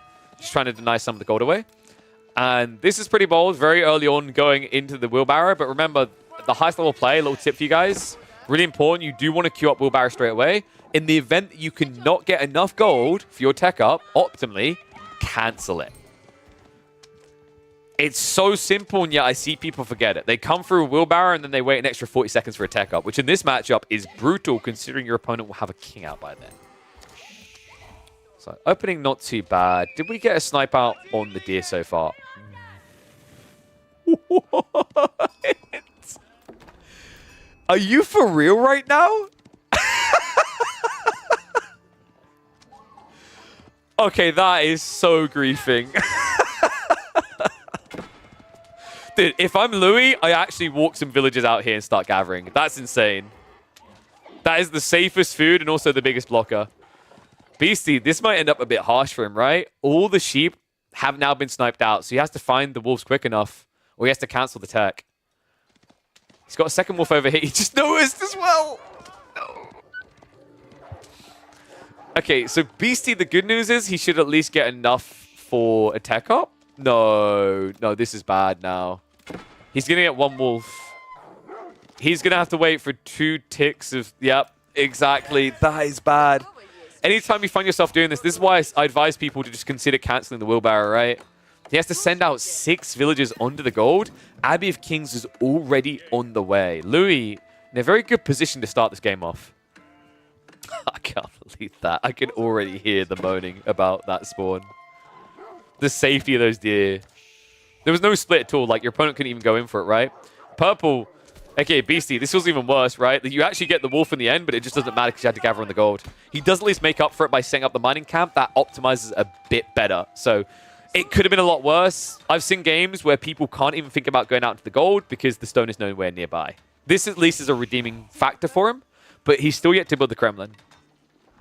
He should be able to get it up before the king arrives, right? We're about to be teched up with Louis in about 15 to 20 seconds.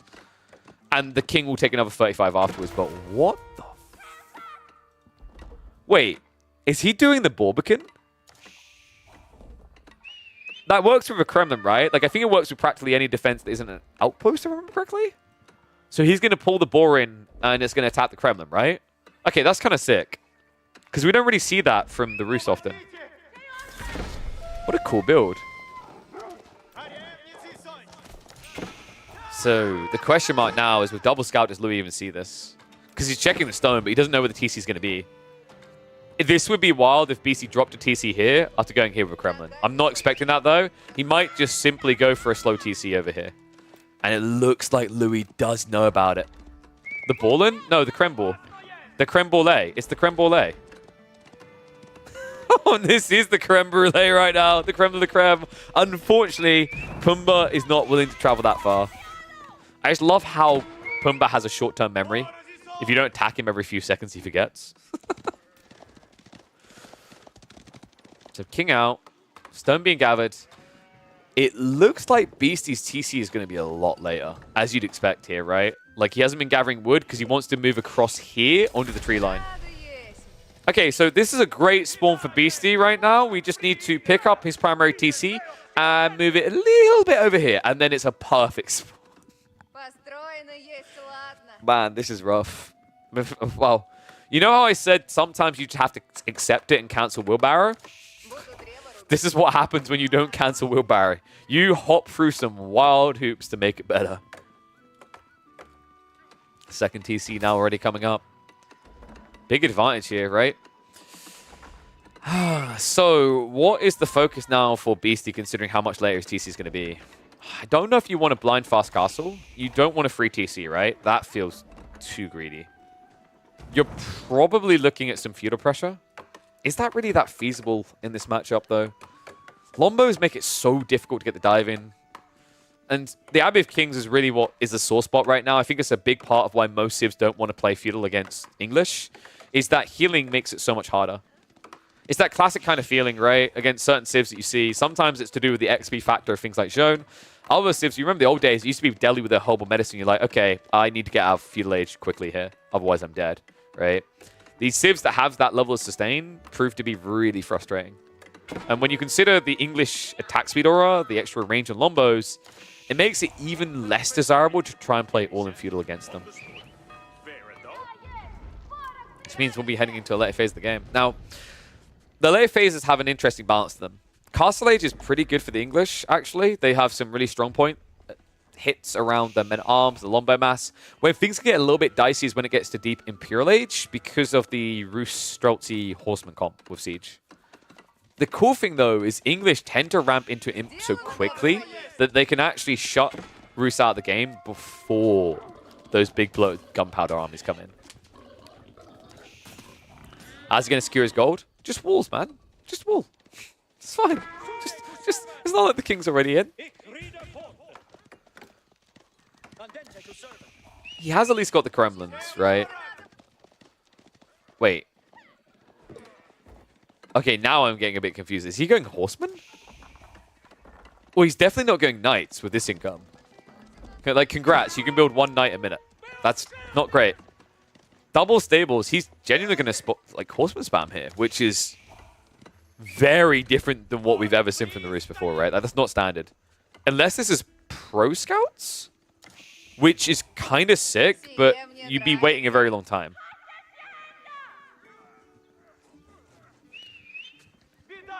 I mean, it could be pro scouts. I just don't. I'm not a big fan of if it is. You've got 76 gold, right? You have to get out. Okay, it looks like it is just going to be the knights. He queues them up.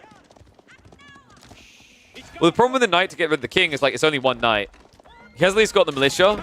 King is going to go in, look for a kill. Unfortunately, it looks like Louis clicked the wrong unit there.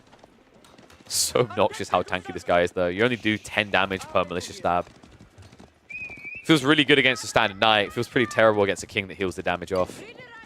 So it looks like he does get the Bream Room. First king is now going to hit the field. A lot of food being held onto right now by Beastie, but that's why he's got the double stables. Once the gold drops off, we should see a lot of this reinvested.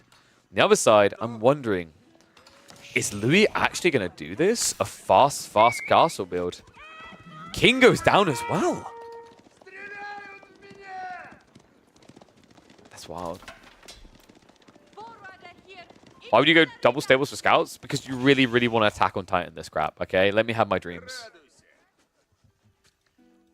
Yeah, good question on Louis being behind on villages as well. He hasn't lost a single one, so he skipped production. Because his TC was insanely quicker than his opponents. Something went really wrong in Louis' base here. He should have been ahead by, I want to say, 2 to 3 villages, actually. Now, he's at least looking for what? Fast castle here? Although it's notably slower because all of a sudden after building a single knight, BC's decided Castle Age is better. And I can't blame him because Louis threw away the king. Alright, this is pretty bad.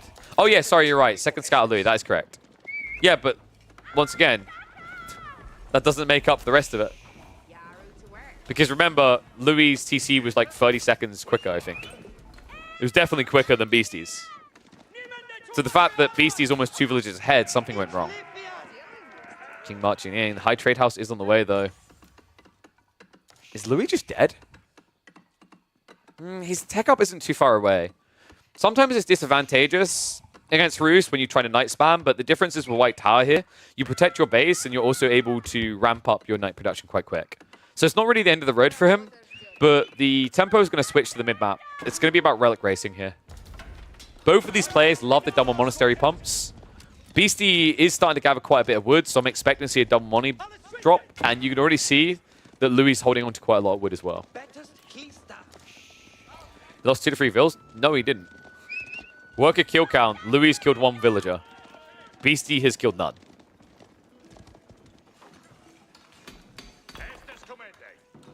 All right, High Trace House on the way, guys. Get your numbers in. Not a bad one. Clips a few trees. Nothing too special, though. King's Palace. This is so greedy from Louis. You're doing a King's Palace build, pre-TC, against a Fast Castle 2TC Roos that are looking for relics. The only way you could stamp this with a higher level of Louis greed is if he now drops a monastery still. Wow. Alright, we have a problem here, I think. I think this might be a bit too greedy, especially for a guy that only has 1 farm cluster. Like, his deer is not even inside his base. So I'm really wondering what the thought process is here. He's only got 5 sheep left over. He's about to start spending 450 food a minute on villager production. And you all done this, by the way. It's all your fault, okay? Because you highlighted that Louis is behind 1 villager. This is how he reacts. High Trade House. What do we get? 81 gold.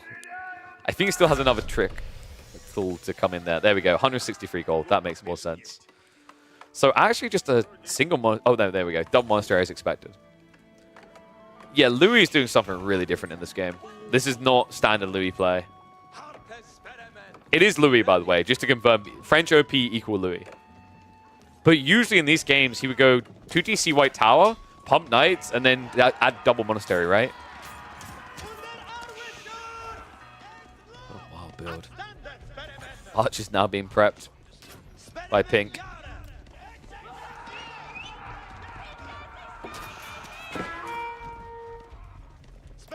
Armorclad coming through, so we are going to see mass men-at-arms. Actually, the correct call. So what, he baits with spears, then switches into men-at-arms, and all of a sudden you're left hanging out with a giant pile of archer dung that doesn't do anything. And oh my god, he's actually going for the relics as well.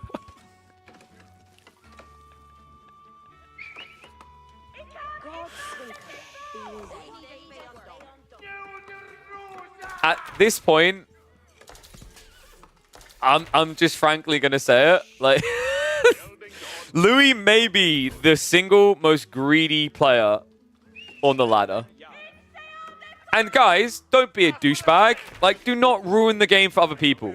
I don't care that you know the outcome. Never, ever drop spoilers. I'm not sure if that was just them giving their opinion or if you're genuinely saying they won. But if that's what you're saying, you're lucky it ain't a ban.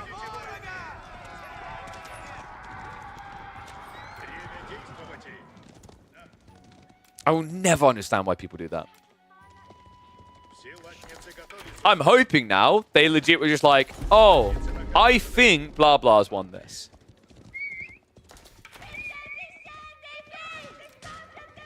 Jeez, I still remember when people used to do that after a Dota game.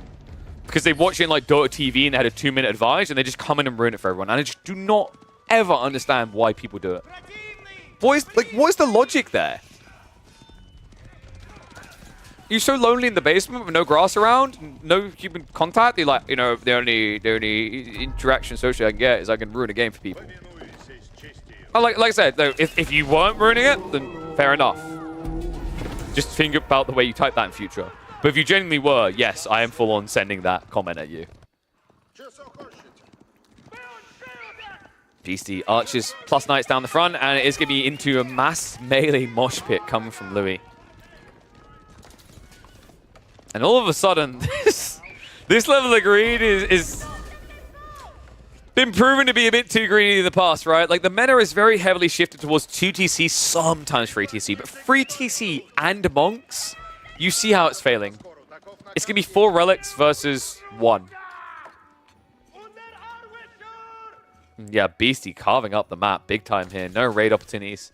This is another thing that just makes Roost so insanely oppressive, is like how are you meant to flank raid? Good luck getting in, right? Fortified Palisables double the health of your walls. And do you want me to really make you all mauled? They build quicker. For reasons that I really can't explain. 3 seconds, normal walls take 4. And they cost the same wood. Why? Why? Like, it does not make any sense. What, on a Civ that gets 20% more wood than most other Civs in the game. You want to talk about, like, easy nerfs that, like, won't just ruin the Civ straight away? That's a perfect example. It's so powerful. I think they used to cost more, Dance Chat on that, but they don't anymore. I think they used to also take longer to build, but they don't anymore. Welcome to the Roost life, where you get the easiest of wins. The men-at-arms just aren't really looking that impressive right now. Archer crossbows in the mixer, and I've got a feeling this game might be close to over. 79 eco to 86. Sure, Louis has a lead, but he really doesn't. Between all the passive gold from the relics and the high trade house, the hunting cabins, there's no doubt that one person is favored in this one. And because Louis doesn't even have a white tower to defend him, good luck holding onto your base now. Triple ram immediately being built outside by Beastie.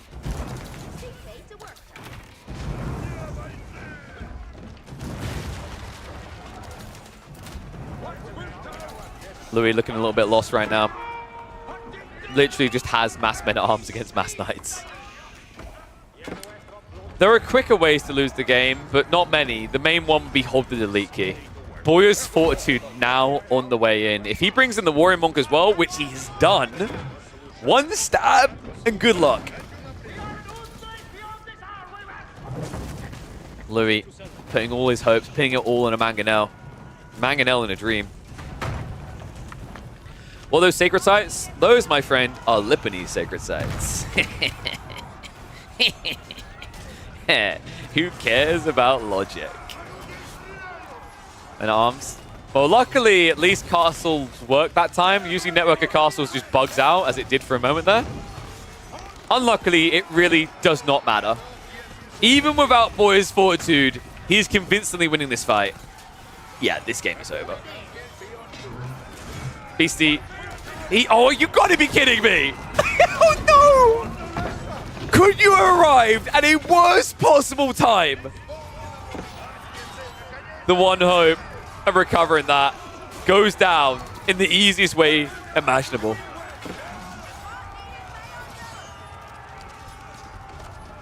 Are we seeing those SSs are bad? Yeah, if there's a deadly player in this game right now, let's just say this wooden fortress wouldn't be the highest erected structure involved in the game.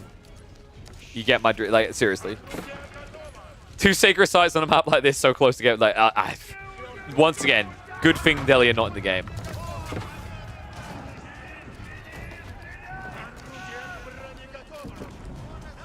Second TC now going to go down. Looks like the king did get sniped out again.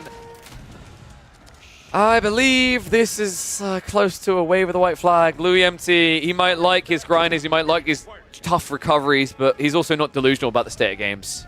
When it's over, he'll often call it. Better than Highview? Not for long, thanks to what we've been working on. I can assure you of that. Louis now in a 2TC on 2TC situation. Any losses now feel quite permanent.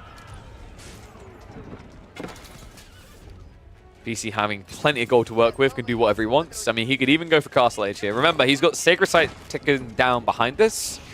So one way or another, Alex is in perfect position to win this. Castle drop now coming in. Louis pegging all his hopes on this. But if this fails, it is definitely over. The Overlook for the farms to protect them, but Rams are slowly making their way through the full base.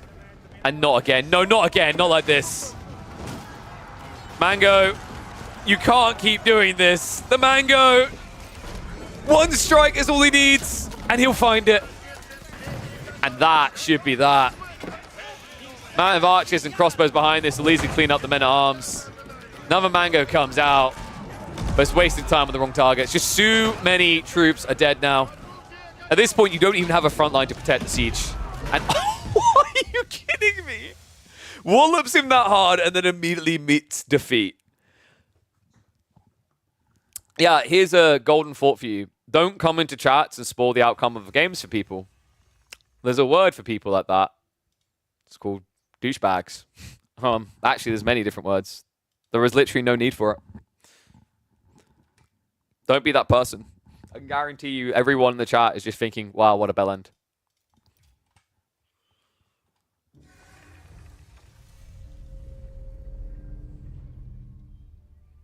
Can I troll spoil? Jesus Christ. At least get more imaginative, right? Like a unicorn came out of nowhere and wiped Beastie's army out.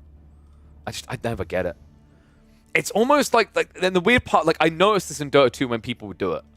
They would be somewhat weirdly proud of themselves, as if they'd done something marvelous. Like, I have control over the people, for I have told them the spoil. We all were 15, dude. Like, I was 15 and I didn't do that crap. I was 15, I went into a Call of Duty lobby and started talking about someone's mum. Like, dude, just be reasonable. They got permad? No, they got a timeout and I warned them. That'd be a lesson. Like, don't come in on my, like, dude, next person who does it will get just permad. I hate it. You're ruining it for everyone watching now and later. You're ruining it for me. You're basically coming in like so like digital store logic, right? Because this is what I'm aiming to make my living. This is where I make my money over time, getting to a point where we'll be able to feed my baby. You're coming into my virtual little antique store where we got all these cool little things, and like we're watching these games, and you know some of these games are just trashy, cheap jewelry, and other ones are like family jewels from generations, and they're worth a lot of money.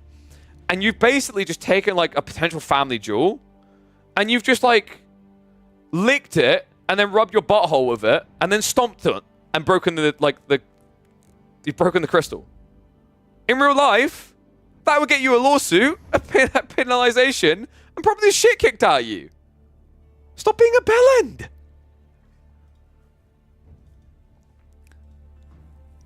It's not hard to not be an asshole, actually.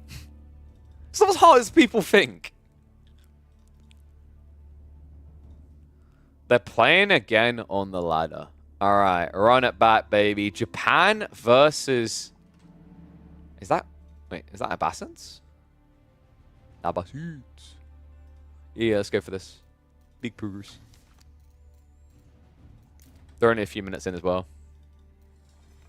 Run it back, baby. Toot toot.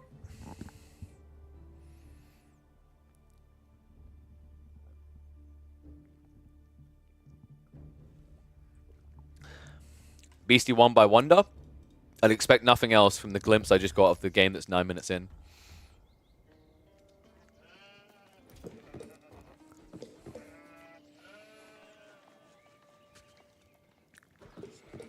All right, clearly, guys, Beastie already won this one, so we're just going to... Nah, we're back. Wait, on Lipiny again. Oh, my God, back-to-back Lipiny. Okay, this one's at least balanced well. That's an interesting Civ comp, though. We've got Japanese versus Abbasids. This is one I feel like I don't get to see enough right now, because Abbasids were trash when Japan was popular, and now Japanese feel like they're losing almost all their games that we witness, and Abbasids are becoming more and more reliable as time goes on. Now, I find this an interesting matchup because it's actually one of tech timing versus a gradual scaling. Abbasids tend to hate facing off against civs that rush towards Castle Age because they can't mirror that move. Instead, they have to be able to punish it. It's fair to say that most civs actually can't punish Japanese for fast castling. Not stopping them before they get the tech up, at least.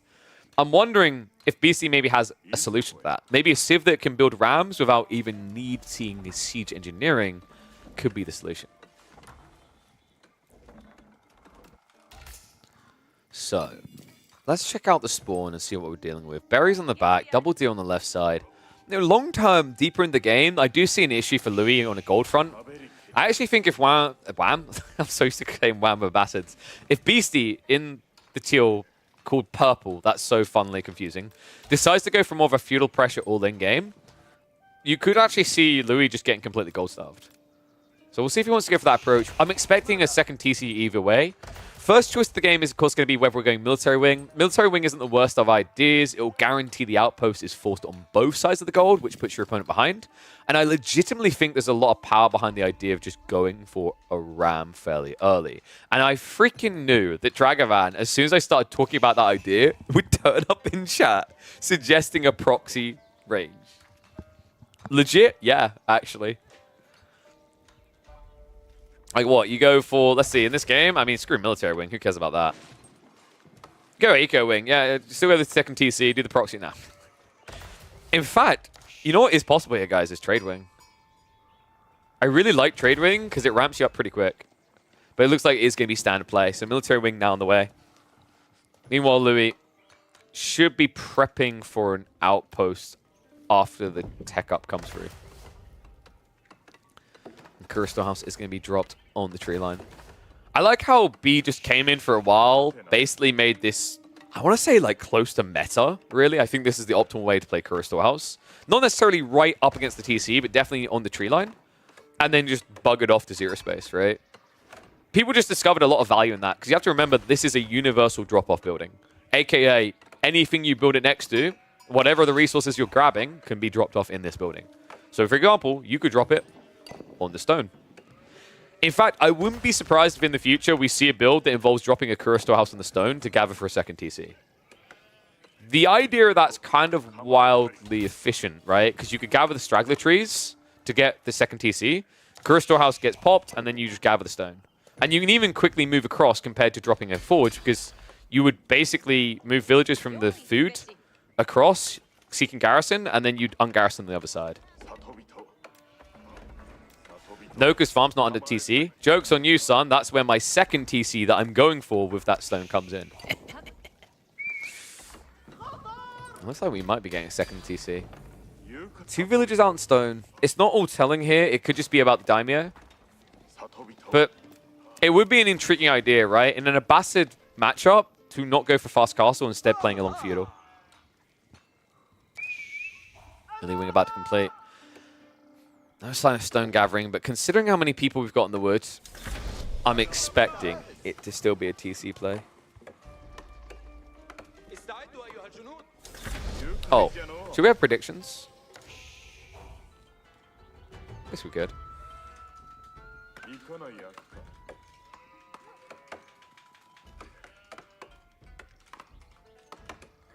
There you go. Pop those predictions up.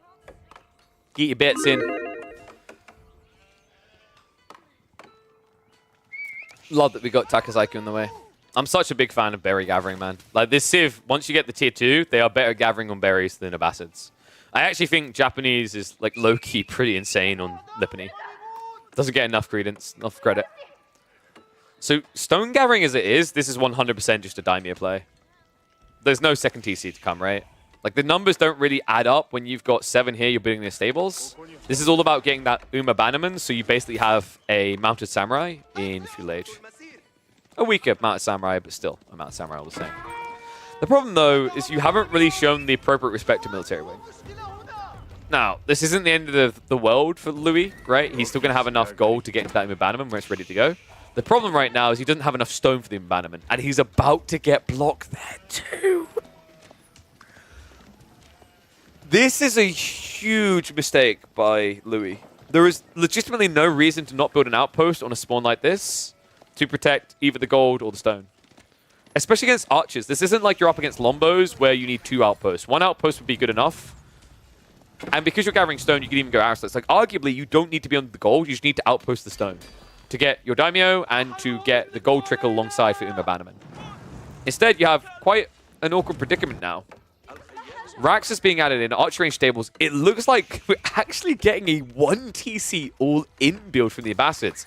A very rare sight.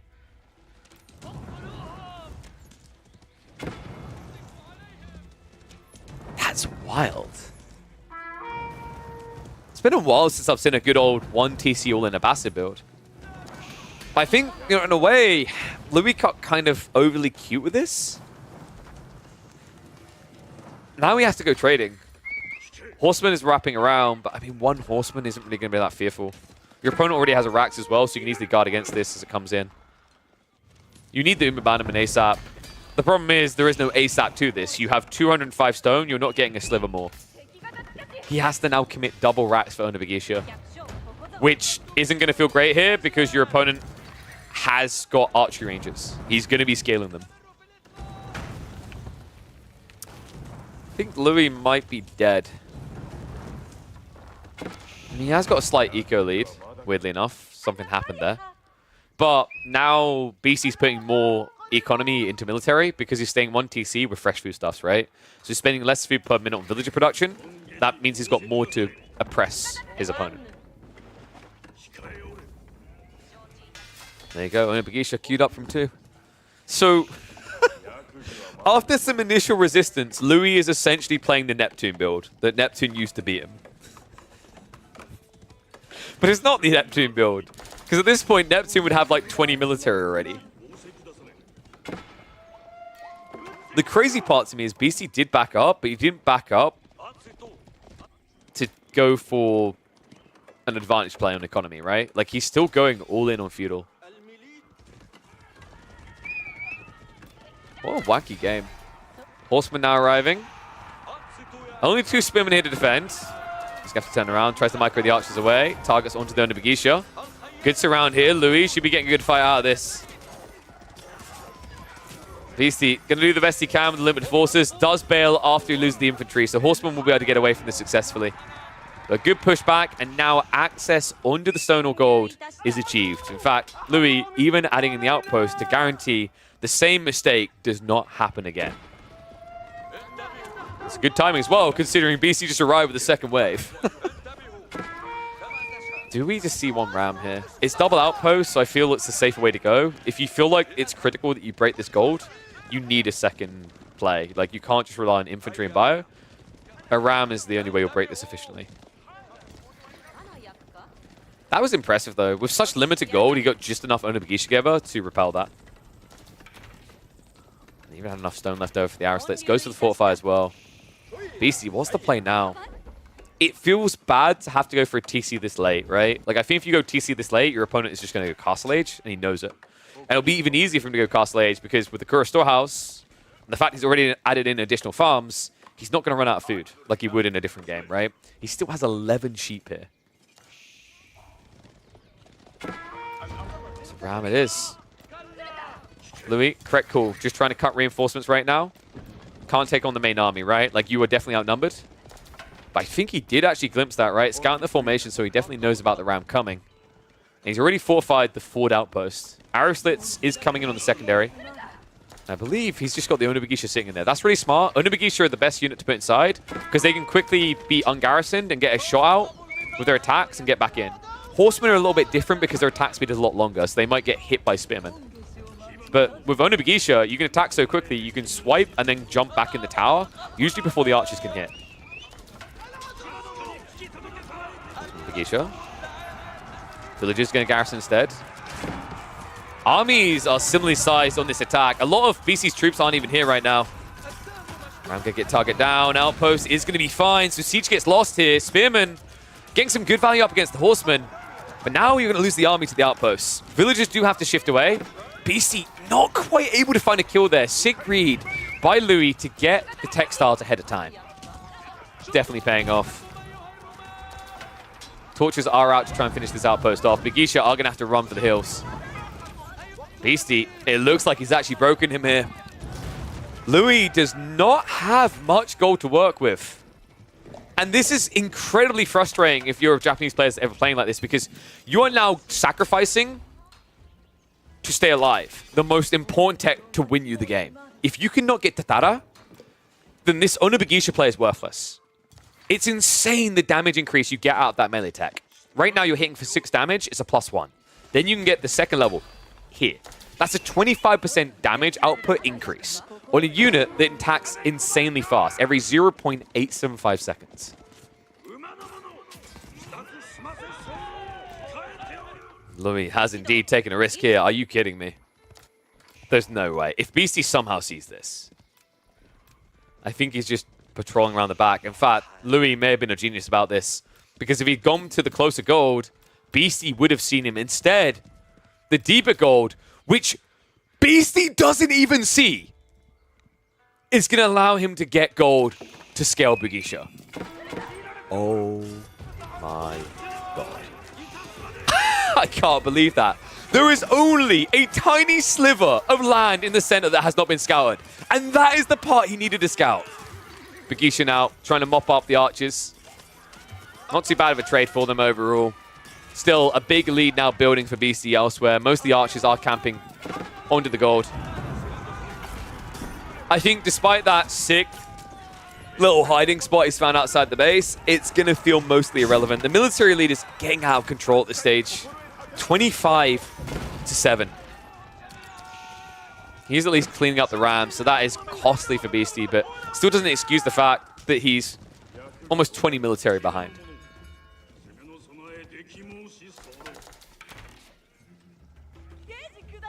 Give your villagers clothing is the lesson we've learned. That's true, dude. There's nothing worse than you being out for like a straw. You're like, what a wonderful day. And then you just see this guy in like a loincloth that definitely isn't covering it all, gathering your food for the day. I wouldn't want to eat at that table, okay? Put him some proper clothes on him. Then I'm like, yeah, look at that. Look at that elegant worker gathering those delicious berries for us to eat later. All right? And you know, They're blueberries, not dongberries. That's what's important. Okay, so melee tech's coming in. The good news, at least, is your whole army is buffed by melee tech, right? The negative is we have actually now got camel archers arriving to offset that melee advantage. Oh, this is getting rough. Beastie, how has he done this? That's insane. I looked down for a second, looked back up, because clearly I got distracted by the dongberries, and all of a sudden, Beastie is ready to go Castle H. Honestly, Louis might just call the game the moment it attacks. Because now Beastie, I mean, he can realistically just keep gunning with archers in the meantime, right? He went military wing, so Composite Bows just breaks the game wide open at that stage. Another ram coming in. Love the fact he went trade wing as well. We mentioned in Field Age, it's a really good map for it. It's going to get all his tech ups very quickly. Another ram goes down. You'd think he'd just give up on this now. Okay, this is the point where Louis should be getting very suspicious. Like, Beastie has beaten him in several fights. Louis should be thinking, how is my army now as big as his army? Mathematically, something isn't adding up here. It's almost like there's 1,800 resources that he had that he didn't put into army. What could it be? Interesting that Beastie didn't actually add in more archers at all, by the way. Like, he's just completely paused on production. Pikisha on hunting. Bannerman Aura proving pretty effective at this stage, right? Especially when he's got the 2 melee tech levels. Beastie trying to get back into the base ASAP here. Raxes are being prepped because they need a little bit more time. Looks like it's enough to scare him away. Louis hesitating and backing off when he needs to be doubling down.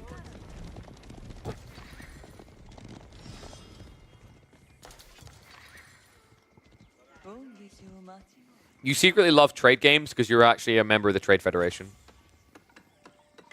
That's a really deep and convoluted and sci-fi way of saying you're a bot.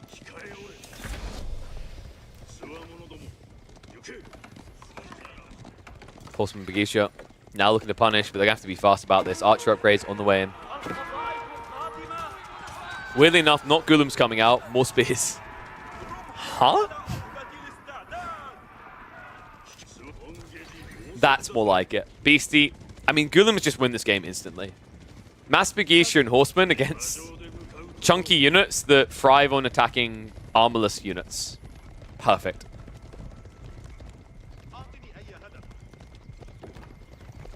Is Beastie going in? No, he's just delayed in getting the production ramping up. It's now coming. Like, there's no reason you go imp here. You just end the game now.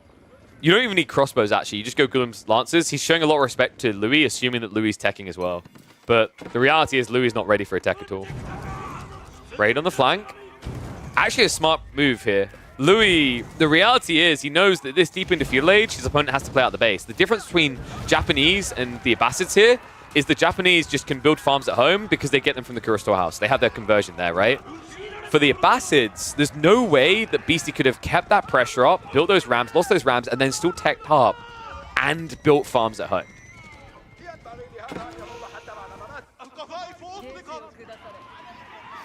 He could tech up. He could do anything at this stage. Beastie could probably just A-click towards the enemy base and quickly go to the toilet. He's very far ahead.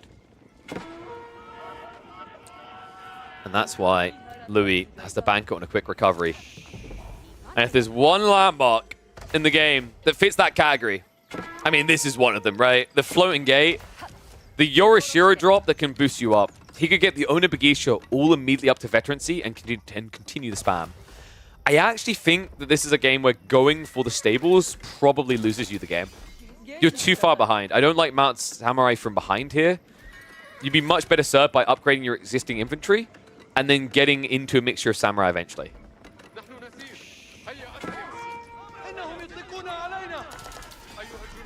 He still hasn't found this gold. I can't believe this. But it might be about to be revealed. No way. It took 18 minutes, but he found it. Unfortunately, Louis is already running. No, did the wolf just give him away? Did Beastie not see this? You've got to be kidding me. he doesn't scout him out. Unfortunately, I've got a bad feeling that Louis is about to walk into the berry patch and reveal himself. Now, he does at least have his gold at home, right? He recovered that a while ago. But it's still 8 idle villages in a game where you're already 8 behind. Tech up complete. Beastie now already prepping for relics at the same time, so he'll be making his own moves. Your Ashira drop is going to be coming in, and it is indeed going to be for the racks. Smart choice, Louis understands. Mount Samurai loses you this game. Bugisha might yet save you. Oh, the Lancer does find the villagers in the end, so time to run around like a headless chicken. Or get your head lobbed off. Bugisha are going to buy time. We salute you, girls. We don't salute this, though. Oh, my. The mangonel underneath your own 2C. He's like, I'm on your guys' side, right? No, guys, what are you doing? I'm trying to defect. I'm trying to defect. So Mango was lost, but still, you can see that Louis doesn't want to fight. And unfortunately, this Lancer has revealed the backside food. Golems can't really be contested. Horsemen have to go on top of the archers and crossbows here. The Golems will get mopped up now by the Bugisha. Split of the archers and the crossbowmen here to try and micro down what he can. Beastie may have slightly overextended here. Did not wait for the composite bows. So Louis, the patience pays off here. However, it has come at a cost. He's now down by 22 villages. Relics also now a problem as Beastie's already on the way home with 2. Sure, you may have won the fight in the back of your own base, but Beastie has won the rest of the map. In so many ways. Oh, that is so sneaky. Louis more gravitated towards the left side, right? Because his gold gathering's there. And this is so much more defendable with just one simple wall. A simple wall that's coming up now from Beastie. Looks like the Golems are at least going to get pushed back. So Louis takes a deep breath, believes for a second that he's still alive. Little does he know, Beastie is trading, Beastie is relicking, and Beastie is relishing, reveling in all of his trade.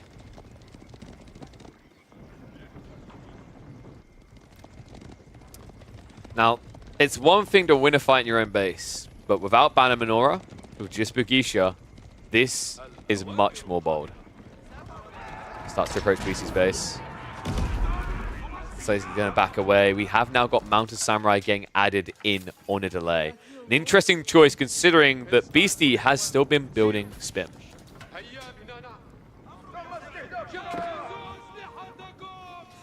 Oh no, are you kidding me? The wall, the wall! Oh no! Beastie!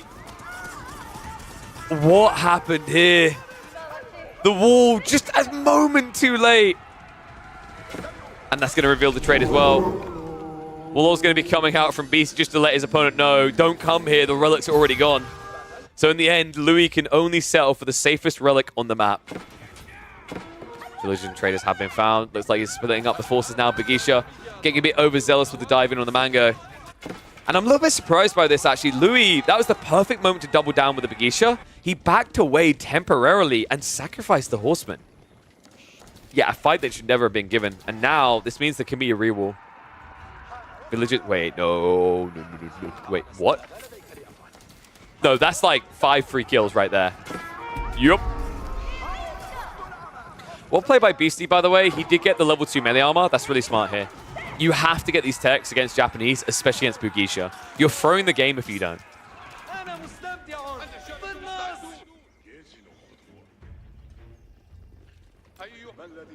Looks like we've got to dive elsewhere. I tell you what, Louis is starting to convince me. Beastie's trying to get the walls up to stop this happening, but there's still so much open ground.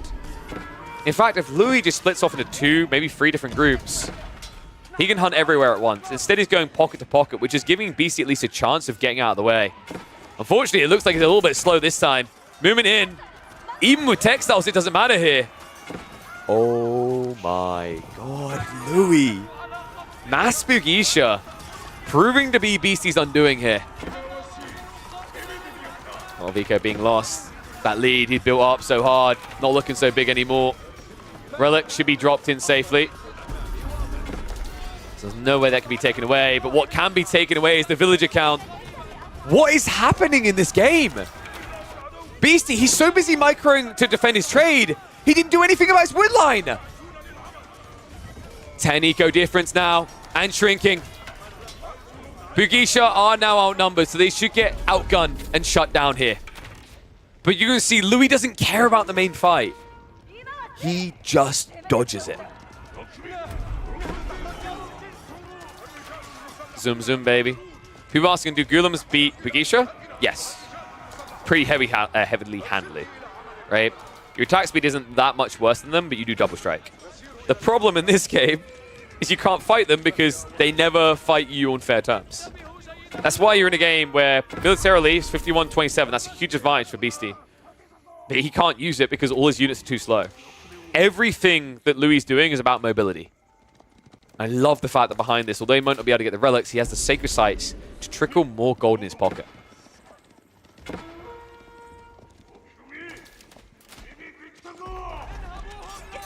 Walls after walls here. How is it that despite all the walling efforts, Louis still keeps finding ways in? This is incredible. How do you beat what Louis is doing? You wall reasonably. With the way this game is played, trying to wall the length for the map like this is not exactly reasonable. But it's because he wanted the trade, right? So he played for the widest wall first, and it kind of cost him.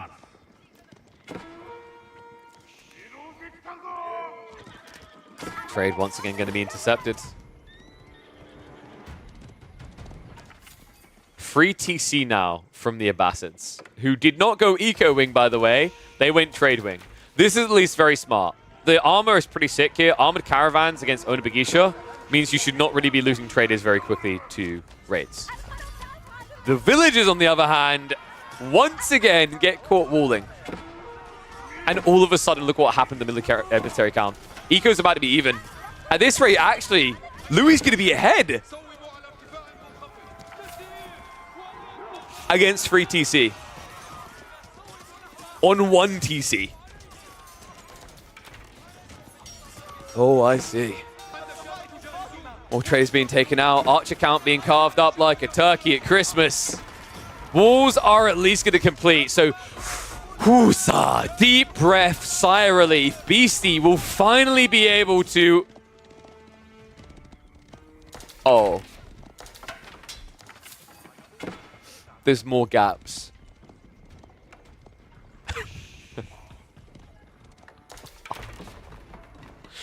Now, weirdly enough, Louis isn't going to rush in. Slows himself down a little bit. Even weirder, he's choosing to go for Rams when he can just go into the choke point. So he wants to open up different gaps and stay away from his opponent. And indeed, we have got level 3 Daimyo coming in soon, right? 800 of the required 12. Not that many farms, mind you. But that's the power. That's the secret power of the Japanese on Lipany that I talked about. It's the berries, right? He went for the Fudasashi. 75% better gathering rate on berries than standard. Walls getting disrupted again. I wonder, does Louis consider going for a second TC here? Not before he gets the Shogunate, I guess. He's just focused on punishing Beastie for his greed. This is so smart. This could be Japan's best map. I'm not sure about that. Holy Island does exist. But it's definitely up there.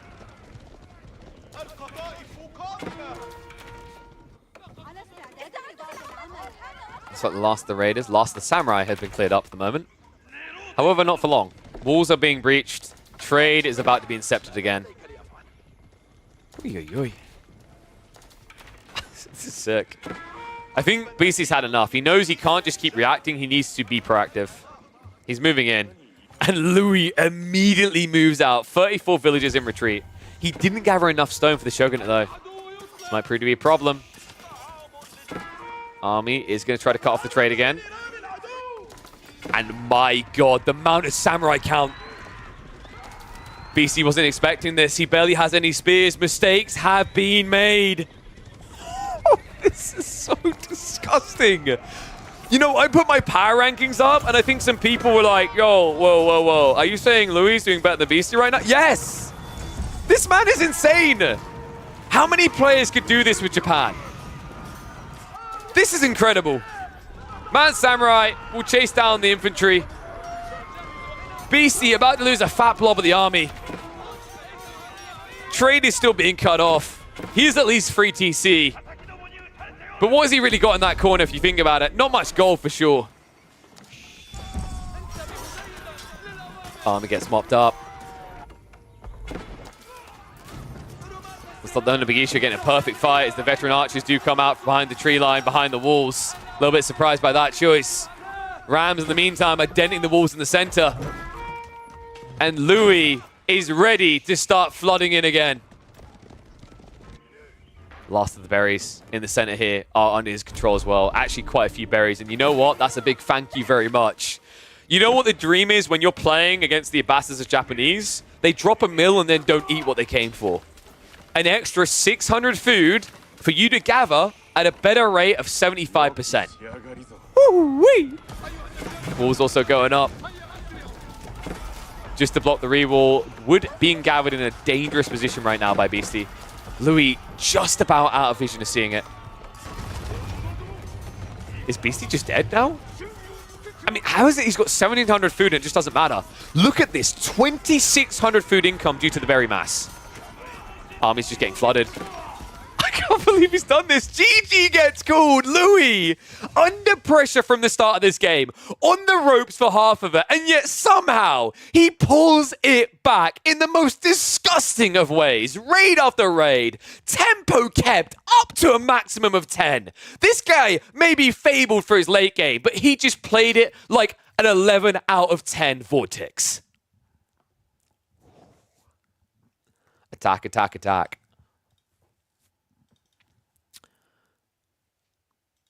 God damn. BC said he doesn't know how to win this matchup. I would have thought you tried to like, I would have thought some pressure and then you go fast castle maybe.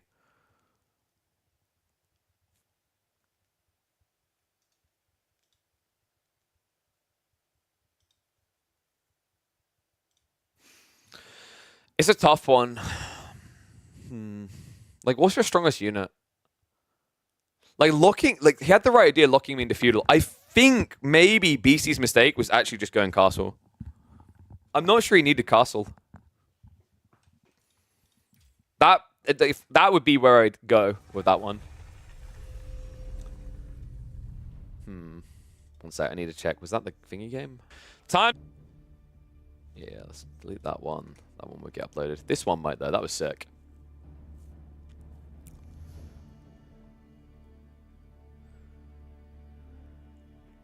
Feudal Japan has better units. I mean, he was convincing that they didn't, though, right? Like, I think the issue is the Rams to break it. That's the tricky part. Like, if you don't get the Rams straight away, the Bagi should come out, right? You wouldn't Camel Archer.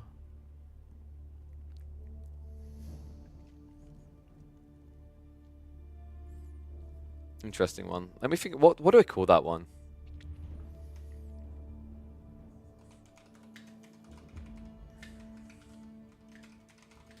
Even BC can't figure out this matchup. How does this become losable?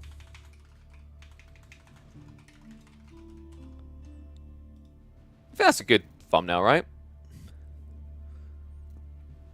Quit your one trick but look at Divine? Yeah, dude, like, of course, he only plays English. Not surprised by that.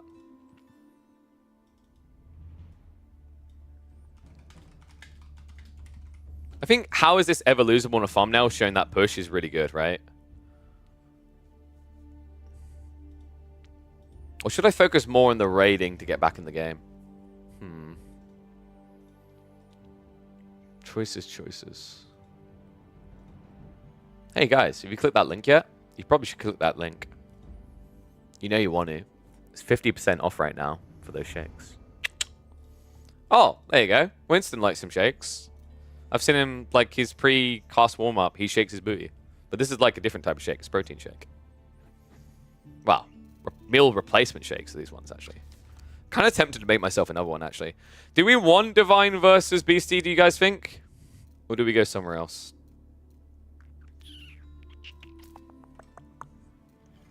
It's English, right? English versus Japanese.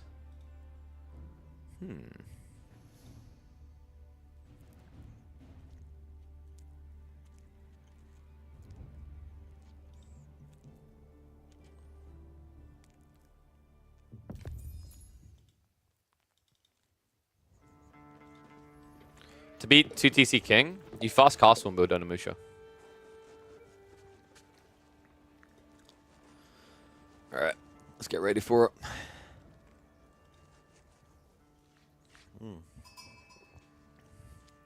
This is indeed live. Almost as live as we can get. We get it 2 times to get right up to it because we got Divine DFP on his signature English going up against the one and only Beastie.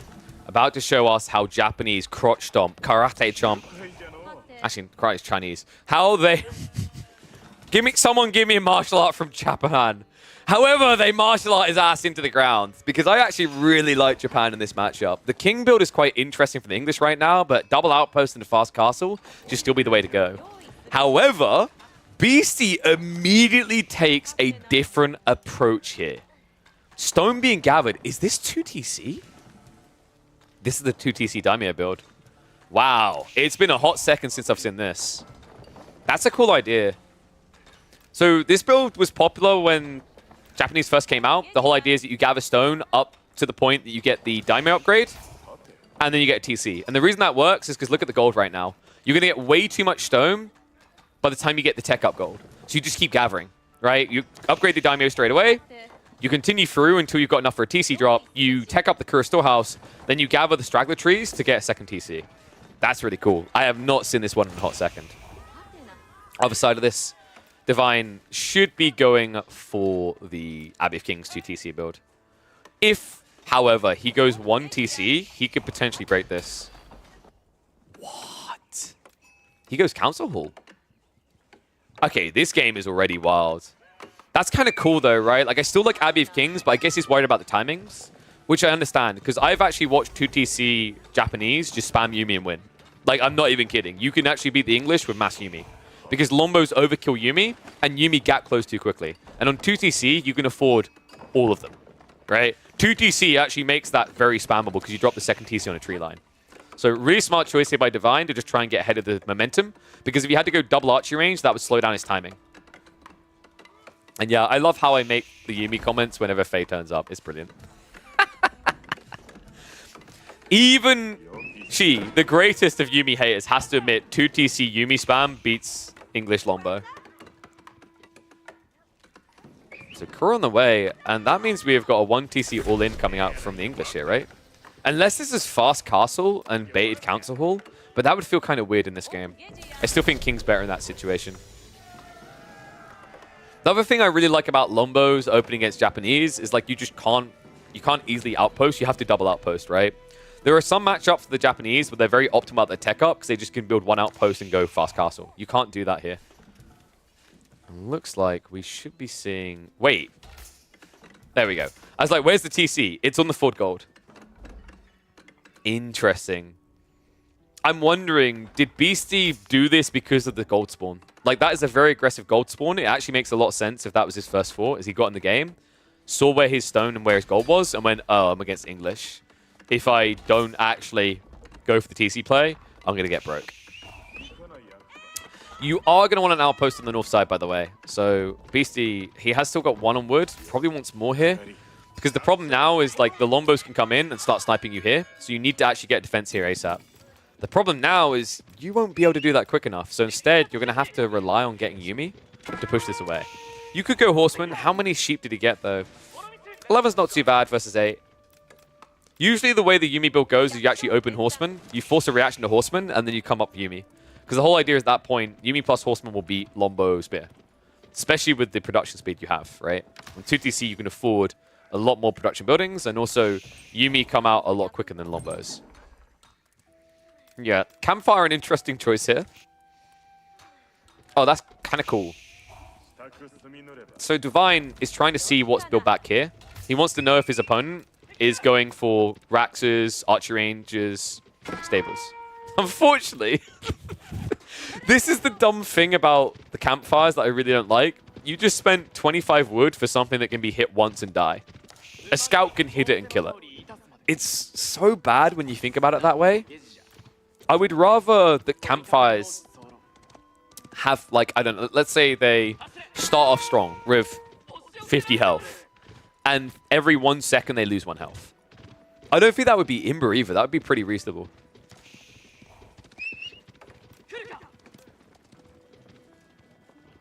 So, Beastie, moment of truth. What are we doing here?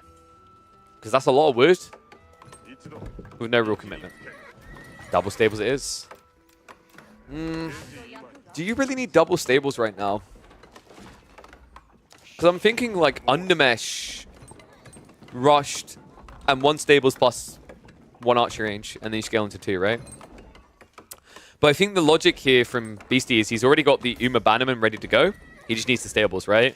So he's doubling down on where the aura is going to be, because with this whole Yuumi build, you get into that aura 5 or 10 minutes down the line, right? Because usually you want to open with the Bannerman on your ponies, because ponies in small quantities get a lot more damage buff. The problem with this, though, is your opponent already has spears, and you just scouted the bad news. So Beastie has once again gone back to gathering a lot of wood. Is this the point where we maybe consider an archer range, or are we thinking Raxes? There we go. They are on the way. And Divine has that classic issue the English face in this matchup now against 2TC. That Yuumi and Stables are both affordable, and on top of that, you don't have an army that can move around quick enough to know about it, let alone block it. Your army is way too immobile. This is another reason why I think these English all-ins fell off pretty hard, is they became very predictable, and players got very good at adjusting. And the reality is, if we're being totally honest about this Lombo all-in 1TC push build, because it's so predictable, not only is it more easy to defend for a lot of players now, I think this type of build has less pivot than almost any other build in the game.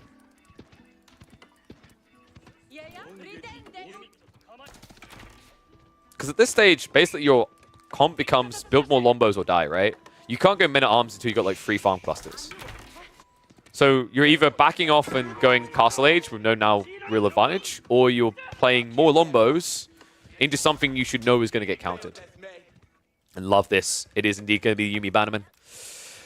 Oh! Your favorite bird knows his Japanese builds. That's all I'm going to say. This is 100% the correct call by Beastie. Steel Arrow's on the way. Undermesh will be prepped pretty quickly. Already actually in. Melee tech's still going to be worth it here for the Horsemen. They do actually benefit, especially when you use them as raiders on the other side.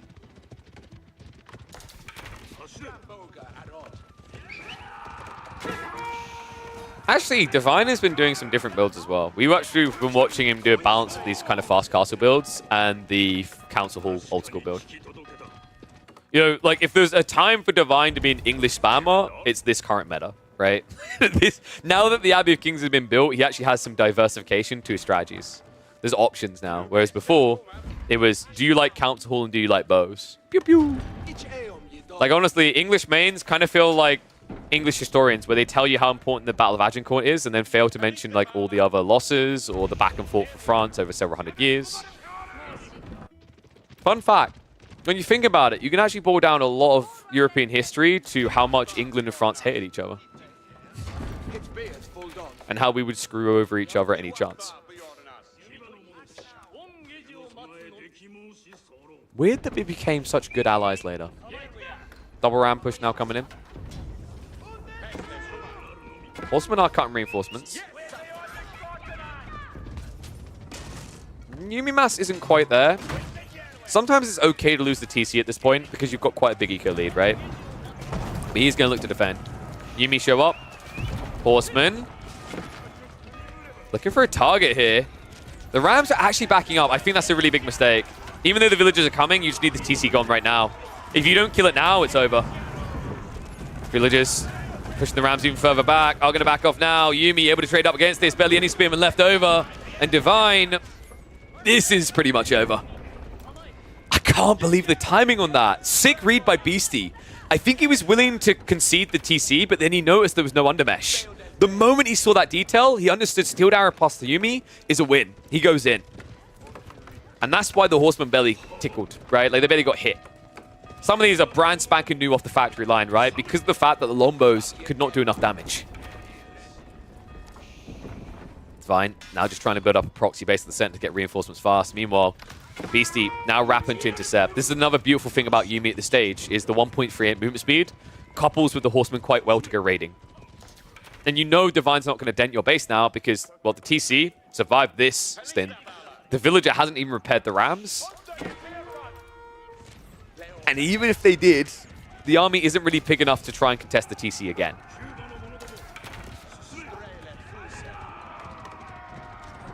Kind of interesting, actually, that Beastie brought the Horseman but not the Yuumi at all.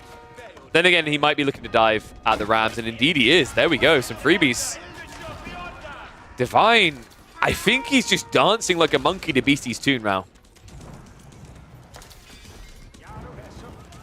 Horseman are also in position to start going raiding. Farm count, looks like we're going up to the 3rd cluster now. Other side of this, though, Beastie can now just start macroing up. His army's big enough to hold back the longbow push. He can still afford extra Yuumi without compromising himself to a point that he has to stay feudal. And that's a problem now, because Divine isn't ready for Castle yet. And every second he's not is a second he's further behind. If he can't get the King's Pass soon, it doesn't matter anymore. Instead, he's going for that men-at-arms time we talked about. Not entirely convinced this is going to be good enough. You need a lot of men-at-arms to break this. Beastie, considering that he's 2 TC, he could invest a lot of villages in getting this up. Looks like it's just going to be 13. Floating Gate now on the way. And even with 13 villagers, Beastie still has an eco lead in terms of gathering right now. Love the idle time on the backside. He doesn't really want Horseman long term. He wants a quick switch into Mount Samurai. Divine knocking at the door. Yuumi. Move forward for the defense. Now, notice what happens here. You ignore the men-at-arms completely, target the archers. You can even run past the men-at-arms if you want. Rams get cleared up again. And now you do have a problem. With no Ram to break this TC, we're talking about 25 eco lead. You're not going to stop him before he's 30, 35 ahead. This is done. Yuumi Bannerman being rebuilt. Tech up now complete. And Yorishiro is definitely going straight for that stables. That's the win condition here. Divine doesn't have enough spears, and he's struggling to get there now due to the Yuumi existing in these fights. I can already hear the sound of Faye thumping her brain matter into her keyboard, screaming, "Why, Yuumi, why?" But it's working, Faye. Deep breaths. Embrace it. Accept this. This is the reality. Yuumi, work.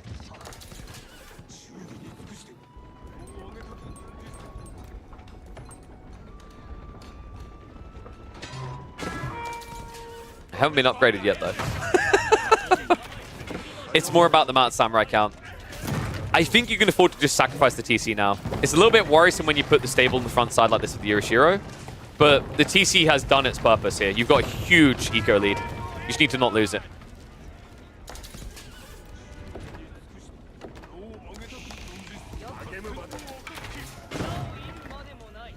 DC does need to get a bit more spending going on right now. More Mount Samurai on the way. Attack Aura is slowly coming in. Spear count is only 9 right now, which really isn't that much. We haven't got an Undermesh level 2 yet out of Beastie, though. I wonder if that's what he's waiting for here. He's going to jump now. Mount Samurai Horseman going in. Yuumi going to start sniping down those Spearmen. He's a bait them out of position here. This one should be more or less over.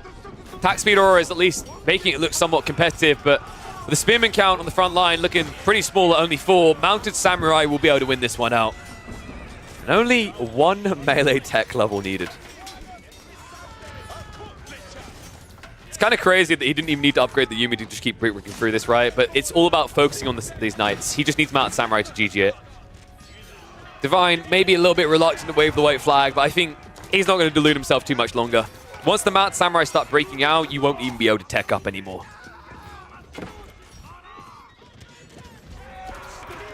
Really cool build out of Beastie. Really big fan of this 2TC approach, actually. It just functions as a giant outpost on your gold that also ramps up the pressure for your opponent to do something. I think this could have been just as good against the Fast Castle English build because the outpost TC situation is kind of similar there, right? It blocks the king from diving and builds you a lead. There's no chance screen. Whoopsie. There you go. Divine's at a point where he can't even snipe a single Mount Samurai anymore. So army mopped up. Divine DFP. A bold attempt at the Council Hall build, but I just think this isn't the map. If this had been something like Cliffside, actually this build still works against Japanese. It just doesn't work very well here. The map is way too long and the move is far too predictable. And you have to remember, this was a favorable spawn, right? It was a 4 gold that forced BC into this TC kind of encapsulating the gold to protect it. But this is insane. He has almost 3,000 food in reserve. If I was Beastie right now, I would just all chat type, by the way, I have 2.6k food, and just see the surrender come out straight away. Divine is crapping it so much, he started building a white tower.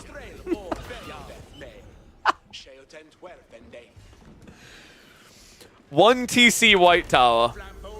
Yo, this build actually makes a lot of sense if you're like up against HRE and you're fast casting to block relics.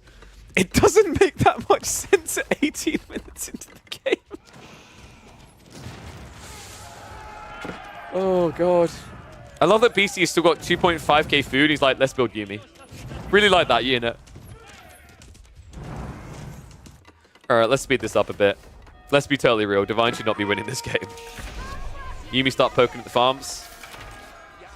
And that's an immediate GG. He's like, at least wanted to beat Castle Age before I got tapped. So there we go. An answer to one of the English builds, but unfortunately it wasn't the answer we were looking for. We won't see if this will work against Abbey of Kings, but I think it's got some credence to it, right? It guarantees you don't fall behind on eco, and also invalidates the king in a very efficient way defensively for the Japanese. Divine had 4 Lombos at 5-minute mark, which he should have at least in 4-minute mark and stopped that TC on gold. I'm not sure it'd be quick enough still. Like, you're talking about using a lot of villages to get Council Hall there, right? Socials? Orca, what are you looking for? They're down there. They're literally on the screen there, but also if you look down the panels, you'll find all of my socials. Twitch, YouTube, all of it. All of them are sitting there. YouTube link? Yep, YouTube's down there. No, I'm not pointing, like, you don't need to type it in. You literally can just go channel. And on the panels, there's one that says YouTube. If you just click it, it'll take you through. There you go, buddy. And yeah, I think exclamation mark YouTube is the one you're looking for, by the way. Boink. Wow. That was cool. Oy, oy, oy. Okay, so. No problem, buddy. Plenty of games on that channel to enjoy. Like, actually, guys, how many games do I have uploaded on YouTube of Age of Empires 4, do you think? I haven't looked. The count must be insane. It's going to be well over 600, right? I don't know if they all got playlisted from the very beginning of the channel. But, I mean, live streams alone has 362. Yeah, the Age of Empires 4 playlist, which I'm not entirely sure has every single one in there, has 750. There you go. I want to try to get us up to 2 uploads a day. I need to make sure that the person I have doing thumbnails and whatever is prepped for that. Where are lives? It's in a playlist. It has to be in a playlist because if you don't put it in a playlist, YouTube just kind of spits in your face and says that people aren't clicking your content because they're seeing like the live streams and ignoring, right? Speaking of which, I need to talk to someone who knows YouTube a bit better. Because I'm wondering if being live when a new video gets published hurts your video. That's what I'm not sure of. I'm weighing up whether I should like stop the live streams on YouTube the moment that the video releases each day. Tell me the 10k olive oil game is uploaded. I don't think it's up there yet. It might have been in the backlog, but we upload so many games. There's only so many to get focused on, right? So it may have slipped through the woodworks. I can have a look. Let me have a look. I'm kind of curious on that one.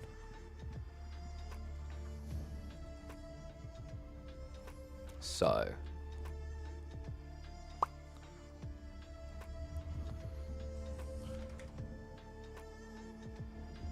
Yeah, that one hasn't been uploaded. That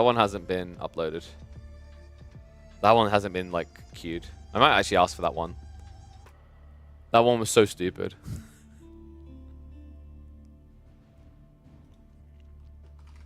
Introducing Spotify video courses straight from your favorite online creators. From learning the secret. One sec, I need to check some as well.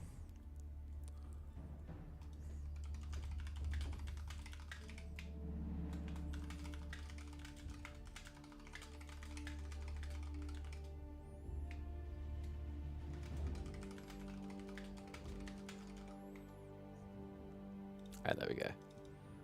So, each one needs a thumbnail? Yeah. I mean, you have to keep in mind that we cast, yeah, like, I cast more games than anyone else a week, by far. And we, on average, at the moment, have been doing 5 streams a week. They're averaging, between them, like, the average is probably 7 to 8 hours, right? Some are shorter, like 5 to 6, but then others are longer at 10. So then, like, think about the amount of games I'm casting a week. I have so many games unlisted that need thumbnails. If I had... The problem is I'm trying to train a kid here that realistically is like... If anyone's been a kid, you know how much of a challenge this is. So I'm trying to help him by giving him a chance to actually, like, have a cool career that he wants to do. But it's still a kid.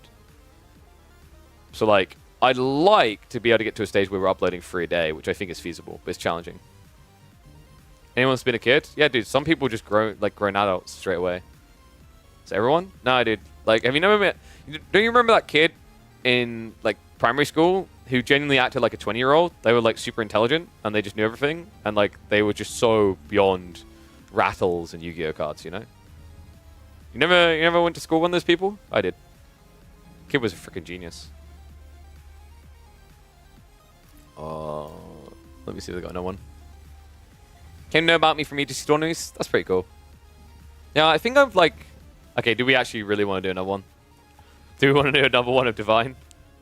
I think I've maybe... Have I cast more EGC... Almost more EGC than anyone now, right? Because I'm pretty much there at every tournament that's possible. Like maybe Litter? This one's more action-packed, you hope. Alright. Screw it. Let's go for another one.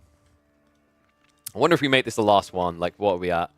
We'll probably be at like 10 hours stream today when this one's over. And then we're still streaming tomorrow as well. So we'll see.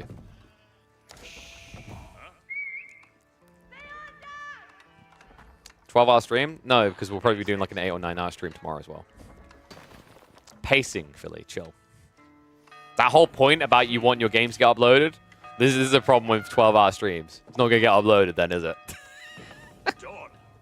Divine once again on the English, and Beastie sprinkling the variety around. Apparently, whooping his ass with Japanese wasn't enough. He needs to get all the J's done. Zone at Dark now, but this is an interesting map for it, actually. The Council Hall build that we know Divine likes doing is actually really good on Cliffside. The map is so short, your troops get there quickly, and also, because of the short ramp, you can easily control the flow of the game and also get an outpost up. So I don't mind the idea of playing a bit more aggressive. What's more likely here, actually, could be the Abbey of Kings because it's shown. Against a lot of civs, the Council Hall makes a lot of sense, but the idea of having Jome up against you means you want to find a way of losing less troops. And the cool thing about the Abbey of Kings is that gives you the perfect way for your healing. So, did I pay out the points in the last game? I don't think I did. Let me do that now. We'll hit the 2 times speed. Choose outcome. The BC Louis one. Boink. And let me put a new prediction up for you guys. Who will win? Is it going to be Divine DFP? Or is it going to be Beastie? For those that didn't realize it, yeah, purple is Beastie. Pretty much at this point, a color is Beastie. Was it the other day he was green and now he's purple while playing as yellow. He loves doing this. So looking at the spawn, gold on the side isn't too bad for Jome. It's not forward facing, which is really good because otherwise Lombos can shut you out straight away. Divine is a little bit slower on his tech up coming through here. I'm still really expecting this to be a Abbey of Kings, because I think I've been watching a bit of Abbey of Kings on this map, and I really do favor it, and you just go Council Hall on delay. Bit of a weird choice to add the mill in so early. Not sure that was entirely necessary for a guy who still has a decent amount of sheep to work with. And okay, it's going to be the Council Hall build. So he's all in. No holding back here.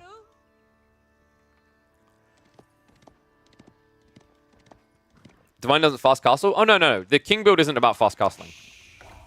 The King build is about actually just scaling Lombos, but you have the old Lombo effect of the idea that you can heal them, right? That's the whole value point in the King. You just treat him as a healing aura for mass Lombos. Instead, though, Divine wants an earlier timing. And it's kind of interesting, right? Because traditionally, English versus French with this build always favored French. Considering the zone factor, I'd have to lean more towards zone. Obviously, the difference with French is you're scaling eco over time. But I think having to brute force your way into zone can be a little bit tricky. The interesting part is if Divine can get enough Lombos together fast enough. I think that's why he's gone for the Council Hall, because we've actually seen that zone in this matchup, you typically pick ranged form, which means you have no ranged armor to work with. What improvements can be made to docks/ships to make water maps more fun? Do we really feel like water is in that bad of a state? I think the number one issue of water is it still feels too good economically to pass up, right? You want to get the eco balancing to a point where sometimes it's good to go and sometimes it's bad. Similar to the idea of going 2TC or going fast castle or whatever, right?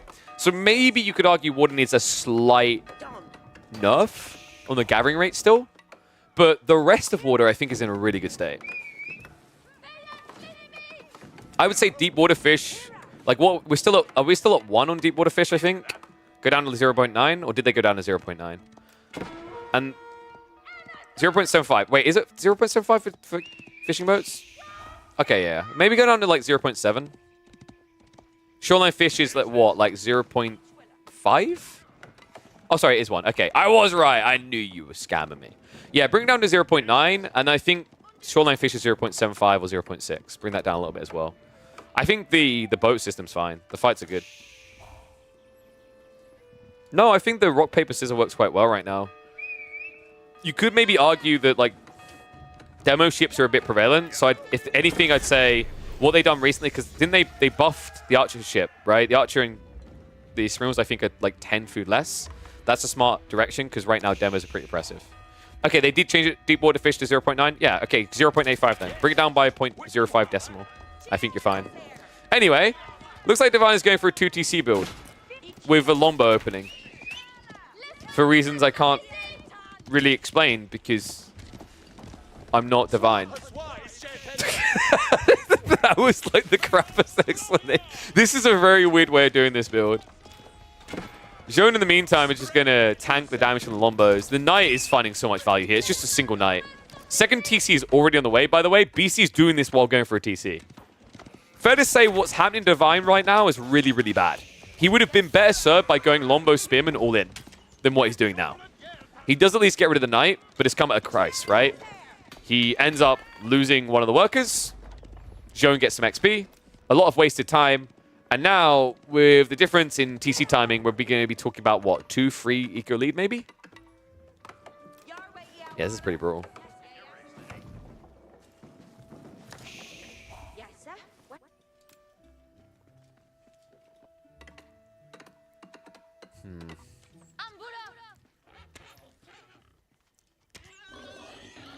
So what does Divine do from here? Well, we know it's going to be 2TC. I don't see value in playing a long feudal now. I think you just actually have to get White Tower Castle Age as quickly as possible. I also hate the fact that there's not going to be a deer TC. It's going to be a tight TC on the gold. Because now you're just not getting that extra food to inflate you faster. You could paint me a flowchart for Divine's English. Wouldn't it just be a straight line? Let me explain all the branching strategies we have seen. Just a freaking line. Okay, no, in fairness, he used to always just do 2TC, and then he'd drop a White Tower, or King's Palace. In fairness, sometimes we're actually seeing him play long feudal. So, he does change it up occasionally. I think I praised him the other week for playing a different style of English than what we've historically seen. But yes, a lot of the time, it is this build. 2TC, I'm going to hit the speed up so we can get as live as possible. Oh my god, Jono P, do you see how quickly they killed that ball? So Bull plus Deer, a lot more efficiency here for Zhone. BC's in just a much better position, right? Like, farms are great once they set up, but like compared to the Bull and the Deer, then also add in the fact that you can consecrate these TCs to save even more resources. Fair to say that you could easily have a game where BC reaches Castle Age a lot quicker than Divine. 2 TC, WT Imp, delayed aggression, 7-8 spears, men at arms, spam list.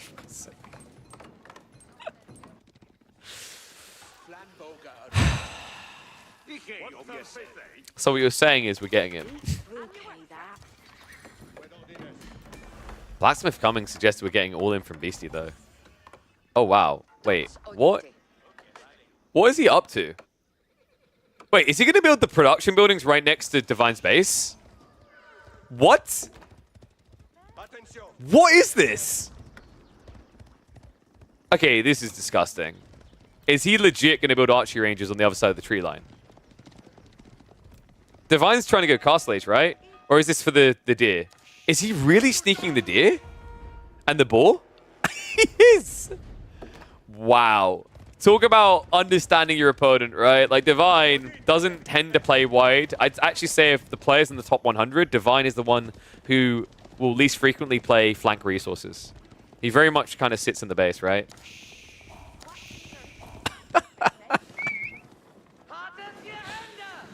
I mean, this is the importance of being less predictable. This is why I've talked about the implied odds logic, right? You know, what you do and what it tells you about your hand, or implied hands, right? If you are playing a Civ that is expected to always all in, maybe consider doing a fast castle build or a greed build, right? Because what your opponent is expecting, they're going to prep for. It's the reason why Iobid started to get countered for a bit with their fast castle builds pretty efficiently, is because people got into the game and they went, Iobid's going to go fast castle. What was the solution to that gave Iobid a kind of turnaround is now they play this mixture of sometimes slightly long feudal, or rather delayed castle, sometimes they go fast castle. And all of a sudden now, the balance is out of whack there.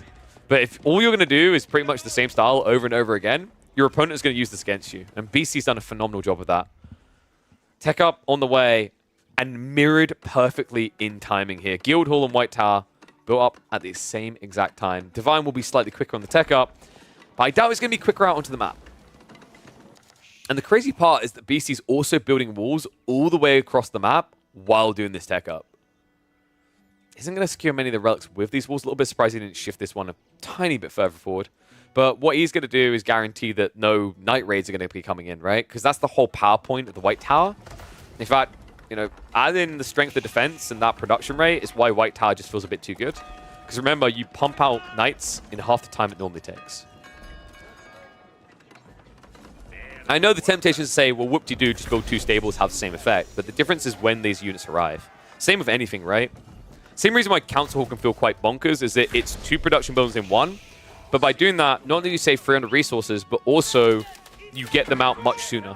Not just because of 300 savings, but because the production rate is twice as quick, right? Ah, yes. Divine is doing his fabled mass crossbow build. I feel like I've seen this before. Really not a fan of mass crossbows against Zhone or French, because Arbitrary just stomp you. Right? The extra range just means you have to come out.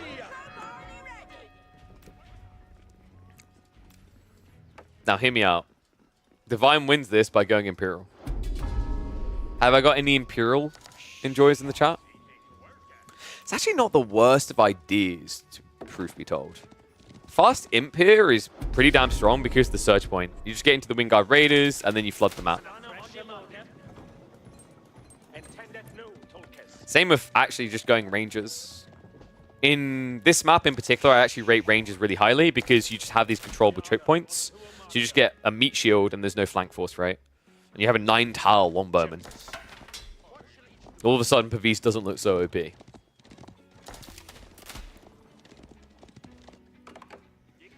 So we are live as possible, which means we just have to take a chill pill because while Beastie might try to apply pressure, Divine isn't looking to come out. In fact, the only reason Divine is going to sneak out is occasionally to try and get relics. Meanwhile, Beastie's going to sneak in. Night Raid. Onto the backside. Divine. In a game where he's already eco behind, now falling further. 53 to 63. Relics already starting to be hoovered up by Beastie. This is looking like a 4-1 Relic game, actually. That's a problem in a game where you're already behind. And remember, this was a Guildhall build, which means that your opponent can easily kick Imperial before you. He won't Wingard? Hey, no, okay, come on. Even stubborn people have to admit that Wingard... Actually, that's not true. Core keeps building Berkshire. Yeah, he's going to Berkshire.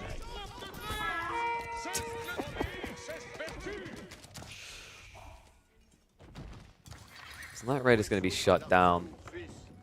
A lot of food being stockpiled up. The cool thing about the comp that BC's now building is Arbitrary is actually your endgame comp as Zhone. That's all you really need. You just mass this Arbitrary, and then eventually tech up, and you congrats, like golden handshake right there, pat on the back. You've hit the comp you wanted anyway.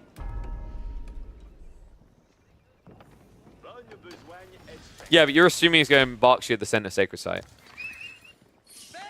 I mean, I don't know. That's pretty far out the base. Maybe. Outpost is a good start.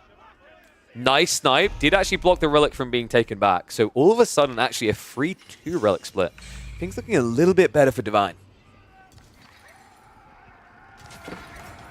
Horseman will look to raid out. Yeah, interesting comp from BC to go into this early. Horseman Arbitrary makes a lot of sense when you're in Imp. It's a little bit more flimsy when you're in Castle Age, right? Because your Horsemen aren't nearly as tanky due to no overall bloodlines.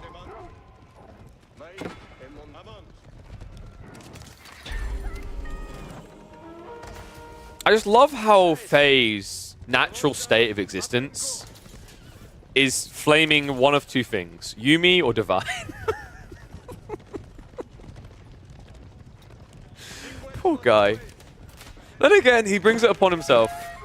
Is it really flaming if it's true? I guess not. I love the fact that BC's been here this whole time. Like, this really does kind of defines English approach. What are flanks, and why would you use them?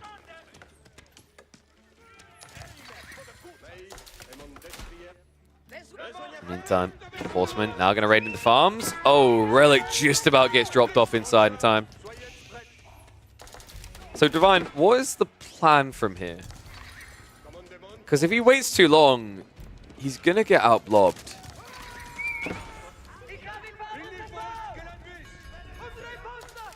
Second Relic soon to be dropped off for Beastie.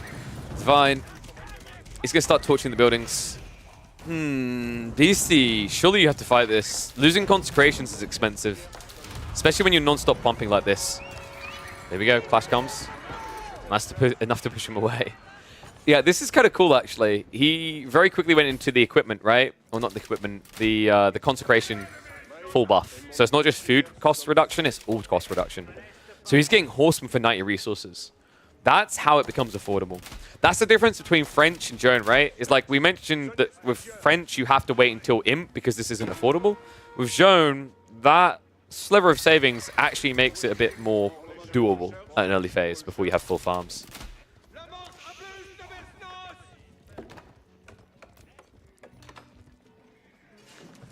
What was the predictions like, by the way, for you guys? Did anyone believe in the power of Divine? Okay, 23% of the votes to Divine. I mean, considering how well-known of a name Beastie is, that's not a bad outlook for Divine.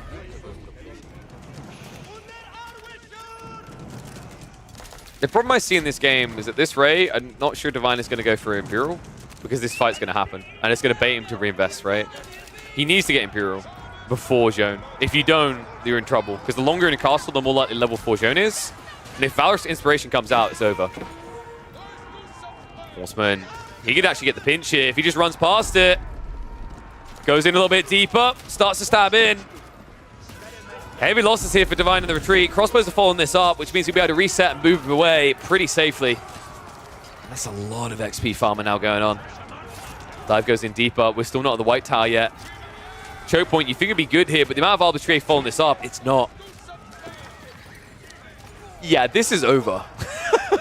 Divine is halfway between being Imperial and being dead. And he's going to choose to fade with the Aether. He has to add in more spears and crossbows. Beastie is going to pull back temporarily, but this lead is starting to get insurmountable. Not just that. Let's look at the XP. How's she doing?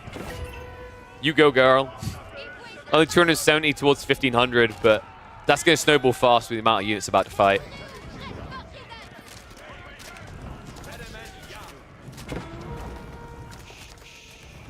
Looks like the eco on the flank did actually get spotted in the end.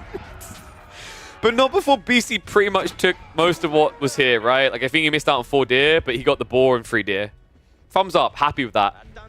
And remember, he has got that guild hall, so he's stockpiling a lot of food. Sure, there's a big gap right now where he needs to start getting farms, but he's not really in a weak position, right? Like, he pushed his opponent. He still has the military lead. Divine isn't going to come out in a rush.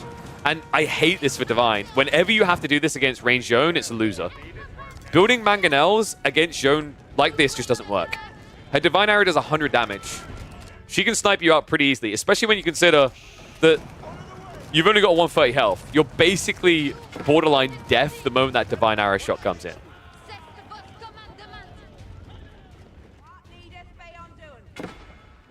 Oh, a lot more text now come through. Companions equipment as well as the Gambesons. If Divine can bait Beastie into a bad fight, if he gets a single strike from double mango onto this Arbitrier, that's actually going to be what Divine needs to get towards him. Because that will completely reset Zhone here. Right? Divine Restoration doesn't do enough. 30% health back on Arbitrier like this is nothing. Is it siege damage? It's true damage, yes. It's siege damage, as we call it here. I'm just going to, like, coin the phrase from Dota 2. Sorry. Pure damage. It is pure damage. Beastie. Just letting his friend on the other side know that he got the majority of relics. Red Palace now on the way. He did pull the guild hall. All right. This is bad now. Divine doesn't have what he needs for Imperial. Beastie is going to back fully up. And the rough part is that Beastie just done that while adding in all these farms, right? He's only 15 farms deep, but the fact he was able to tech up at the same time and still has 2.3k food in reserve. Like, he still has deer over here. And why? It's because he took food away from the enemy side of the map as well. Should have walled the Red Palace. That's true, because then he could have made the Red Palace yellow. Is it legal to play Zhone or French and build the Red Palace while not being red? Mangoes. One wallop hits. Unfortunately, that second one is the one you needed. What about the mills? He's got a mill. It's fine. Mill this one. Divine needs to end the game now. Psych! It's a Red Palace. Did you want to end the game? I can't let you do that. I'm afraid I can't let you do that, Divine.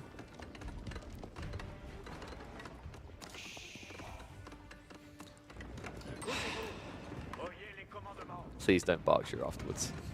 Trev's not being built. Gold gathering in the center in the meantime from Divine. Upgrades are coming through. Golden hats for the Arbitrier and the Horseman.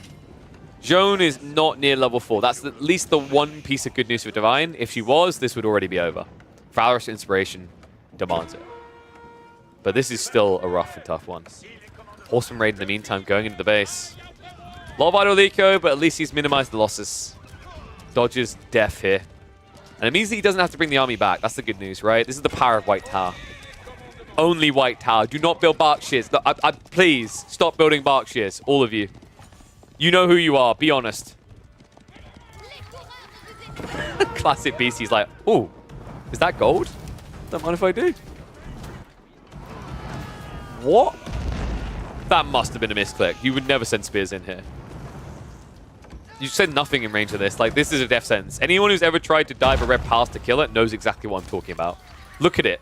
It just fires... Like, it's literally got a machine gun in there that fires toothpicks at you. Only the toothpicks are made of titanium. It's death.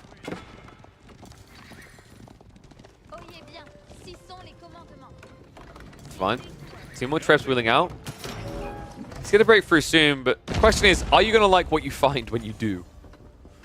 Zhone's looking pretty thick on the army right now. Crossbow Stirrups is coming in. Basically everything that BC needs to attack this. That's true. He was max bopped. Oh my... Well, he's got room to build more trebs. In fact, no. If you just go into the economy now, and there's a 14 damage horseman. Even with textiles, that's going to hurt. So, yeah, dives in. Our time achieved. Divine is starting to save up, so this is going to be a Berkshire. Okay, hear me out. There is one situation in which a Berkshire is not cringe. And it's if you drop it on the ruins of the Red Palace. If... No, okay, no. Okay, yeah, it's cringe. There's a point at which you have to ask the question, but why? Right now, in the meta, that's every game that includes Berkshire. This is definitely one of those conundrums. I mean, Wingard would have been so good for him in this type of game. Considering what you're up against, Footman, it's against Arbitrary, it will be rough, but Rangers in a choke point. Like, I actually think if there's one map where Rangers are S tier, out of all the choices, it's this one. Cliffside, because of this short ramp, they dominate these games. Looks like Red Pass has gone down. What is BC waiting for? I guess he was trying to get flank raised to a point that he built a big enough lead. And I think the whole idea is, while you're shrinking the opponent's economy, you're also getting level 4 zone. And then you come for the main fight. Berkshire is not going to stop the Red Palace from going up, although the lack of wood might. Royal Bloodlines are now on the way, so that is exactly what BC's been waiting for. For some reason, he needed to get 3.5k gold first. But when this comes in, I actually think Divine has a big problem, because he doesn't have his full upgrades yet, right? Crossbows haven't been upgraded, spears haven't been upgraded. He has not got Unitech into Elite Army Tactics, into Incendiary Arrows. Meanwhile, I'm pretty sure BC's ticking all those boxes. Incendiary Arrows still needs to come. I imagine that's going to be straight after the Royal Bloodlines.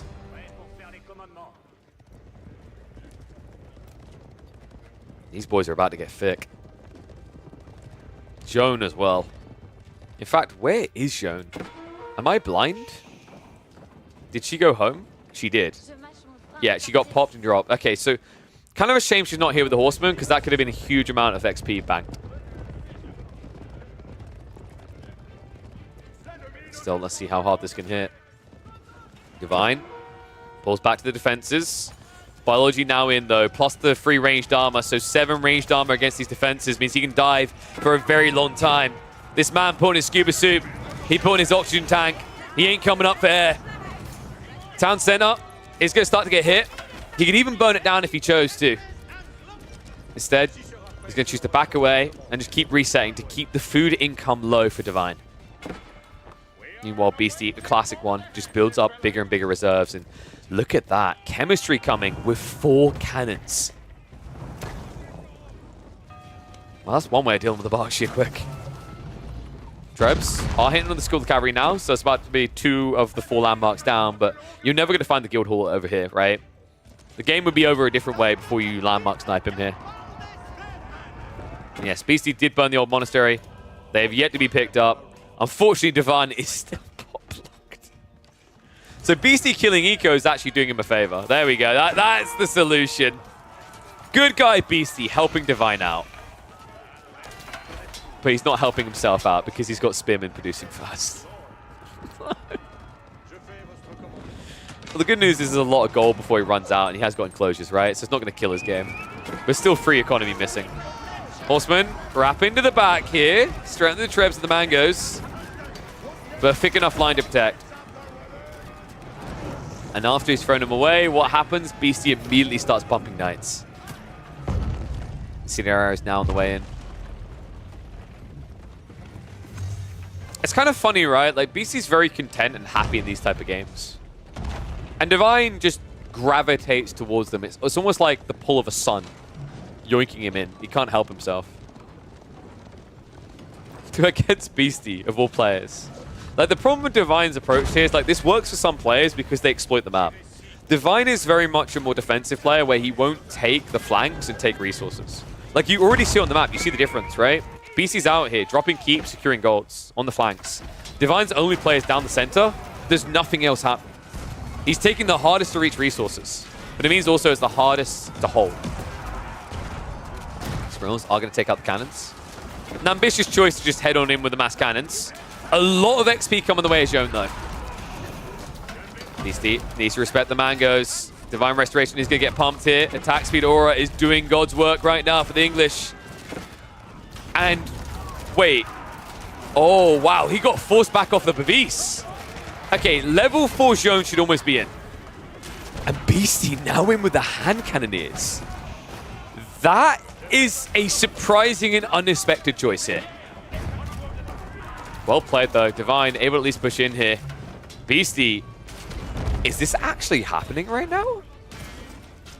I mean, he's got a lot of food and gold, but the problem more so seems to be production, if anything. Just not enough troopers coming out. Divine, the outpost crawl commences. Guys, this is getting worrisome.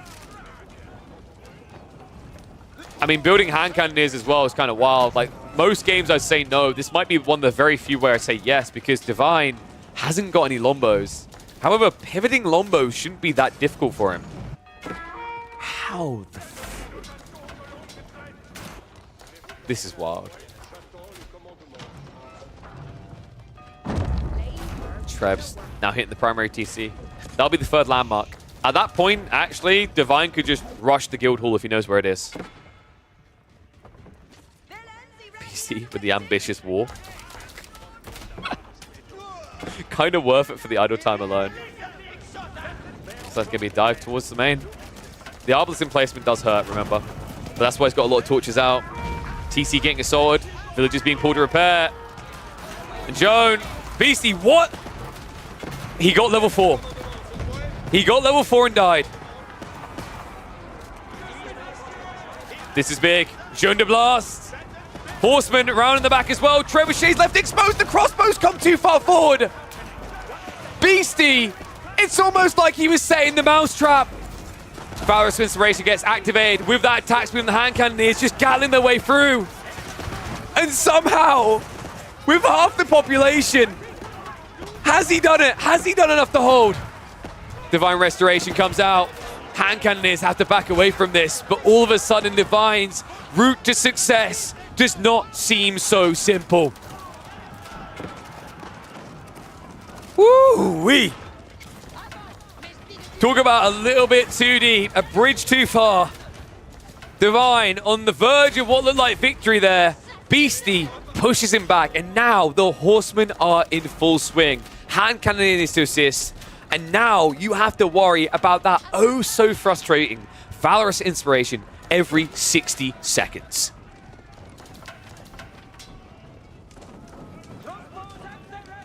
How is Divine looking on the gold right now is my bigger concern. He's sneaking out into a keep range. I actually think he's in trouble here, guys. He's got what? 6k left? Okay, a little tiny bit more. It's gone now. Yeah, compared to Beastie, who's got 4k here, 700 over here. And then, do I dare even tell you how much here? Yeah, 3.7k gold already just sitting there. This is wild. You really rarely see hand cannoneers as the solution. Against English as well. Like, it's crazy. If Divine just started building Lombos instead, this plan of Beastie's fails. But because he's sticking to crossbows, Beastie can win this fight.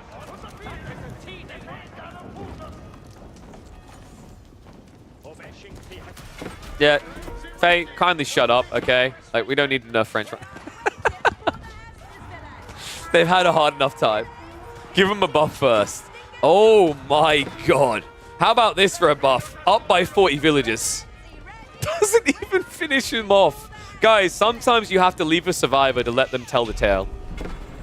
Wrap round in the back now. It's going to be once again the same. The good old hammer and anvil smash. Hand cannoneers from the north. Cavalry from the south. And Zhone will now walk around to press one button for victory. Gatling gun mode for the hand cannoneers and the horsemen alike. 1.33 attack speed down from 1.75. That's enough to mop it up. Cannons behind this are blasting through the Berkshire. This game looks like it should be over. Divine still has the military lead for the moment, but the economy is in shambles. And his hope of holding in the center of the Berkshire has been dusted.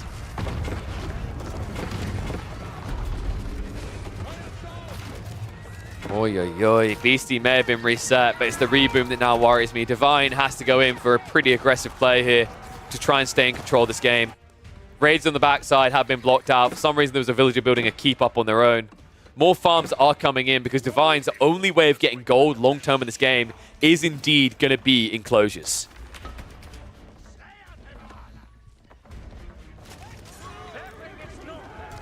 No, he didn't change history. Joan died like several times, right?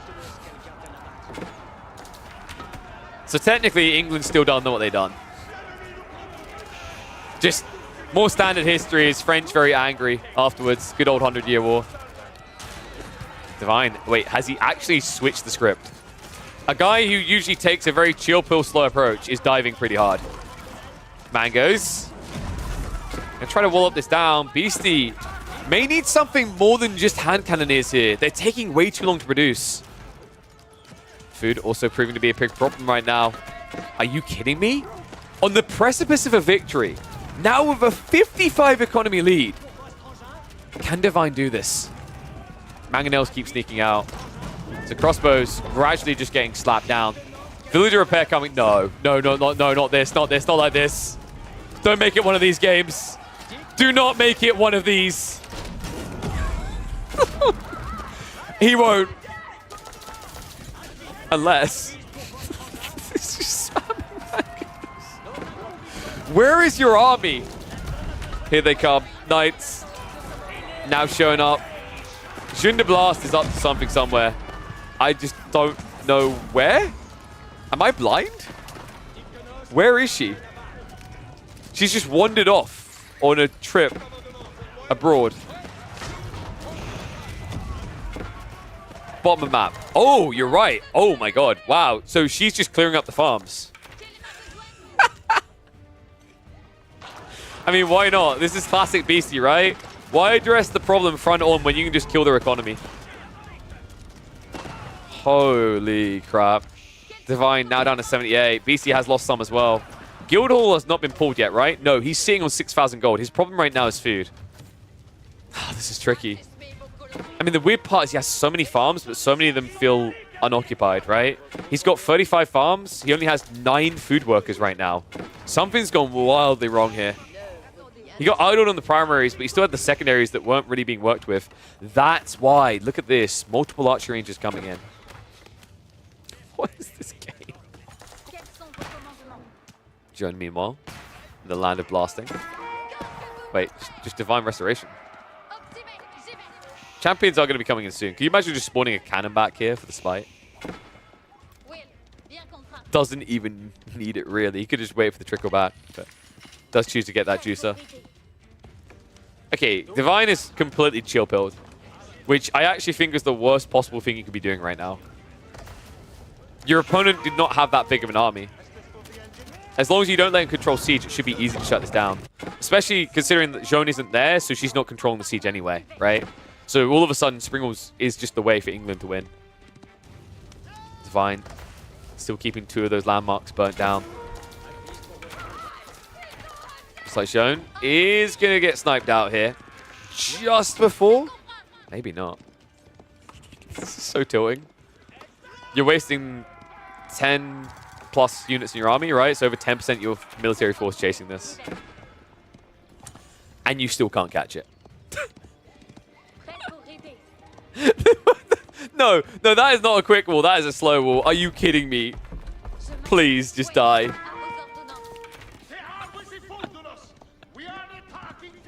This game is so dumb. If you're wondering why am I like, oh, Beastie's winning this each time, because this just keeps happening. Divine isn't finding a way of ending the game. He's running around his own base like a headless chicken. He's standing in the ruins of the opening of Beastie's base, but he's not winning the game. Like, this is the time to do it. You just allow Beastie to make a full archer transition. How does that even happen? And oh my god, he actually did spawn the cannon. Why? Like...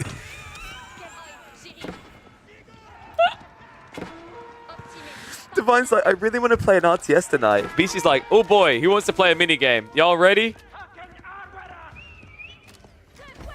And no, he hasn't pulled Guildhall. He's just stockpiling up.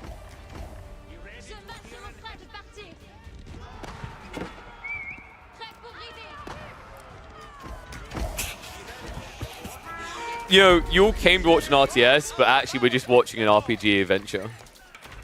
Joan is finally dead. Unfortunately, she is now respawned in position after baiting you out of position to buff the army. Mass Archers to defend this, Mass Mangonels to assist it. I mean, this is actually the comp to do this. He's got plenty of wood. He didn't have much food, right? Like, spamming Arbitrary up again would have been expensive. Hand Cannoneers were too expensive. It's kind of wild, right? Like, Hand Cannoneers almost looked like they were going to win that game, but then it's the food cost associated with it. The weird part is now the gold being banked like this makes even less sense, right? What we might be looking at is like a 45 to 50 minute switch into Mass Knights.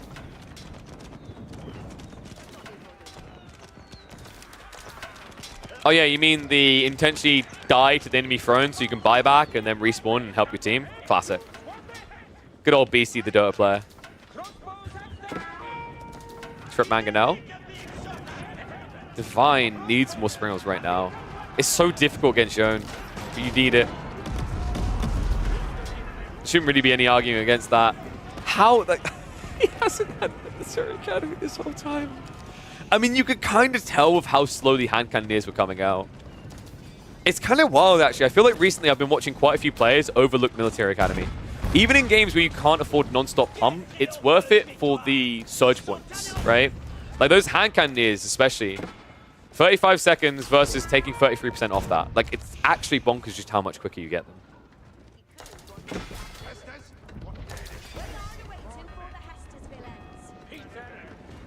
This game is not going to end, is it? Why did I click on this? I mean, in fairness, the last Divine versus Beastie game was fairly quick. This is grandma pacing, though. Castle defense coming up.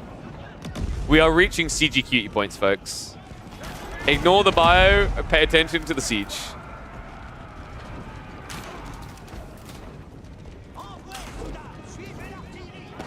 Does Beastie just do this on purpose to people sometimes? When they refuse to GG? He is getting to wonder. Like, I think there's enough stone left on the map for it as well, and he's going for it. Push coming in. Springles. I've got the attack speed to take out the Mangos quickly. Can Mass Archers just win this, though? Valorous Inspiration has not been used, right? That's still available to him. Weirdly enough, he's not activating it, though. Charging on in. Nice snipe on the Springles. Has activated the attack speed aura. Divine Restoration as well, but... Wait, no. No, oh my... What is this game?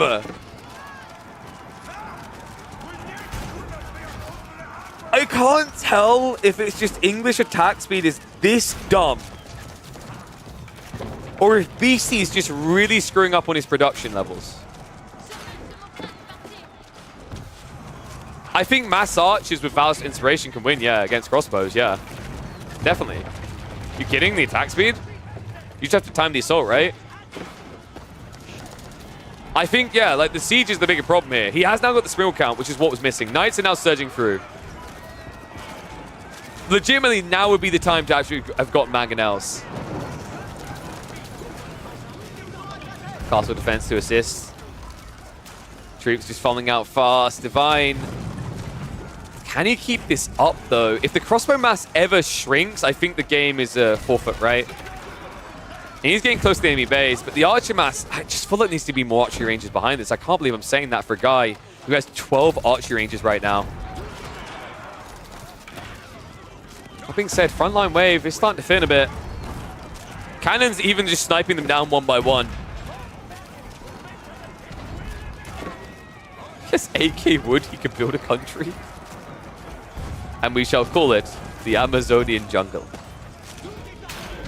Alright, it's happened. Military lead is shifting now. Divine has lost a lot of crossbows in this, and his gold income behind this is not great. He's more or less switching into Spearman Men-at-Arms without choices.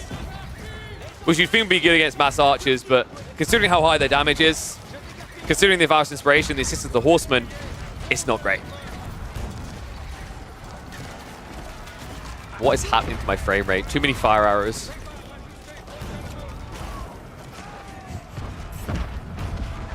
Well, we got there in the end. Funnily enough, all BC needed to do was get Military Academy. to start defending. Funnily enough, this game's still not over. At what point do you just start trading? Oh, there you go. It's gonna be 20 more minutes. Red pass being rebuilt though. This could be big. Horseman surging out. Archer's clearing out the spears pretty fast. Faust Inspiration has been activated. Congratulations. You're about even with Network of Castles. If the red pass goes up, he can start to push this out slowly. I gotta say, actually, the cannons have been doing a lot of work. They're just sniping down the Arbitrator one by one. Fine, still holding on firm at 45 crossbows. He's starting to snipe down the injured Siege. Two of them do get away. Red Palace is about to complete again. This will push Divine back. He'll have to go back to Trebuchets in a game where he has no golden wood in reserve.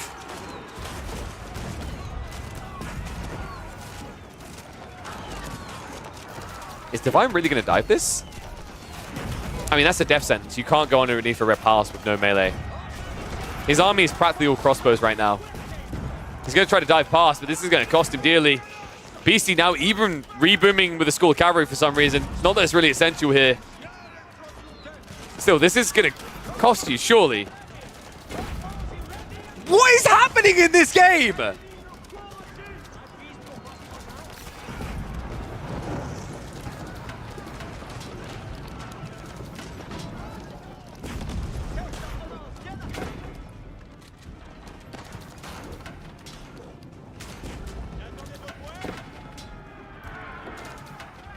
Alright, Divine learned the hard way that diving a Red Palace is about as smart as sticking your hand in a blender.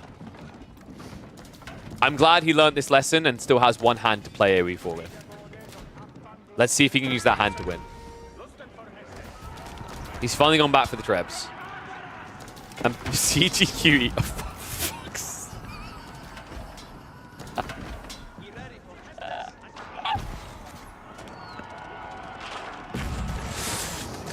CGQE has arrived! 10,000 gold, 5,000 wood. There's only one thing to do. Oh. Can Reboldiquins finally look good? Actually, yes. Divine is down to 25 crossbows. This may be one of the dumbest games I've cast this year.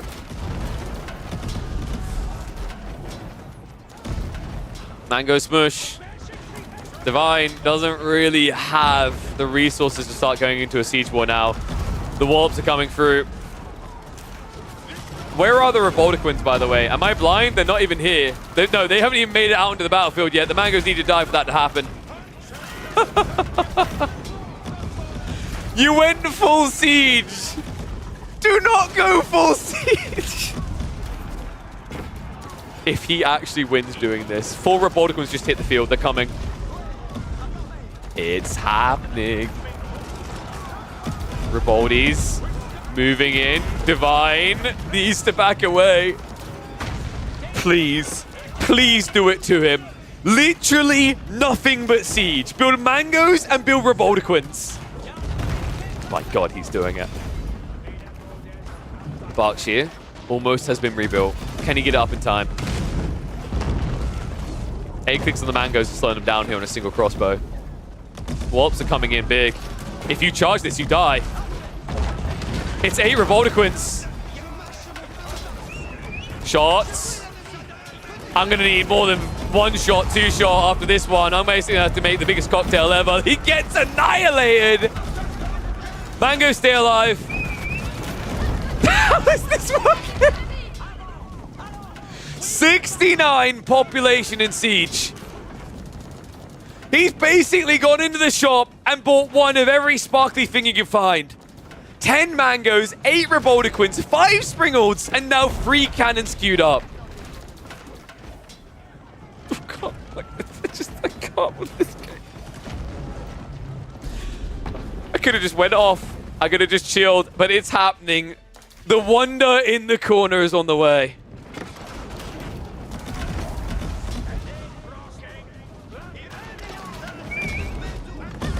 You can't help but wonder Sorry, that pun wasn't intended. If maybe Divine had just played the flanks, for the love of God, how easy this could have ended.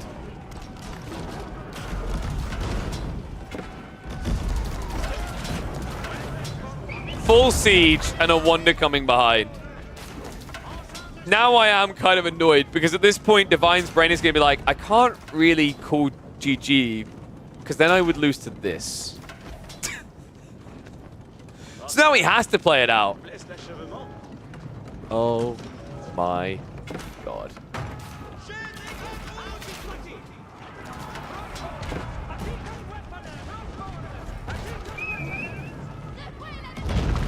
Cannons now hitting the Berkshire again.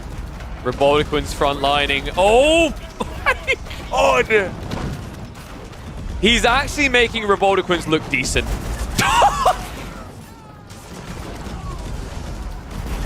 Army? What army? They don't have any arms left, or legs for that matter. BC with the siege-only army is tearing Divine a new one. And fair point, actually, from Faye. The buff on Robotiquins from Zhone is insane. It's a high base attack speed. So buffing that up gets a huge reduction. Not to mention the mangoes as well. It's huge here. Armage getting mopped up. Robotiquin count has gone down to 3, but what front line is really left to even dive in at this stage? Zhone is even just diving the siege. That's one way to deal with the spring ults. I can't believe this game right now. Robotiquin's going to reset. Jonas just ran laps around the map in the base of Divine and doesn't even care. Divine, I can just imagine if we went for a listening, not like this, not like this, not like this, please God, not like this. Oh, I don't think you have a say anymore, sir.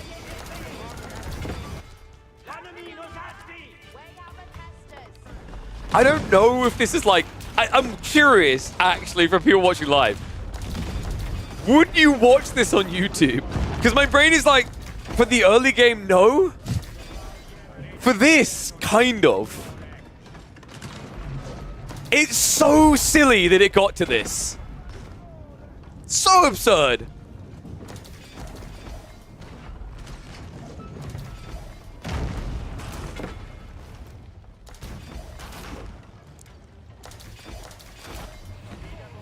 Let's speed this up a bit. Looks like we have got a little bit of time ahead of us. Oh, wait. We were only 5 seconds behind. No!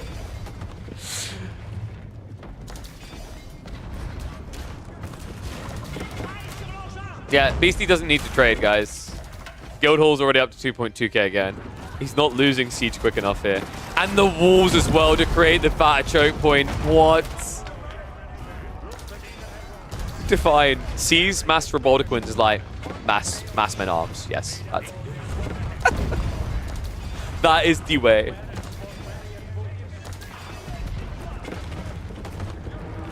Please stop trying to repair this. It's hurting my ears. God, the amount of villages being lost as well. Is Divine out of wood now? I think he is. He's got a small group of straggler trees left at the back of his base, and then that is it. He's dry. All the other straggler trees are being cut away. So Divine, if he loses the siege now, it's over. He just doesn't have the wood to reboom. Yeah, actually, we should probably ban Philly for that. He told us action-packed. I mean, I guess there's a lot of explosions. He's not entirely wrong. I can't even... How is this a 1v1 game right now? 10 mangoes, 8 springolds, 5 Robotiquins. Against mass men at arms.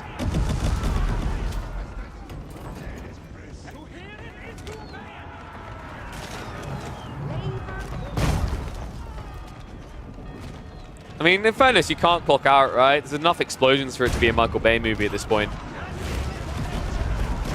Mangoes. The wallop. It's kind of worth not dying, actually, because if you don't die, then when you go in next time, you've got all these injured troops. Another reason why Abbey of Kings.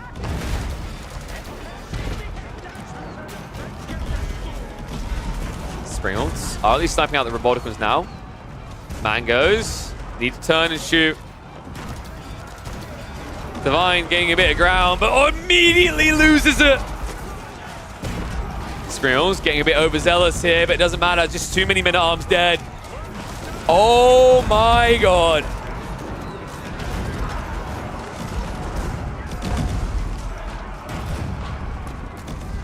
Oh yeah, there we go. Let's get Philly a 5-minute timeout. He's earned it. Divine somehow trying to get back into crossbows now. He's officially out of wood. If these Springles die, it's over.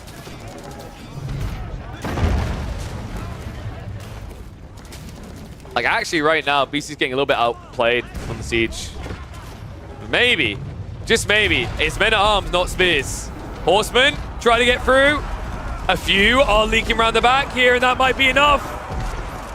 Just a sliver drips on by, and the panic sets in. Springles, Trebs being taken out. Divine officially out of wood, and that means he is out of time. No way to break through. No way to counter CGQE in his truest form. We've seen him do it with plenty of civs, but let's be totally real. Valorous Inspiration Joan is peak CGQE. 3 Springles left over. Second wave of Horsemen coming in. Mango's moving up for another wallop. I just don't see how he holds the line anymore. The Springles, all but one is gone.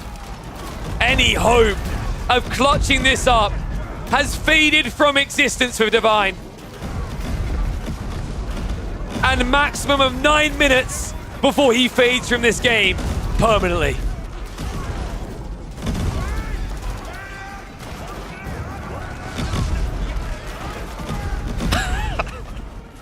I thought we nerfed this. I thought we got rid of this.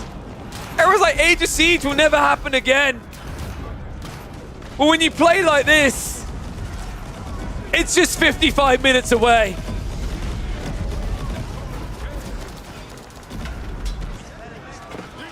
Joan now making a victory lap of the English base. He's like, thank you, merci, I will own this, all of this will be mine.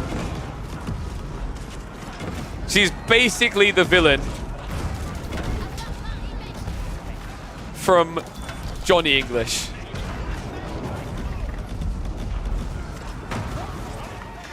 Frontline bones being lost now. Divine, I don't even know what he's playing for. He's like, well, 56 minutes in. What's 8 more minutes? A long pain to get the crap kicked out of you. And there it is. CGQE remains the king of Siege.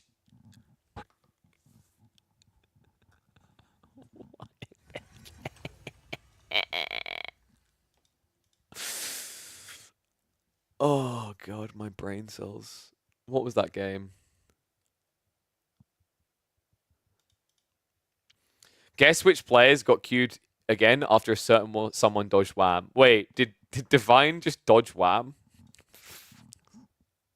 I'm not doing one more, dude. That is all you get. Jesus Christ.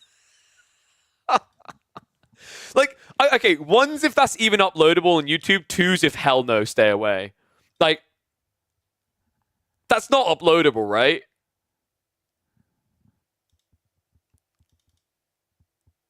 Legit, would people actually watch an hour of that? The last 10 minutes, great. The rest...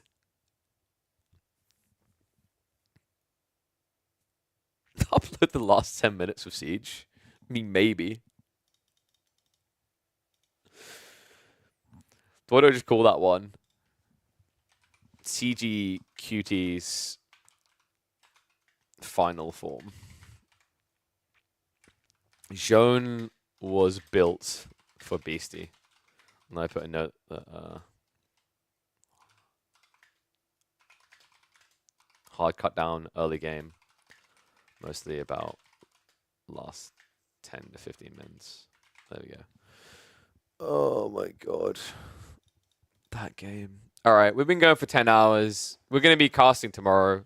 I'm going to have another stream up in about 14 hours. So I think I have earned a reprieve. We might go live at 1 p.m. instead of 12 midday. So basically, for those wondering, that would be what we at now, 11. That would be 14 hours and a half from now. Is when we'll be back live, because we are going to be casting a bunch of tournament games tomorrow. In fact, there is quite a few games to get through. We're going to be opening up with Louis versus Lucifron. We'll be checking out the likes of Puppy Paw, Kiljadi, Anatand. So be sure to check in on that. And then we'll also, there's going to be a show match going on Saturday, but I'm going to cast that on Monday. So you'll be able to catch the Voldemort versus Elyona then. But let me find someone to raid. God damn. I didn't have enough alcohol, clearly.